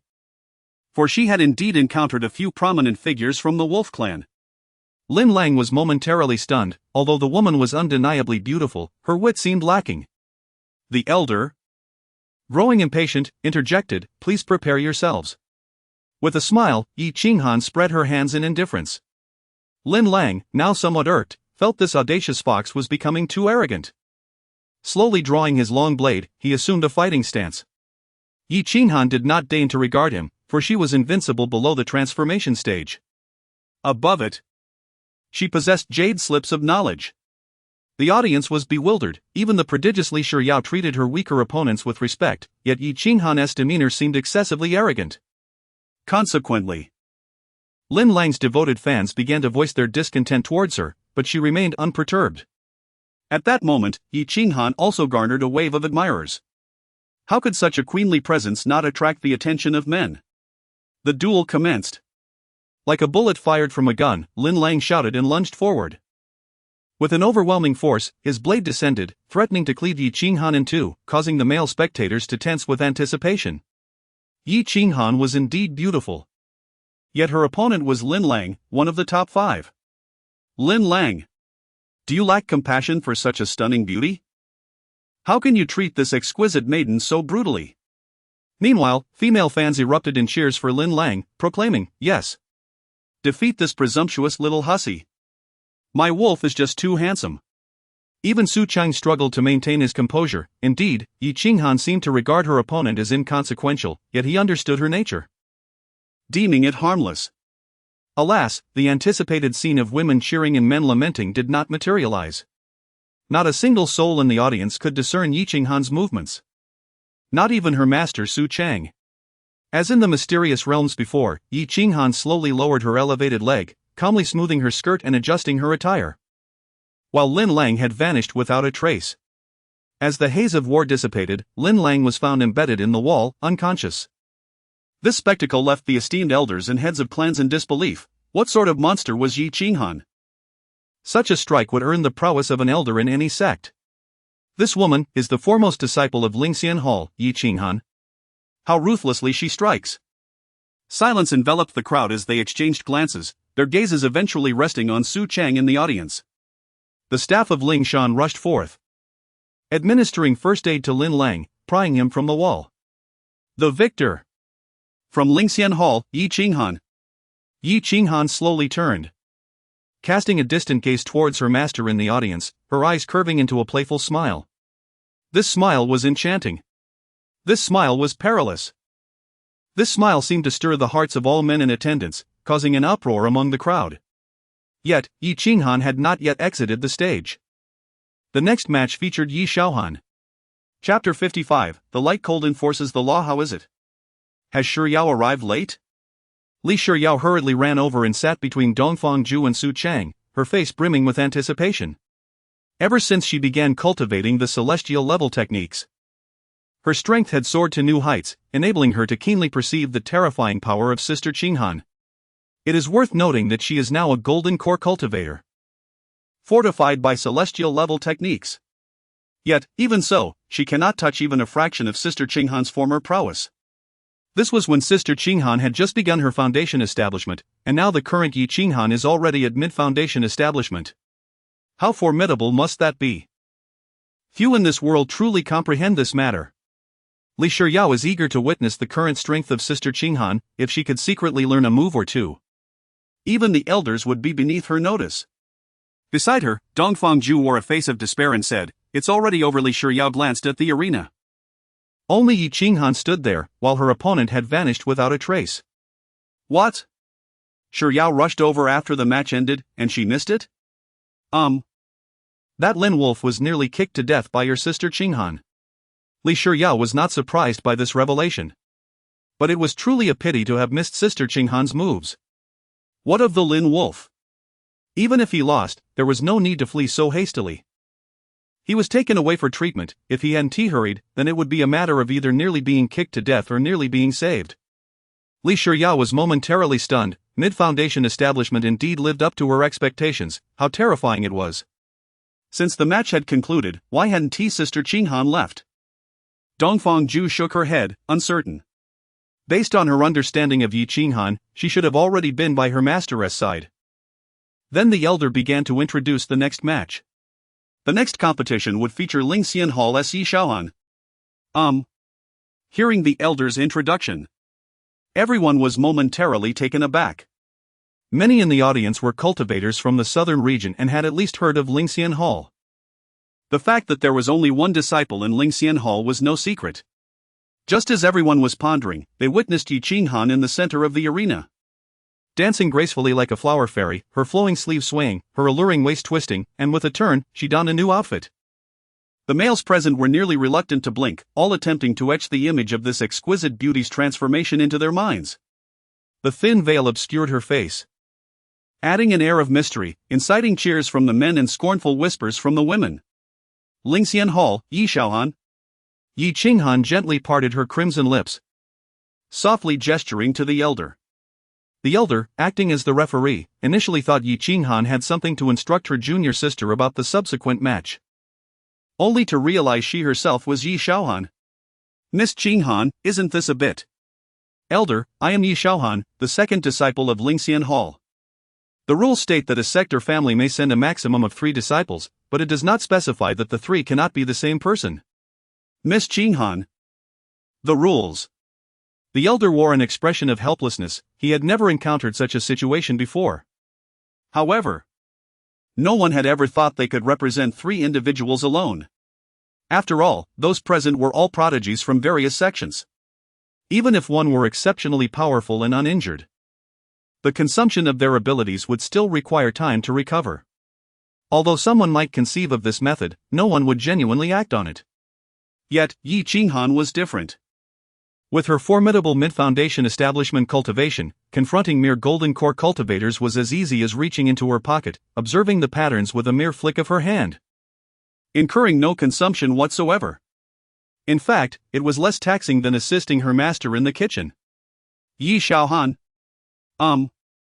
Shaohan. The elder was speechless. All right. You are impressive. The elder decided not to press further and simply called the opposing contestant to enter the arena. In the audience, Dongfang Ju's expression darkened. This individual was leaving no room for others to breathe, aiming to sweep the top 3 all by herself. Li Shiryao had not quite grasped the situation, but upon hearing Dongfang Ju's explanation, she understood. With a blend of innocence and seriousness, she earnestly addressed Dongfang Ju, Sister Dongfang. Sister Qinghan may be planning to claim all 3 spots herself. Dongfang Ju pondered. You are remarkably astute. Su Cheng smiled, slowly rising, and, under the puzzled gazes of the 2 beside him, walked to the arena's edge. Yi Qinghan was also taken aback. What was happening? The opposing cultivator had yet to enter, and Yi Qinghan was not in a rush, choosing instead to approach her master. Master, is there something you need? I have a few matters to discuss with you, Qinghan. Do not think me overly verbose. How could I? Yi Qinghan felt a twinge of anxiety, although her master's demeanor was unchanged. She had known her master long enough to sense otherwise. She promptly knelt respectfully before Su Cheng, a scene that left the audience astonished. Yi Qinghan had always been rather flamboyant in her actions, yet with her master present, she could act without restraint, even if she were to tear the heavens asunder. Her master would surely clean up after her. Yi Qinghan was on the verge of tears. In this moment, she felt like Su Zhenfeng, unable to control her trembling body, fearing she might lose control. I dare not. Did I say something too harsh? After all, she is a girl, what should I do? Alas. Perhaps I should be direct, if I indulge her too much, she may become spoiled. Stand and speak. Yes. I do not intend to blame you, I merely hope you will not distance yourself from others. Cultivation is not solely about strengthening oneself. It also involves nurturing one's character and spirit.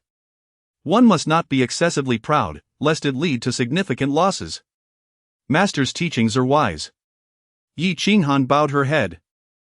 Her pitiful demeanor nearly breaking Su Cheng's heart, yet he continued speaking. Oh dear, this little expression is truly distressing for my precious Qinghan. Qinghan? I am not scolding you. What I say is true. What a cunning vixen, why does it feel like? You truly understand? Yi Qinghan thought. She understood all too well, she was completely aware of her masteress' thoughts. Is there anyone in this world who comprehends her masteress' intentions better than she? I understand, master.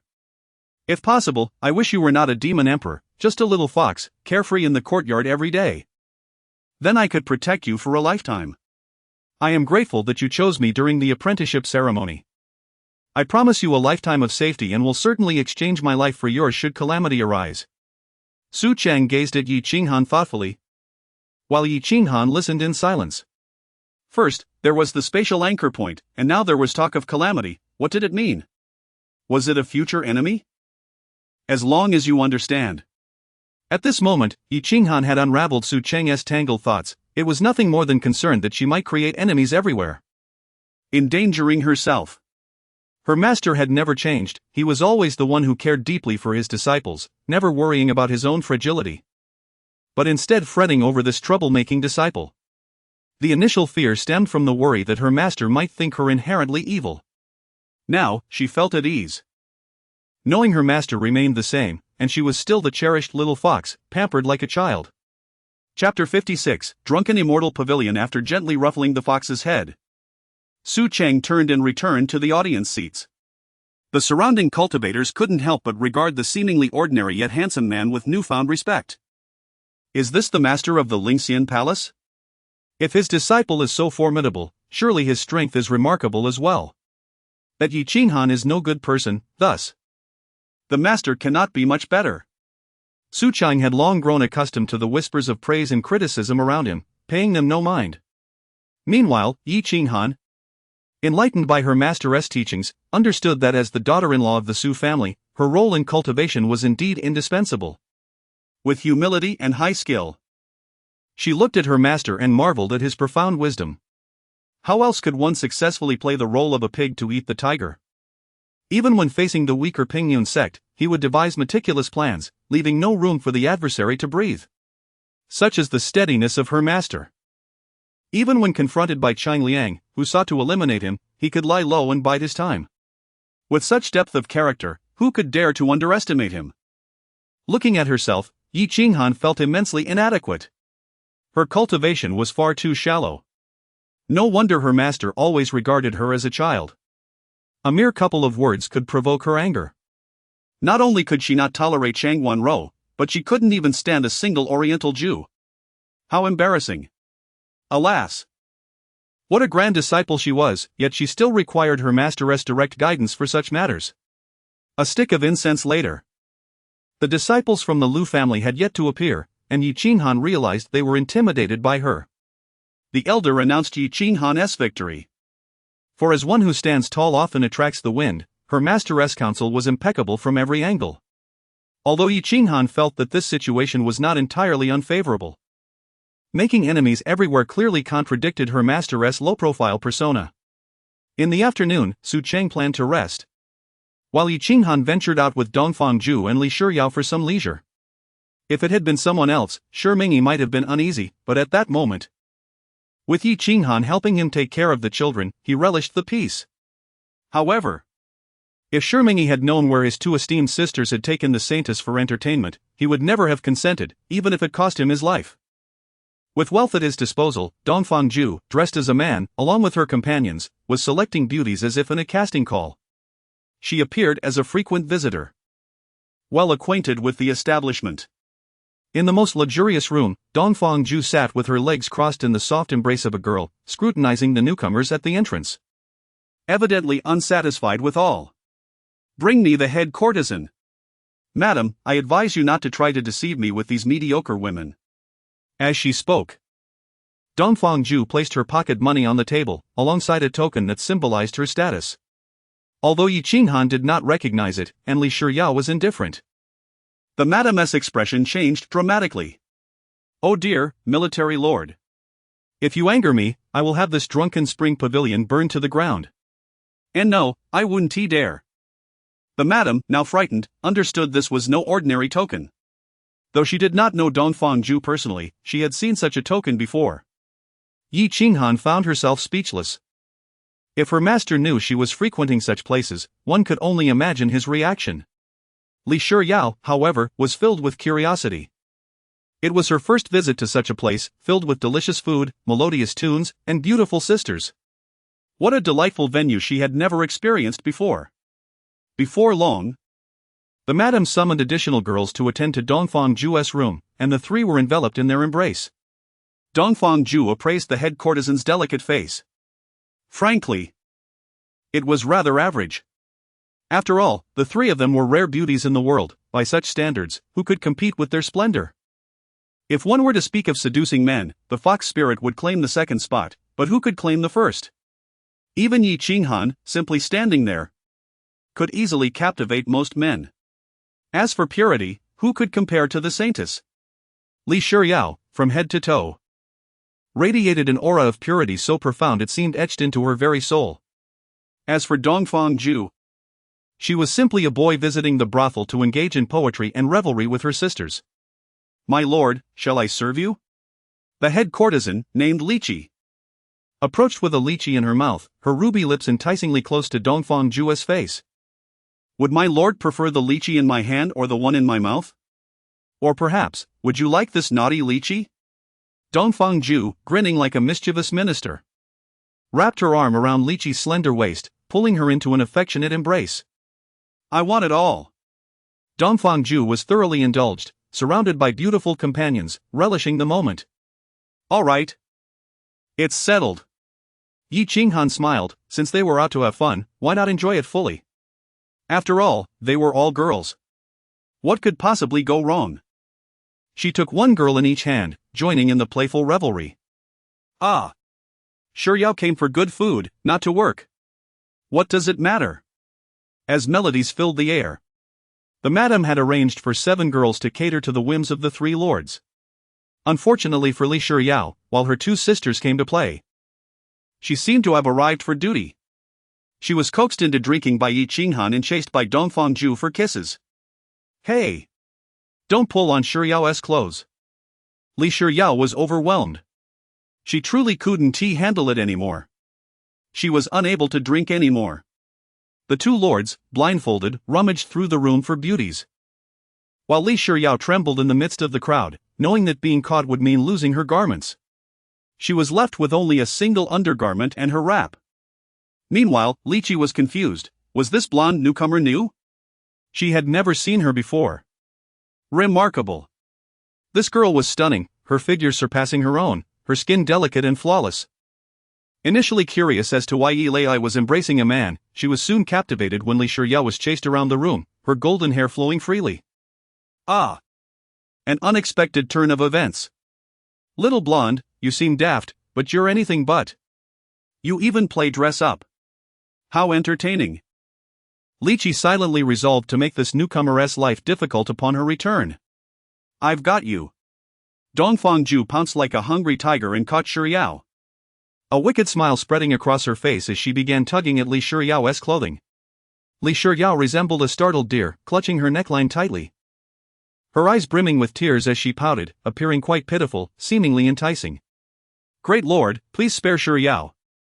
Dongfang-ju chuckled. "Your demeanor clearly suggests you wish to be thoroughly teased. This isn't a plea for mercy. Then, a drinking penalty it is," Dongfang-ju declared, pushing a jug of wine toward her. With no other options, and knowing she couldn't fight back or escape, Li Shiyao resigned herself to drinking. There was no way she could truly strip. Yi Qinghan and Dongfang Zhu, of course, would not become intoxicated from a few drinks, however. The saintess had never encountered such beverages and had never considered using her internal energy to dispel the effects. Just as they were reveling in their fun, shouts echoed from outside. "Lychee! Have him come out to entertain me." Dongfang Zhu and Yi Qinghan exchanged glances, realizing that just as things began to feel a bit mundane, someone had arrived to lighten the atmosphere. The newcomer was Lu Mingxian, the youngest son of the Lu family. Originally intending to showcase his prowess at the Ling Mountain competition, he received news at the last moment that he was not permitted to attend. Who could endure such indignation? Yet, alas, it was the patriarch's command, and he was forbidden to participate. He was in the mid-stage of Golden Core, yet he was to concede without a fight to a mere lowly foundation establishment practitioner? Such humiliation, such grievance, who could understand? His family? Thus, he had invited 2 companions of similar age to accompany him to the drunken immortal pavilion for some diversion, hoping to alleviate the pent-up resentment and injustice within his heart. "Bring me the finest wine, the most beautiful maiden." Before arriving, I had heard tales of a girl named Lychee at the drunken immortal pavilion, renowned for her unparalleled beauty. Determined, I resolved to savor the taste of Lychee today. But who would have thought that the madam would reveal that Lychee was entertaining other guests? Lu Mingxian was instantly incensed. How could a woman be trifled with so brazenly? "Madam, do you know who I am? Today, even if the heavenly king himself is with her, she must come to me." The madam was caught between a rock and a hard place. Inside, there were military officers, and outside, there were Taoists. "Young Master Lu, I certainly recognize you. However, the 3 gentlemen inside are not ordinary individuals." The madam was nearly in tears, desperately wishing to avoid conflict. It was a day that demanded caution. If these 2 gentlemen were to brawl within the drunken immortal pavilion, it would spell disaster for her establishment. Lu Mingxian, fuming, glared at the madam and seized her collar, demanding, "Am I an ordinary person? Tell me, am I not extraordinary?" Compared to other venues, the drunken immortal pavilion was quite famous, and the madam was exceptional in her own right. Though she was in her 30s, she still possessed a captivating charm. While she could not compare to the 3 stunning beauties in her establishment, she was still striking and statuesque. The madam, known as Mei Qin, once had a husband who served in the court but fell from grace due to corruption, scattering his family. She fled with a substantial sum, establishing a tavern in Dingzhou. Having been humiliated, the madam felt her temper rising. "If you 2 wish to fight, then fight, it is no concern of mine. In that case, allow me to fetch Miss Lychee for you." The madam knew well that the military officers inside would likely stay the night, so how could she relinquish Lychee so easily? Lu Mingxian relented. "You are perceptive." The madam rolled her eyes, thinking to herself, "What an insolent fellow." The door to the private room swung open, revealing a lively scene of song and dance. Even Li Shiyao was compelled to perform, swaying to entertain the 2 gentlemen.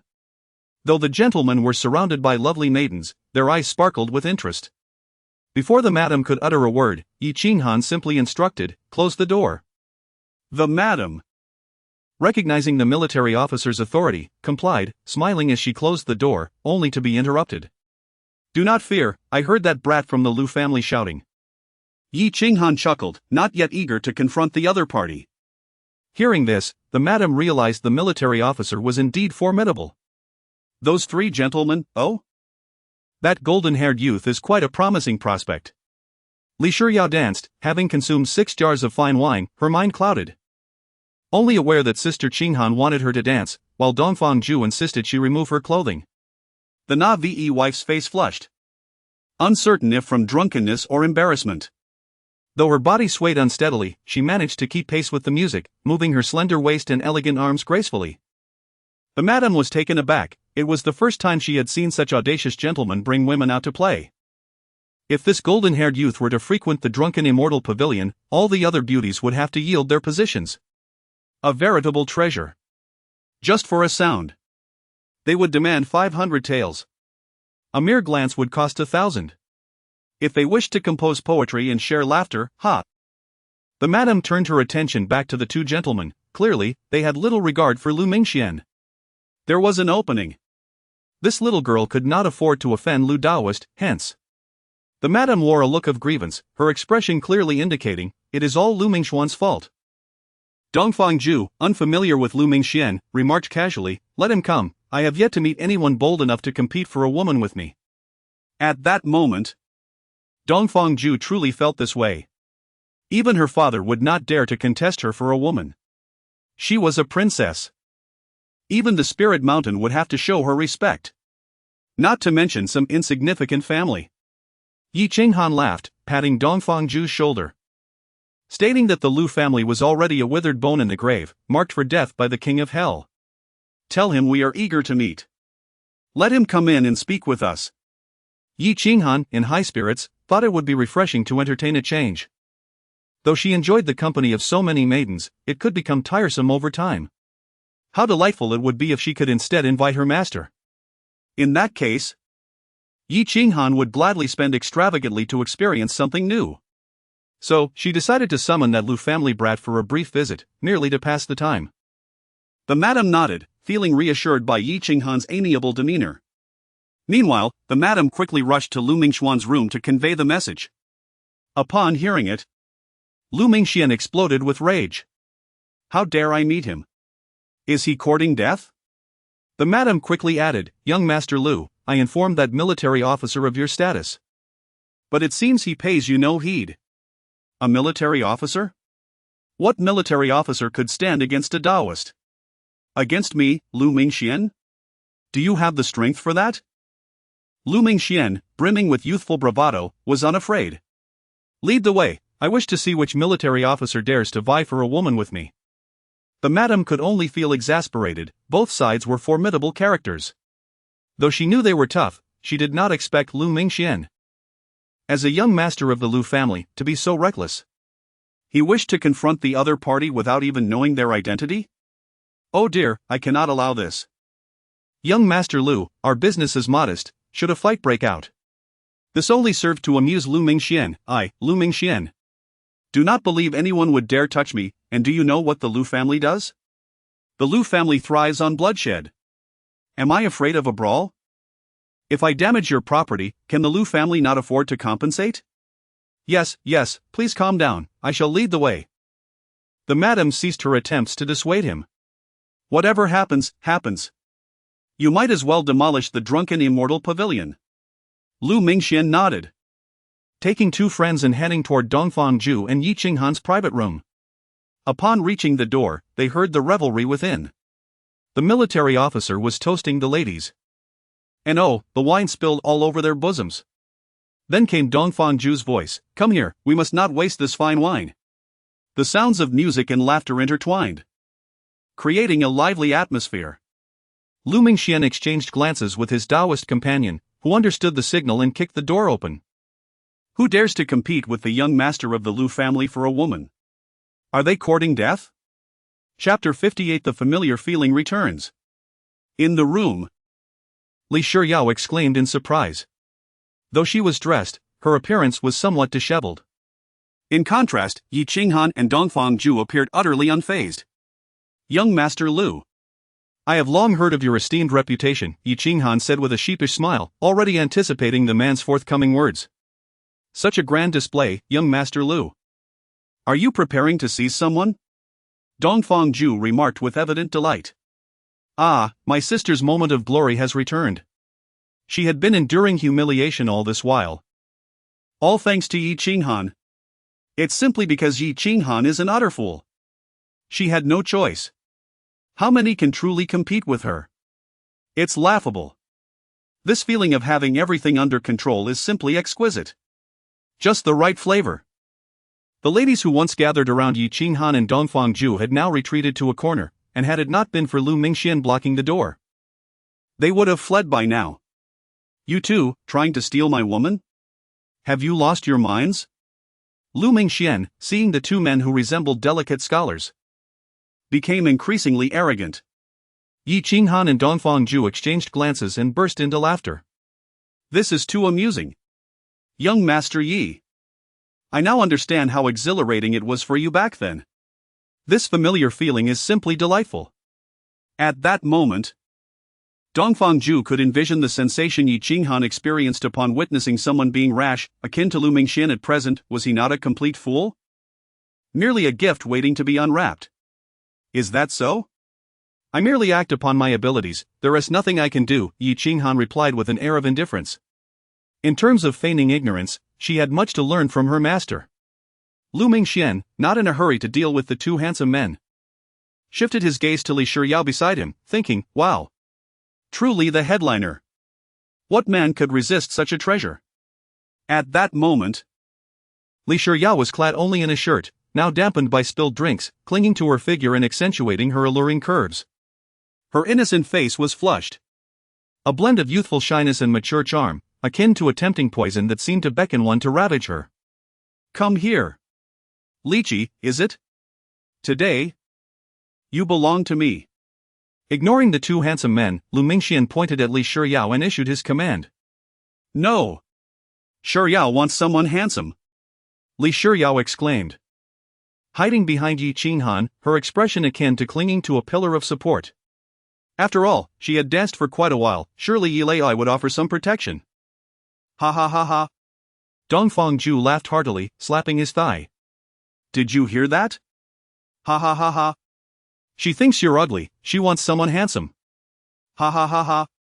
Lu Mingxian was unfazed. He relished this very taste. The thrill of conquest was exhilarating. As long as these two handsome men were out of the picture, the headliner would be within his grasp. With some money, he could even take her home and train her at his leisure. He took pleasure in taming wild mares, watching their edges soften. And their hopes dissolve into nothingness, the helplessness in their eyes was simply magnificent. You two, leave now, and I shall spare you.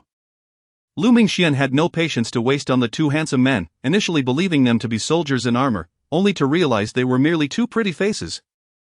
He pondered, chuckling. Most likely just some general's family members, flaunting their influence.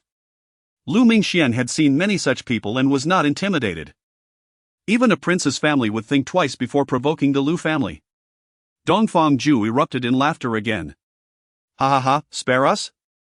If you hadn't skipped the competition this morning, you'd be the one needing saving. Yi Qinghan remained composed. Do you know who we are? Do you know who this little fool is? Do you dare to have her accompany you?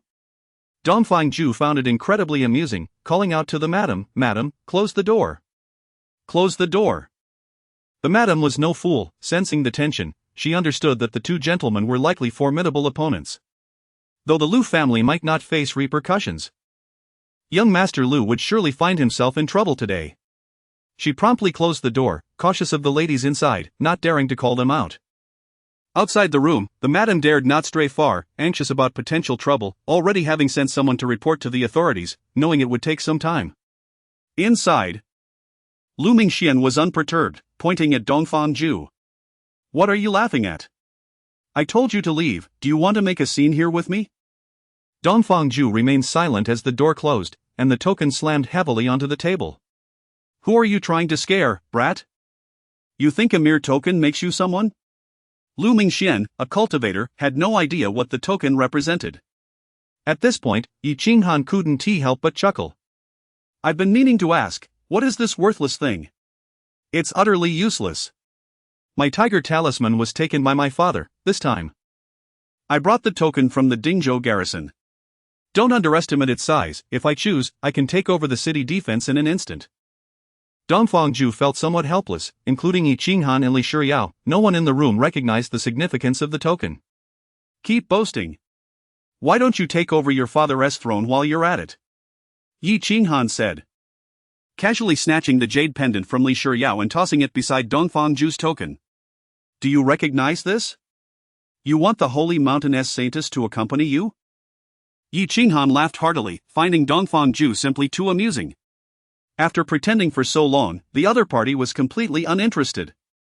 The words saintess were clearly engraved on the jade pendant, it didn't appear to be a counterfeit.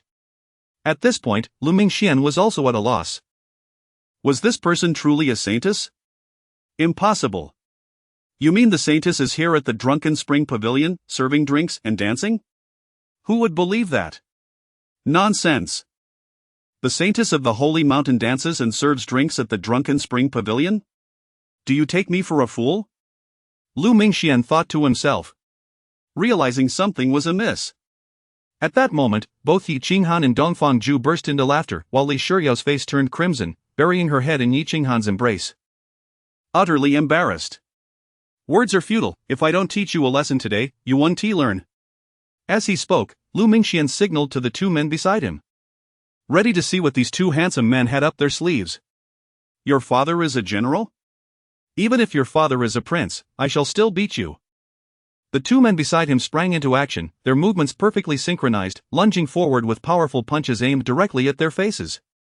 Lu Mingxian remained rooted in place, already envisioning the scene where the two handsome men would leave, declaring they would make him pay. Meanwhile, in the inn, Su Cheng had just awakened, currently checking the system, eager to discover if any new treasures had appeared during his slumber.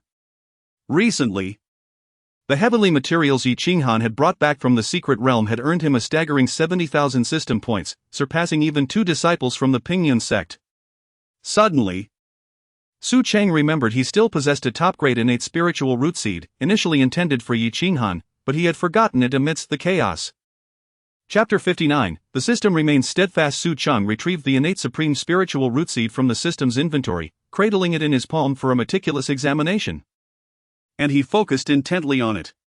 It appeared rather unremarkable, resembling a gray stone, devoid of any distinctive features. Innate supreme spiritual root seed, randomly cultivate a supreme innate spiritual plant. Su Cheng felt a twinge of frustration. It offered no guidance on how to cultivate it. However, he understood that these innate supreme spiritual roots were notoriously difficult to nurture, with various cultivation methods. Deciding against further contemplation, he entrusted it to Qinghan, confident that her prowess as the eldest disciple would yield a solution. With an abundance of system points at his disposal, it was high time to upgrade the Lingxian Hall. Lingqi Hall LV2, Spirit Liquid effect increased by 20, expansion includes a small training room, enhances physical resilience, Spirit Liquid now has a purifying effect. As Su Cheng surveyed the upgrade cost of 100,000 system points, he felt a pang of regret but resolutely confirmed the upgrade. System points deducted, 100,000. Time remaining for Lingqi Hall upgrade, 0:59:59. He continued to explore the upgrade options for the sword forging and alchemy rooms but suspected that Qinghan would likely show little interest in them. The combined cost of their blueprints amounted to 200,000, so there was no rush. Presently, the situation was fraught with internal and external challenges within the Lingxian Hall. Qinghan was still merely at the foundation establishment stage, while the Holy Maiden and the Princess were likely wishing for his demise. Externally, Zhang Liang and a host of sect leaders were eyeing the Lingxian Hall with predatory intent. Although Qinghan had not mentioned the matters concerning the Lu and Mo families, the system's kill reports had been flooding in that day. Su Cheng could surmise that the secrets of the mystic realm were far from resolved. System? Am I unable to use system points to enhance my cultivation? Beep, this operation cannot be executed. Su Cheng sighed, fully aware that the system evidently preferred he grow stronger through violence and chaos. Methods to enhance cultivation are as follows. 1. Complete main storyline tasks to receive rewards. 2. Expand the villainous forces to gain influence rewards. 3. Enhance villainous reputation. 4. Eliminate. Enough already. I comprehend. Su Cheng felt overwhelmed, nearly shouting in exasperation.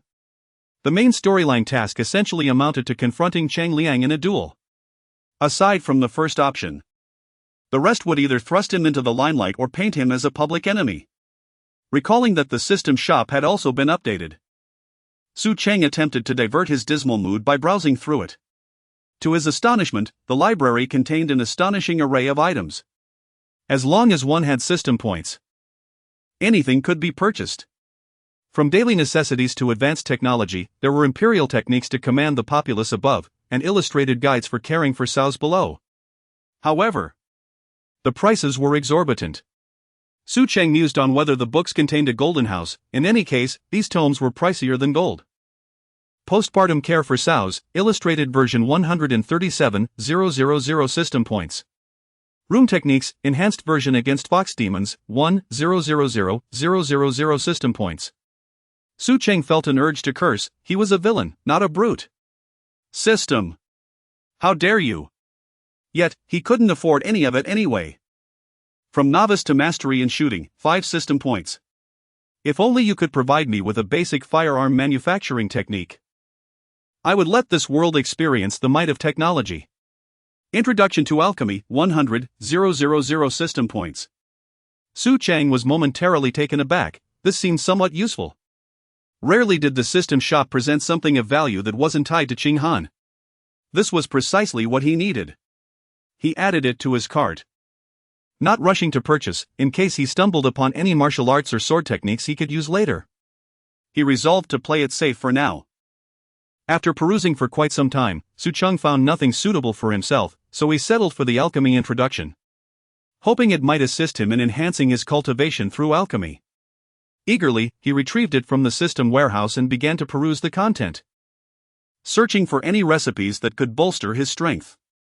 Yet, the characters within the alchemy introduction were entirely foreign to him. Aside from the 5 characters on the cover, he could not decipher a single word within.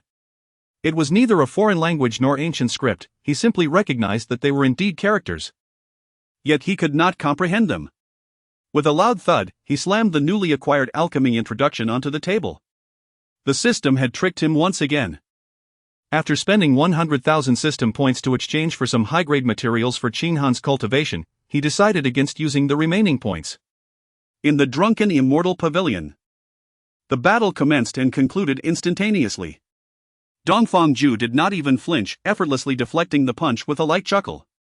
Similarly, Cheng Han remained motionless, observing as Li Shiyao stood defiantly against the man before her. Disheveled, Li Shiyao kicked the man aside and retorted boldly, "You ugly brute! With such pathetic skills, do you dare to bully me?" Both Cheng Han and Dongfang Ju found themselves quite fond of Li Shiyao at that moment, as her sharp tongue was undeniably entertaining. At that juncture, Cheng Han gently placed the jade pendant inscribed with the characters Cheng Han onto the table, gazing at the 3 individuals before her. "What a coincidence! I did not encounter you during the morning's competition, yet here we are."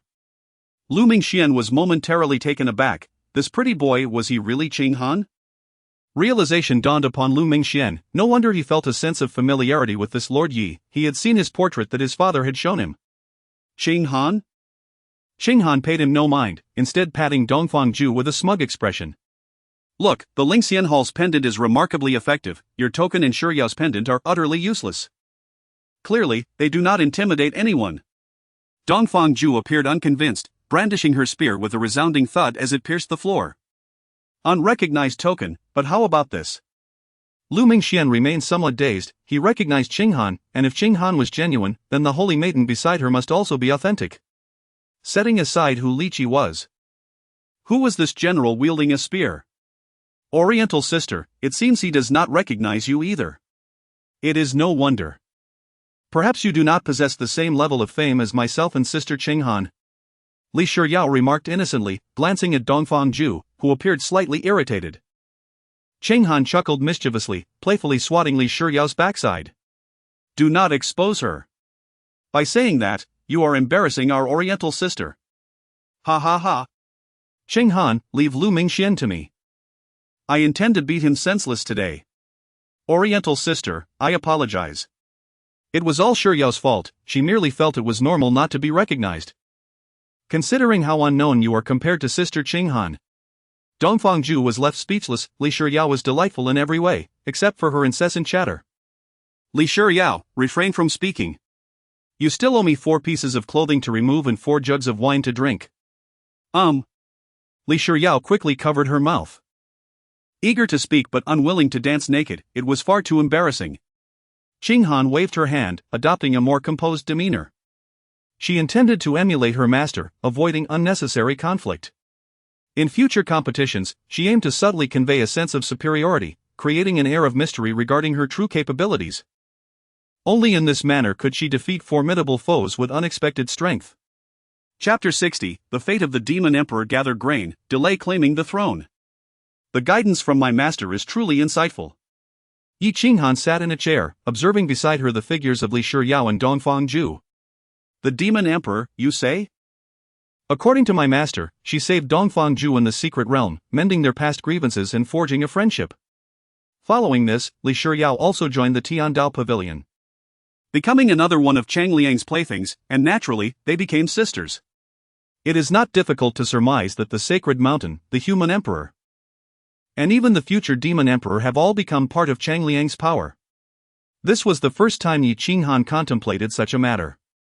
At this moment, Dongfang Ju was energetically chasing after Lu Mingxian, while Li Shiyao cheered her on, occasionally assisting with a kick or two. Yet, Yi Qinghan felt an unusual calm within, as if she had come to understand much. It seemed that my master had already paved the way for her to become the Demon Emperor. As long as she followed in her master's footsteps, she would inevitably ascend to the position of one who looks down upon all living beings. However, the tone of Su Cheng instilled in her a deep sense of unease, as if her master might one day vanish from her life altogether. Her master has always been contradictory, that so-called Demon Emperor is merely a responsibility her master has imposed upon herself, a notion Yi Qinghan had never taken seriously. Her master had never inquired whether she wished to become a Demon Emperor. Yi Qinghan may have initially sought strength, to surpass everyone else. Yet now, all she desired was to remain by her master's side, forever. Had her master ever contemplated what would come after? Even if one could read minds, they could not perceive the thoughts Su Cheng had not considered. The answer to that question eluded Yi Qinghan. Sister Qinghan? Yi Qinghan snapped back to reality, gazing at Li Shiyao, who wore a worried expression. What is it? She asked lightly. Li Shiyao, filled with concern, inquired, Sister Qinghan, are you crying? Yi Qinghan brushed her cheek with the back of her hand, realizing there were indeed some unidentifiable liquids present. I drank too hastily and choked, it's nothing. A smile is merely a facial expression and does not necessarily signify happiness. Yi Qinghan considered herself no fool like Li Shiyao, and thus, she would not allow her emotions to be so readily displayed. Li Shiyao, contemplative, nodded, Sister, I do not know why you are sad, but I can dance for you. I already told you, I just choked on my drink. Yi Qinghan affectionately ruffled Li Shiyao's golden hair, realizing perhaps that the real fool was herself. For Li Shiyao was not foolish at all. Yet, she was innocent, her mind childlike, she viewed those who treated her kindly as good people. Suddenly, Yi Qinghan realized that, unbeknownst to her, she had accepted Li Shiyao. Initially, she had thought of sending her to the Tiandao Pavilion to be a toy for Cheng Liang. Perhaps, as Dongfang Ju had said, fate is not set in stone. Shiyao, did I not tell you to keep your distance from me and master? She pulled Li Shiyao into her embrace, and amidst the startled gasps of the other girls and the lamentations of the men, the sisters' conversation continued uninterrupted. I do not wish to go to Tiandao Pavilion, I want to join Lingxian Hall, so I can help you, sister. Yi Qinghan pondered, finding Shiyao quite endearing. How could she allow Cheng Liang to take advantage of her? However, her master would likely not accept her anyway. She would probably remain at the Sacred Mountain or join another sect. If you choose not to go, Cheng Liang is not a good person. But master may not take you as a disciple. Yi Qinghan smiled, feeling no desire to interfere further. No matter where Shiyao went, she could still look after her foolish little sister. Didn't T-sister say that Cheng Liang was a good person? Why are you now saying he is not? Yi Qinghan chuckled, last time in Nanding City, it was Cheng Liang who sent the Lu family to kill me. She laughed lightly, dismissing the matter. She had become a thorn in Cheng Liang's side, just as her master had. Cheng Liang had wanted to possess her, thus attempting to harm her master. Now, he was likely intimidated by that single sword and sought to take action against her. Li Shiyao looked on in shock. Why? Because he fears me, fears Lingxian Hall. In the past, Yi Qinghan had found it challenging to decipher Cheng Liang's thoughts, but after spending so much time by her master's side, she had come to understand him well. Her master had spoken of him many times, and his intentions were no longer difficult to predict. Were she in Cheng Liang's position, she would not allow such an uncontrollable variable to develop. At this moment, although only 3 were present in Lingxian Hall, their collective strength was indeed formidable. Li Shiyao did not comprehend, but she felt that even if her sister explained for a long time, she would not grasp it, so she simply nodded. Yi Qinghan recognized that Li Shiyao had not understood, and she was aware that Li Shiyao feared she would find her bothersome, hence her silence. At this moment, Yi Qinghan felt that gentle souls truly attract one another. Both her master and Li Shiyao embodied this trait. However, she certainly could not claim to be gentle herself. Why does sister say your master will not take me as a disciple? It's a hunch. Then sister Qinghan, help me think of a way. I want to be with you every day. Don't even think about it, there is no way to deceive master. Yi Qinghan replied flatly, shattering Li Shiyao's unrealistic dream with clarity and precision. Her gaze then shifted to Dongfang, who was kneeling before her, currently engaged in a political lecture. The girls had all shrunk against the wall, watching Dongfang with trepidation. At this moment, Li Ji only just realized that this yellow-haired individual had come with these two esteemed figures. Trying to steal a woman from me? How many lives do you have? Dongfang was now regaining her former confidence, exuding an air of royalty. Lu Mingxian was utterly bewildered. What was happening? Despite Lu Mingxuan's exceptional skills, even three of them combined could not contend with Dongfang at all. The two companions behind him directly fled through the window. Alone, Dongfang presented a challenge. Perhaps they might have had a chance if it were only one-on-one. Yet, with Li Shiyao and the formidable Yi Yanwang present, the odds were drastically against them. That Li Shiyao was already quite difficult to handle, not to mention the one who nearly kicked Lin Lang to death. Even three of them stood no chance. So they simply abandoned Lu Mingxian and fled. Lu Mingxian, attempting to confront Dongfang alone? This young master was no match for her. As Dongfang seized him and delivered a severe beating. Aren't you the one who loves to show off? Why aren't you now? Still want the saintess to accompany you? Dongfang, channeling newfound bravado, began to slap Lu Mingxian without mercy. Lu Mingxian, at this moment, was nearly dazed, his head drooping in silence. Yi Qinghan could only helplessly smirk. Let him go. Compared to you and Shangguanrou, he pales in insignificance. It's pointless. Just then, a loud knock echoed once more. Bang, bang, bang. We have received reports of a group brawl. Under orders to search. The knocking was merely a formality. In the next moment, the door was kicked open. All of you come with me. A man clad in armor stood at the entrance, flanked by armed officials, completely surrounding the doorway. If one were to glance outside, they would see the entire drunken immortal tower besieged, with no avenue of escape. Chapter 61, The appearance of the witch. Dongfang was taken aback. Could there truly be someone bold enough to capture him? Who are you? In the official residence of Dingzhou, I am called Pang Ruoxing. The burly man wore a serious expression, exuding an air of stern authority. You two would do well not to resist. The charge of resisting arrest is quite different from that of brawling. Pang Ruoxing had noticed that both gentlemen were equipped with swords, their demeanor suggesting they possessed considerable strength. Furthermore, Lu Mingxian was no ordinary individual. It was evident he was not a typical cultivator. You've made me laugh. Me? Resist arrest? In the southern region, there has yet to be a magistrate daring enough to arrest me. Dongfang was at a loss for words, feeling as though these individuals were blind to their own insignificance. Pang Ruoxing shared the sentiment, perceiving the young man before him as utterly deluded, mistaking himself for one of those corrupt officials. Were it not for the martial competition being held at Ling Mountain, for which he had received orders to assist in maintaining order, he would have dispatched such a child without hesitation. Arrest him. Yi Qinghan remained motionless, simply observing while holding down Li Shiyao, curious to see how effective Dongfang's jade pendant truly was.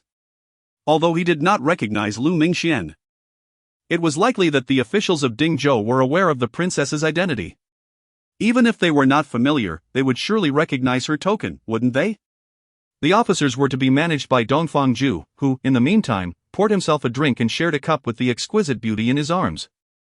Dongfang was infuriated. She certainly recognized the identities of these individuals. Damn it! To be arrested by my own subordinates upon leaving my abode. How will I ever live this down? With a heavy thud, she slammed her military token onto the table, exclaiming in fury, "How dare you! The Dingzhou garrison has left the main camp without permission. I have yet to hold you accountable for this, and you dare attempt to arrest me? Open your eyes and see. Not only you, but even your lord, the king of Dingzhou, would not dare lay a finger on me.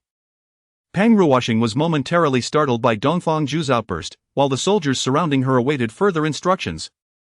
This is Dingzhou. Pang Ruoxing was bewildered. How could the military token for Dingzhou's defenses be in the hands of this young brat?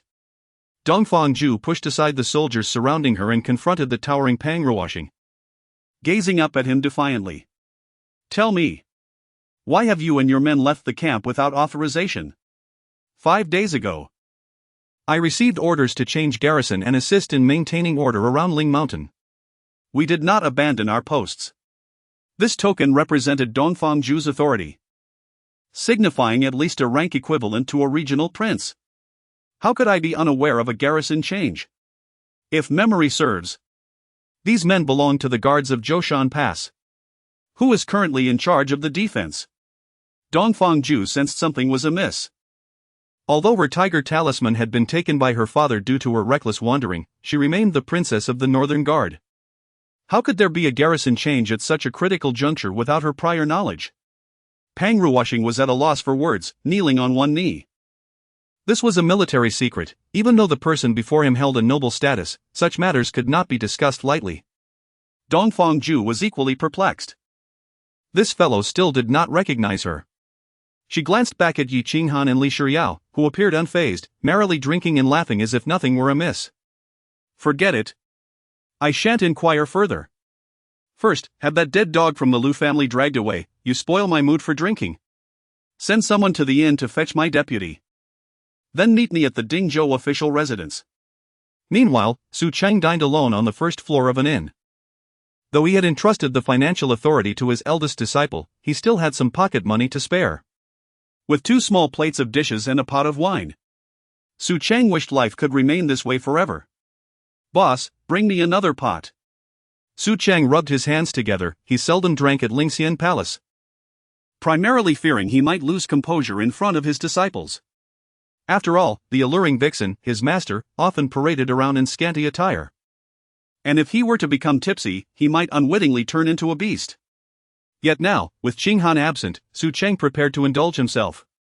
If he drank too much, he could always retreat to his room for a nap. However, just as the second pot of wine was placed on the table, Su Cheng caught sight of a peculiar figure. A woman donned in a conical hat partially obscured her striking face. Her dark attire enveloped in leather armor and a skirt, accentuating her alluring form. As she took a seat in the corner, the conical hat was removed, revealing an enchanting beauty that commanded attention, her fragrance instantly filling the room. Wow! Another stunning beauty. That figure, simply exquisite. The captivating figure paused, scanning the entire hall, pondering, who is speaking? Wow! The witch, Sumu-chan. What is she doing in Dingzhou City? Wasn't she supposed to be at Tiandao Pavilion to assassinate Chang Liang? Sumu-chan felt a jolt of surprise. She had just arrived in Dingzhou City and was already discovered. This person not only recognized her identity but was also aware of her intentions. Her gaze swept across the hall again, catching sight of a fleeting glance. Was it this man? From a distance, Sumu-chan observed the handsome scholar-like man, Su Cheng, sitting alone in the corner, scrutinizing him closely. Oh no! She's looking at me. Has she figured it out? Surely she must have. Sumu-chan had initially thought someone was whispering, but it seemed this man had not spoken at all. I cannot allow her to entangle with me. She is a troublesome character. Right, she does not recognize me at all. I must act naturally. Qinghan, bring me 2 more dishes. Oh no! My mouth. I'm finished. She's looking at me again. Sumu-chan was bewildered. The speaking voice matched the one she had just heard. Was this strange sound his thoughts? Regardless, since he knew of her plans, she could not afford to ignore him. Once more donning her conical hat, she traversed the hall and approached Su Cheng's table. My loose tongue. Now I've drawn her attention. Qinghan, come save your master. I'm doomed. Sumu-chan stood before the table, gazing at the seemingly scholarly young man, contemplating the key information she had gathered. Qinghan? Master? Is he Yi Qinghan's master? The leader of Lingxian Palace, Chang Liang's senior brother? Hello, may I sit here? No. Su Cheng nearly leaped up in his haste. Su Muchan was taken aback. How could such a beautiful woman be rejected when seeking to share a table? I cannot afford to get involved with her. She is the future sovereign of the demon realm, Chang Liang's potential consort. She is not like Yi Qinghan, at least he has reasons for his killings. If Su Muchan desires bloodshed, even my breath would be a provocation. I beg you, please go serve Chang Liang as his dog, will you? Noticing Su Muchan's awkwardness, Su Cheng quickly smiled, saying, there's someone sitting here. Upon hearing Su Cheng's thoughts, Su Muchan felt as if she might explode. She was clearly here to assassinate Chang Liang, yet in this man's eyes, it seemed she was merely going to be a servant for him. This dog of a man had insulted her so blatantly. Chang Liang must not live, he too must perish. Who could endure such indignation? What is tolerable and what is intolerable? Oh. Su Muchan sat down, glaring at Su Cheng with a fierce intensity. Chapter 62, The Pinnacle Showdown. She is a noble witch. How could she endure such humiliation? Is the witch in need of a meal? I implore you, dear lady, seek out Chang Liang. He adores dining with witches like you. What have I done wrong? Why are you glaring at me? Do you know me? Su Muchan's eyes fixed on Su Cheng, akin to a predator stalking its prey. If possible, I would rather not know you. Who would dare to associate with someone like you? I do not know you. Absolutely not. Su Cheng vehemently shook his head, feigning the demeanor of an innocuous commoner. What is your name? What do you do? Su Muchan's inquiries felt like an interrogation, yet her expression remained inscrutable. It's just that I cannot defeat you. Otherwise, I would confront you directly. Damn it, there is no escaping this. Li Ernie was here to observe the Ling Mountain competition. Su Muchan chuckled lightly. Indeed, men are all the same. They lie without a second thought. However, having already been humiliated, she did not care much for this now, seeking to extract some information before the killing blow. Is Miss Qinghan not present? Su Cheng was taken aback. Wait. She knows Yi Qinghan? That is impossible. She should have never met her. According to the timeline, this is her first visit to the southern region. Su Muchan was somewhat surprised. This Su Cheng seemed to possess far more knowledge than she had anticipated. He even knew this was her first time in the southern region, which was quite unexpected for her. Moreover, what did he mean by timeline? Su Muchan grew curious as to why Su Cheng knew so much about her. Are you really this wary of me? I am not a villain. You have left me no choice but to be on guard. If you were an ordinary girl, that would be one thing, but you are a witch. How could I not be cautious? We are strangers, what do you mean by that? Su Cheng feigned innocence, wearing the face that captivated Yi Qinghan's dreams. Yet Su Muchan was clearly not swayed by it. She felt a tinge of dissatisfaction. He seemed to know her too well, as if they had shared a childhood. Yet he claimed they were strangers. Su Muchan chose not to speak hastily, aiming to apply pressure through the atmosphere. Convinced that Su Cheng was at least somewhat intimidated by her. Are you upset? TSK, encountering this fellow is indeed unfortunate. I should have simply walked away upon seeing her. Neither coaxing nor ignoring seems to work. What should I do? This person is not Qinghan, with her. I only need to be wary of Chang Liang, but Su Muchan might genuinely kill me. As the conversation grew awkward, fortunately, the waiter arrived with the dishes. Breaking the tension. Master Su, here are your dishes. The waiter, upon seeing Su Muchan seated across, was at a loss for where to direct his gaze. The allure of Yi Qinghan, the purity of Li Shiyao, the grace of Dongfang Ju, and now, another witch, rivaling these three exquisite beauties. Su Muchan exuded a gentle demeanor. Yet Su Cheng was aware that it was merely a facade. A closer look would reveal the dangers concealed beneath that gentleness. Ah, you find her captivating? You truly do not know the danger you are in. Do you even know who she is? This is the current witch. The future sovereign of the demon realm. A peer of the demon emperor Yi Qinghan.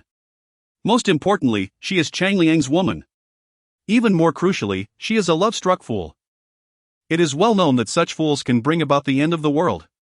Never provoke her. Su Muchan was perplexed as to why Su Cheng was so certain she would be submissive to Cheng Liang. Was she truly so lowly? He clearly knew she was here to kill Cheng Liang. Yet, he remained so resolute in his assumptions. And what of the future sovereign of the demon realm and the demon emperor Yi Qinghan? Did he possess foresight of what was to come? Master Su? Su Muchan appeared like a neighborly elder sister, smiling with a hint of Yi Qinghan's charm and Li Shiyao's naivety, seemingly harboring no resentment. Ah, I beg your pardon. Su Cheng replied, wearied. Why does the waiter recognize me? How absurd. Where is my precious Qinghan? Although I have attained the 6th level of Qi training, I am still unable to wield magical artifacts. I am no match for Su Muchan. Su Muchan was taken aback. This fellow seemed to know far too much. He even knew she was a succubus? And that she practiced seduction? What did he mean by innate treasures? No matter, Su Cheng's affairs were already known to her. This encounter felt like a stroke of fortune for her. All thanks to that vixen. My Loki persona has been completely ruined. Alas. She must have recognized me long ago. That vixen? Referring to Yi Qinghan?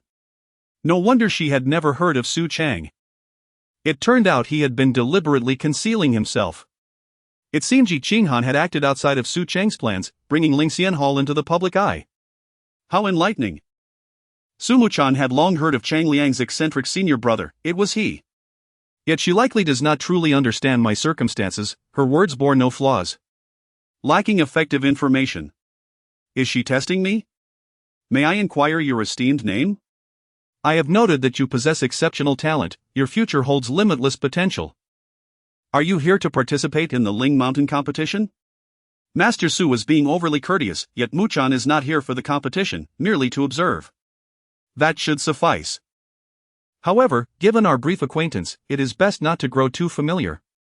Go deliver Cheng Liang's head. The day wanes. He is likely in the quarters of the eldest disciple, where you may conveniently replace Shang Guanrou. Su Muchan felt she had gathered sufficient information, yet remained puzzled as to why Su Cheng harbored such disdain for her. Despite it being their first meeting, Su Cheng not only understood her but also avoided her like the plague, even harboring insults in his heart. Muchan sought a suitable place to take refuge and inquired if Master Su had any recommendations for lodging. Ah, Cheng Liang's quarters would be splendid. I wholeheartedly recommend it. Just keep your distance from me, and I shall endorse anywhere. I heard there is an inn in the southern part of the city. Before Su Cheng could finish, Su Muchan interrupted. She was straining to maintain her composure. Are you not afraid of me? I shall insist on staying here. I am determined to uncover the secrets you and that vixen harbor. Surely, Master Su's lodging must be of high quality? There are no available rooms here. Even if I were to rent every room in this establishment, I cannot allow you to stay next door. Master Su, no need to worry, Muchan has her own means. She responded with a sweet smile, reveling in Su Cheng's discomfort, which brought her immense satisfaction. Chapter 63, Traitors on Both Sides. With that, Su Muchan rose and strode towards the counter, while Su Cheng hastily sought out the innkeeper. Gripping the innkeeper's shoulders tightly, Su Cheng fixed him with a fervent gaze. Listen to me, I have rented all the remaining vacant rooms in this establishment. Did you see that woman? If she inquires about any available rooms, inform her that there are none left. The innkeeper appeared momentarily taken aback, but who would be foolish enough to turn down business? There were still quite a few rooms available, and Su Cheng's words were not lost on him. But, Master Su, my senior disciple will return soon. She will come looking for money. Su Cheng rolled his eyes. Did he not understand the gravity of the situation? Was life more valuable than gold? From a distance, Su Muchan observed Su Cheng conspiring with the innkeeper and devised a plan. Once the innkeeper finished his conversation, she approached the counter with an air of calm. Innkeeper, are there any available rooms? The innkeeper, aware that the entire Dingzhou city was bustling due to the martial competition at Ling Mountain, knew that the inn was already fully booked. Su Muchan smiled, and indeed, Master Su mentioned he had arranged a room for me. It seems I may have imposed too much. She feigned distress, appearing lost and ready to depart. The innkeeper quickly grasped the situation. This girl was as beautiful as a celestial being. It was evident that Master Su was eager to please her. It made sense. How could he possibly inconvenience such a lovely lady? He had just seen the two of them engaged in lively conversation. Surely, Master Su had reserved the entire inn for her. Would he ruin Master Su's intentions? He quickly called out to the departing Sumu-chan. Miss, please wait. You had a reservation, why not mention it sooner? Master Su has secured the entire inn for your use, you are free to choose any room you desire. Sumu-chan smiled radiantly. Master Su truly possesses great wealth. Following the innkeeper, she selected a room not far from Su Cheng. First it was Yi Qinghan, then Dongfang Ju. Li Shiyao, and now Sumu-chan has also arrived. No, when Qinghan returns, I must caution her, she must not get involved with this Sumu-chan. Downing his cup of fine wine, Su Cheng spotted Sumu-chan standing nearby. Why hasn't she left yet? Master Su. Thank you for preparing a place for me to stay, Sumu-chan said with a smile as she approached him. At that moment, she was ready to assassinate Cheng Liang and had merely stopped to speak with Su Cheng, who was still indulging in drink. What did this mean? Su Cheng was a bit perplexed. Sumu-chan calmly explained, Master Su, I heard from the innkeeper that you have rented all the available rooms in the inn for me. I am truly grateful for your kindness. What the hell? You've got to be kidding me. This is bad. Living with that alluring demoness can only spell trouble. If you're not leaving, then I will. I'll sleep in the streets tomorrow. He chuckled, as long as you're satisfied, that's enough. Sumu-chan secretly laughed to herself. Oh, you wish to challenge me? I shall deal with your junior disciple first. And then I will return to settle accounts with you. With matters to attend to, Sumu-chan decided not to linger and interrupted Su Cheng no further. Ha! I would be delighted to see you rush off to Cheng Liang. I would gladly escort you, as long as you keep your distance from me. With that mind, she thought, with your intellect? Your golden core cultivation? Assassinating Cheng Liang? If it were that easy, he would not have survived to this day. Unbeknownst to her, Cheng Liang was indeed waiting for her to walk straight into his trap. Sumu-chan was taken aback. Had she truly been betrayed? Yet if that is the case, then Sumu-chan would not return anytime soon. This might actually work in my favor. Very well, do as you please. Sumu-chan could hardly believe her ears, knowing that she had only brought a few trusted allies on this venture. Whether the betrayal was genuine or a ruse, she would have to ascertain that for herself. Ling Mountain had made arrangements for the leaders and core disciples of various sects, but the Ling Xian sect, comprising only 3 members, was naturally excluded from such accommodations. Sumu-chan swiftly arrived at Ling Mountain. Though still skeptical, she remained cautious. Following her original plan, she intended to launch a surprise attack on Ling Mountain and catch Cheng Liang off guard. With her unique abilities, delivering a crippling blow to him would be but a trifle. However, this time, Sumu-chan did not act rashly, she concealed her presence instead. After a brief period, Cheng Liang's voice echoed. Is assistance truly unnecessary? That demoness seeks to kill you. Sumu-chan was alarmed. She had indeed been betrayed. How was it that her assassination plans were common knowledge? No matter, without the willingness to sacrifice, one cannot ensnare the wolf. Allow her to take a shot. It would not be fatal. Killing her was not the goal, dealing with this demoness required a more strategic approach. Lu Cheng, ever astute, grasped Cheng Liang's intentions. Leaning closer to Cheng Liang, he adopted a scheming demeanor. Master, are you aiming to control the demoness? That is quite the strategic move. Cheng Liang felt flattered, recognizing Lu Cheng as a discerning ally. Indeed, she is of the demon clan, mere acts of kindness will not win her loyalty. She will soon realize my magnanimity. Naturally. Who else, aside from the master, could treat an enemy with such benevolence? Lu Cheng continued to flatter him. Once she believed victory was assured, he and the elders would emerge to secure their triumph. At that moment, Sumu-chan felt a wave of despair. If not for Su Cheng's earlier warning, She might have been in a state of gratitude for not being killed by now. In fact, after overhearing their conversation, she found herself somewhat impressed by Cheng Liang. He was truly exerting considerable effort to deal with her. He was even prepared to withstand one of her strikes. Controlling the demoness? How preposterous!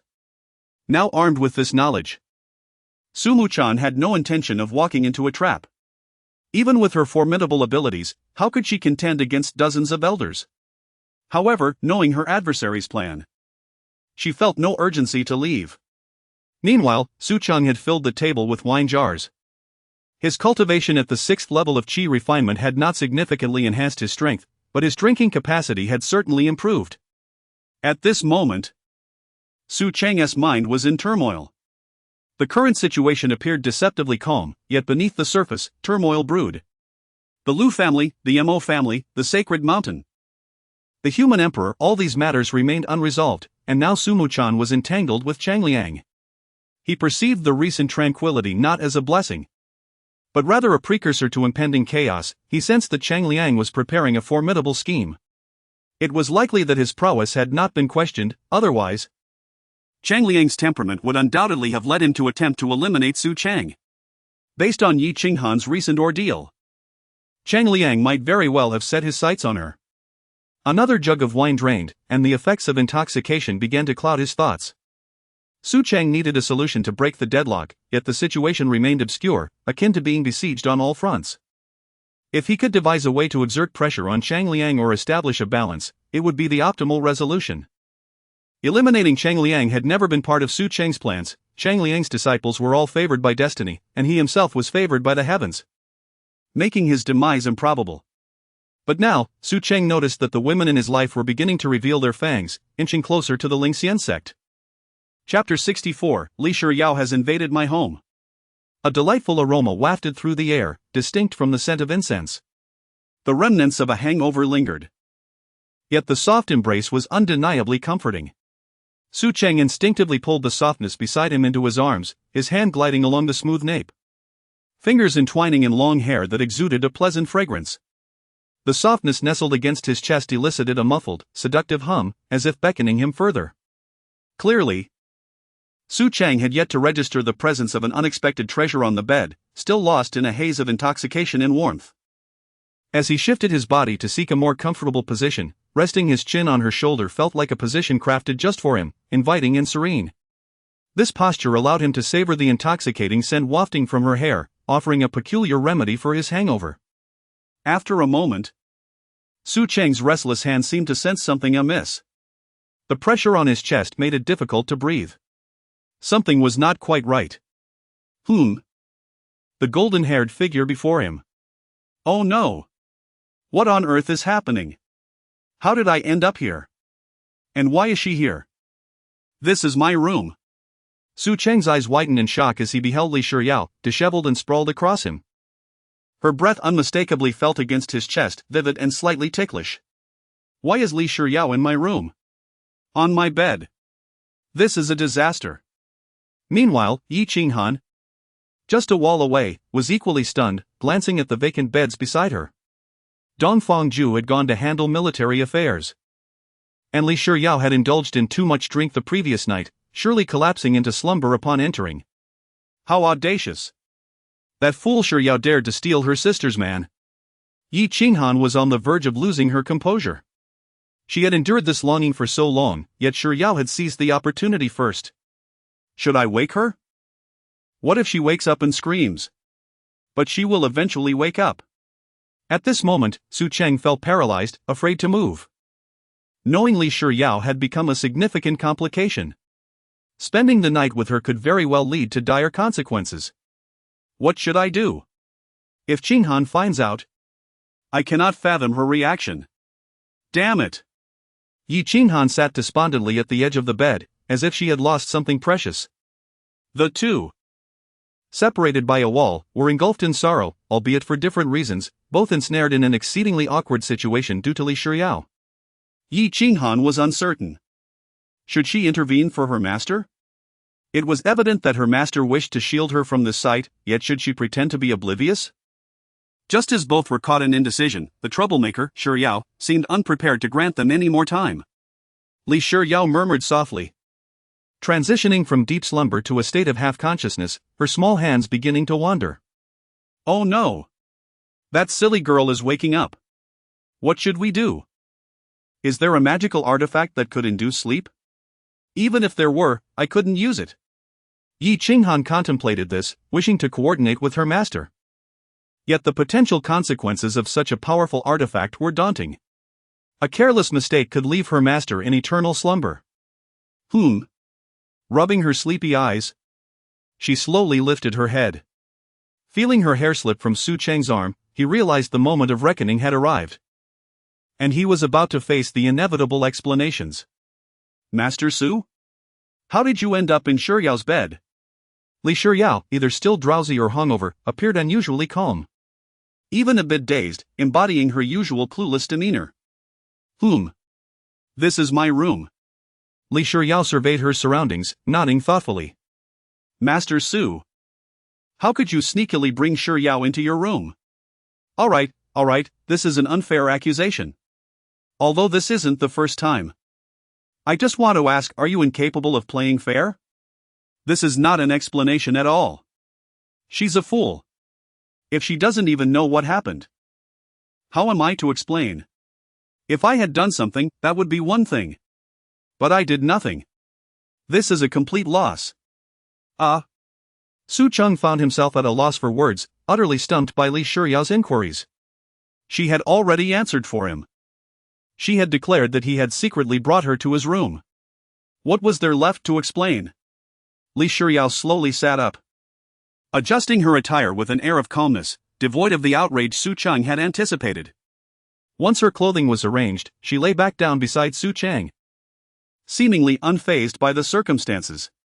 Oh no! Li Shi Yao. Are you really that tired? Master Su, you actually have feelings for Shi Yao, don't you? Yi Qinghan was on the verge of exploding, yet for some inexplicable reason, her legs felt rooted to the ground, her mind racing with thoughts. If she were to burst into her master's room to catch them in the act, wouldn't that only complicate matters? Besides, she knew her master had done nothing. It was Li Shi Yao who had drunkenly stumbled into her master's room. At this moment, Yi Qinghan began to question whether there was a possibility that this girl had been feigning ignorance all along. Perhaps with the intention of targeting her master from the very beginning. The second elder had mentioned that Shi Yao was quite charming. There was no man in the world who could resist her allure. Li Shi Yao lay beside Su Cheng, resting her chin on her hand, gazing at him with an expression of sweet innocence. Buddy? Is this really the time for such discussions? Are you aware of the current predicament? Su Cheng was genuinely at a loss for words, unable to fathom what Li Shi Yao was trying to convey. Each of her statements seemed entirely illogical. With a barrage of disjointed thoughts, Su Cheng chose to remain silent, hoping to stabilize the situation.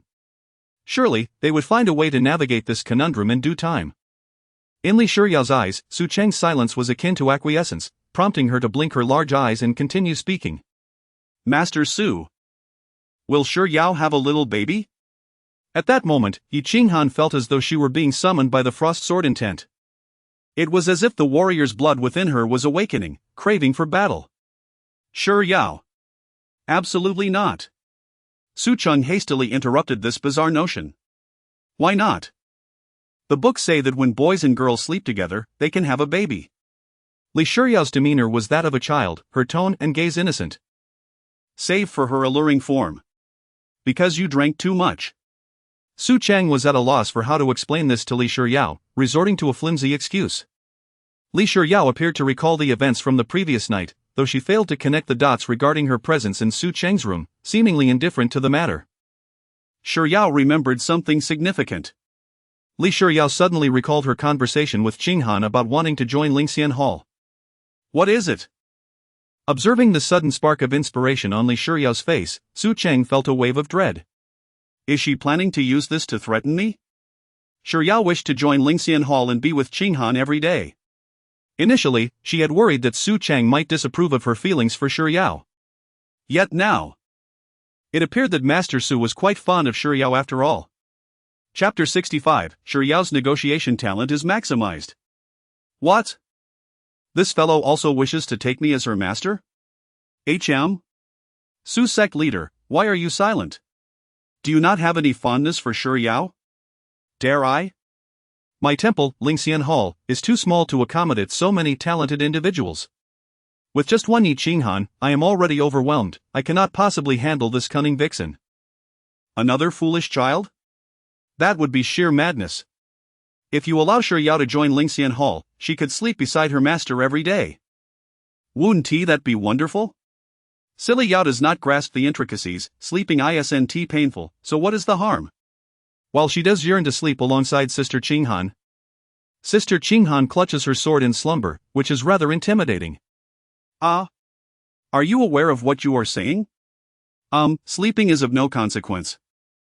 I can sleep alone just fine. Shi Yao felt an inexplicable chill emanating from the wall behind her. She instinctively moved closer to Su Cheng, who radiated warmth. Could Shi Yao give Su sect leader a shoulder massage? Would Su sect leader care to try? Why insist on joining Lingxian Hall? Su Chun found it perplexing. Why did they all cling to him? Shi Yao wished to be with Sister Qinghan every day, and you appear rather handsome, seemingly quite capable? Shi Yao is in good health and could bear you lovely children. What nonsense these elders from the Holy Mountain speak. Why do they not impart anything of value? Regarding the protagonist, Su Cheng had gathered some insights. This Shi Yao was a classic case. Spoiled by the Holy Mountain. The sixth elder often told her romantic tales to coax her into cultivating. Silly Yao has the intellect of a mere 9-year-old, what does she know of love? Taking on a disciple is no trivial matter. Shi Yao is a saintess, and such matters cannot proceed without the Holy Mountain's approval. Su sect leader implied that if the elders consented, he would accept Shi Yao as his direct disciple? The Holy Mountain would certainly never agree to let her take me, a useless master, as her teacher.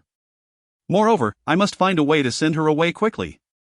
After all, as long as she dresses properly and gets out of bed, there remains some room for reconciliation. With determination, Su Cheng nodded. Shi Yao, your intentions are clear to me. If the Holy Mountain is at ease entrusting you to me, I shall accept you as the second disciple of Lingxian Hall. Meanwhile, Yi Qinghan felt as though she could foresee the future. She could even imagine Silly Yao scurrying about in Lingxian Hall. This Silly Yao was no ordinary child.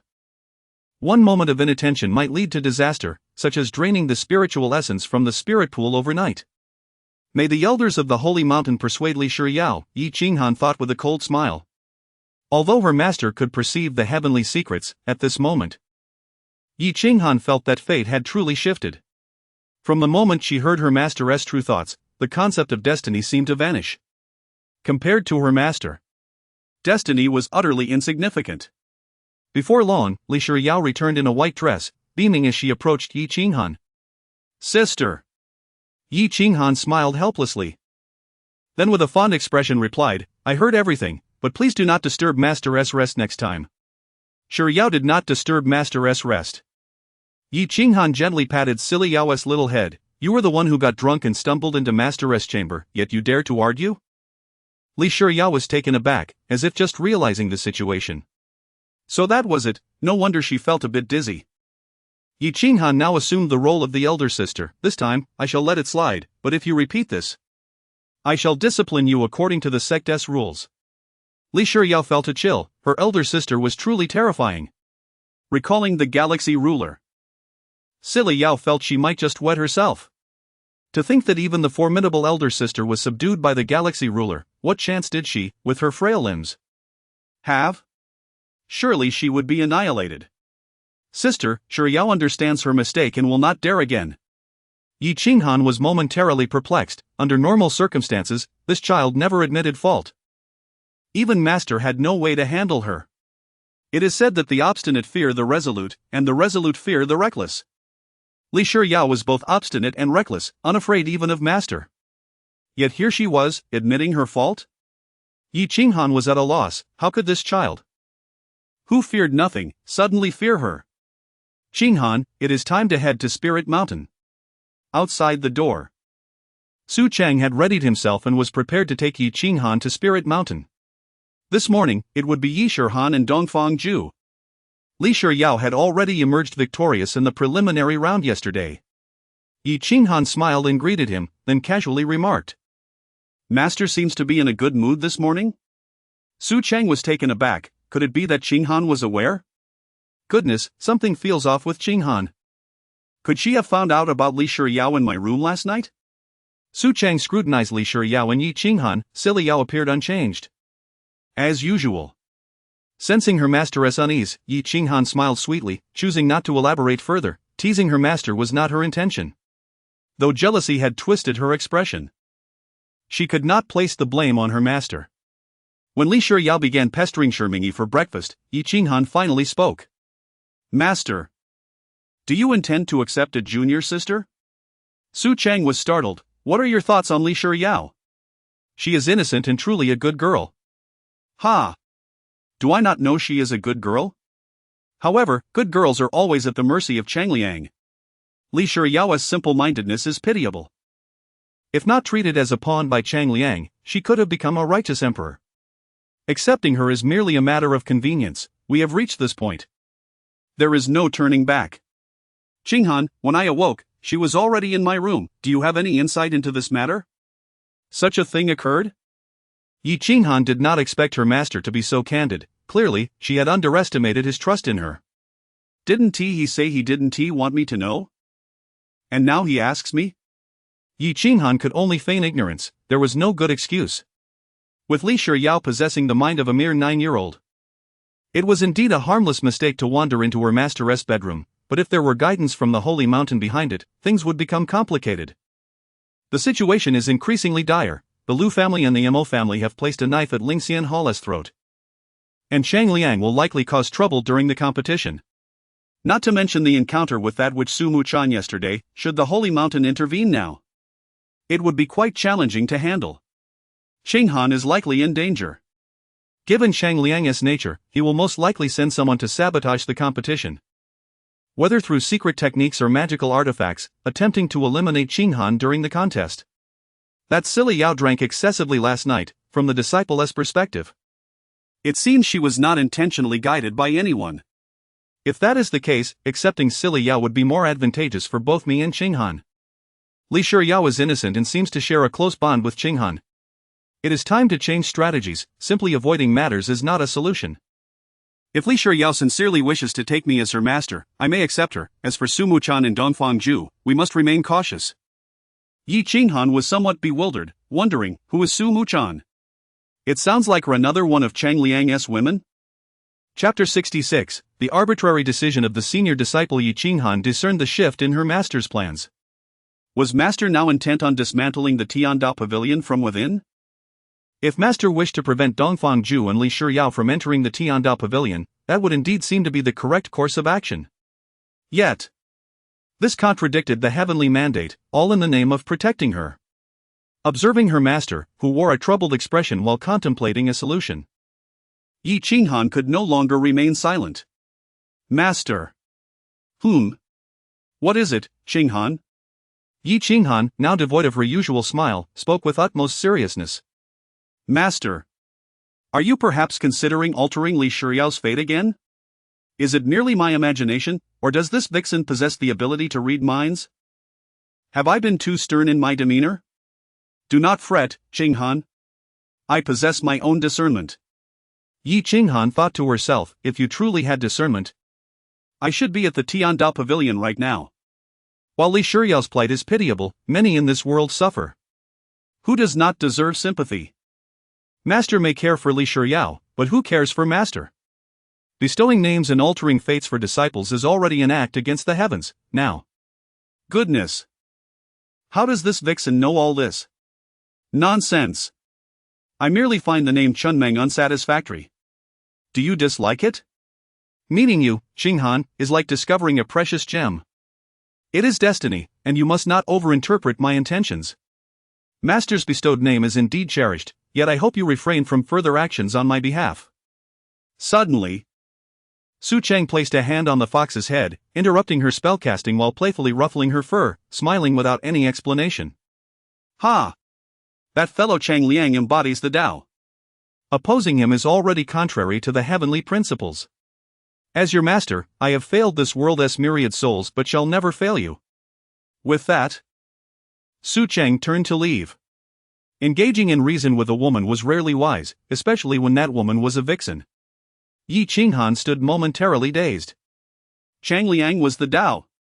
So, her master's earlier mention of the Tao's rules being unable to affect Cheng Liang was not a reflection of his strength, but rather an indication that he was genuinely unaffected by the rules of the Tao. If this were true, then perhaps, as her master claimed, Cheng Liang was indeed invincible. I presume you are Miss Qinghan. A delicate voice floated from behind, and Yi Qinghan slowly turned to assess the newcomer. I believe you are Su Muchan.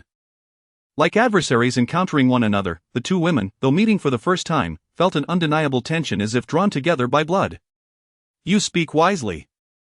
I spoke with Master Su about you yesterday. Meeting you today certainly confirms your extraordinary nature. Qinghan's aptitude is lacking. I am ashamed to receive my master's kindness. Yi Qinghan, having received her master's guidance previously, now adjusted her demeanor in conversations. You need not be modest, our meeting is merely due to eavesdropping on your master-disciple conversation. Does Master Su truly possess the ability to perceive heavenly timing and alter fates? My master's abilities are known only to a select few. Su Muchan aimed to test the waters, however, she was unprepared for Yi Qinghan to hear Su Cheng's thoughts as well. Tell me, Miss Qinghan, what is your opinion on Master Su's assertion that Cheng Liang is the Tao?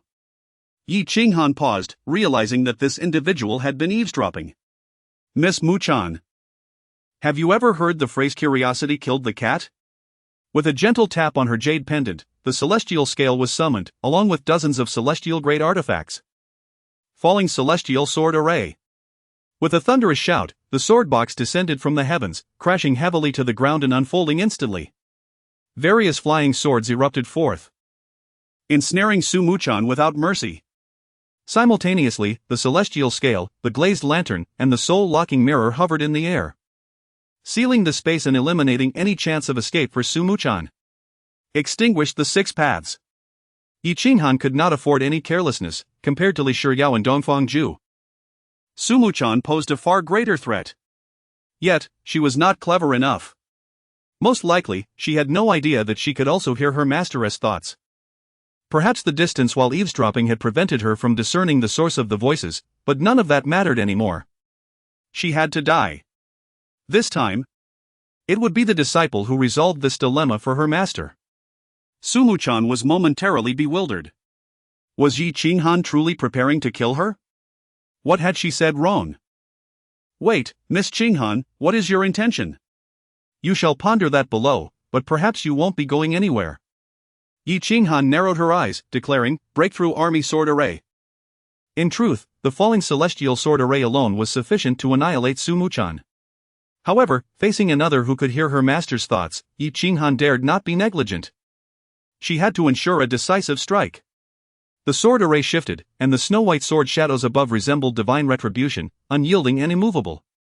Su Muchan, at this moment, found herself at a loss for words. Isn't Yi Qinghan at the mid-stage of foundation establishment? Is this right? Miss Qinghan, even if I spoke in error, must it lead to my death? Would an apology not suffice? Su Muchan realized that this Yi Qinghan was not one to be trifled with. The sword array hovered above her, no matter how she attempted to evade it, as if it had an unbreakable connection. Yi Qinghan continued to prepare an array of magical artifacts. As her master had indicated, this woman was likely a member of Cheng Liang's harem. A gifted individual not easily slain. She needed a plan to ensure her complete demise. Ha! You did not speak wrongly, but your knowledge is excessive. Su Muchan began to feel fear. Yi Qinghan was genuinely serious. She tried to run toward Su Cheng, believing that if anyone could save her, it would be him. Besides summoning protective artifacts, she could only escape as best as she could. Su Cheng had not gone far. If she could reach him, she would likely survive. Master Su. With a mighty leap, her hand passed through Su Cheng's form, grasping at nothingness. Su Cheng's figure dissipated like mist, and Su Muchan grasped at the air. She did not comprehend why this was happening. She had been completely oblivious to the fact that her five senses had been sealed by Yi Qinghan's artifacts. Looking skyward, She saw not only the sword shadows that had descended but also a dozen artifacts suspended above her head. Sumu-chan was astounded, unsure of the powers they possessed. Yi Qinghan. Why do you wish to kill me? You threaten my master, thus you must die. Master Su would never agree to this. Yi Qinghan merely smiled, further confirming that this individual had indeed heard her master's thoughts. Of course, I am aware. Yi Qinghan found this woman's naivety astonishing. Thinking to herself, did she truly believe the artifacts above were merely for her benefit? At that moment, Sumu-chan was genuinely terrified. This was the closest she had ever been to death. She had never encountered an adversary as formidable as Yi Qinghan, who showed no inclination to reason. I shall not harm your master. I mean no malice. Upon uttering these words, Sumu-chan found herself devoid of her senses, unable to hear or see anything. She could only rely on the flow of her true energy to sense the oncoming swords, desperately attempting to resist. But her efforts were futile against the relentless barrage of flying swords. In mere moments, she was left battered and bruised. Enough. I know. Sumu-chan, having lost her senses, found speaking increasingly difficult, unsure if she had even made a sound. Chapter 67, The Rules of Heaven. Sumu-chan could hardly believe that. As a sorceress, she was begging for mercy. She realized that Su Cheng's disdain for her was genuine. Yi Qinghan's prowess was undeniable. She found herself without any means of resistance, let alone a chance to counterattack. The repeated pleas for mercy were somewhat endearing, yet Yi Qinghan remained unfazed. As the foremost disciple of Lingxian Hall, she would never allow any potential threat to her master to exist. Compared to Dongfang Zhu, Li Shiryao, and even Cheng Liang, this woman, who could hear her master's thoughts, was evidently more dangerous. Though playful banter was common, Yi Qinghan's respect for her master was unwavering. However, at this critical juncture, when the sound of gunfire erupted, Lingxian Hall had to heed Yi Qinghan's command. Not even her master could impede her today. God-slaying sword formation. Wait, Miss Qinghan. A voice, as if a divine decree from the heavens, resonated directly in her mind. Yi Qinghan was undeterred, the Ling Shuang sword was already summoned. An arrow on the string that could not be withheld. Not even her master would receive any leniency. Kill or maim, I shall bear the consequences. Any matters can be addressed after Sumu-chan is eliminated. With the Ling Shuang sword accompanied by a graceful silhouette, Yi Qinghan unleashed her full strength in a decisive strike. In an instant, the very fabric of space trembled, as if on the brink of collapse. Compared to the last encounter in the secret realm, Yi Qinghan's power had doubled. She had now become a formidable force in the mid-stage of foundation building. Yet, astonishingly, her strike was intercepted. Yi Qinghan was taken aback. Speculating that her opponent was likely a terrifying presence in the late stage of foundation building. Dear lady, please spare her life. Yi Qinghan, now alert and prepared, summoned her jade slips and protective treasures. The opponent's strength far exceeded that of Sumu-chan, demanding her utmost seriousness. Clad in a flowing sleeve and a shimmering skirt, she wore a top-tier protective armor, in addition to the mythical, Demon Emperor's soul armor. Who do you think you are, to demand mercy? As she spoke, she readied a multitude of offensive treasures, preparing for battle. I am what you refer to as the rules of heaven. Seizing the moment while the figure spoke, Yi Qinghan shattered the jade slip, invoking her master's true divine power, the god-slaying sword formation. In an instant, the space shattered, and the celestial, heavenly treasure gourd descended. Very well, if you can withstand even a basic strike from my master, I acknowledge your claim to the rules of heaven. Yi Qinghan gripped 3 jade slips tightly, her confidence soaring.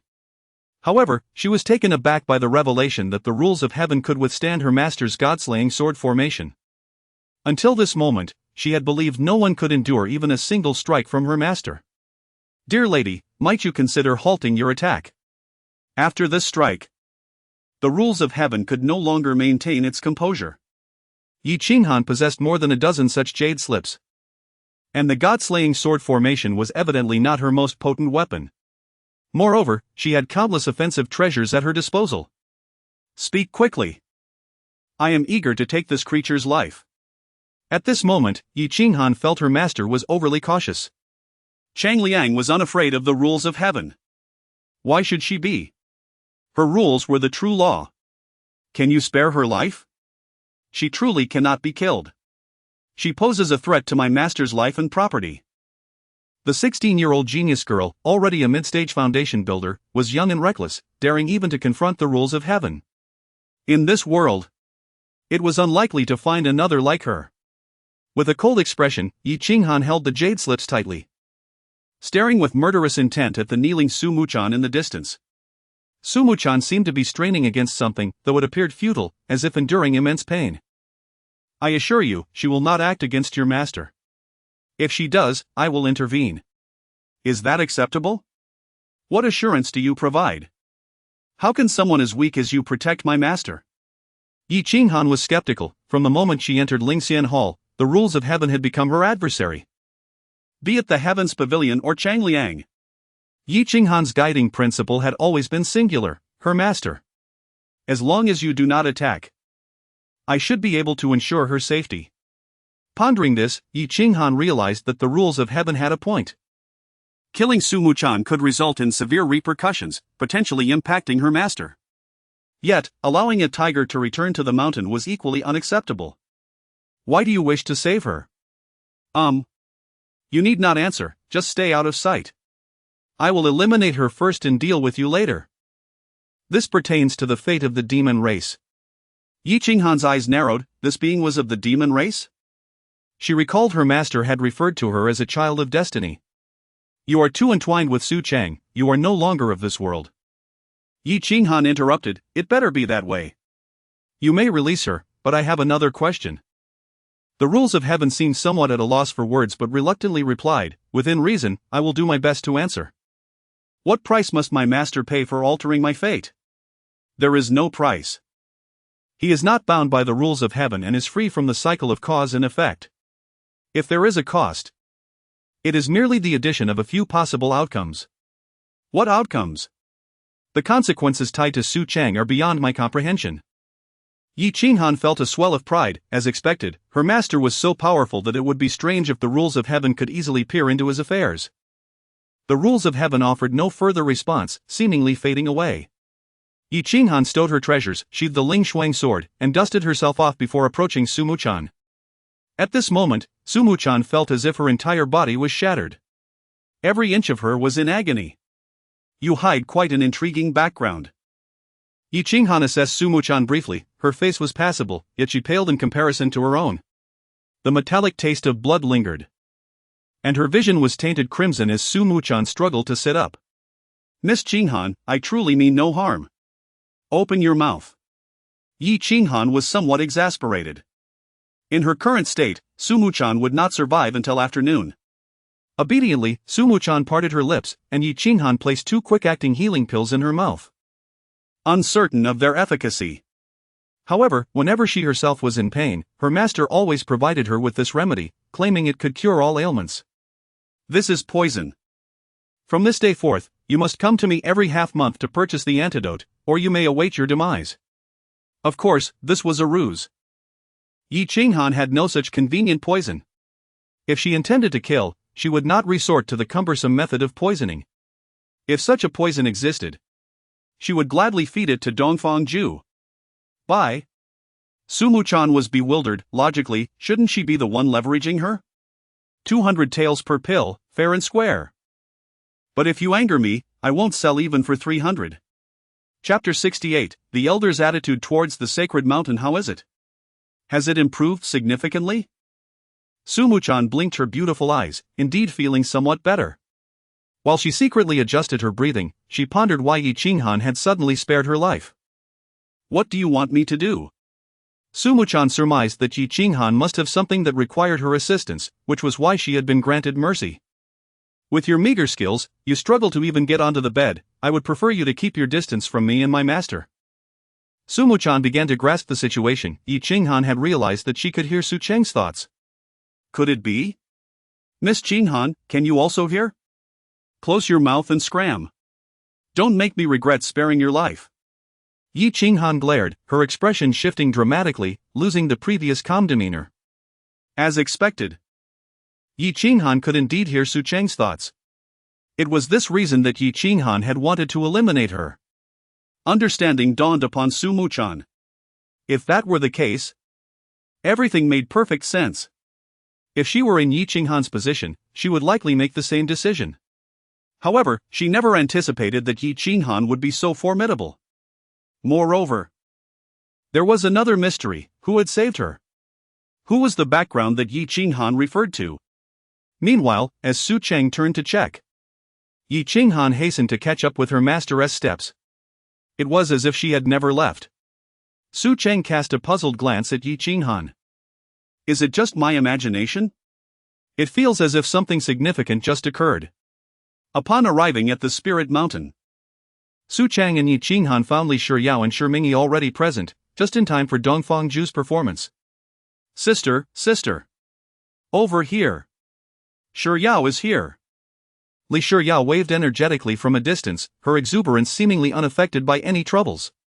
Coming, coming. Don't shout so loudly, Daya. Su Cheng observed the two, who appeared to be like sisters, chatting and laughing, and he felt a growing fondness for Li Shiyao. Master Su? Shi Mingyi, not one to keep his feelings bottled up, approached Su Cheng directly after hearing Shiyao's call. Elder Shi, is there something you need? Shi Mingyi had two matters on his mind. One was about sleep. The other involved apprenticeship. If possible, Su Cheng preferred to discuss the latter rather than the former. Last night, Shiyao barged into your chamber, and I must ask you. Su Cheng was taken aback. Wait, that's not right. Isn't he here to seek justice? On the contrary, Shi Mingyi's demeanor was exceedingly humble, as if he were pleading for Su Cheng's assistance. Though Shiyao may have been a bit mischievous, she is, after all, the sacred maiden of the sacred mountain. This concerns the dignity of the sacred mountain, so I implore Master Su. Elder Shi, there is no need for concern. Shiyao is not a bad child. In fact, I quite admire her. How could I do anything to tarnish her reputation? No one else will know of this matter. Su Cheng patted his chest confidently. Elder Shi understood, but he had now focused on the crucial point in Su Cheng's statement. Master Su, are you saying you hold a fondness for Shiyao? Su Cheng was bewildered. Is there a problem with that? It was merely a polite remark, can't you tell? Shiyao mentioned that you agreed to her request to become her master. Is that true? Su Cheng was somewhat flustered. What was with the joy on Shi Mingyi's face? I lack any cultivation. I was left with no choice. When the situation became urgent, could I possibly refuse her?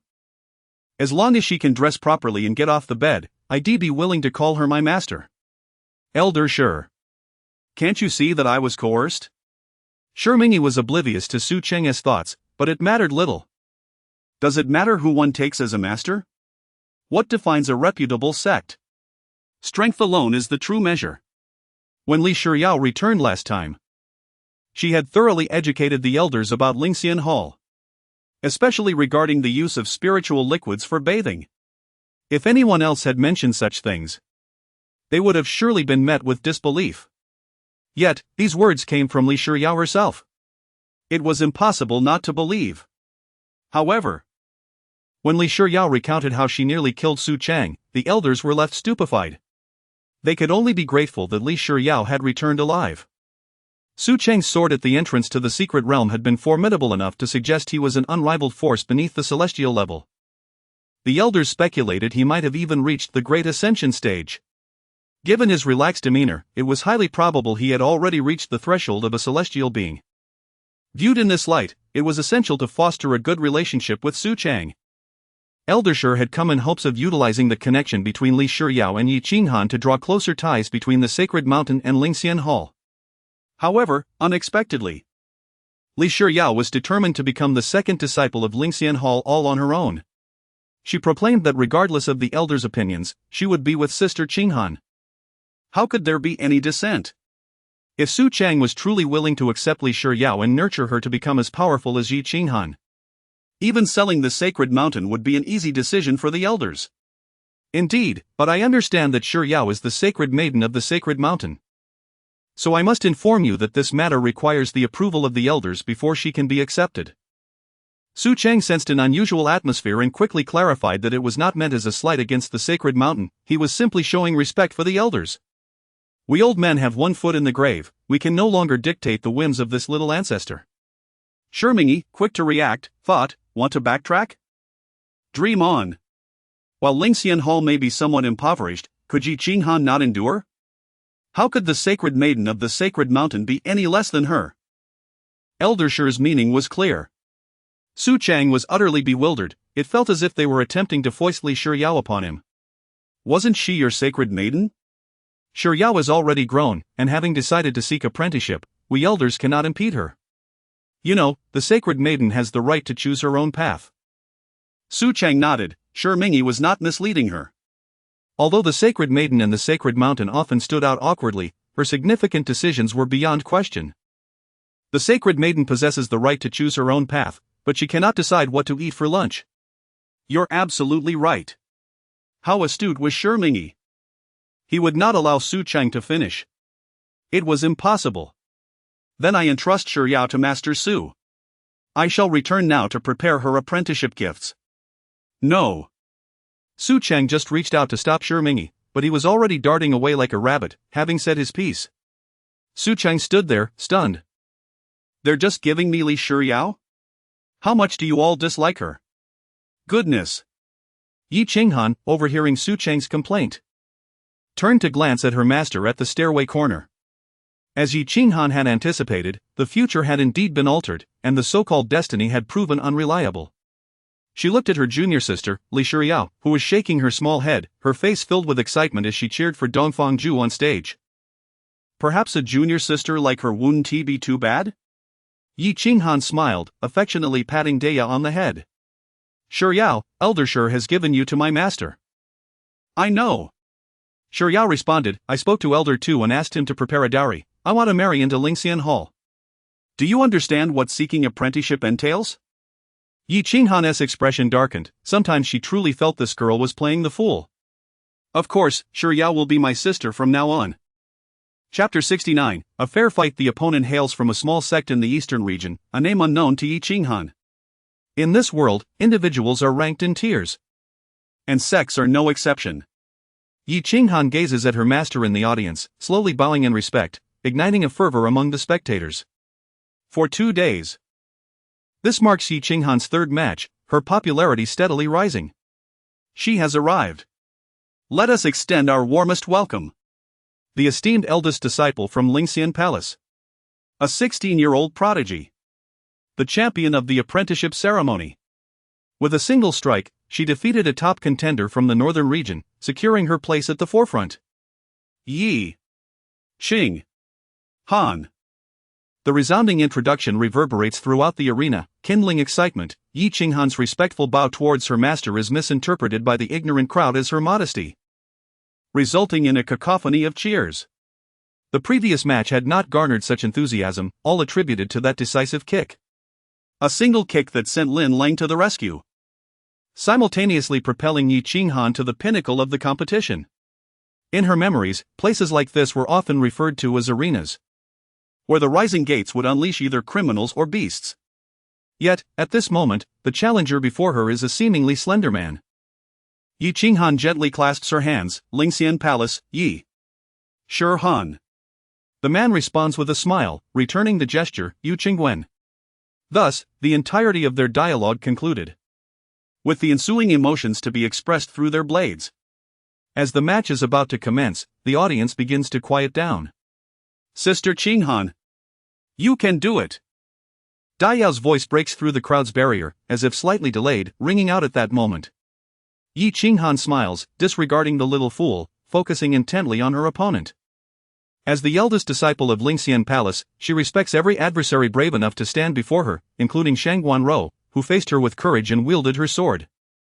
Despite having noticed the tremor in her opponent's sword hand, Yi Qinghan perceives this as a form of bravery. This is the kind of courage that true warriors possess, a trait many lack. In contrast to the cowardly who flee, Yi Qinghan honors every opponent willing to draw their sword. With a gentle flick of her sleeves, golden light transforms into an ethereal sword, and in an instant, she leaps forward. It is evident that Yi Qinghan has not drawn the sword at her waist. opting instead for the celestial sword she brought from the secret realm. Does this signify her acknowledgement of her opponent's strength? Is she prepared to give her all? Due to her rising fame, Ling Mountain even arranged for a designated commentator for the battle, causing a slight delay. Thus, Dongfang Ju, who had just returned, is also able to witness Yi Qinghan's match. Sister Dongfang, look! Sister Qinghan is using her celestial sword. It's the one she brought from the secret realm. Dai Yao exclaimed. Dai Yao, that is the least impressive sword in Qinghan's collection. Dongfang Ju responded, exasperated. Your sister has over 10 exceptional celestial swords. She uses this one simply because it's the most worn out, and she wouldn't mind if it were damaged. It's Shi Yao. Dai Yao is not foolish.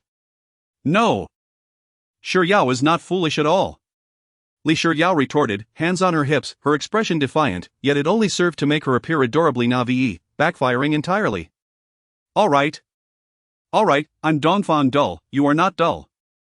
Dongfang Ju sighed, realizing that this little fool, likely sold out by Sister Qinghan, was still counting the money for her. On the arena, the battle is imminent as Yi Qinghan and Yu Chengwen engage in combat. Yu Chengwen, also bearing the title of prodigy, despite his humble sect origins, has diligently trained day and night, yearning for this moment to rise above the rest. He is unwilling to remain beneath others' feet, having endured for far too long. He desires to script his own destiny. Yi Qinghan discerns that her opponent possesses a solid foundation in swordsmanship, far more commendable than those who pursue mere flamboyance and destructive power. However, to think that Yi Qinghan spends her days idly would be utterly foolish. She believes that even against Lin Lang, Yu Chengwen might have a fighting chance, though sadly, he has crossed paths with her. The so-called prodigies are merely tickets to this competition. Everyone present is exceptional in their own right. With just a few strokes, the radiant celestial sword glides toward Yu Chengwen's throat. Even with mere swordplay, few can rival Yi Qinghan's prowess. You are more courteous than those ruffians. I respect formidable opponents, she states. Thank you, young lady, he replies, and they engage once more. Instead of a mere contest, it feels more like a lesson, as Yi Qinghan adeptly counters Yu Chengwen's attacks each time.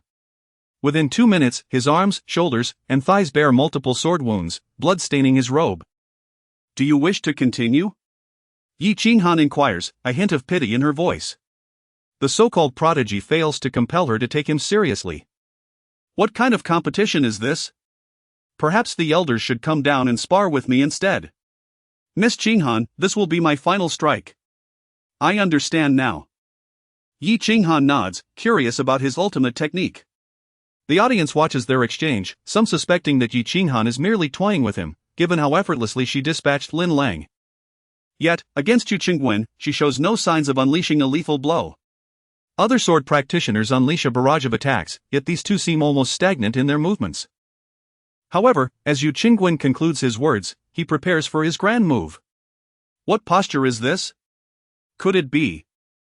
The audience's anticipation heightens as the elder commentator stirs excitement, their eyes fixated on the arena, eager to see what this small sex prodigy has in store. Yi Qinghan remains composed, whether unaware of the gravity of the situation or supremely confident. Beside her, Li Shiyao feels her heart racing, as everyone holds their breath, awaiting the clash. Dai Yao, acting oblivious to the tension, shouts, Sister Qinghan, be careful. He's about to unleash a powerful technique. In an instant, every gaze in the arena shifts to Li Shiyao, including Yi Qinghan's. Yi Qinghan bursts into laughter, finding Dai Yao's antics amusing. With so many eyes on her, how could she alone discern that he was preparing a grand move? Her laughter captivates the audience, igniting the hearts of numerous admirers. Sister Qinghan, why are you looking at Shi Yao? Focus on your opponent. This time, however, Li Shiyao's voice is drowned out by the crowd's cheers. That fleeting smile has driven a frenzy among the men. Stop worrying about trivial matters, Dongfang Ju exclaims, exasperated. Shi Yao is merely concerned for her senior sister, Li Shiyao responds, feeling wronged, as the entire arena had turned to her, making her feel as though she had erred. Wait? Did you just call her senior sister? Chapter 70, the outcome remains uncertain, sister. Although I have not yet formally become a disciple, Master Su has already agreed to accept Shi Yao as a student. Dongfangju's face was one of disbelief. How could this be possible? Just a short while ago, she had been rejected. And now Master Su is taking on disciples? Master Su, are you not betraying Jur? Dongfangju glanced at Su Cheng beside her, unable to restrain herself from asking, Master Su, is what she said true? At that moment, Su Cheng appeared to be a restless ant on a hot pan. He could not afford to offend either of these two ladies.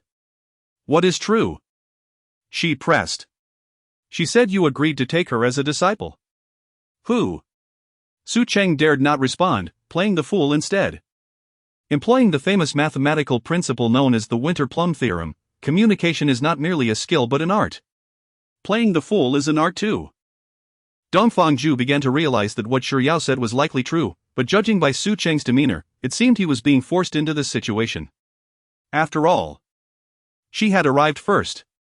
How could this fellow have gotten ahead of her? Amidst her jealousy, Dongfangju found herself curious about how this person managed to make Su Cheng relent. How did Shi Yao do it? Could she teach her sister? Dongfangju leaned closer to Li Shiyao, adopting a sisterly demeanor. What do you mean, how did I do it? Li Shiyao replied, her expression adorably puzzled. She had just been observing Su Chengwen perform an impressive technique. How did you get Master Su to agree to take you as a disciple? At this moment, Dongfangju no longer thought of Li Shiyao as foolish, rather, she suspected that this girl might be intentionally feigning innocence to elicit sympathy.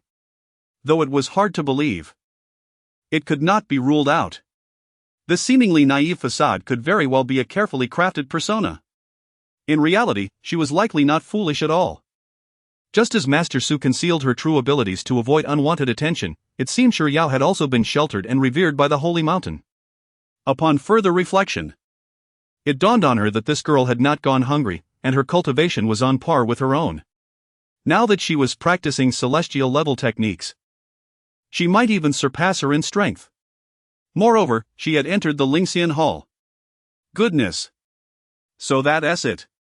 System, is she really pretending to be foolish? Searching. According to system analysis, there is no such possibility. Li Shiyao's actual intelligence is approximately equivalent to that of a 9-year-old child. This is impossible. A 9-year-old with such cunning? What about 10? Would she not be able to recruit the entire Lingxian Hall?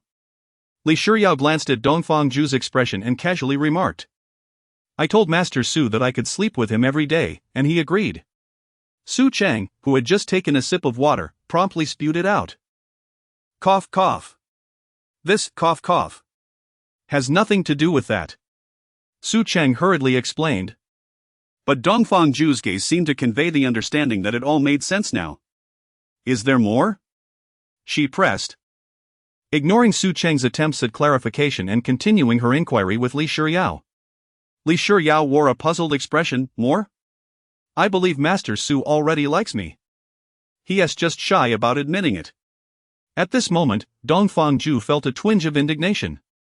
If Yi Qinghan could be accepted, how could she be less favored than this dim-witted girl?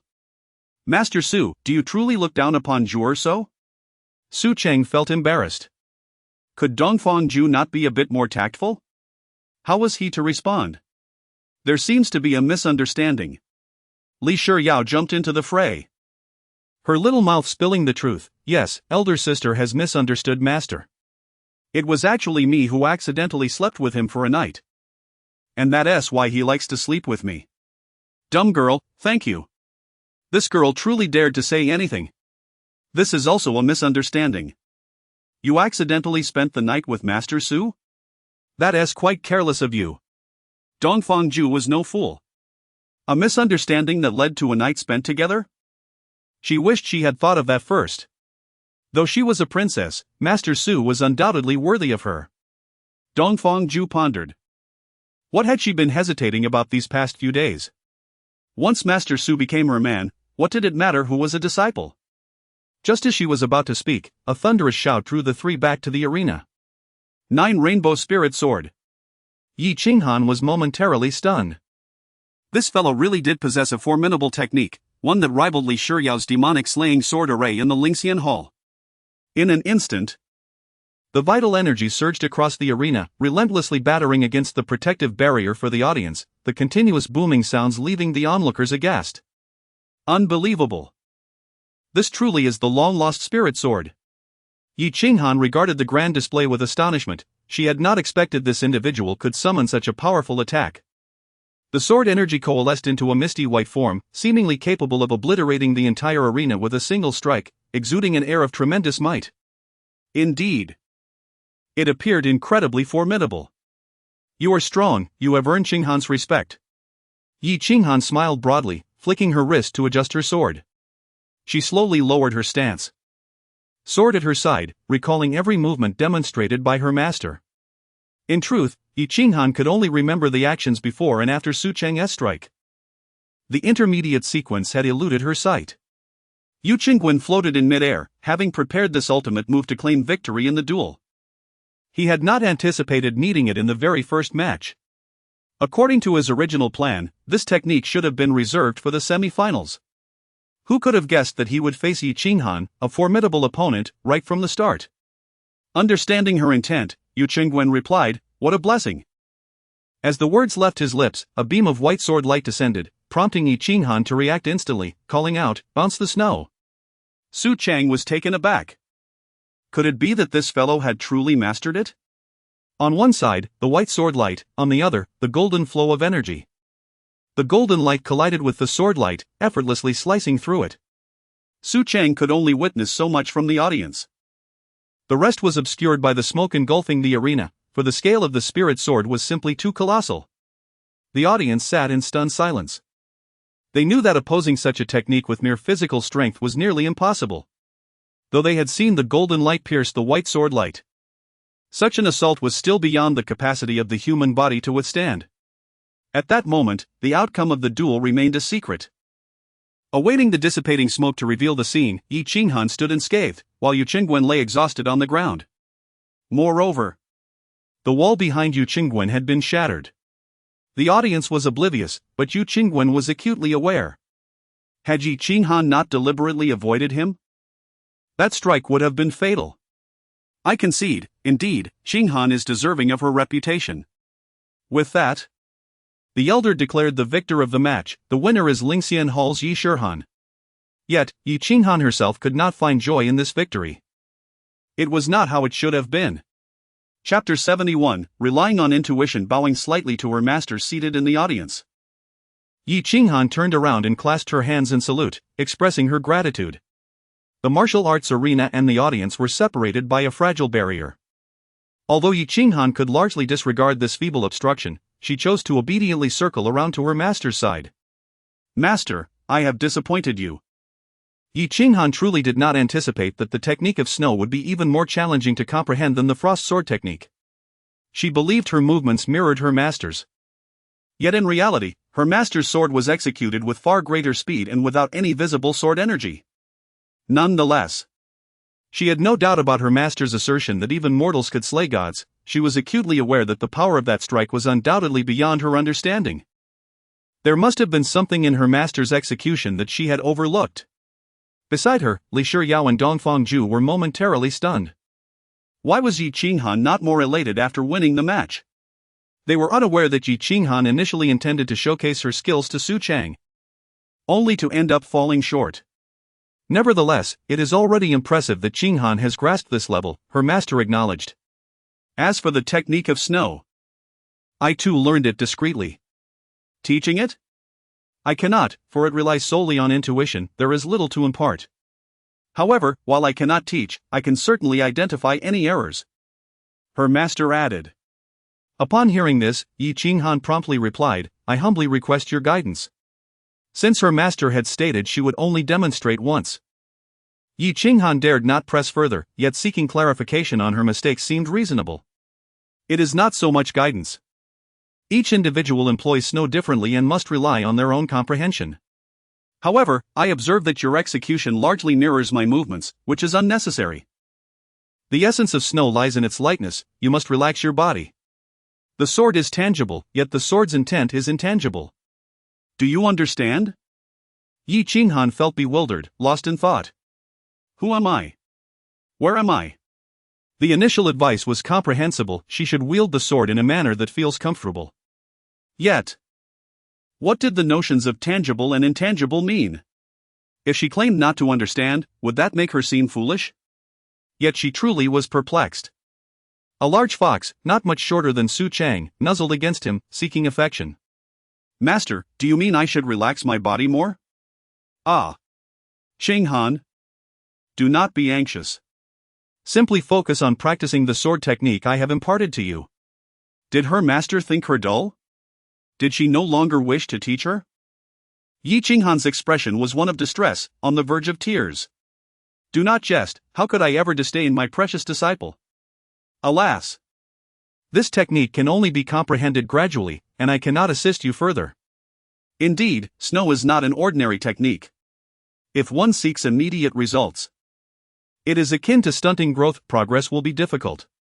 Li Shiyao and Dongfang Ju were taken aback by this revelation. Dongfang Ju was almost entranced. The sword technique was not even the most remarkable. Su Cheng possessed an extraordinary secret technique that even Yi Qinghan struggled to grasp. Could this perhaps be Su Cheng's family treasure? Shiyao also wished to learn. "Master, please teach me as well."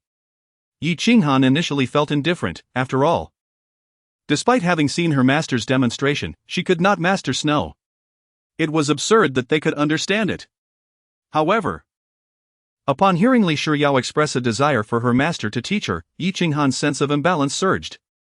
The cat nestled in her master's embrace, puffed up in defiance. "This technique was given to Qinghan, you should learn something else and not compete with your senior sister."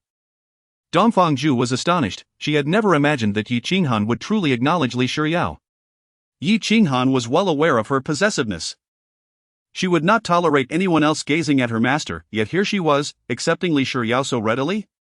Li Shiyao, with an air of confidence, declared, "I want to learn this. It sounds impressive, and if senior sister cannot master it, I will protect her once I do." Yi Qinghan was immediately alarmed. What was this? You have yet to even begin your training, and you dare to compete with your senior sister? Nonsense. Who said I couldn't learn it? I will study it when I return and surely master it. Besides, I do not need Shiyao's protection. Well, in truth, I only know this one technique. I cannot teach anything else. As the preliminary round concluded, the next competition was scheduled for 10 days later. Yi Qinghan planned to return home. Contemplating how to subtly inquire about her master's insights regarding the rules of the heavenly path, as her understanding was rather limited. "Wait, Li Shiyao. You have not yet entered the sect. And you, Dongfang Ju, why have you come along?" Yi Qinghan glared at Dongfang Ju. While she did not harbor intense dislike for her, she felt no fondness either, perceiving Dongfang Ju as overly scheming and with dubious intentions. Most crucially, that demoness could not be killed. According to her master, Dongfang Ju was likely blessed by the fortune of the human race, suggesting she too was not easily vanquished. "Must you be so cold, making me appear as a villain?" Dongfang Ju sighed, utterly speechless. Yi Qinghan was indeed her greatest obstacle since joining Lingxian Hall. Yet she had no means to contend with Yi Qinghan. Not to mention that Su Cheng treated his eldest disciple Yi Qinghan as his own, indulging her completely. She was simply not a match for Yi Qinghan. Seated in the center of the courtyard, Yi Qinghan began circulating her cultivation technique, completing a full cycle before commencing the frost sword technique. Li Shiyao initially intended to practice as well, but upon witnessing Yi Qinghan in action for the first time, the aura emanating from her was so overwhelming that Li Shiyao found it impossible to concentrate. Thus, both she and Dongfang Ju opted to observe from the sidelines. As Yi Qinghan rose, the gentleness in her eyes typically seen in Lingxian Hall transformed into a fierce intensity. In an instant, 4 dummies began to move, surrounding Yi Qinghan. The celestial-grade sword clashed against the dummies, producing a metallic sound that sent shivers down the spines of the onlookers. "Isn't that dummy made of wood?" Li Shiyao exclaimed. "Moreover, its movements are remarkably agile, and its techniques are exceedingly fluid. Honestly, I do not understand either, but that dummy is likely far superior to us." "Really?" "Of course. Have you not seen that your sister Qinghan is wielding the frost sword?" They engaged in lively conversation. observing Yi Qinghan struggle against the 4 dummies, occasionally finding herself at a disadvantage. "Shiryao, what level do you think the dummy is at?" Dongfangju's expression was one of shock. Just moments ago, Yi Qinghan's sword strike could have cleaved a mountain in half. Yet, when it struck the dummy, it merely left a scratch. It must be at least in the late nascent soul stage. After watching for a while, Li Shiryao realized that the dummy's level was far higher than it appeared. Dongfangju suspected it was at least in the late transformation stage. Likely even more formidable than Su Zhanfeng. How could this be? Yi Qinghan claimed she rarely practiced. She said she spent most of her time attending to her master. So, your training consists of battling 4 formidable foes at the same level? Dongfangju observed Yi Qinghan's demeanor and felt as though this was merely her morning exercise. Training as you wish. Who can surpass you? Qinghan. Stop playing around and come help me. Dongfangju was utterly astonished. Playing? Master, where do you see that Yi Qinghan is playing? Yi Qinghan momentarily lost focus and was forced back by a dummy strike, so she decided to halt her training. Taking 2 pills from her pocket, she tossed them into her mouth and replied, "I'm coming." Chapter 72, the masteress indulgence. Yi Qinghan was called away, and Dayao became curious about the lifelike figure. Imitating Yi Qinghan, she stepped forward and stomped her foot, but the figure remained unresponsive. Is this not how it is supposed to be used? In Lingxian Hall, Su Cheng sat comfortably in a chair, a golden ring resting beside him. Master, please feel free to command Qinghan. Qinghan, do not make a fuss. You are increasingly resembling a mage. A sword immortal should embody the essence of a sword immortal, not always aspire to become Daji. Yi Qinghan was unaware of who Daji was, but she sensed that her master was jesting, which did not bother her. Qinghan, I shall present you with a treasure. As Su Cheng spoke, he picked up the golden ring, smiling as he said, "This treasure is called the diamond ring, capable of unparalleled transformations, impervious to water and fire. Able to strike down all things. With this diamond ring, you can collect various weapons and magical treasures from your adversaries, its uses are endless. If you possess this, I imagine you could easily counter any despicable tactics employed by Changliang." To be honest, I did not anticipate this at first, but considering that the banana fan exists, it is no surprise that the diamond ring does too. Yi Qinghan nodded in astonishment. Was it truly that remarkable? Her master indeed possessed many treasures. So, did her master acquire all these treasures through such means? Yi Qinghan was merely probing, hoping to uncover some astonishing secret, yet none emerged. Instead, Su Cheng's innermost thoughts seemed beyond her reach, as if matters concerning his origins or the provenance of his treasures were impervious to her mind-reading abilities. Qinghan is curious about the master? Disciple dares not inquire. Although Yi Qinghan understood her master's affection for her, she always exercised caution in such matters. She was acutely aware of when to act coy, when to admit fault, and when to be resolute. As a disciple, she could not overstep due to mere curiosity. There is something I do not comprehend. May I ask the master for clarification? Su Cheng, unperturbed, replied with an air of nonchalance, "Qinghan, feel free to speak. Yesterday, I encountered a sneaky demoness following you, master, and I intended to eliminate her." Yi Qinghan paused, not rushing to finish her sentence, eager to gauge her master's thoughts. A demoness? Following me? It must be Su Muchan. Why is she not pursuing Cheng Liang? That should not be the case. Wasn't Su Muchan supposed to assassinate Cheng Liang? Did you kill her? Su Cheng inquired tentatively, not believing that Cheng Liang's woman could easily meet her end. Although Yi Qinghan had become remarkably formidable with the frost sword technique, given her principle of leaving no trace behind, it was not impossible for her to succeed. Yi Qinghan had considered this, but someone had rescued the demoness. Whom? Someone saved her? Could it be a member of the Celestial Dao Pavilion? Such a heroic rescue, though somewhat foolish, does align with that individual's persona. Who is it? Disciple is unaware. But that person claimed to be the rule of heaven and could even withstand the divine powers contained within your jade slip. Yi Qinghan likewise tested the waters. While she doubted anyone would impersonate the rule of heaven, it was best to state ignorance to avoid influencing her master's judgment. To withstand my divine power. It seems likely he is indeed the rule of heaven. Did he cause you any harm? Do not worry, master, with your protective treasure. The rule of heaven cannot harm me. He merely requested that I spare the demoness named Sumu-chan. I do not know her. And that name may not even be genuine. Her real name is Sumu-chan, a demoness from the demon tribe. Yet you say the rule of heaven pleaded for her release? Su Cheng was somewhat taken aback. Was the rule of heaven truly so inconspicuous? Yi Qinghan paid little heed to Su Cheng's surprise. Such tenderness was reserved for her master alone, and she had no intention of leaving a favorable impression on strangers. The one claiming to be the rule of heaven had not shown himself, yet his tone was exceedingly humble.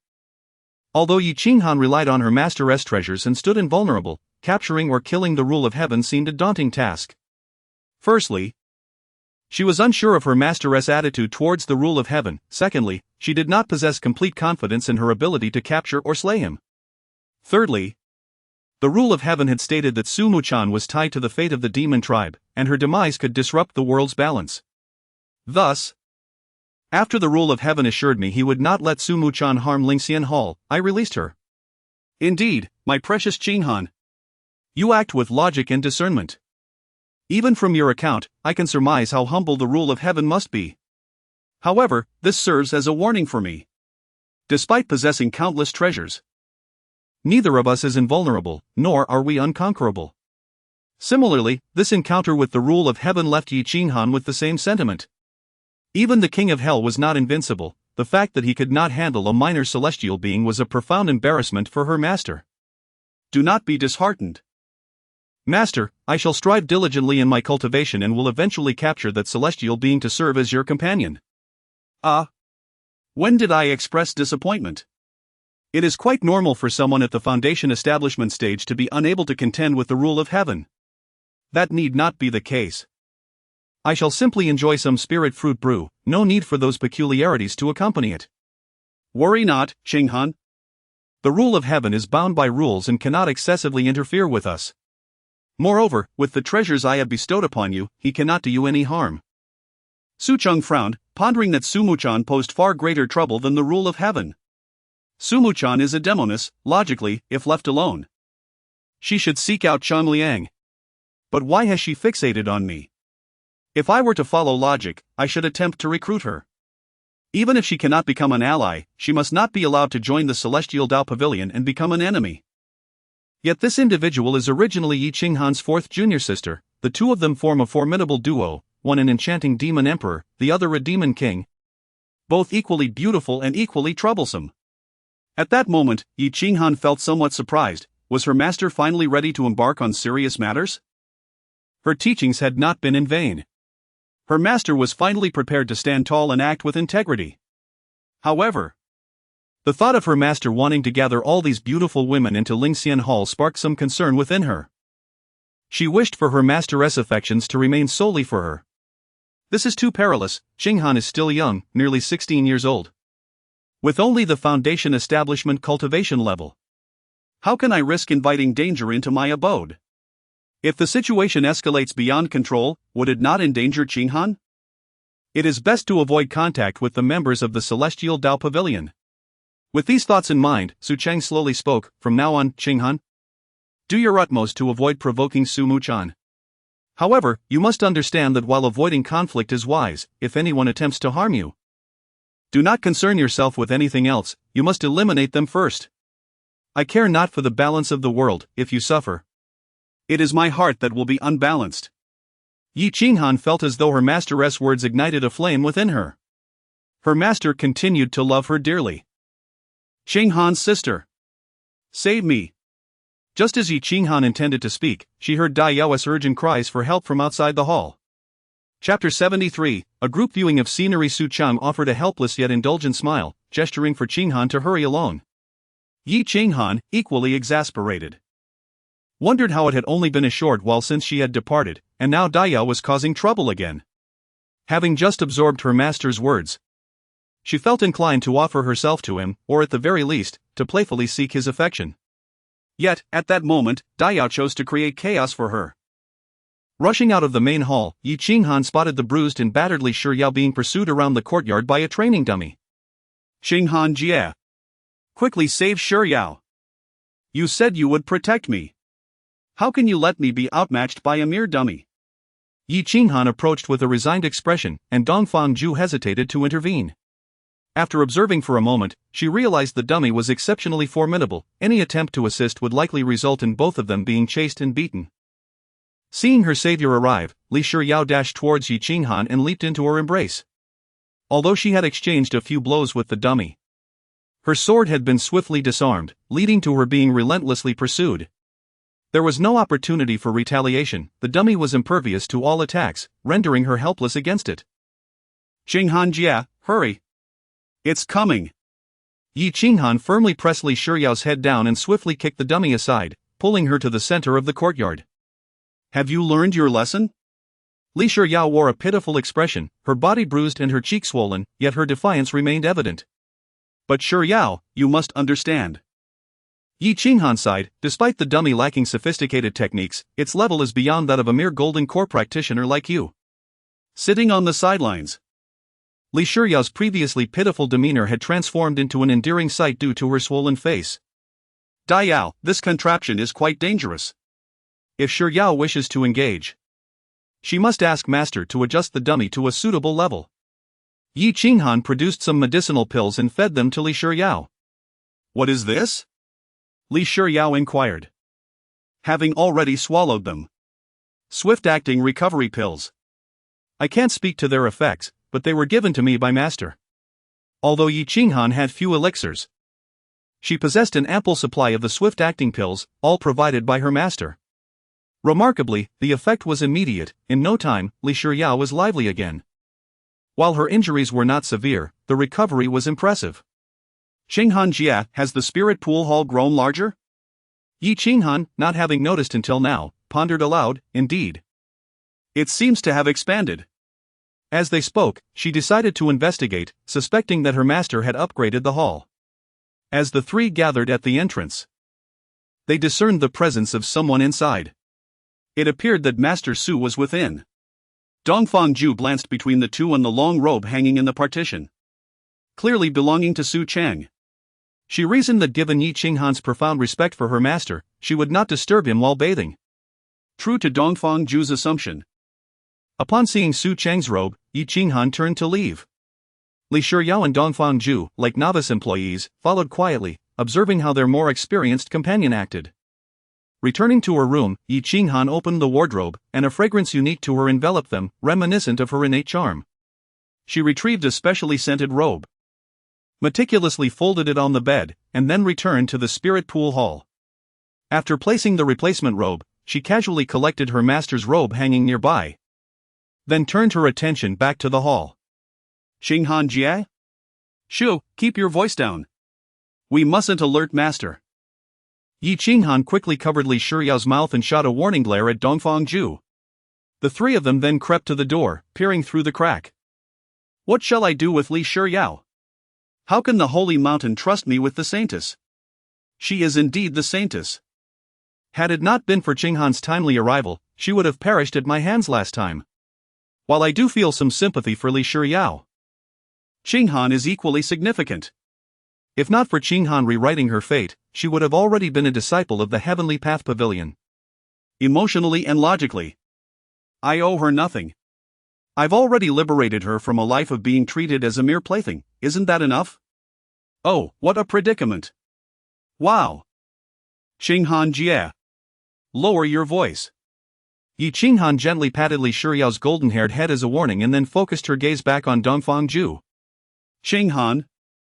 Haven't you engaged in similar antics before? What business is it of yours? Mind your own affairs.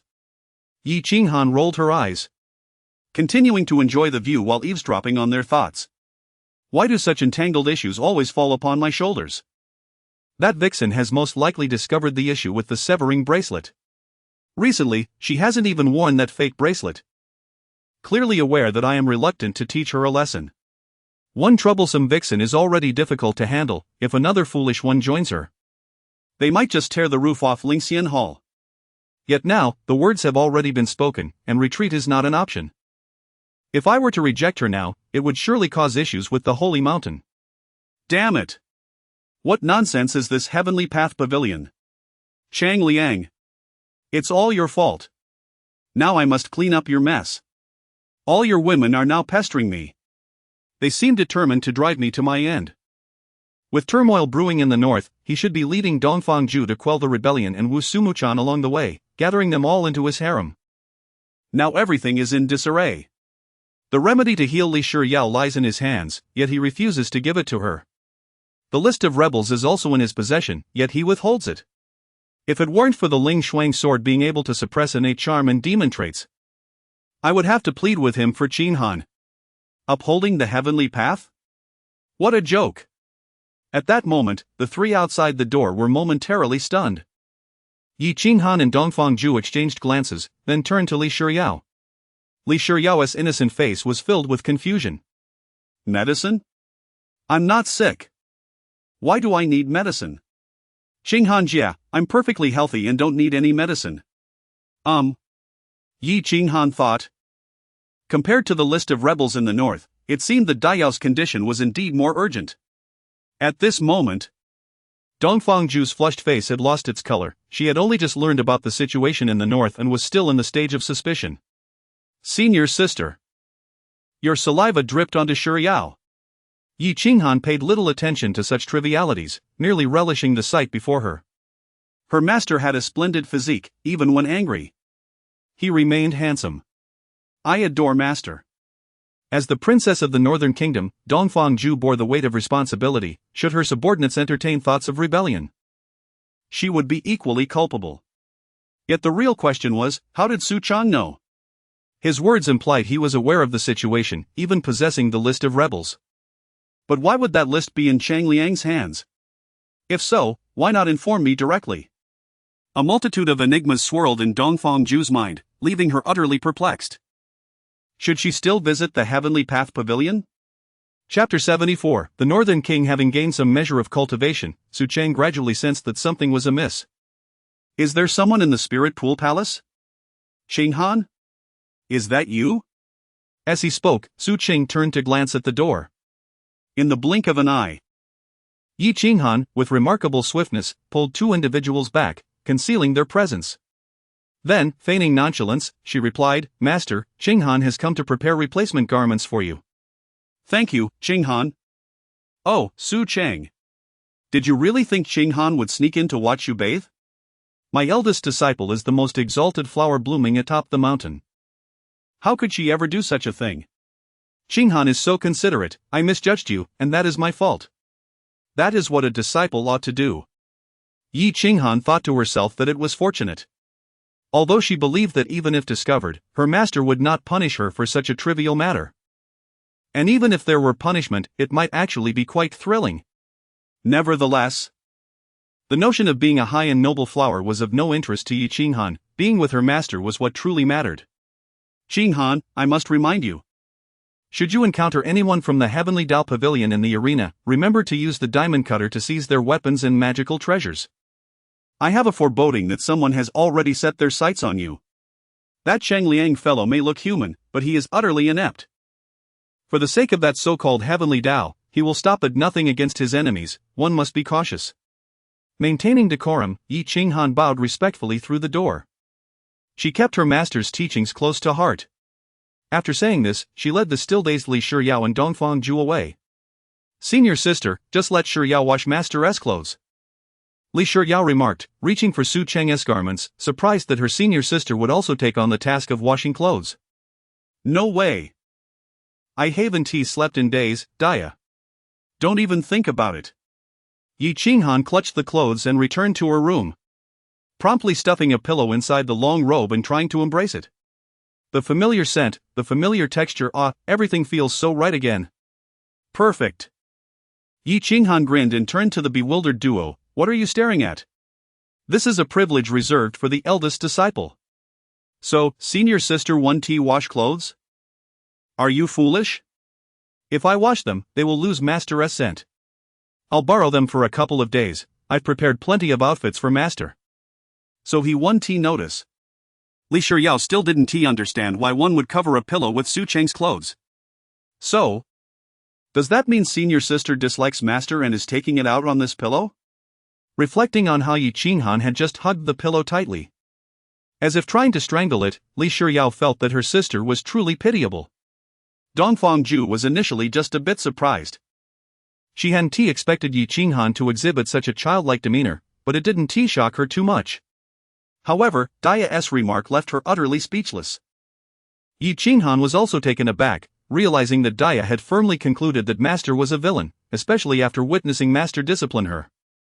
If it were anyone else, Yi Qinghan could have used her strength to suppress them, but Li Shiyao was not one to yield to force. Yi Qinghan felt that even if she were to strike her, Daya would likely think it was for her own good, to keep her out of danger. After much contemplation, Yi Qinghan felt she had only this one method left. Li Shiyao would not submit to her tyranny. Even if beaten, she would probably still defend herself. Li Shiyao, if you dare harm Master, I will sever ties with you. Li Shiyao was evidently startled and quickly replied, Sister, please don't be angry. Daya, who didn't cry even when being chased by a fake person, was nearly brought to tears by Yi Qinghan's words, rushing over to grasp her hand. I never intended to harm Master, I just don't want my sister to suffer. I'll listen to you, okay? Please don't cut ties with me. Seeing the little one about to shed tears, Yi Qinghan's heart softened, and she gently ruffled Li Shiyao's hair. However, that was just how Li Shiyao was. She could go from crying to laughing in an instant, and upon seeing Yi Qinghan no longer angry, she began to giggle and act cute. Turning away from Li Shiyao and Yi Qinghan, Dongfang Ju quietly approached Su Cheng, who had finished bathing and was now practicing calligraphy. Dongfang Ju had grown accustomed to this, as it seemed Su Cheng rarely engaged in anything serious. Su Cheng, taking advantage of the delay regarding Li Shiyao's apprenticeship, was unhurried. There might still be unexpected developments. Master Su, may I enter? Dongfang Ju stood cautiously at the main hall entrance. Compared to the eldest disciple Yi Qinghan and the future second disciple Daya, she, as the only outsider, naturally understood the importance of propriety. Ju, come in, is there something you wish to discuss? Not wishing to be unkind to a girl, Su Cheng, with a gentle demeanor, welcomed her, especially since she had not shown any signs of offense. With Su Cheng's nod of approval, Dongfang Ju felt at ease. Since she had come seeking guidance, it was better to be candid. I have a matter I hope Master Su can provide insight on. Speak freely. Su Cheng was somewhat reluctant to listen, primarily fearing that this individual still harbored thoughts of becoming a disciple. Although there were many empty rooms in Lingxian Palace, he truly could not manage so many women. Ju has encountered a peculiar situation in her capacity as the military commander at the northern border. Su Cheng furrowed his brow and asked sternly, are you inquiring about the troop rotations at Zhoushan Pass, Mogwang, and Liha Pass? Dongfang Ju was taken aback, huh? Mogwang and Liha Pass have also seen troop rotations? This was classified military information. How could Su Cheng, who had been by her side with Yi Qinghan, know more than she did? Master Su has even taken note of this? Only a little. Su Cheng turned his back, adopting an air of mystery. In truth, he found it difficult to respond to Dongfang Ju's strikingly beautiful visage. Dongfang Ju followed closely, persistently seeking answers. As the military's chief, in charge of all matters, I learn of troop rotations at such vital junctures through official military orders. Yet, this has occurred without my knowledge. What does Master Su think? Su Cheng was left speechless. Her inquiry was so explicit, yet she still asked for his opinion? If troop movements occurred without the chief's awareness, wouldn't it be prudent to hold the responsible individuals accountable? Whoever authorized the movements should be dealt with. Leave no one involved. What else is there to consider? I am not the northern border general. Since Ju had identified the issue, her purpose for visiting was likely not solely about this matter. She could speak candidly. Master Su possesses extraordinary abilities. Might you assist me in uncovering the mastermind behind this? If I take action, it will surely lead to bloodshed, and the common folk will suffer the consequences of war. Su Cheng understood that Dongfang Ju was not a bad person. Compared to Yi Qinghan and Su Muchan, who were often lost in their romantic pursuits, Dongfang Ju was a rare beacon of integrity in Cheng Liang's harem, kind-hearted, upright, optimistic, and genuinely compassionate towards the people. Her concern for the populace was not merely a pretext to win Su Cheng's favor, with her skills, she could easily handle a few rebellious soldiers. The reason for her inaction was her desire to avoid conflict whenever possible. It must be said that among the generals, Dongfang was a breath of fresh air. Indifferent to military achievements, disinterested in fame and fortune, and wholly devoted to the welfare of the people. In Yi Qinghan's words, she might be a bit naive, but she was indeed deserving of the title of saintess. I am not as capable as you believe, nor can I divine prophecies. Even if I wished to assist, I would be powerless. Chapter 75, Fated yet unfulfilled. Dongfang was unconvinced.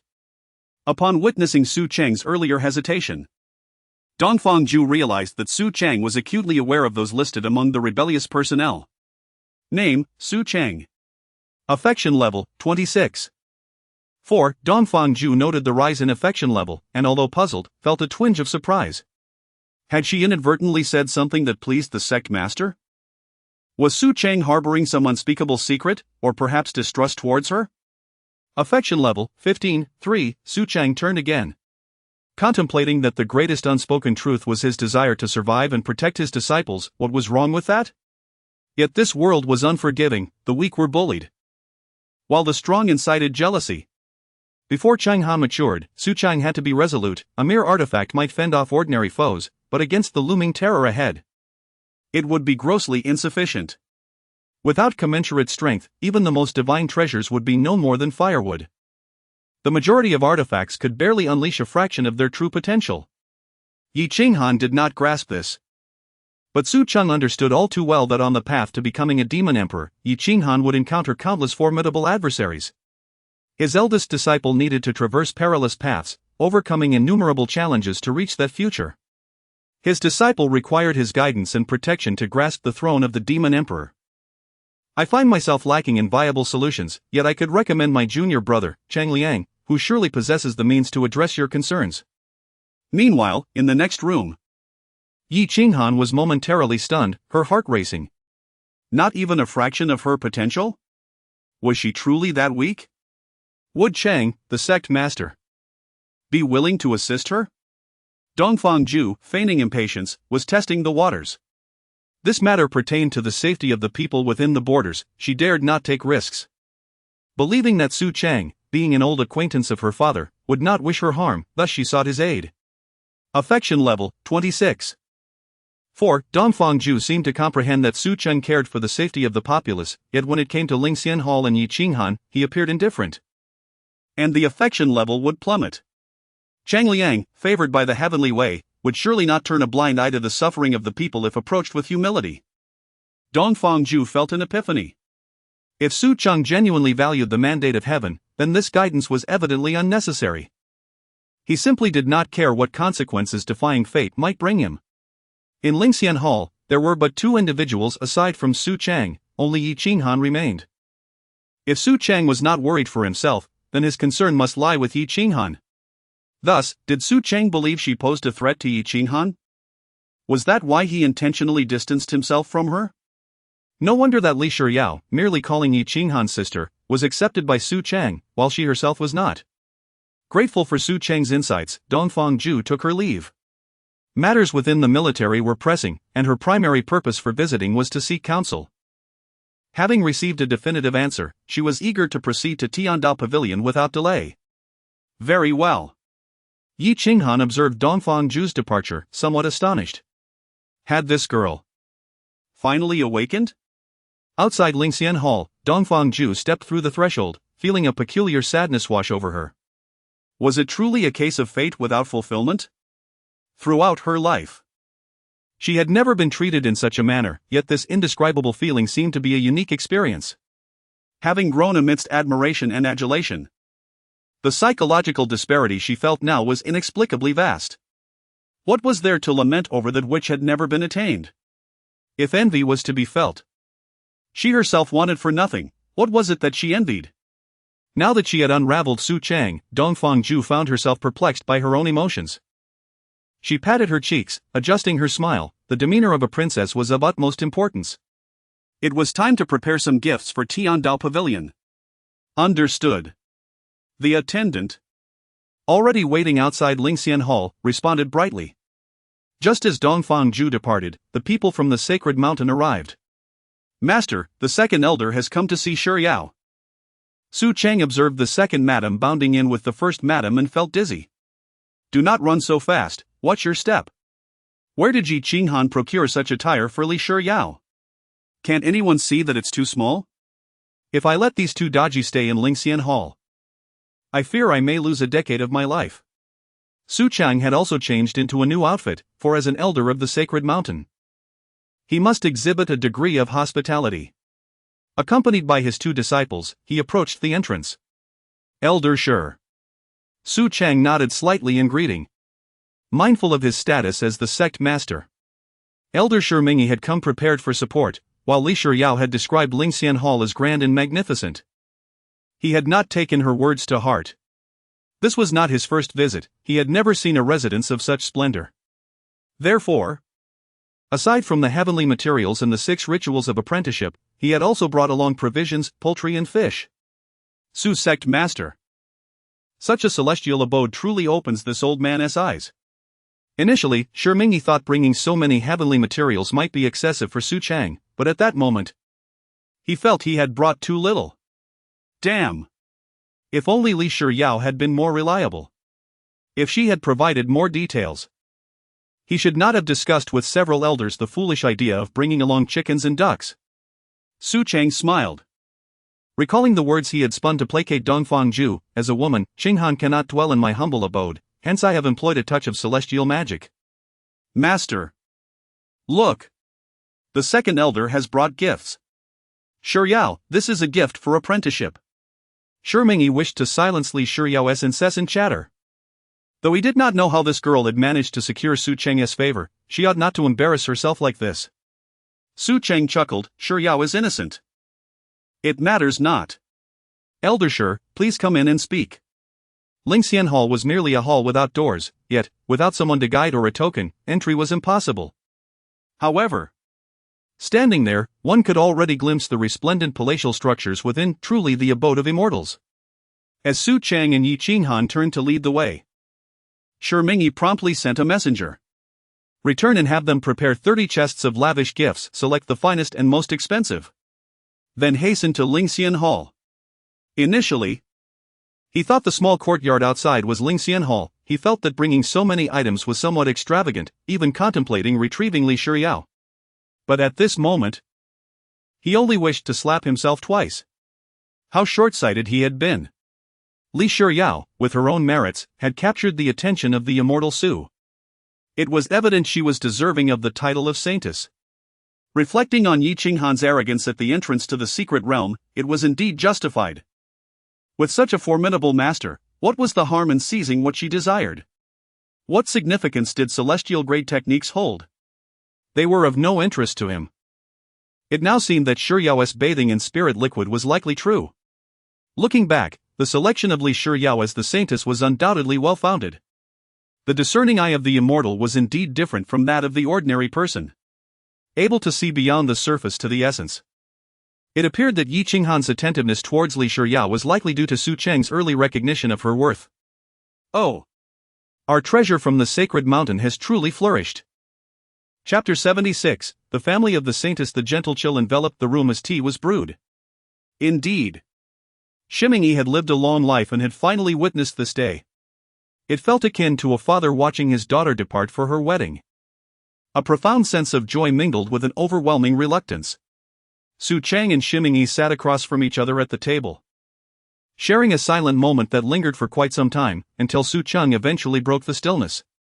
"Are you concerned about Shi Yao?" Shi Mingyi shook his head, consumed by regret for not heeding Li Shi Yao's advice to bring more tokens of apprenticeship.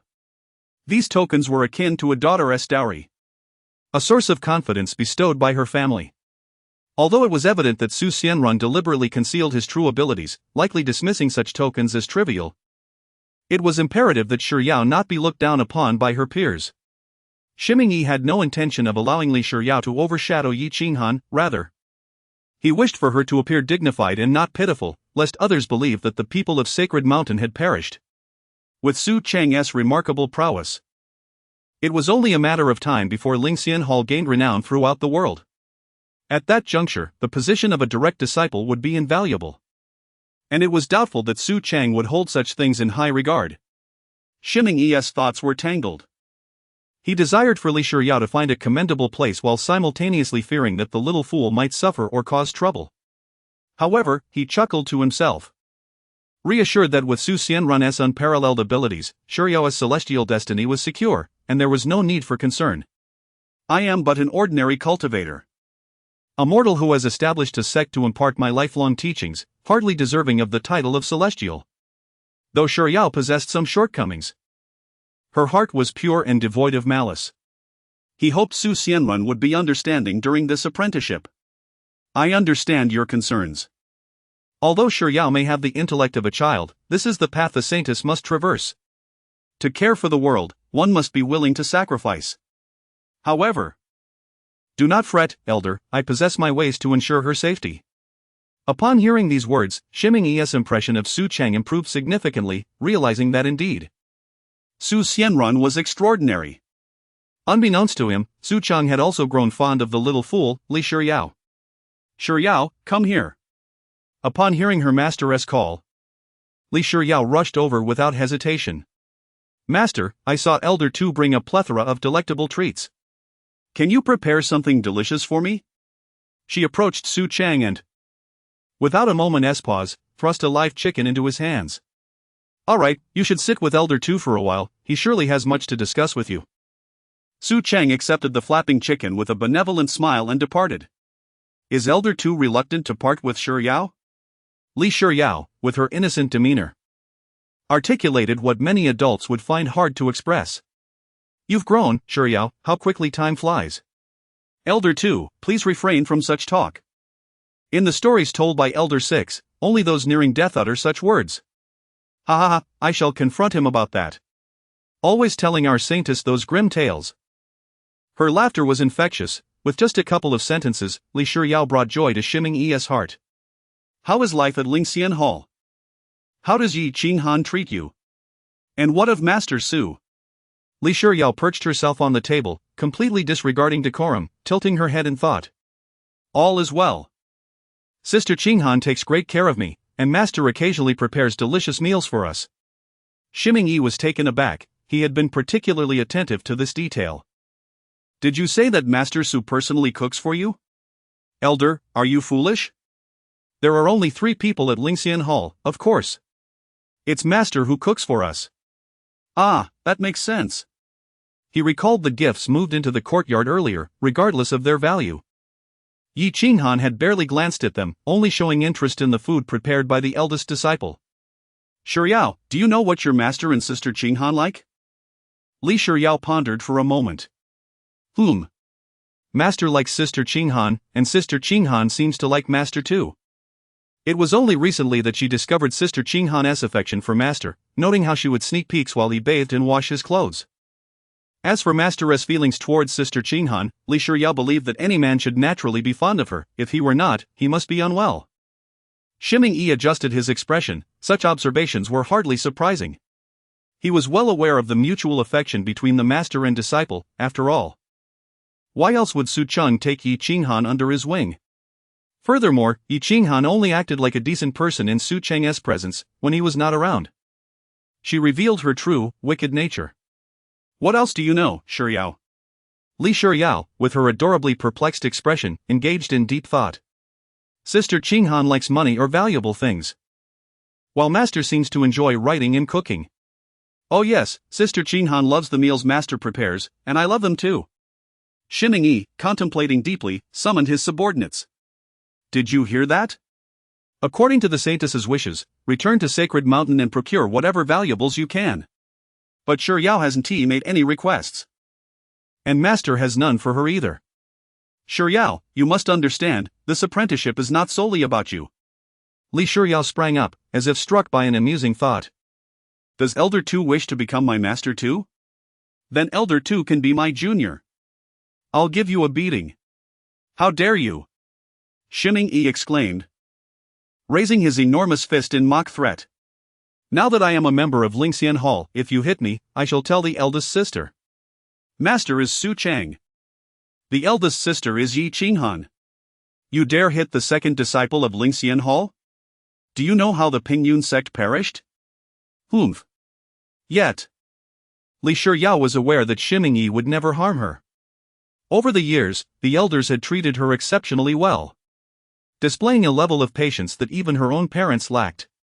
Shiming sighed, feeling helpless. The little fool hadn't even formally joined Lingxian Hall yet and was already picking up bad habits. I meant to say, the saintess of Sacred Mountain joining a sect should be a grand affair, shouldn't it? If it appears too humble, Yao may be looked down upon at Lingxian Hall. And Sacred Mountain could suffer the same fate. My sister says that Master's only requirement for his disciples is to be happy every day. He never pressures us to cultivate. I believe no one will look down upon me. Shiming pondered, she hadn't mentioned that before. Have you not seen Yi Qinghan cultivate? I've only seen it once. This morning, my sister practiced for a while before Master called her to assist. Does Yi Qinghan seldom cultivate? Sister Qinghan spends most of her time by Master's side, helping him with ink or assisting him. And you? Li Shiyao wanted to help Sister Qinghan, but she was always rejected. Why not? The last time I offered to help Sister Qinghan wash clothes, she said that only she could wash Master's clothes. I was not permitted to do so. Upon hearing this, Shiming was alarmed. What is going on? Before even formally apprenticing, they are already sidelining my saintess? Li Shiyao, oblivious, thought that Sister Qinghan was merely diligent and wished to spare her younger sister from chores. However, Shiming was not foolish. He recognized Yi Qinghan's cleverness. Thankfully, he had inquired, or else he would remain ignorant of the situation. Now that Yao had joined Lingxian Hall, she could not afford to be careless. She needed to learn from Sister Qinghan. But Sister Qinghan doesn't let me do anything. She just wants me to eat well, sleep soundly, and play freely. That's simply one do. Why are you here? Do you remember? Li Shiyao, with a serious expression, thought Shiming's question was rather foolish. To play with Sister Qinghan, of course. What else? Chapter 77, Senior Sister Shiming fervently advised Li Shiyao, elucidating numerous points until she finally comprehended. Elder Shi's implication was to serve the master with the same devotion one would show a father. Indeed. Consider why Master Su holds your senior sister Qinghan in such high regard, bestowing upon her all manner of treasures. It is simply because she dedicates herself earnestly to him. Li Shiyao, however, harbored no desire for material gifts. She had never met her father and merely wished to remain by senior sister Qinghan's side. As fate would have it, Yi Qinghan approached with tea just as their conversation unfolded. To be candid, while Shiming's words did not astonish her, Li Shiyao's sentiments genuinely touched her heart. Surely, Master is aware of all this, which is why he is willing to accept her. If that is the case, Qinghan would naturally welcome her too. Yi Qinghan did not perceive herself as possessive, though, to some extent, one could argue she felt a measure of protectiveness. More significantly, she wished to safeguard the master, whom she had labored so diligently to attain. Her disdain for Dongfang Ju stemmed from a clear understanding that he harbored ulterior motives, showing no concern for Lingxian Hall or the act of apprenticeship itself. Perhaps Dongfang Ju would never recognize the disparity between himself and Li Shiyao. Nevertheless, as long as he remained oblivious to this truth, Yi Qinghan could never truly accept him. Shiyao, pour tea for Elder Shi, she instructed. The second elder had little penchant for tea, so Qinghan urged Li Shiyao not to mind him. Li Shiyao, accustomed to a casual demeanor, treated the second elder with the same informal ease. Yi Qinghan found no offense in this. Lingxian Hall had always embraced such an atmosphere, which Li Shiyao found entirely satisfactory. It was a place where no one was afforded special privilege. Elder Shi, Master wishes for Qinghan to preside over the apprenticeship ceremony tonight, and we hope you can understand, she explained. Elder Shi was momentarily taken aback, pondering whether this meant the Holy Mountain could not partake in the ceremony for the Holy Maiden. Noticing his silence, Yi Qinghan smiled and continued, Elder Shi, do not overthink it, my own apprenticeship followed a similar format. For the Holy Mountain, it was merely a formality. Should the Holy Mountain require it, Master can certainly grant it due respect. Of course, Master Su is exceptionally capable. And it is a blessing for the Holy Mountain that he is willing to accept the Holy Maiden, Elder Shi remarked. Yi Qinghan smiled. recognizing that Elder Shi was quite reasonable. Furthermore, regarding the gifts for the apprenticeship, the master has indicated that what has been offered is already sufficient, regardless of quantity. He will accept Shi Yao. Upon hearing this, Elder Shi's perception of Yi Qinghan and Su Cheng shifted significantly. He discerned from her eyes that she spoke sincerely, not merely in pleasantries. Senior sister, Elder Shi mentioned that we ought to present more gifts, otherwise, we may be looked down upon, Li Shiyao chimed in, peeking her head curiously between the two, rendering Elder Shi quite awkward. Yi Qinghan chuckled, gently ruffling Li Shiyao's hair, then turned to Elder Shi with earnestness. Once you join Lingxian Hall, no one will ever belittle Shi Yao. I came to the master empty-handed, and yet I am still his foremost disciple. Though directed at Elder Shi. Her words were unmistakably meant for Li Shiyao as well. One's status is insignificant, seeking respect through such means is futile. Only strength commands attention and respect. At that moment, Elder Shi truly reassessed Yi Qinghan, recognizing her superiority over the holy maiden. With her youthful exuberance, innate talent, and formidable strength, it was undeniable that Su Cheng possessed an exceptional disciple. Elder Shi clasped his fists in gratitude. I am enlightened. Yi Qinghan nodded slightly. As the chief disciple of Lingxian Hall, she would only bow to one person, her master. Elder Shi's words were quite heavy. Under Li Shiyao's guidance, Elder Shi managed to tour Lingxian Hall, having visited nearly every area except for the Moon Pavilion and the chambers of the three disciples. Li Shiyao even took the time to show Elder Shi the Spirit Pool Hall, demonstrating that she had indeed been soaking in spirit liquid. However, the experience was beyond his reach, as the Spirit Pool Hall only contained changing rooms for the master and the disciples. Although Yi Qinghan had previously stated that the apprenticeship gifts were sufficient, Elder Shi still brought 2 more batches of offerings, all of which were to Yi Qinghan's liking, valuable treasures such as antique paintings and gold and silver artifacts. One could not help but remark on the wealth of the Spirit Mountain. As night descended and Elder Shi departed with his entourage, Li Shiyao finally settled down. Yi Qinghan and Li Shiyao sat together in the pavilion within the courtyard, and Yi Qinghan sensed it was time to speak. Shiyao, do you genuinely wish to join Lingxian Hall? Li Shiyao was taken aback. Senior sister, what troubles you? Of course, she sincerely desired to join Lingxian Hall. But do you understand what joining entails? Yi Qinghan continued. It means you can remain with your senior sister forever. Li Shiyao tilted her head, sensing Yi Qinghan's change in emotion but unable to grasp its significance. Upon joining Lingxian Hall, you will become the master's direct disciple, my junior sister. Yi Qinghan paused, observing that this little fool seemed deep in thought, and continued, from the moment you become a disciple, the master will treat you as his own, imparting all his knowledge. From that moment, I will care for you like a beloved sister. The master and I will be the closest people to you, devoted to your protection. Joining signifies respect. You must honor both the master and your senior sister. It also entails responsibility. You must uphold the title of the master's direct disciple. Moreover, it signifies growth. Shiyao must diligently cultivate and continually progress. Li Shiyao stood frozen, having only wished to spend time with Qinghan, playing together every day and finding joy in each other's company. Yet, upon hearing her senior sister's earnest declarations, she felt a pang of guilt. As if she had neglected the significance of the master's and senior sister's expectations. Shiyao, did I think too little?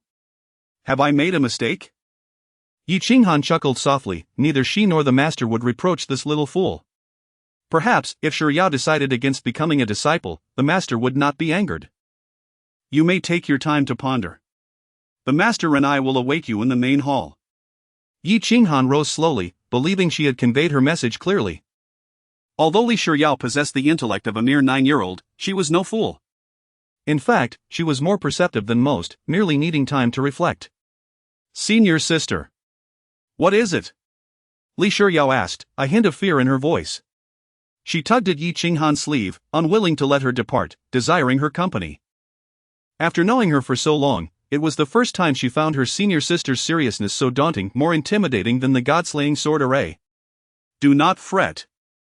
Regardless of your choice, the master and I will never blame you, Yi Qinghan reassured her. Is that true? Li Shiyao inquired, her little head peeking curiously. Now that the holy mountain had delivered the gifts, she realized the complexities of becoming a disciple. She had merely wished to protect her senior sister, but over time, she had discovered that Cheng Han seemed to harbor deep affection for the master. Li Shiyao had even forgotten Cheng Han's earlier jest about the master being a great villain, almost going so far as to attempt to assassinate him for her senior sister's sake. It is indeed true. Even if you decide against becoming a disciple, no one will hold it against you. Very well, Shiyao has one more question for senior sister. Li Shiyao donned a surprisingly earnest expression, her youthful face at that moment inexplicably enchanting. Go ahead and ask, Yi Qinghan replied, feeling as though she had already anticipated the question, yet knowing it required Li Shiyao to voice it first. Senior sister, do you genuinely love the master? Is it a true and sincere love? Chapter 78, The Ceremony of Apprenticeship. Yi Qinghan gently cradled Li Shiyao's small head, a look of fondness gracing her features. Of course, her elder sister adored their master, held a profound love for him, a love that was boundless. Li Shiyao gazed thoughtfully into Yi Qinghan's eyes, seemingly attempting to extract some clues from them. Yet, in her fox-like eyes, there was only admiration and devotion towards their master, nothing more. Having said that, Yi Qinghan turned and made her way back to the main hall to meet their master. Qinghan, have you clarified everything? Yi Qinghan tidied her attire and composed her expression before nodding. She had indeed explained everything to her and granted her time for contemplation. You seem quite fond of her, Su Cheng remarked, seated nearby as he prepared the 6 ceremonial gifts for his second disciple. As the elder sister, Yi Qinghan naturally needed to prepare gifts for Li Shiyao. Unlike Su Cheng, she did not believe Li Shiyao would have any second thoughts. The gifts had been meticulously prepared and now lay quietly in their box. Upon hearing their master's words, Yi Qinghan glanced back at him, returning a knowing expression. Is it not apparent? If it were someone else who dared to keep us waiting, you would have surely lost your temper by now. Nevertheless, seeing Qinghan with a close friend like Shiyao is quite heartening. She is indeed a good child. Yet, this one seems a bit prideful? What is there to be shy about? After a considerable pause, Li Shiyao slowly stepped into the main hall, her demeanor resolute, her gaze sharp, having shed her usual naivety and innocence. Yi Qinghan and Su Cheng remained silent, not out of pretentiousness, but out of respect for the formalities of the apprenticeship ceremony, in which the master traditionally refrained from speaking first. With graceful steps, Li Shiyao approached the center of the grand hall, casting a distant glance at Su Cheng, who sat in the high seat, then at Yi Qinghan beside him. She had made up her mind, all that remained was to kneel. Master, I bow in respect. Initially, seeing Li Shiyao walk in with such seriousness made one think she had finally grown earnest, but alas. It's that. Sister Qinghan.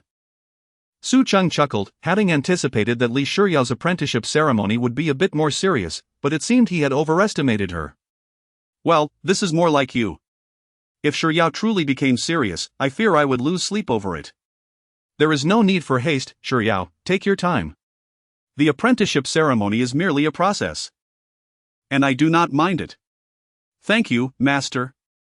Li Shiyao felt an overwhelming sense of nervousness, fully aware she had misspoken. Yi Qinghan smiled, surprised to see her dear Shiyao so anxious, and stepped forward to guide her. The complicated steps were bypassed by Yi Qinghan, for the Lingxian Hall did not adhere strictly to such formalities, and their master placed little importance on them. Please, as a direct disciple, Li Shiyao performed the 3 bows of apprenticeship. First bow, for the respect of the master's teachings, establishing virtue and character. It was Li Shiyao's first time bowing to a master, and though she had never contemplated it deeply, she hesitated not now, simply following her elder sister's guidance and performing the bow with proper decorum. Second bow, for the transmission of knowledge and guidance. Li Shiyao wore a serious expression, yet her mind wandered, recalling the ceremonial vows, which also involved 3 bows, did it not? Clearing her thoughts, she earnestly performed the gesture, akin to a promise, and since she was becoming a disciple, she vowed to be a diligent one. Third bow, for gratitude towards the master's grace, with heaven and earth as witnesses. Is there no need for reciprocal bows? Shouldn't it be, first bow to heaven and earth, second to the high hall, and the third as a pair? Li Shiyao felt a twinge of unfairness. Why was she the only one bowing for so long? However, recalling what Qing Han had said about respecting their master, it seemed fitting this way. Rise. Yi Qinghan approached with a smile, assisting her younger sister up.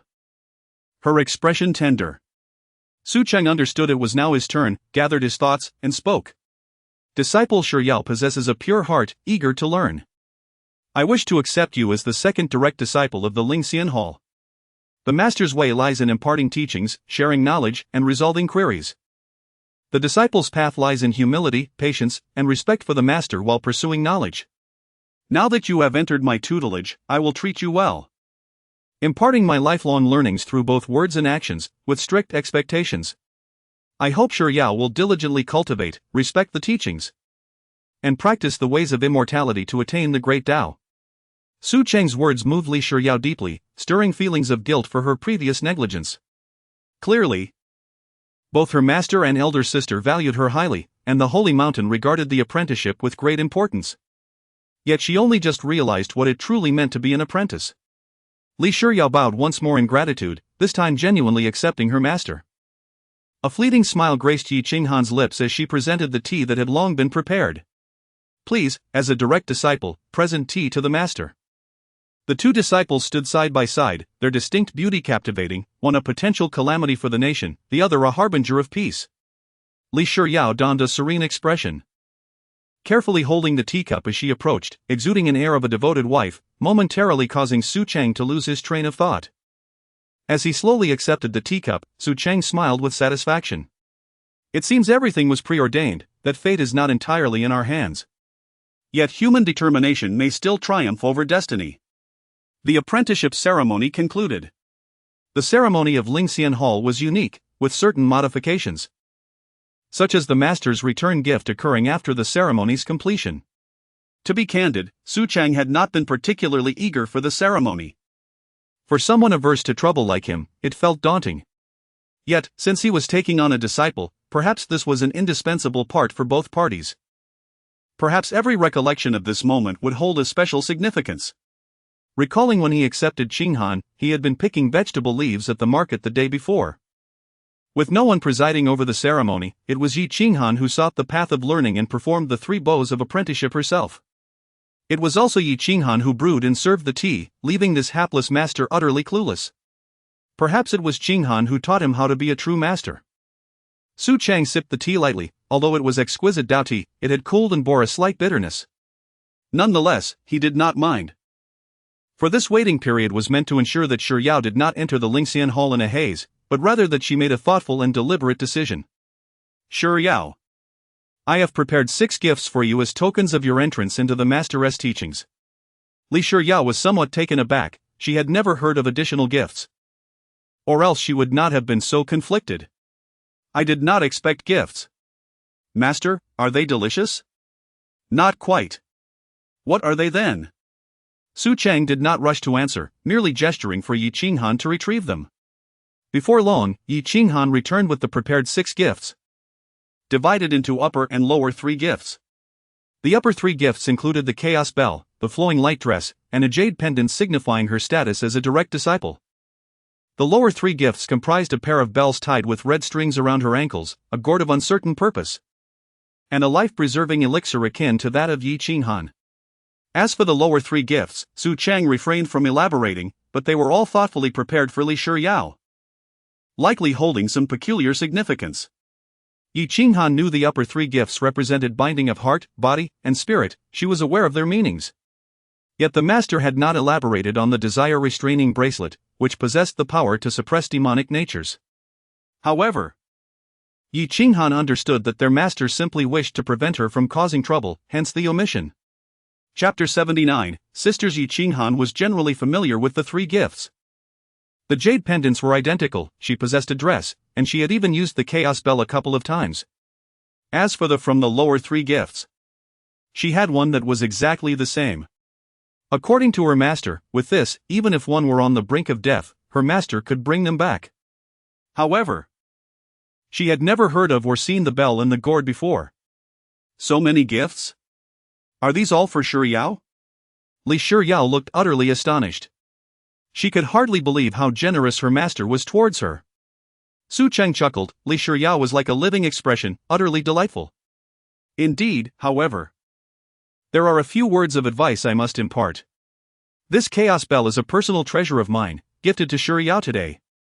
And it is imperative that she carries it with her at all times, just as Qinghan does. Li Shiryao nodded adorably. Imitating her senior sister's tone, Shiryao will remember Master's teachings. Very well, it is getting late, you and Qinghan should rest now. Tomorrow, I will teach you the cultivation techniques.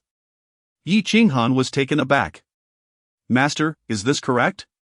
The two beauties nodded, choosing not to disturb Su Cheng any further. As the second disciple, Li Shiryao occupied the adjacent room to her master, but at that moment, she did not return to her quarters. Instead, she followed Yi Qinghan back to her room. Sister? Yes? Since master bestowed these gifts, Shiryao cannot keep them all to herself. What about the wonton? The bell? Shiryao will keep the latter and give the rest to her sister. Li Shiryao looked like a pitiful creature, meek and submissive. She sensed that her sister's mood had shifted since she laid eyes on those treasures. Yi Qinghan was momentarily stunned before bursting into laughter. Do you think your sister is jealous of the gifts master gave you? She laughed heartily, finding Li Shiryao utterly charming. No, since Shiryao received master's gifts, she naturally wishes to share with her sister. Do you think I would be rude? The 6 gifts were an initiation present from master. Would you dare to give them away? If I were to inform master, you might find yourself in trouble. Li Shiryao's face turned pale at the thought of punishment. Come, sit down and listen to me. Since Yi Qinghan accepted this younger sister, she naturally showed more patience. Supporting Li Shiryao to sit, Yi Qinghan began to speak slowly. The 6 initiation gifts symbolize Master's regard for you, representing your identity as a personally accepted disciple. Each item is a treasure more valuable than life itself, and Shiryao must take care to safeguard them. Li Shiryao nodded but still asked, does sister have them too? Of course.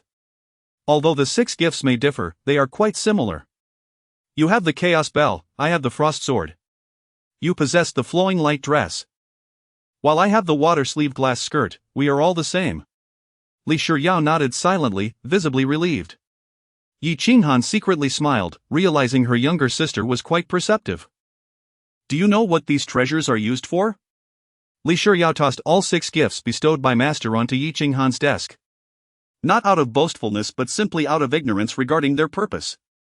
This chaos bell is a defensive treasure, I have used it a couple of times. And it is quite formidable.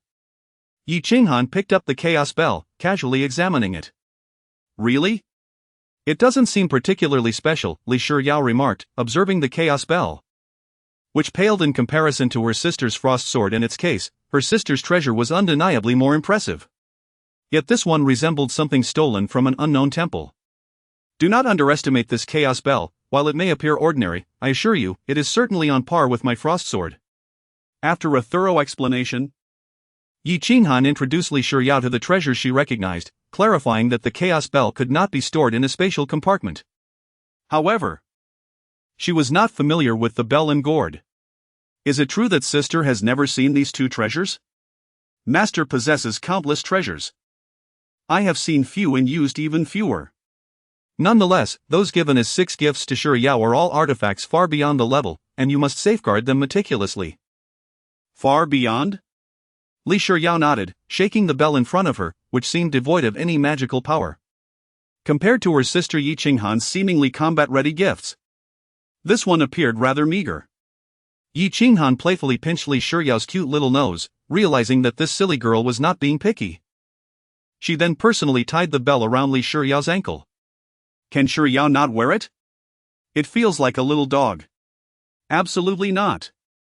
What master gives Shiryao may not be the highest grade, but do not doubt that it is the most suitable for you. Li Shiryao nodded, albeit skeptically, and then shook her ankle, producing a delightful, clear sound. It was evident that her sister did not wear the bracelet bestowed by master, opting for a substitute only when leaving the house. Why don't you learn from sister's strengths? Yi Qinghan found herself increasingly exasperated with the adorably clueless Li Shiryao, who seemed truly oblivious when dazed, yet remarkably quick-witted when alert. It must be said that this girl observed things with remarkable detail. In any case, from this day forward, Shiryao is my younger sister, and I shall present you with a gift. Wow! Really? Indeed. Yi Qinghan mimicked Li Shiryao's adorable demeanor. And she had to admit it was quite similar. Yi Qinghan did not hide her gift. She produced an exquisite box from seemingly nowhere, which contained the bracelet she had previously taken from Li Shiryao. Isn't this what Shiryao gave to sister? Li Shiryao scratched her golden-haired head. Her small mind filled with confusion. Why was her sister returning the item she had taken? Sister wishes to apologize to Shiryao. I am truly sorry. Li Shiryao was even more bewildered. She knew Yi Qinghan's temperament. In her entire life, Yi Qinghan had only ever acknowledged her mistakes to master, let alone apologize. At that time, I was unaware this was a relic left to you by your mother. Once I learned of it, I immediately sought to redeem it, paying 4 times the price. I hope Shiryao can forgive me. I truly did not know. Li Shiryao sat in stunned silence, tears streaming down her cheeks. How she longed to reclaim her mother's bracelet, but the only person she could think of who might retrieve it from Yi Qinghan was.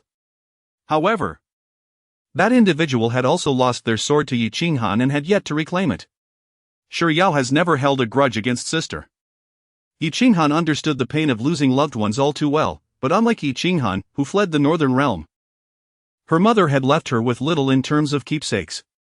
Thus, for her younger sister's sole connection to her mother, even at the cost of 200,000 taels, she had implored Su Zhanfeng to retrieve the bracelet. That night, Li Shiryao slept in Yi Qinghan's room. The Frost Palace was not cold, but throughout the night, Li Shiryao curled up in Yi Qinghan's embrace. Chapter 80, Treatment of New Disciples. The two sisters rose early. For today their master had announced that he would impart the cultivation technique to Li Shiryao, who was filled with eager anticipation. Sister, what are you doing? Why do you always ask such foolish questions? Am I washing my face or drinking water? Li Shiryao recalled Elder Lu mentioning that fox demons are quite fastidious about cleanliness, often employing magic to groom their fur and cleanse their bodies. Doesn't my sister know how to do that? Li Shiryao stood nearby, curiosity etched on her face, as if she were about to embark on a scientific exploration. Our master said that eating, sleeping, washing one's face, and brushing one's teeth are all part of cultivation, she remarked. Upon hearing this, Li Shiryao pondered, is this true? Why has master never mentioned it to me? Sister, does master dislike me? Why has he never spoken to me? She mused, feeling a pang of impatience. Hadn't master advised them to be humble and patient just yesterday? Li Shiryao thought her sister was in dire need of humility. Oh, sister, I was wrong. Oh. Before she could finish, Yi Qinghan reached out to swat her, prompting the playful Li Shiryao to dash away. Sister, see, I told you that you need humility. Before Li Shiryao could complete her sentence, she narrowly dodged an object hurled by her sister. In the sleeping quarters, Cheng had just finished washing up, and with Li Shiryao's presence, the morning had become lively. Although she had not yet formally become a disciple, the system had already bestowed her initiation rewards. It was no different from what Yi Qinghan had received. However, while Yi Qinghan possessed sword techniques in addition to her cultivation method, Li Shiryao had only the technique. Early in the morning, Lingxian Hall also buzzed with activity. Following the sound, Yi Qinghan, who was about to execute a playful punishment on Li Shiryao, quickly adopted a respectful demeanor upon seeing their master. Master! Li Shiryao, having escaped her predicament, hastily rose and greeted, Good morning, master. Qinghan, you may proceed. Cheng said with a mischievous smile, for he did not believe Yi Qinghan would bully anyone. It was rather Li Shiryao's sharp tongue that had likely stirred her anger. Upon hearing this, Li Shiryao immediately fled, seeking refuge behind Cheng as her shield. Master, why do you? If I were to protect Shiryao, Qinghan would surely have grievances, claiming favoritism. How could I engage in such behavior? Cheng chuckled heartily, finding Li Shiryao quite entertaining, though her words were somewhat brash. They were undeniably amusing. Master, please don't tease Shiryao, you frightened her. Yi Qinghan observed Li Shiryao's comical expression, akin to a sheep lost in a wolf's den, and found it rather amusing. Alright, here is the cultivation technique I have prepared for you. The one you were practicing before can be discarded.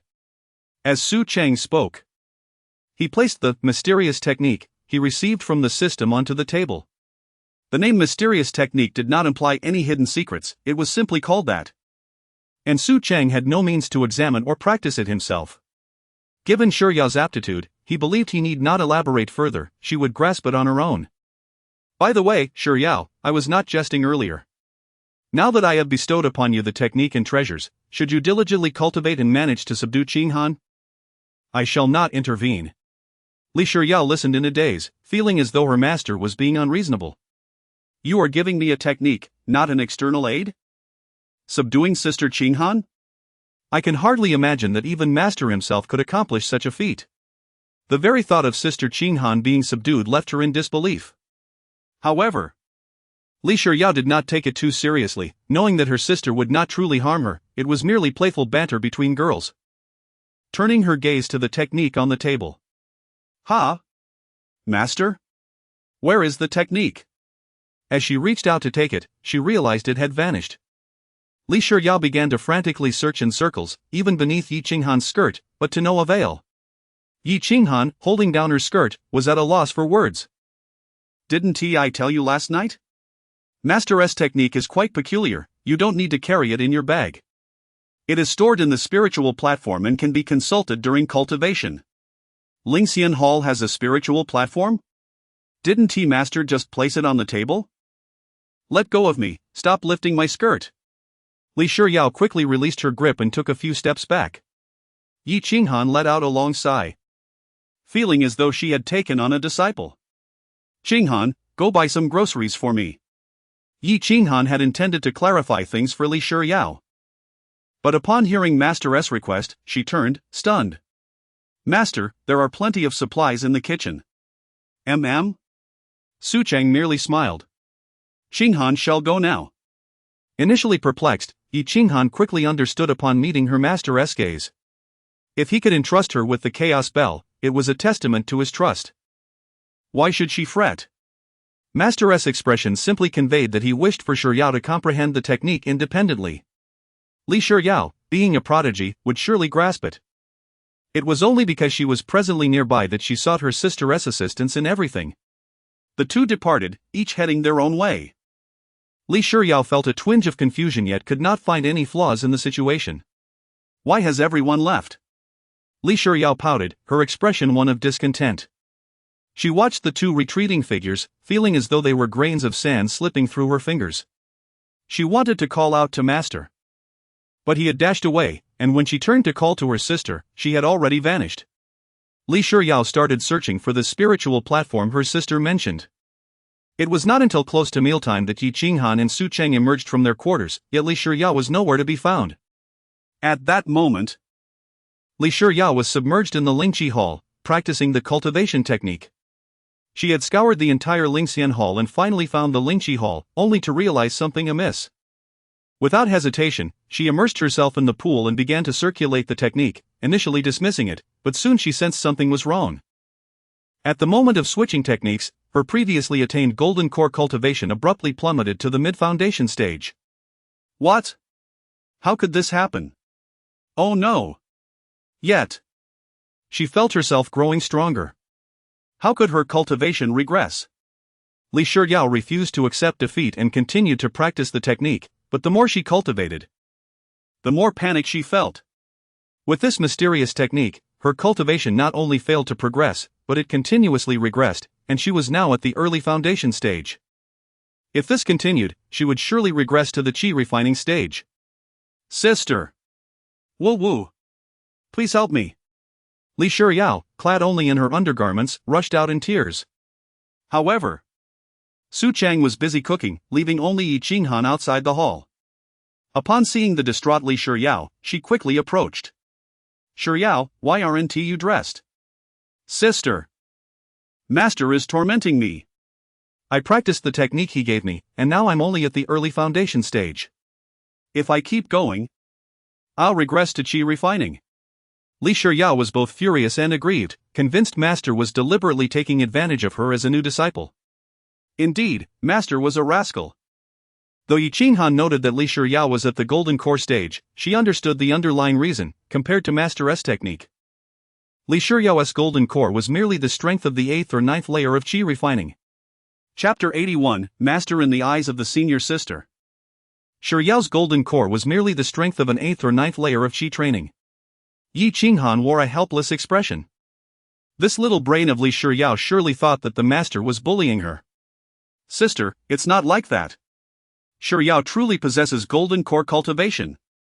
Although Shiyao loved to play, the elders were quite strict, and her training had never faltered. Li Shiyao, bare-skinned and nestled in her sister's embrace, shook her head vigorously, wanting to explain to her sister but unable to articulate her thoughts. Yi Qinghan, with a tender yet resigned expression, swept Li Shiyao into a princess carry and brought her back to the spirit pool hall. First, the master's physique likely could not withstand such magical attacks. Second, this habit of walking around without clothes had to be corrected. In the changing room for female disciples, Li Shiyao cried until she was exhausted and hiccuped. All right.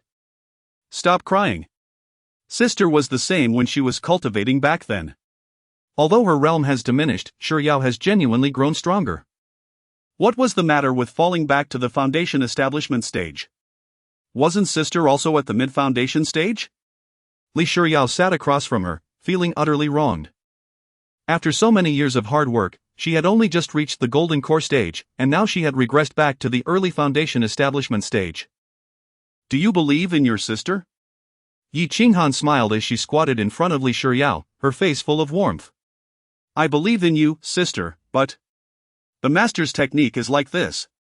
When you were cultivating, you fell to the first layer of qi training as well. Isn't that the same for those prodigies? Really? Li Shiyao felt somewhat reassured hearing that her sister had been through the same experience. Though Shiyao was now only at the foundation establishment stage, her strength surpassed that of her earlier golden core self. Is that true? Li Shiyao's lips curled into a slight smile. Surely her sister would not deceive her. If she doubted it, she could just go test it out with that dummy later. As she continued to circulate her technique, she implored her sister, Sister, don't leave. Help me check. All right, Yi Qinghan sighed with exasperation for her younger sister. If others were to see this, they would hardly believe that the formidable Yi Wang would possess such patience for someone other than the master. Meanwhile, Su Cheng hummed a tune as he set the cooked dishes on the table, yet he could not find the two disciples. Hey! Qinghan? Shiyao? Where have you run off to? Come eat. At this point, Li Shiyao had completed a full cycle of her technique and scampered over to join her sister for dinner. The two little gluttons, resembling famished spirits, exchanged a quick greeting and then dove into their meal with gusto. As Li Shiyao utilized the master's technique, it consumed a significant amount of her energy, and she was already starving. Now that she was no longer a golden core cultivator, she truly felt hunger. Yet even when she had been at the golden core stage, she had always felt insatiable. Yi Qinghan had grown accustomed to this. According to the Master's understanding, 3 meals a day were also part of cultivation. While one could practice fasting, it was unnecessary for Yi Qinghan.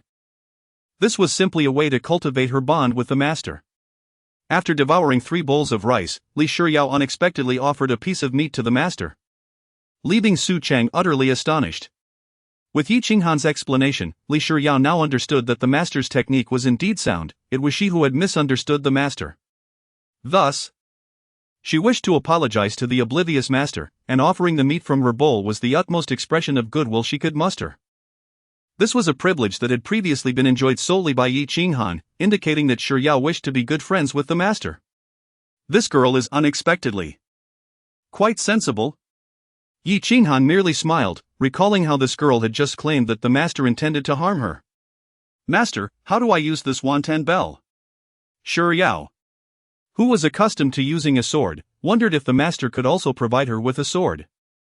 At this moment, Li Shiyao felt quite close to the master. So she didn't hold back. It's not a wonton, it's a chaos bell. I bestow this chaos bell upon you with my considerations. Compared to a sword, the chaos bell is better suited for you. Do I have that many swords? All my swords have been taken by your senior sister, you should go ask Xinghan. As for how to use it? You can wield it however you wish, it is the ultimate defensive treasure. As long as your cultivation is sufficient. You could even smash it against an enemy and still defeat them. As long as Shuyao could master the chaos bell like Xinghan mastered the frost blade, she would naturally understand how to wield it. Li Shuyao tilted her head, openly voicing her thoughts in front of Su Chang, for they were all good friends, after all. Sister Xinghan, does the master always speak so mysteriously? Shuyao found it hard to comprehend. Yi Qinghan burst into laughter. The master is not mysterious. He merely pretends to be profound. In truth, the master did not even know how to use the chaos bell. That was why he wanted her to figure it out herself. However, as Su Cheng's wife, she had to speak on his behalf. The master wished for Shuyao to learn to control the chaos bell, cultivate her techniques, and master magical treasures. No one could assist her. And she could only explore on her own. With a look of realization, Li Shuyao nodded, somewhat understanding, and began to help Yi Qinghan clear the dishes, imitating her sister's actions. However, one thing was certain, ever since Li Shuyao arrived, there had been no leftovers in the Lingxian hall. Shuyao, you eat so much yet don't gain weight. Sister also eats a lot, but aren't you also not gaining weight? I possess an innate charm. So I don't have to think about such matters, I don't gain weight. What does it mean to have innate charm? It means one is born beautiful with a good figure. Wow, sister is truly amazing. I want to become beautiful too. Shuyao, you are already very beautiful. Truth be told, if Su Chang had not transmigrated into this world, he could hardly imagine what it would look like to see these two stunning beauties washing dishes.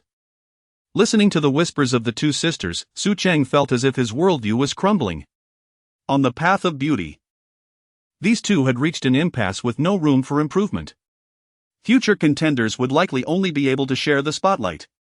And those hoping to outshine them might as well forget it. One was a calamity to the nation, while the other brought peace and prosperity. One was frighteningly intelligent, while the other was naively unbelievable. After the meal, the two beauties began their respective training. For several consecutive days, they sat motionless in the courtyard, each making significant breakthroughs. Yi Qinghan successfully reached the late foundation establishment stage, feeling invincible. At this pace, breaking through to the master stage was just around the corner. By then, the master would merely be a fish on the chopping block, left to be at her mercy. If one day I achieve greatness, I shall make sure the master gets a taste. On the other hand, Li Shuyao exerted considerable effort to stabilize her cultivation at the early foundation establishment stage. Thanks in no small part to the master providing her with foundational resources. Though she had skipped the breakthrough process, Li Shuyao could now understand that she had indeed grown stronger. However, how strong had she become? Shuyao was uncertain. Sister, do you have any instant recovery pills? Li Shuyao was unclear about the specific effects of the instant recovery pills, but she knew that whether injured or fatigued, taking one would lead to a swift recovery. These pills were inexpensive, and Su Chang had prepared plenty for Yi Qinghan, who treated them like candy. Have you used all the precious resources the master gave you? Yi Qinghan was somewhat surprised. Li Shuyao had managed to stabilize her cultivation at the early foundation establishment stage, exceeding her expectations. Yes. Using the foundational resources given by the master to re-establish my foundation was exhausting. Li Shuyao's white dress clung to her body, with her chest and back soaked in fragrant sweat, and beads of perspiration glistening on her forehead. Chapter 82, Enigmatic Attire from Another World. The two sisters immersed themselves once more in the pool, a ritual that had become second nature to Yi Qinghan after her cultivation sessions. However, for Li Shuyao, this was her inaugural experience. Amidst the recent fluctuations in her cultivation methods and the rebuilding of her foundation, submerging into the waters now felt utterly transformative, as though she were being reborn. A soft, delicate moan escaped her lips, prompting Yi Qinghan to glance back at Li Shuyao's flushed face, now adorned with a shy blush that heightened her allure. Is it truly that delightful? She teased. Sister, please don't laugh at Shuyao. Yi Qinghan noted that since their return, the pool's efficacy had slightly increased. Yet, as she had already reached the late stage of foundation establishment, the effects were minimal for her. For Su Cheng, however, he remained blissfully unaware of any changes. In contrast, Shiryao found the experience exhilarating, akin to diving into a sea of popping candy, her entire being crackling with energy. But this sensation was fleeting. She too had attained the strength of foundation establishment, a formidable transformation in its own right. "Sister, what is that room for?" she inquired. Her curiosity piqued. "The master didn't caution us, so it should be safe. Shall we discover its purpose? Is it permissible?"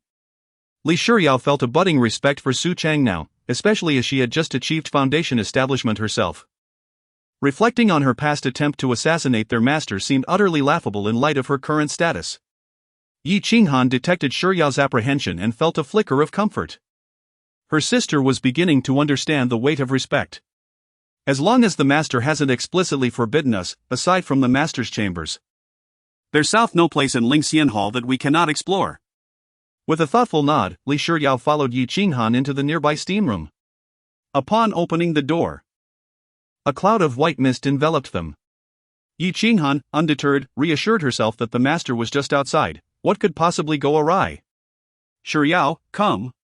Let us take a look inside." As they stepped forward, Yi Qinghan quickly discerned the room's peculiar nature. The temperature was extraordinarily high. And the white mist was not mere steam but gaseous spiritual liquid. This must be a training chamber prepared by the master for us sisters. Let us see what wonders it holds. Without hesitation, Yi Qinghan seated herself on the floor and began to circulate her energy, with Li Shiryao mimicking her. After just one cycle, they exchanged glances, and indeed. "How is it? Did you guess correctly, sister?" "Yes, sister. This has beautifying properties. I feel my skin rejuvenating." Li Shiryao exclaimed, running her fingers over her fair arms, marveling at their newfound softness. "Ah. I mean, it enhances physical resilience as well." "The gaseous spiritual liquid seems to be absorbed more readily by the body," Yi Qinghan replied, though she couldn't help but admire Li Shiryao's improved complexion. They spent some time enjoying the pool and practicing their cultivation, then changed into new outfits before heading out. Li Shiryao donned a stunning flowing dress, which, compared to Yi Qinghan's watersleeve glazed gown, exuded a distinctly mature charm. "Wow! Sister! Look at Shiryao! Alright, I see. Hurry and show the master. He loves to see it." Li Shiryao obediently rushed to Su Cheng, eager for his praise. Poised and radiant, "Shiryao! Truly, you are a remarkable disciple," Su Cheng remarked, ruffling her golden locks. Meanwhile, Yi Qinghan had not adorned the watersleeve gown, for she had found an unusual outfit among those gifted by the master. Could this be the stockings the master mentioned? She scrutinized the attire, recalling the master's words from days past. All these garments were exchanged by Su Cheng through the system. Compared to rare elixirs, these garments required minimal system points, so he ordered them without a second thought, allowing the two disciples to choose freely whatever they disliked. Su Cheng would exchange for system points, a minor concern for him as long as the two little treasures were pleased. Yet, the system held more than just items from their world. Occasionally, garments from other realms would find their way into the mix. Take, for instance, the ensemble before Yi Qinghan, somewhat avant-garde for this world. High heels, a form-fitting skirt, a crisp white shirt paired with black stockings, and even a square frame without lenses.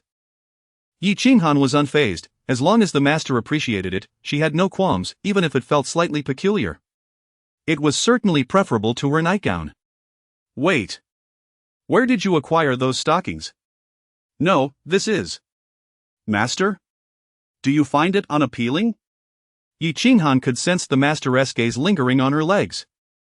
Though she wished for his eyes to meet hers, it mattered little, his attention was still on her. "All right. Where is the bracelet I gave you?" Yi Qinghan pouted. "Master, are you being stubborn?" She rolled up her shirt sleeves to reveal the bracelet, securely adorning her wrist. "I wear it, so does that mean you dislike my outfit?" "I thought it was chosen especially for me." It was intended for you." "Could I truly prepare such a thing for you? Next time I buy clothes for you, I'll be particularly discerning. Such items can easily lead to mistakes." Upon hearing this, Yi Qinghan felt a wave of dismay. Yet, she found the style refreshing and adored it. "Where did you purchase it, master?" If you like it, then thank you, master. I feel utterly ensnared by your charm. Enjoy yourself, it's only a matter of time before you drive me to my wit's end. Yi Qinghan turned her back, sticking out her tongue, finding the master utterly endearing. It must be said, Yi Qinghan seemed to be a natural at wearing clothes, her long legs and slender waist. Every ounce of her figure perfectly proportioned, made her appear as if tailored by a master craftsman. Sister, your attire is stunning. But what is that on your leg? Li Shiyao inquired, reaching out to touch Yi Qinghan's thigh. Without hesitation, Li Shiyao caressed her friend's leg, akin to petting a kitten. Sister! Do you know how many men envy you? Yi Qinghan remarked nonchalantly, aware that both Li Shiyao and the master were too timid to dare anything inappropriate. Even blushing in shared baths. Master, may I wear this dress outside? I wish to show the elders my new outfit. Since I gifted it to you, of course. You may wear it, Su Cheng replied, sensing that Shiyao was overly cautious. Perhaps it was a phase she would grow out of. Just as Yi Qinghan had when she first arrived. I do hope you and Qinghan wear such things more often in Lingxian Hall. It would do well to consider your master's well-being. You may feel cool, but I am constantly burning with heat. However, Shiyao should remember that these treasures were not for the sake of flaunting, she must exercise discretion. Li Shiyao solemnly absorbed the master's teachings. Her lips sealed with newfound resolve. Chapter 83, Deceiving Children. Two exquisite beauties, adorned in new garments and hats, strolled along the streets of Dingzhou, almost becoming the city's primary attraction. Even patrons dining in nearby restaurants paused mid-meal to witness their beauty. Sovereign Su, Shimingyi stood at the entrance of the inn, offering a respectful nod to Su Cheng, who reciprocated with a gesture of acknowledgement. To Shimingyi's surprise, Yi Qinghan also inclined her body slightly in a gesture of courtesy. He was merely a third elder, unworthy of such honor. The adage a mother's status is elevated by her child resonated within him. And he never anticipated that he would bask in the glory of Shiyao in his lifetime. He mused quietly, I, Shimingyi, have no regrets, Shiyao. You are the pride of this elder. Elder Shi, do you find Shiyao beautiful? Li Shiyao, with her adorably innocent expression, twirled before Shimingyi, showcasing her new dress. Beautiful. Beautiful. Our Shiyao looks stunning in anything. With the Holy Maiden's entry into the Lingxian Palace, Shimingyi's status on Sacred Mountain had risen considerably. He now wielded significant power. Almost all negotiations regarding the Lingxian Palace and matters concerning the Holy Maiden were under his purview. He had begun to resemble a figure who could command the vassals on behalf of the emperor. Among the elders, he had indeed fostered a closer relationship with the Lingxian Palace and displayed great fondness for Li Shiyao. Su Cheng smiled, leading Yi Qinghan away. Likely aware that Shimingyi intended to inquire about Li Shiyao's recent endeavors. Shimingyi pulled Li Shiyao into a room and asked, Shiyao, how have you been these days? Upon entering, Li Shiyao picked up Elder Shi's teacup and unceremoniously drank deeply, refilling her cup afterward. How? Quite well. Can I tell the elder about it? How does Sovereign Su treat you? How does senior sister regard you? Although Shimingyi rejoiced at the Holy Maiden's acceptance into the Lingxian Palace, he and the other elders had been quite concerned for Li Shiyao's welfare. The master treats Shiyao adequately, I suppose. He does indeed require her to do his laundry. Yet, he has gifted her many treasures and even imparted mysterious techniques. While Shimingyi did not fully grasp what laundry represented, the treasures and techniques intrigued him. What treasures? What techniques? The 6 gifts bestowed by the master upon Shiyao are all treasures surpassing celestial quality. Senior sister said I must not divulge this to anyone. Li Shiyao proclaimed, tilting her head proudly. Good. Absolutely. You must not tell anyone. That is correct. Shimingyi replied, although he was unfamiliar with those innate treasures. He could discern that Yi Qinghan's sword box was extraordinary. Not to mention its immense size, capable of expanding and contracting at will. The swords within were of an unmeasurable rank. Shimingyi scrutinized Li Shiyao, noting that her attire seemed extraordinary, enveloped in an aura of celestial essence. Indeed. This is a matching outfit my senior sister and I each possess. Senior sister S is a flowing water sleeve dress, while mine is a radiant skirt. Shiming contemplated, indeed.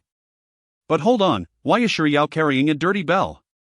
Aren't you worried about soiling your dress? Having grown up with Li Shiryao, he knew how to handle her navette. Li Shiryao instantly fell for the bait. This is also a gift from the master. He said it must never leave my side, that no one should touch it, nor should I tell anyone. Realizing midway, she exclaimed, second elder. You are trying to trick me. How wicked. I did not. This is all from Shiryao's own words. Shiming laughed heartily, pleased to see how much Li Shiryao had matured. He took a closer look, recalling that Li Shiryao had mentioned how even her sister would carry her sword while bathing. Thus he could surmise the significance of the bell. Shiryao, have you been drinking? No. I only accompanied Sister Dongfang to the drunken immortal pavilion the last time. If you haven't been drinking, then why carry a wine gourd? This isn't a wine gourd, it's a gift from the master, but I don't know how to use it. He only told me to figure it out myself. Shiming thought, after all, she is still a child yet. If Sovereign Su has given Shiryao treasures, why not teach her how to use them? Shiryao, haven't you asked your senior sister how to use it? Senior sister said. While the master cooks for Shiryao, he won't feed her directly. Haha, you surely didn't understand that. Indeed, I was talking about treasures. But senior sister mentioned meals. How could I comprehend that? Li Shiryao replied, her face a picture of grievance, not because her sister did not assist her, but because she did not understand her sister's words. Just heed your Qinghan sister's words. I believe she has your best interests at heart. Of course. Senior sister is very kind to me. She spent a lot of money to redeem my mother's bracelet. Did you know? Senior sister is quite fond of money. That's why she cherishes me. And I like her too. Shiming smiled, recognizing the essence of the Holy Maiden. Originally, the sacred mountain had intended to request Tiandao Pavilion to accept Li Shiryao, but now it seemed the Holy Maiden had found a better place. Everything appeared to flow as if preordained, with the innocent Holy Maiden, possessing the intellect of a child, forging a friendship with a cunning and domineering fox demon. As she entered the Lingxian Palace, an establishment that disregarded the heavenly path, Shiming had initially considered advising Li Shiryao to join the sect and assist the master with tasks within her capability, as it would naturally strengthen their bond. However, he reflected that Li Shiryao's character was likely why Sovereign Su and Yi Qinghan appreciated her so much. Sovereign Su had no lack of individuals to handle his laundry, and Yi Qinghan would likely not desire anyone encroaching upon her relationship with the master. Thus, the current situation seemed most favorable for the Holy Maiden. Sovereign Su neither favored nor neglected her, and her senior sister would not intentionally target her. On the contrary, both were exceedingly considerate toward her. Given this, any unsolicited advice might be superfluous and unwarranted. Ah! What is that sound? Shiming had already noticed the bells on Li Shiryao's ankles, which appeared more extraordinary than the bell. Although merely two bells tied with a red string, the silvery bells were enveloped in an aura of celestial essence, suggesting that they too were the treasures Li Shiryao had mentioned, far exceeding celestial quality. This was given by the master's second elder. Senior sister warned that anyone who inquires about treasures is not a good person. Second elder, what is your intention? Oh dear, my little lady. What ill intentions could I possibly harbor? Shiming felt something was amiss since returning from the Lingxian Palace. It seemed as if she had grown wiser yet. Upon closer inspection, it appeared that Li Shiryao possessed only these 4 treasures, with the remaining 2 likely stored away. According to her, the treasures hidden away were not the finest, rather, those she always kept close at hand were the true treasures. Second elder, do you covet Shiryao's treasures? My dear lady, you may take my life instead. Shiming feigned a heroic demeanor, which eased Li Shiryao's apprehension. Second elder, the master and senior sister have repeatedly instructed that these treasures are more precious than Shiryao's life. You must not bring harm to Shiryao. Shiming quickly grasped the situation when he heard Yi Qinghan knock on the door. Shiryao? Would you like to go out and play with your sister? Li Shiryao leaped off the table. Yes. Sister. Wait for Shiryao. Upon opening the door, Yi Qinghan, clad in professional attire, stood before him. The combination of these two individuals exuded a palpable aura that could incite chaos and calamity, leaving Shiming feeling a surge of blood and energy within. The master awaited Shi Yao downstairs, claiming to have gone to procure candied hawthorns for her. Why hadn't he, the senior sister, mentioned this earlier? Shi Yao dashed off to pursue her master. At this moment, Yi Qinghan was no longer in a hurry. She had matters to discuss with Shi Mingyi. Having encountered Elder Shi, she slightly inclined her body, honoring the familial ties of her junior sister. Fairy Qinghan, you are too kind, Shi Mingyi replied, offering a respectful gesture. Indicating for him to take a seat, Yi Qinghan leaned lightly against the table, her innate pride difficult to mask. Though her demeanor was amiable and her words gentle, the inherited dignity of Lingxian Hall lingered in the air. Shi Mingyi felt a hint of that same essence in Li Shiyao. Elder, what is your true intention? As he spoke, he noticed a shadow of Yi Qinghan in Li Shiyao herself, an unsettling wave of killing intent briefly washing over him. Yet he had initially dismissed it. Now, as Yi Qinghan stood before him once more, their shared aura from Lingxian Hall jolted him awake. The saying goes, one who is close to vermilion becomes red, one who is close to ink becomes black. The saintess, by associating with Yi Qinghan and Su Cheng, felt her previous weaknesses gradually dissipating, replaced by a uniquely fierce disposition reminiscent of a smiling tiger. Reflecting on this, he felt fortunate that Li Shiyao still recognized him as the second elder. However, Shi Mingyi was unaware that this was not an innate quality but rather a sense of security instilled in the two disciples by Lingxian Hall. With the master present, Yi Qinghan feared nothing. Gods, demons, monsters, or immortals, all were welcome to test their mettle. As for Li Shiyao, she could not fathom why she felt unafraid. She simply had no fear of heaven or earth. The master understood Shi Yao's disposition, knowing she could hardly conceal her thoughts. Yi Qinghan smiled as she poured a cup of tea for Shi Mingyi before continuing. The master is aware that Shi Yao may not elucidate the intricacies to Elder Shi, which is why she sent me to clarify matters for you. Shi Mingyi was no fool. It was evident that this was a veiled intimidation. Ha! Master Su worries too much. The saintess has indeed joined Lingxian Hall. Before he could finish, Yi Qinghan interrupted. I often hear Shi Yao speak of Elder Shi.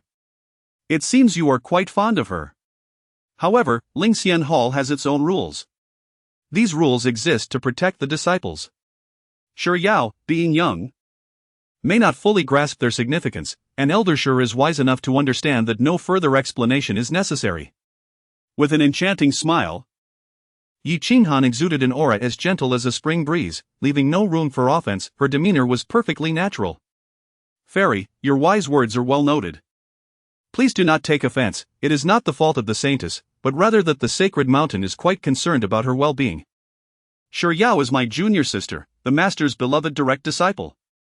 To me, she is akin to bloodkin, and to the master, she is flesh of his flesh. The master knows her fate, and Qinghan understands her character. How could I blame her? Shi Mingyi felt a jolt of surprise. Wishing he could kneel before Yi Qinghan to express his gratitude. To have a benevolent master and meet a good person, the saintess truly was fortunate. Not only did Dongfang Ju feel envy, but Shi Mingyi, too, felt a twinge of jealousy at this moment. Although he knew Yi Qinghan held affection for Li Shiyao, he had not anticipated that she treated her as family.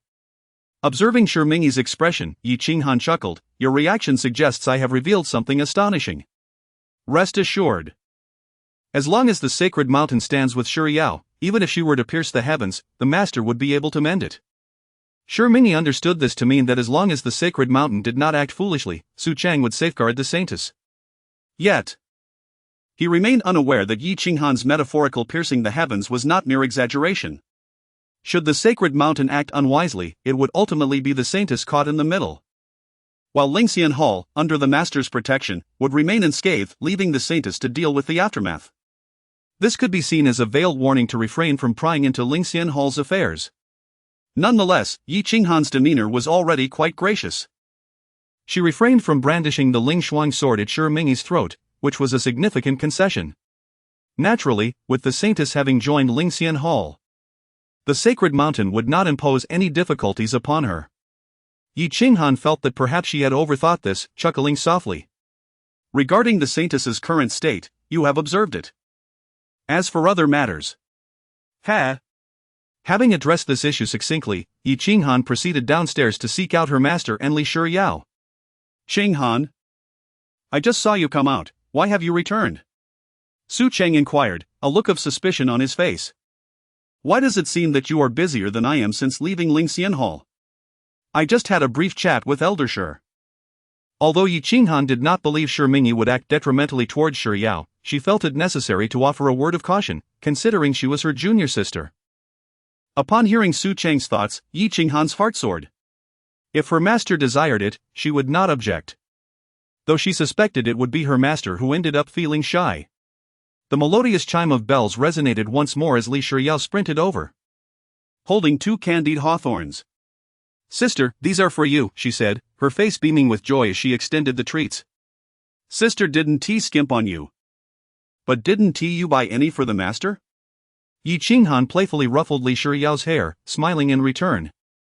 At this moment, Shi Mingyi approached leisurely. Overhearing her words and thinking it commendable that their saintess remembered to buy one for her sister. However, to Shi Mingyi's astonishment, Li Shiyao hesitated for a moment before offering her candied hawthorn to Su Cheng, her face showing reluctance but ultimately yielding. This is for the master from Shi Yao. Su Cheng smiled, glancing at Qinghan, sensing a mischievous glint in her eyes. Had it been a treat from Yi Qinghan? He might have declined, however, this was a gift from Li Shiyao, and if he refused, she likely wouldn't think to offer him another in the future. Thus, he accepted it without hesitation. Although he was not particularly fond of candied hawthorns, he took it nonetheless. Unbeknownst to him, a sense of guilt crept into his heart, akin to the feeling of bullying a child. Meanwhile, Shi Mingyi stood aghast, utterly flabbergasted. Have you subjected the saintess to punishment? How could she have changed so drastically? This is impossible. We, the 9 elders, have failed to instill respect for the master in her over the years. Yet now she addresses the 7th elder as if he were a mere child. In just a few days since becoming her disciple, she has learned the art of humility. Chapter 85, The Transformation of the Saintess Senior Sister. Could you spare some more money for Shi Yao? Yi Qinghan exclaimed joyfully, impressed by the progress of her companion and generously gifting her a full 20 taels of pocket money. A staggering 20 taels. You performed admirably today, senior sister rewards you. As she spoke, Yi Qinghan waved her hand grandly, resembling a wealthy landowner. Hey! Thank you, senior sister. You are the best. This scene truly astonished Su Cheng and Shi Mingyi, albeit for different reasons. Shi Mingyi was genuinely surprised that Yi Qinghan could command the saintess, while Su Cheng was preoccupied with the sheer amount of money, 20 taels. No one had informed him that the saintess was such an extravagant expense. This was equivalent to his entire monthly living allowance. Yi Qinghan was truly generous in her reward. Before long, Li Shiyao returned, carrying a straw target filled with candied hawthorns.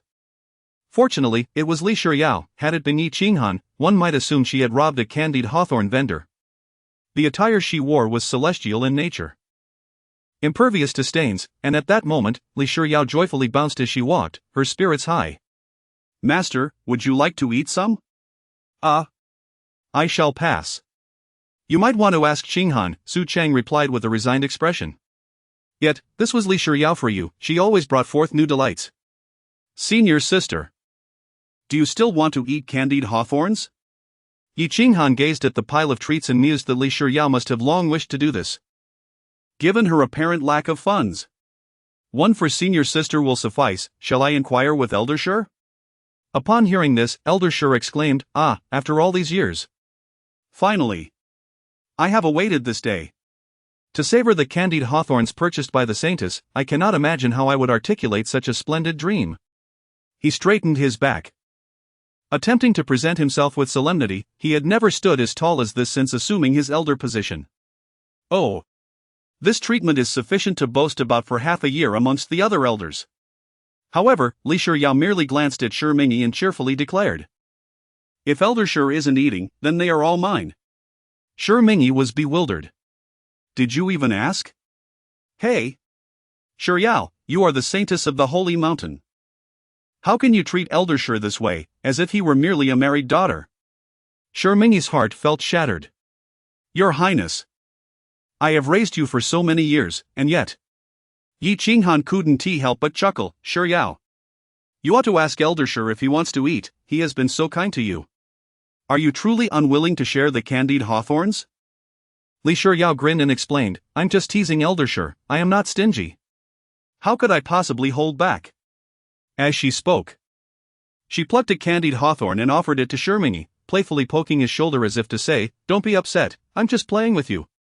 Su Cheng, accompanied by the two disciples, enjoyed a delightful afternoon. Yi Qinghan remained mostly quiet when near Su Cheng, contrasting with the energetically exuberant Li Shiryao, who showed no trace of the ominous Yi Yanwang. After exploring the ancient temple, Li Shiryao, despite being a cultivator, insisted on dragging Yi Qinghan to seek omens. The festivities in Dingzhou City were bustling, filled with street food and performances, and Li Shiryao indulged heartily. Shimingi was taken aback by how dotingly Su Cheng and Yi Qinghan treated Li Shiryao, rivaling the indulgence of the elders from their holy mountain. Su Cheng was responsive to her every request, while Yi Qinghan was similarly accommodating. Although there were playful jests, their affection was undoubtedly genuine. Shimingi felt a sense of relief, having watched Li Shiryao grow up, and his heart swelled with pride. Even after a full afternoon of fun, Li Shiryao remained vibrant and brimming with energy. Senior sister, what are you doing? Li Shiryao fiddled with the sugar figurines she had bought, squeezing and licking them in a silly manner. What did you say? Yi Qinghan was preoccupied, listening intently to the whispers of the wall, momentarily oblivious to Li Shiryao's words.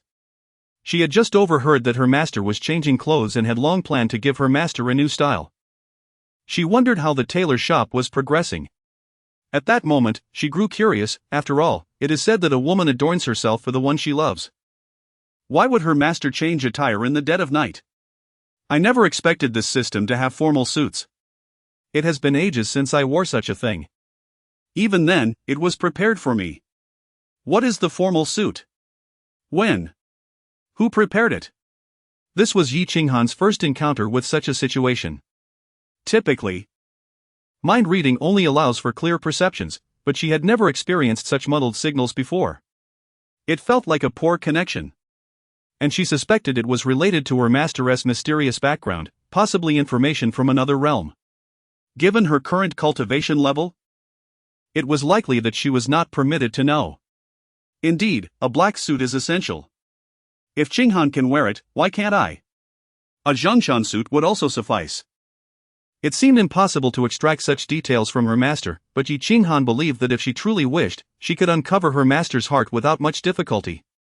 Yet, she hoped her master would share willingly. At that moment, her curiosity leaned towards the revelation that her master also had a penchant for beauty. Waving her hand, she beckoned Li Shiryao closer and whispered, Shiryao, shall we go visit master? Is that allowed?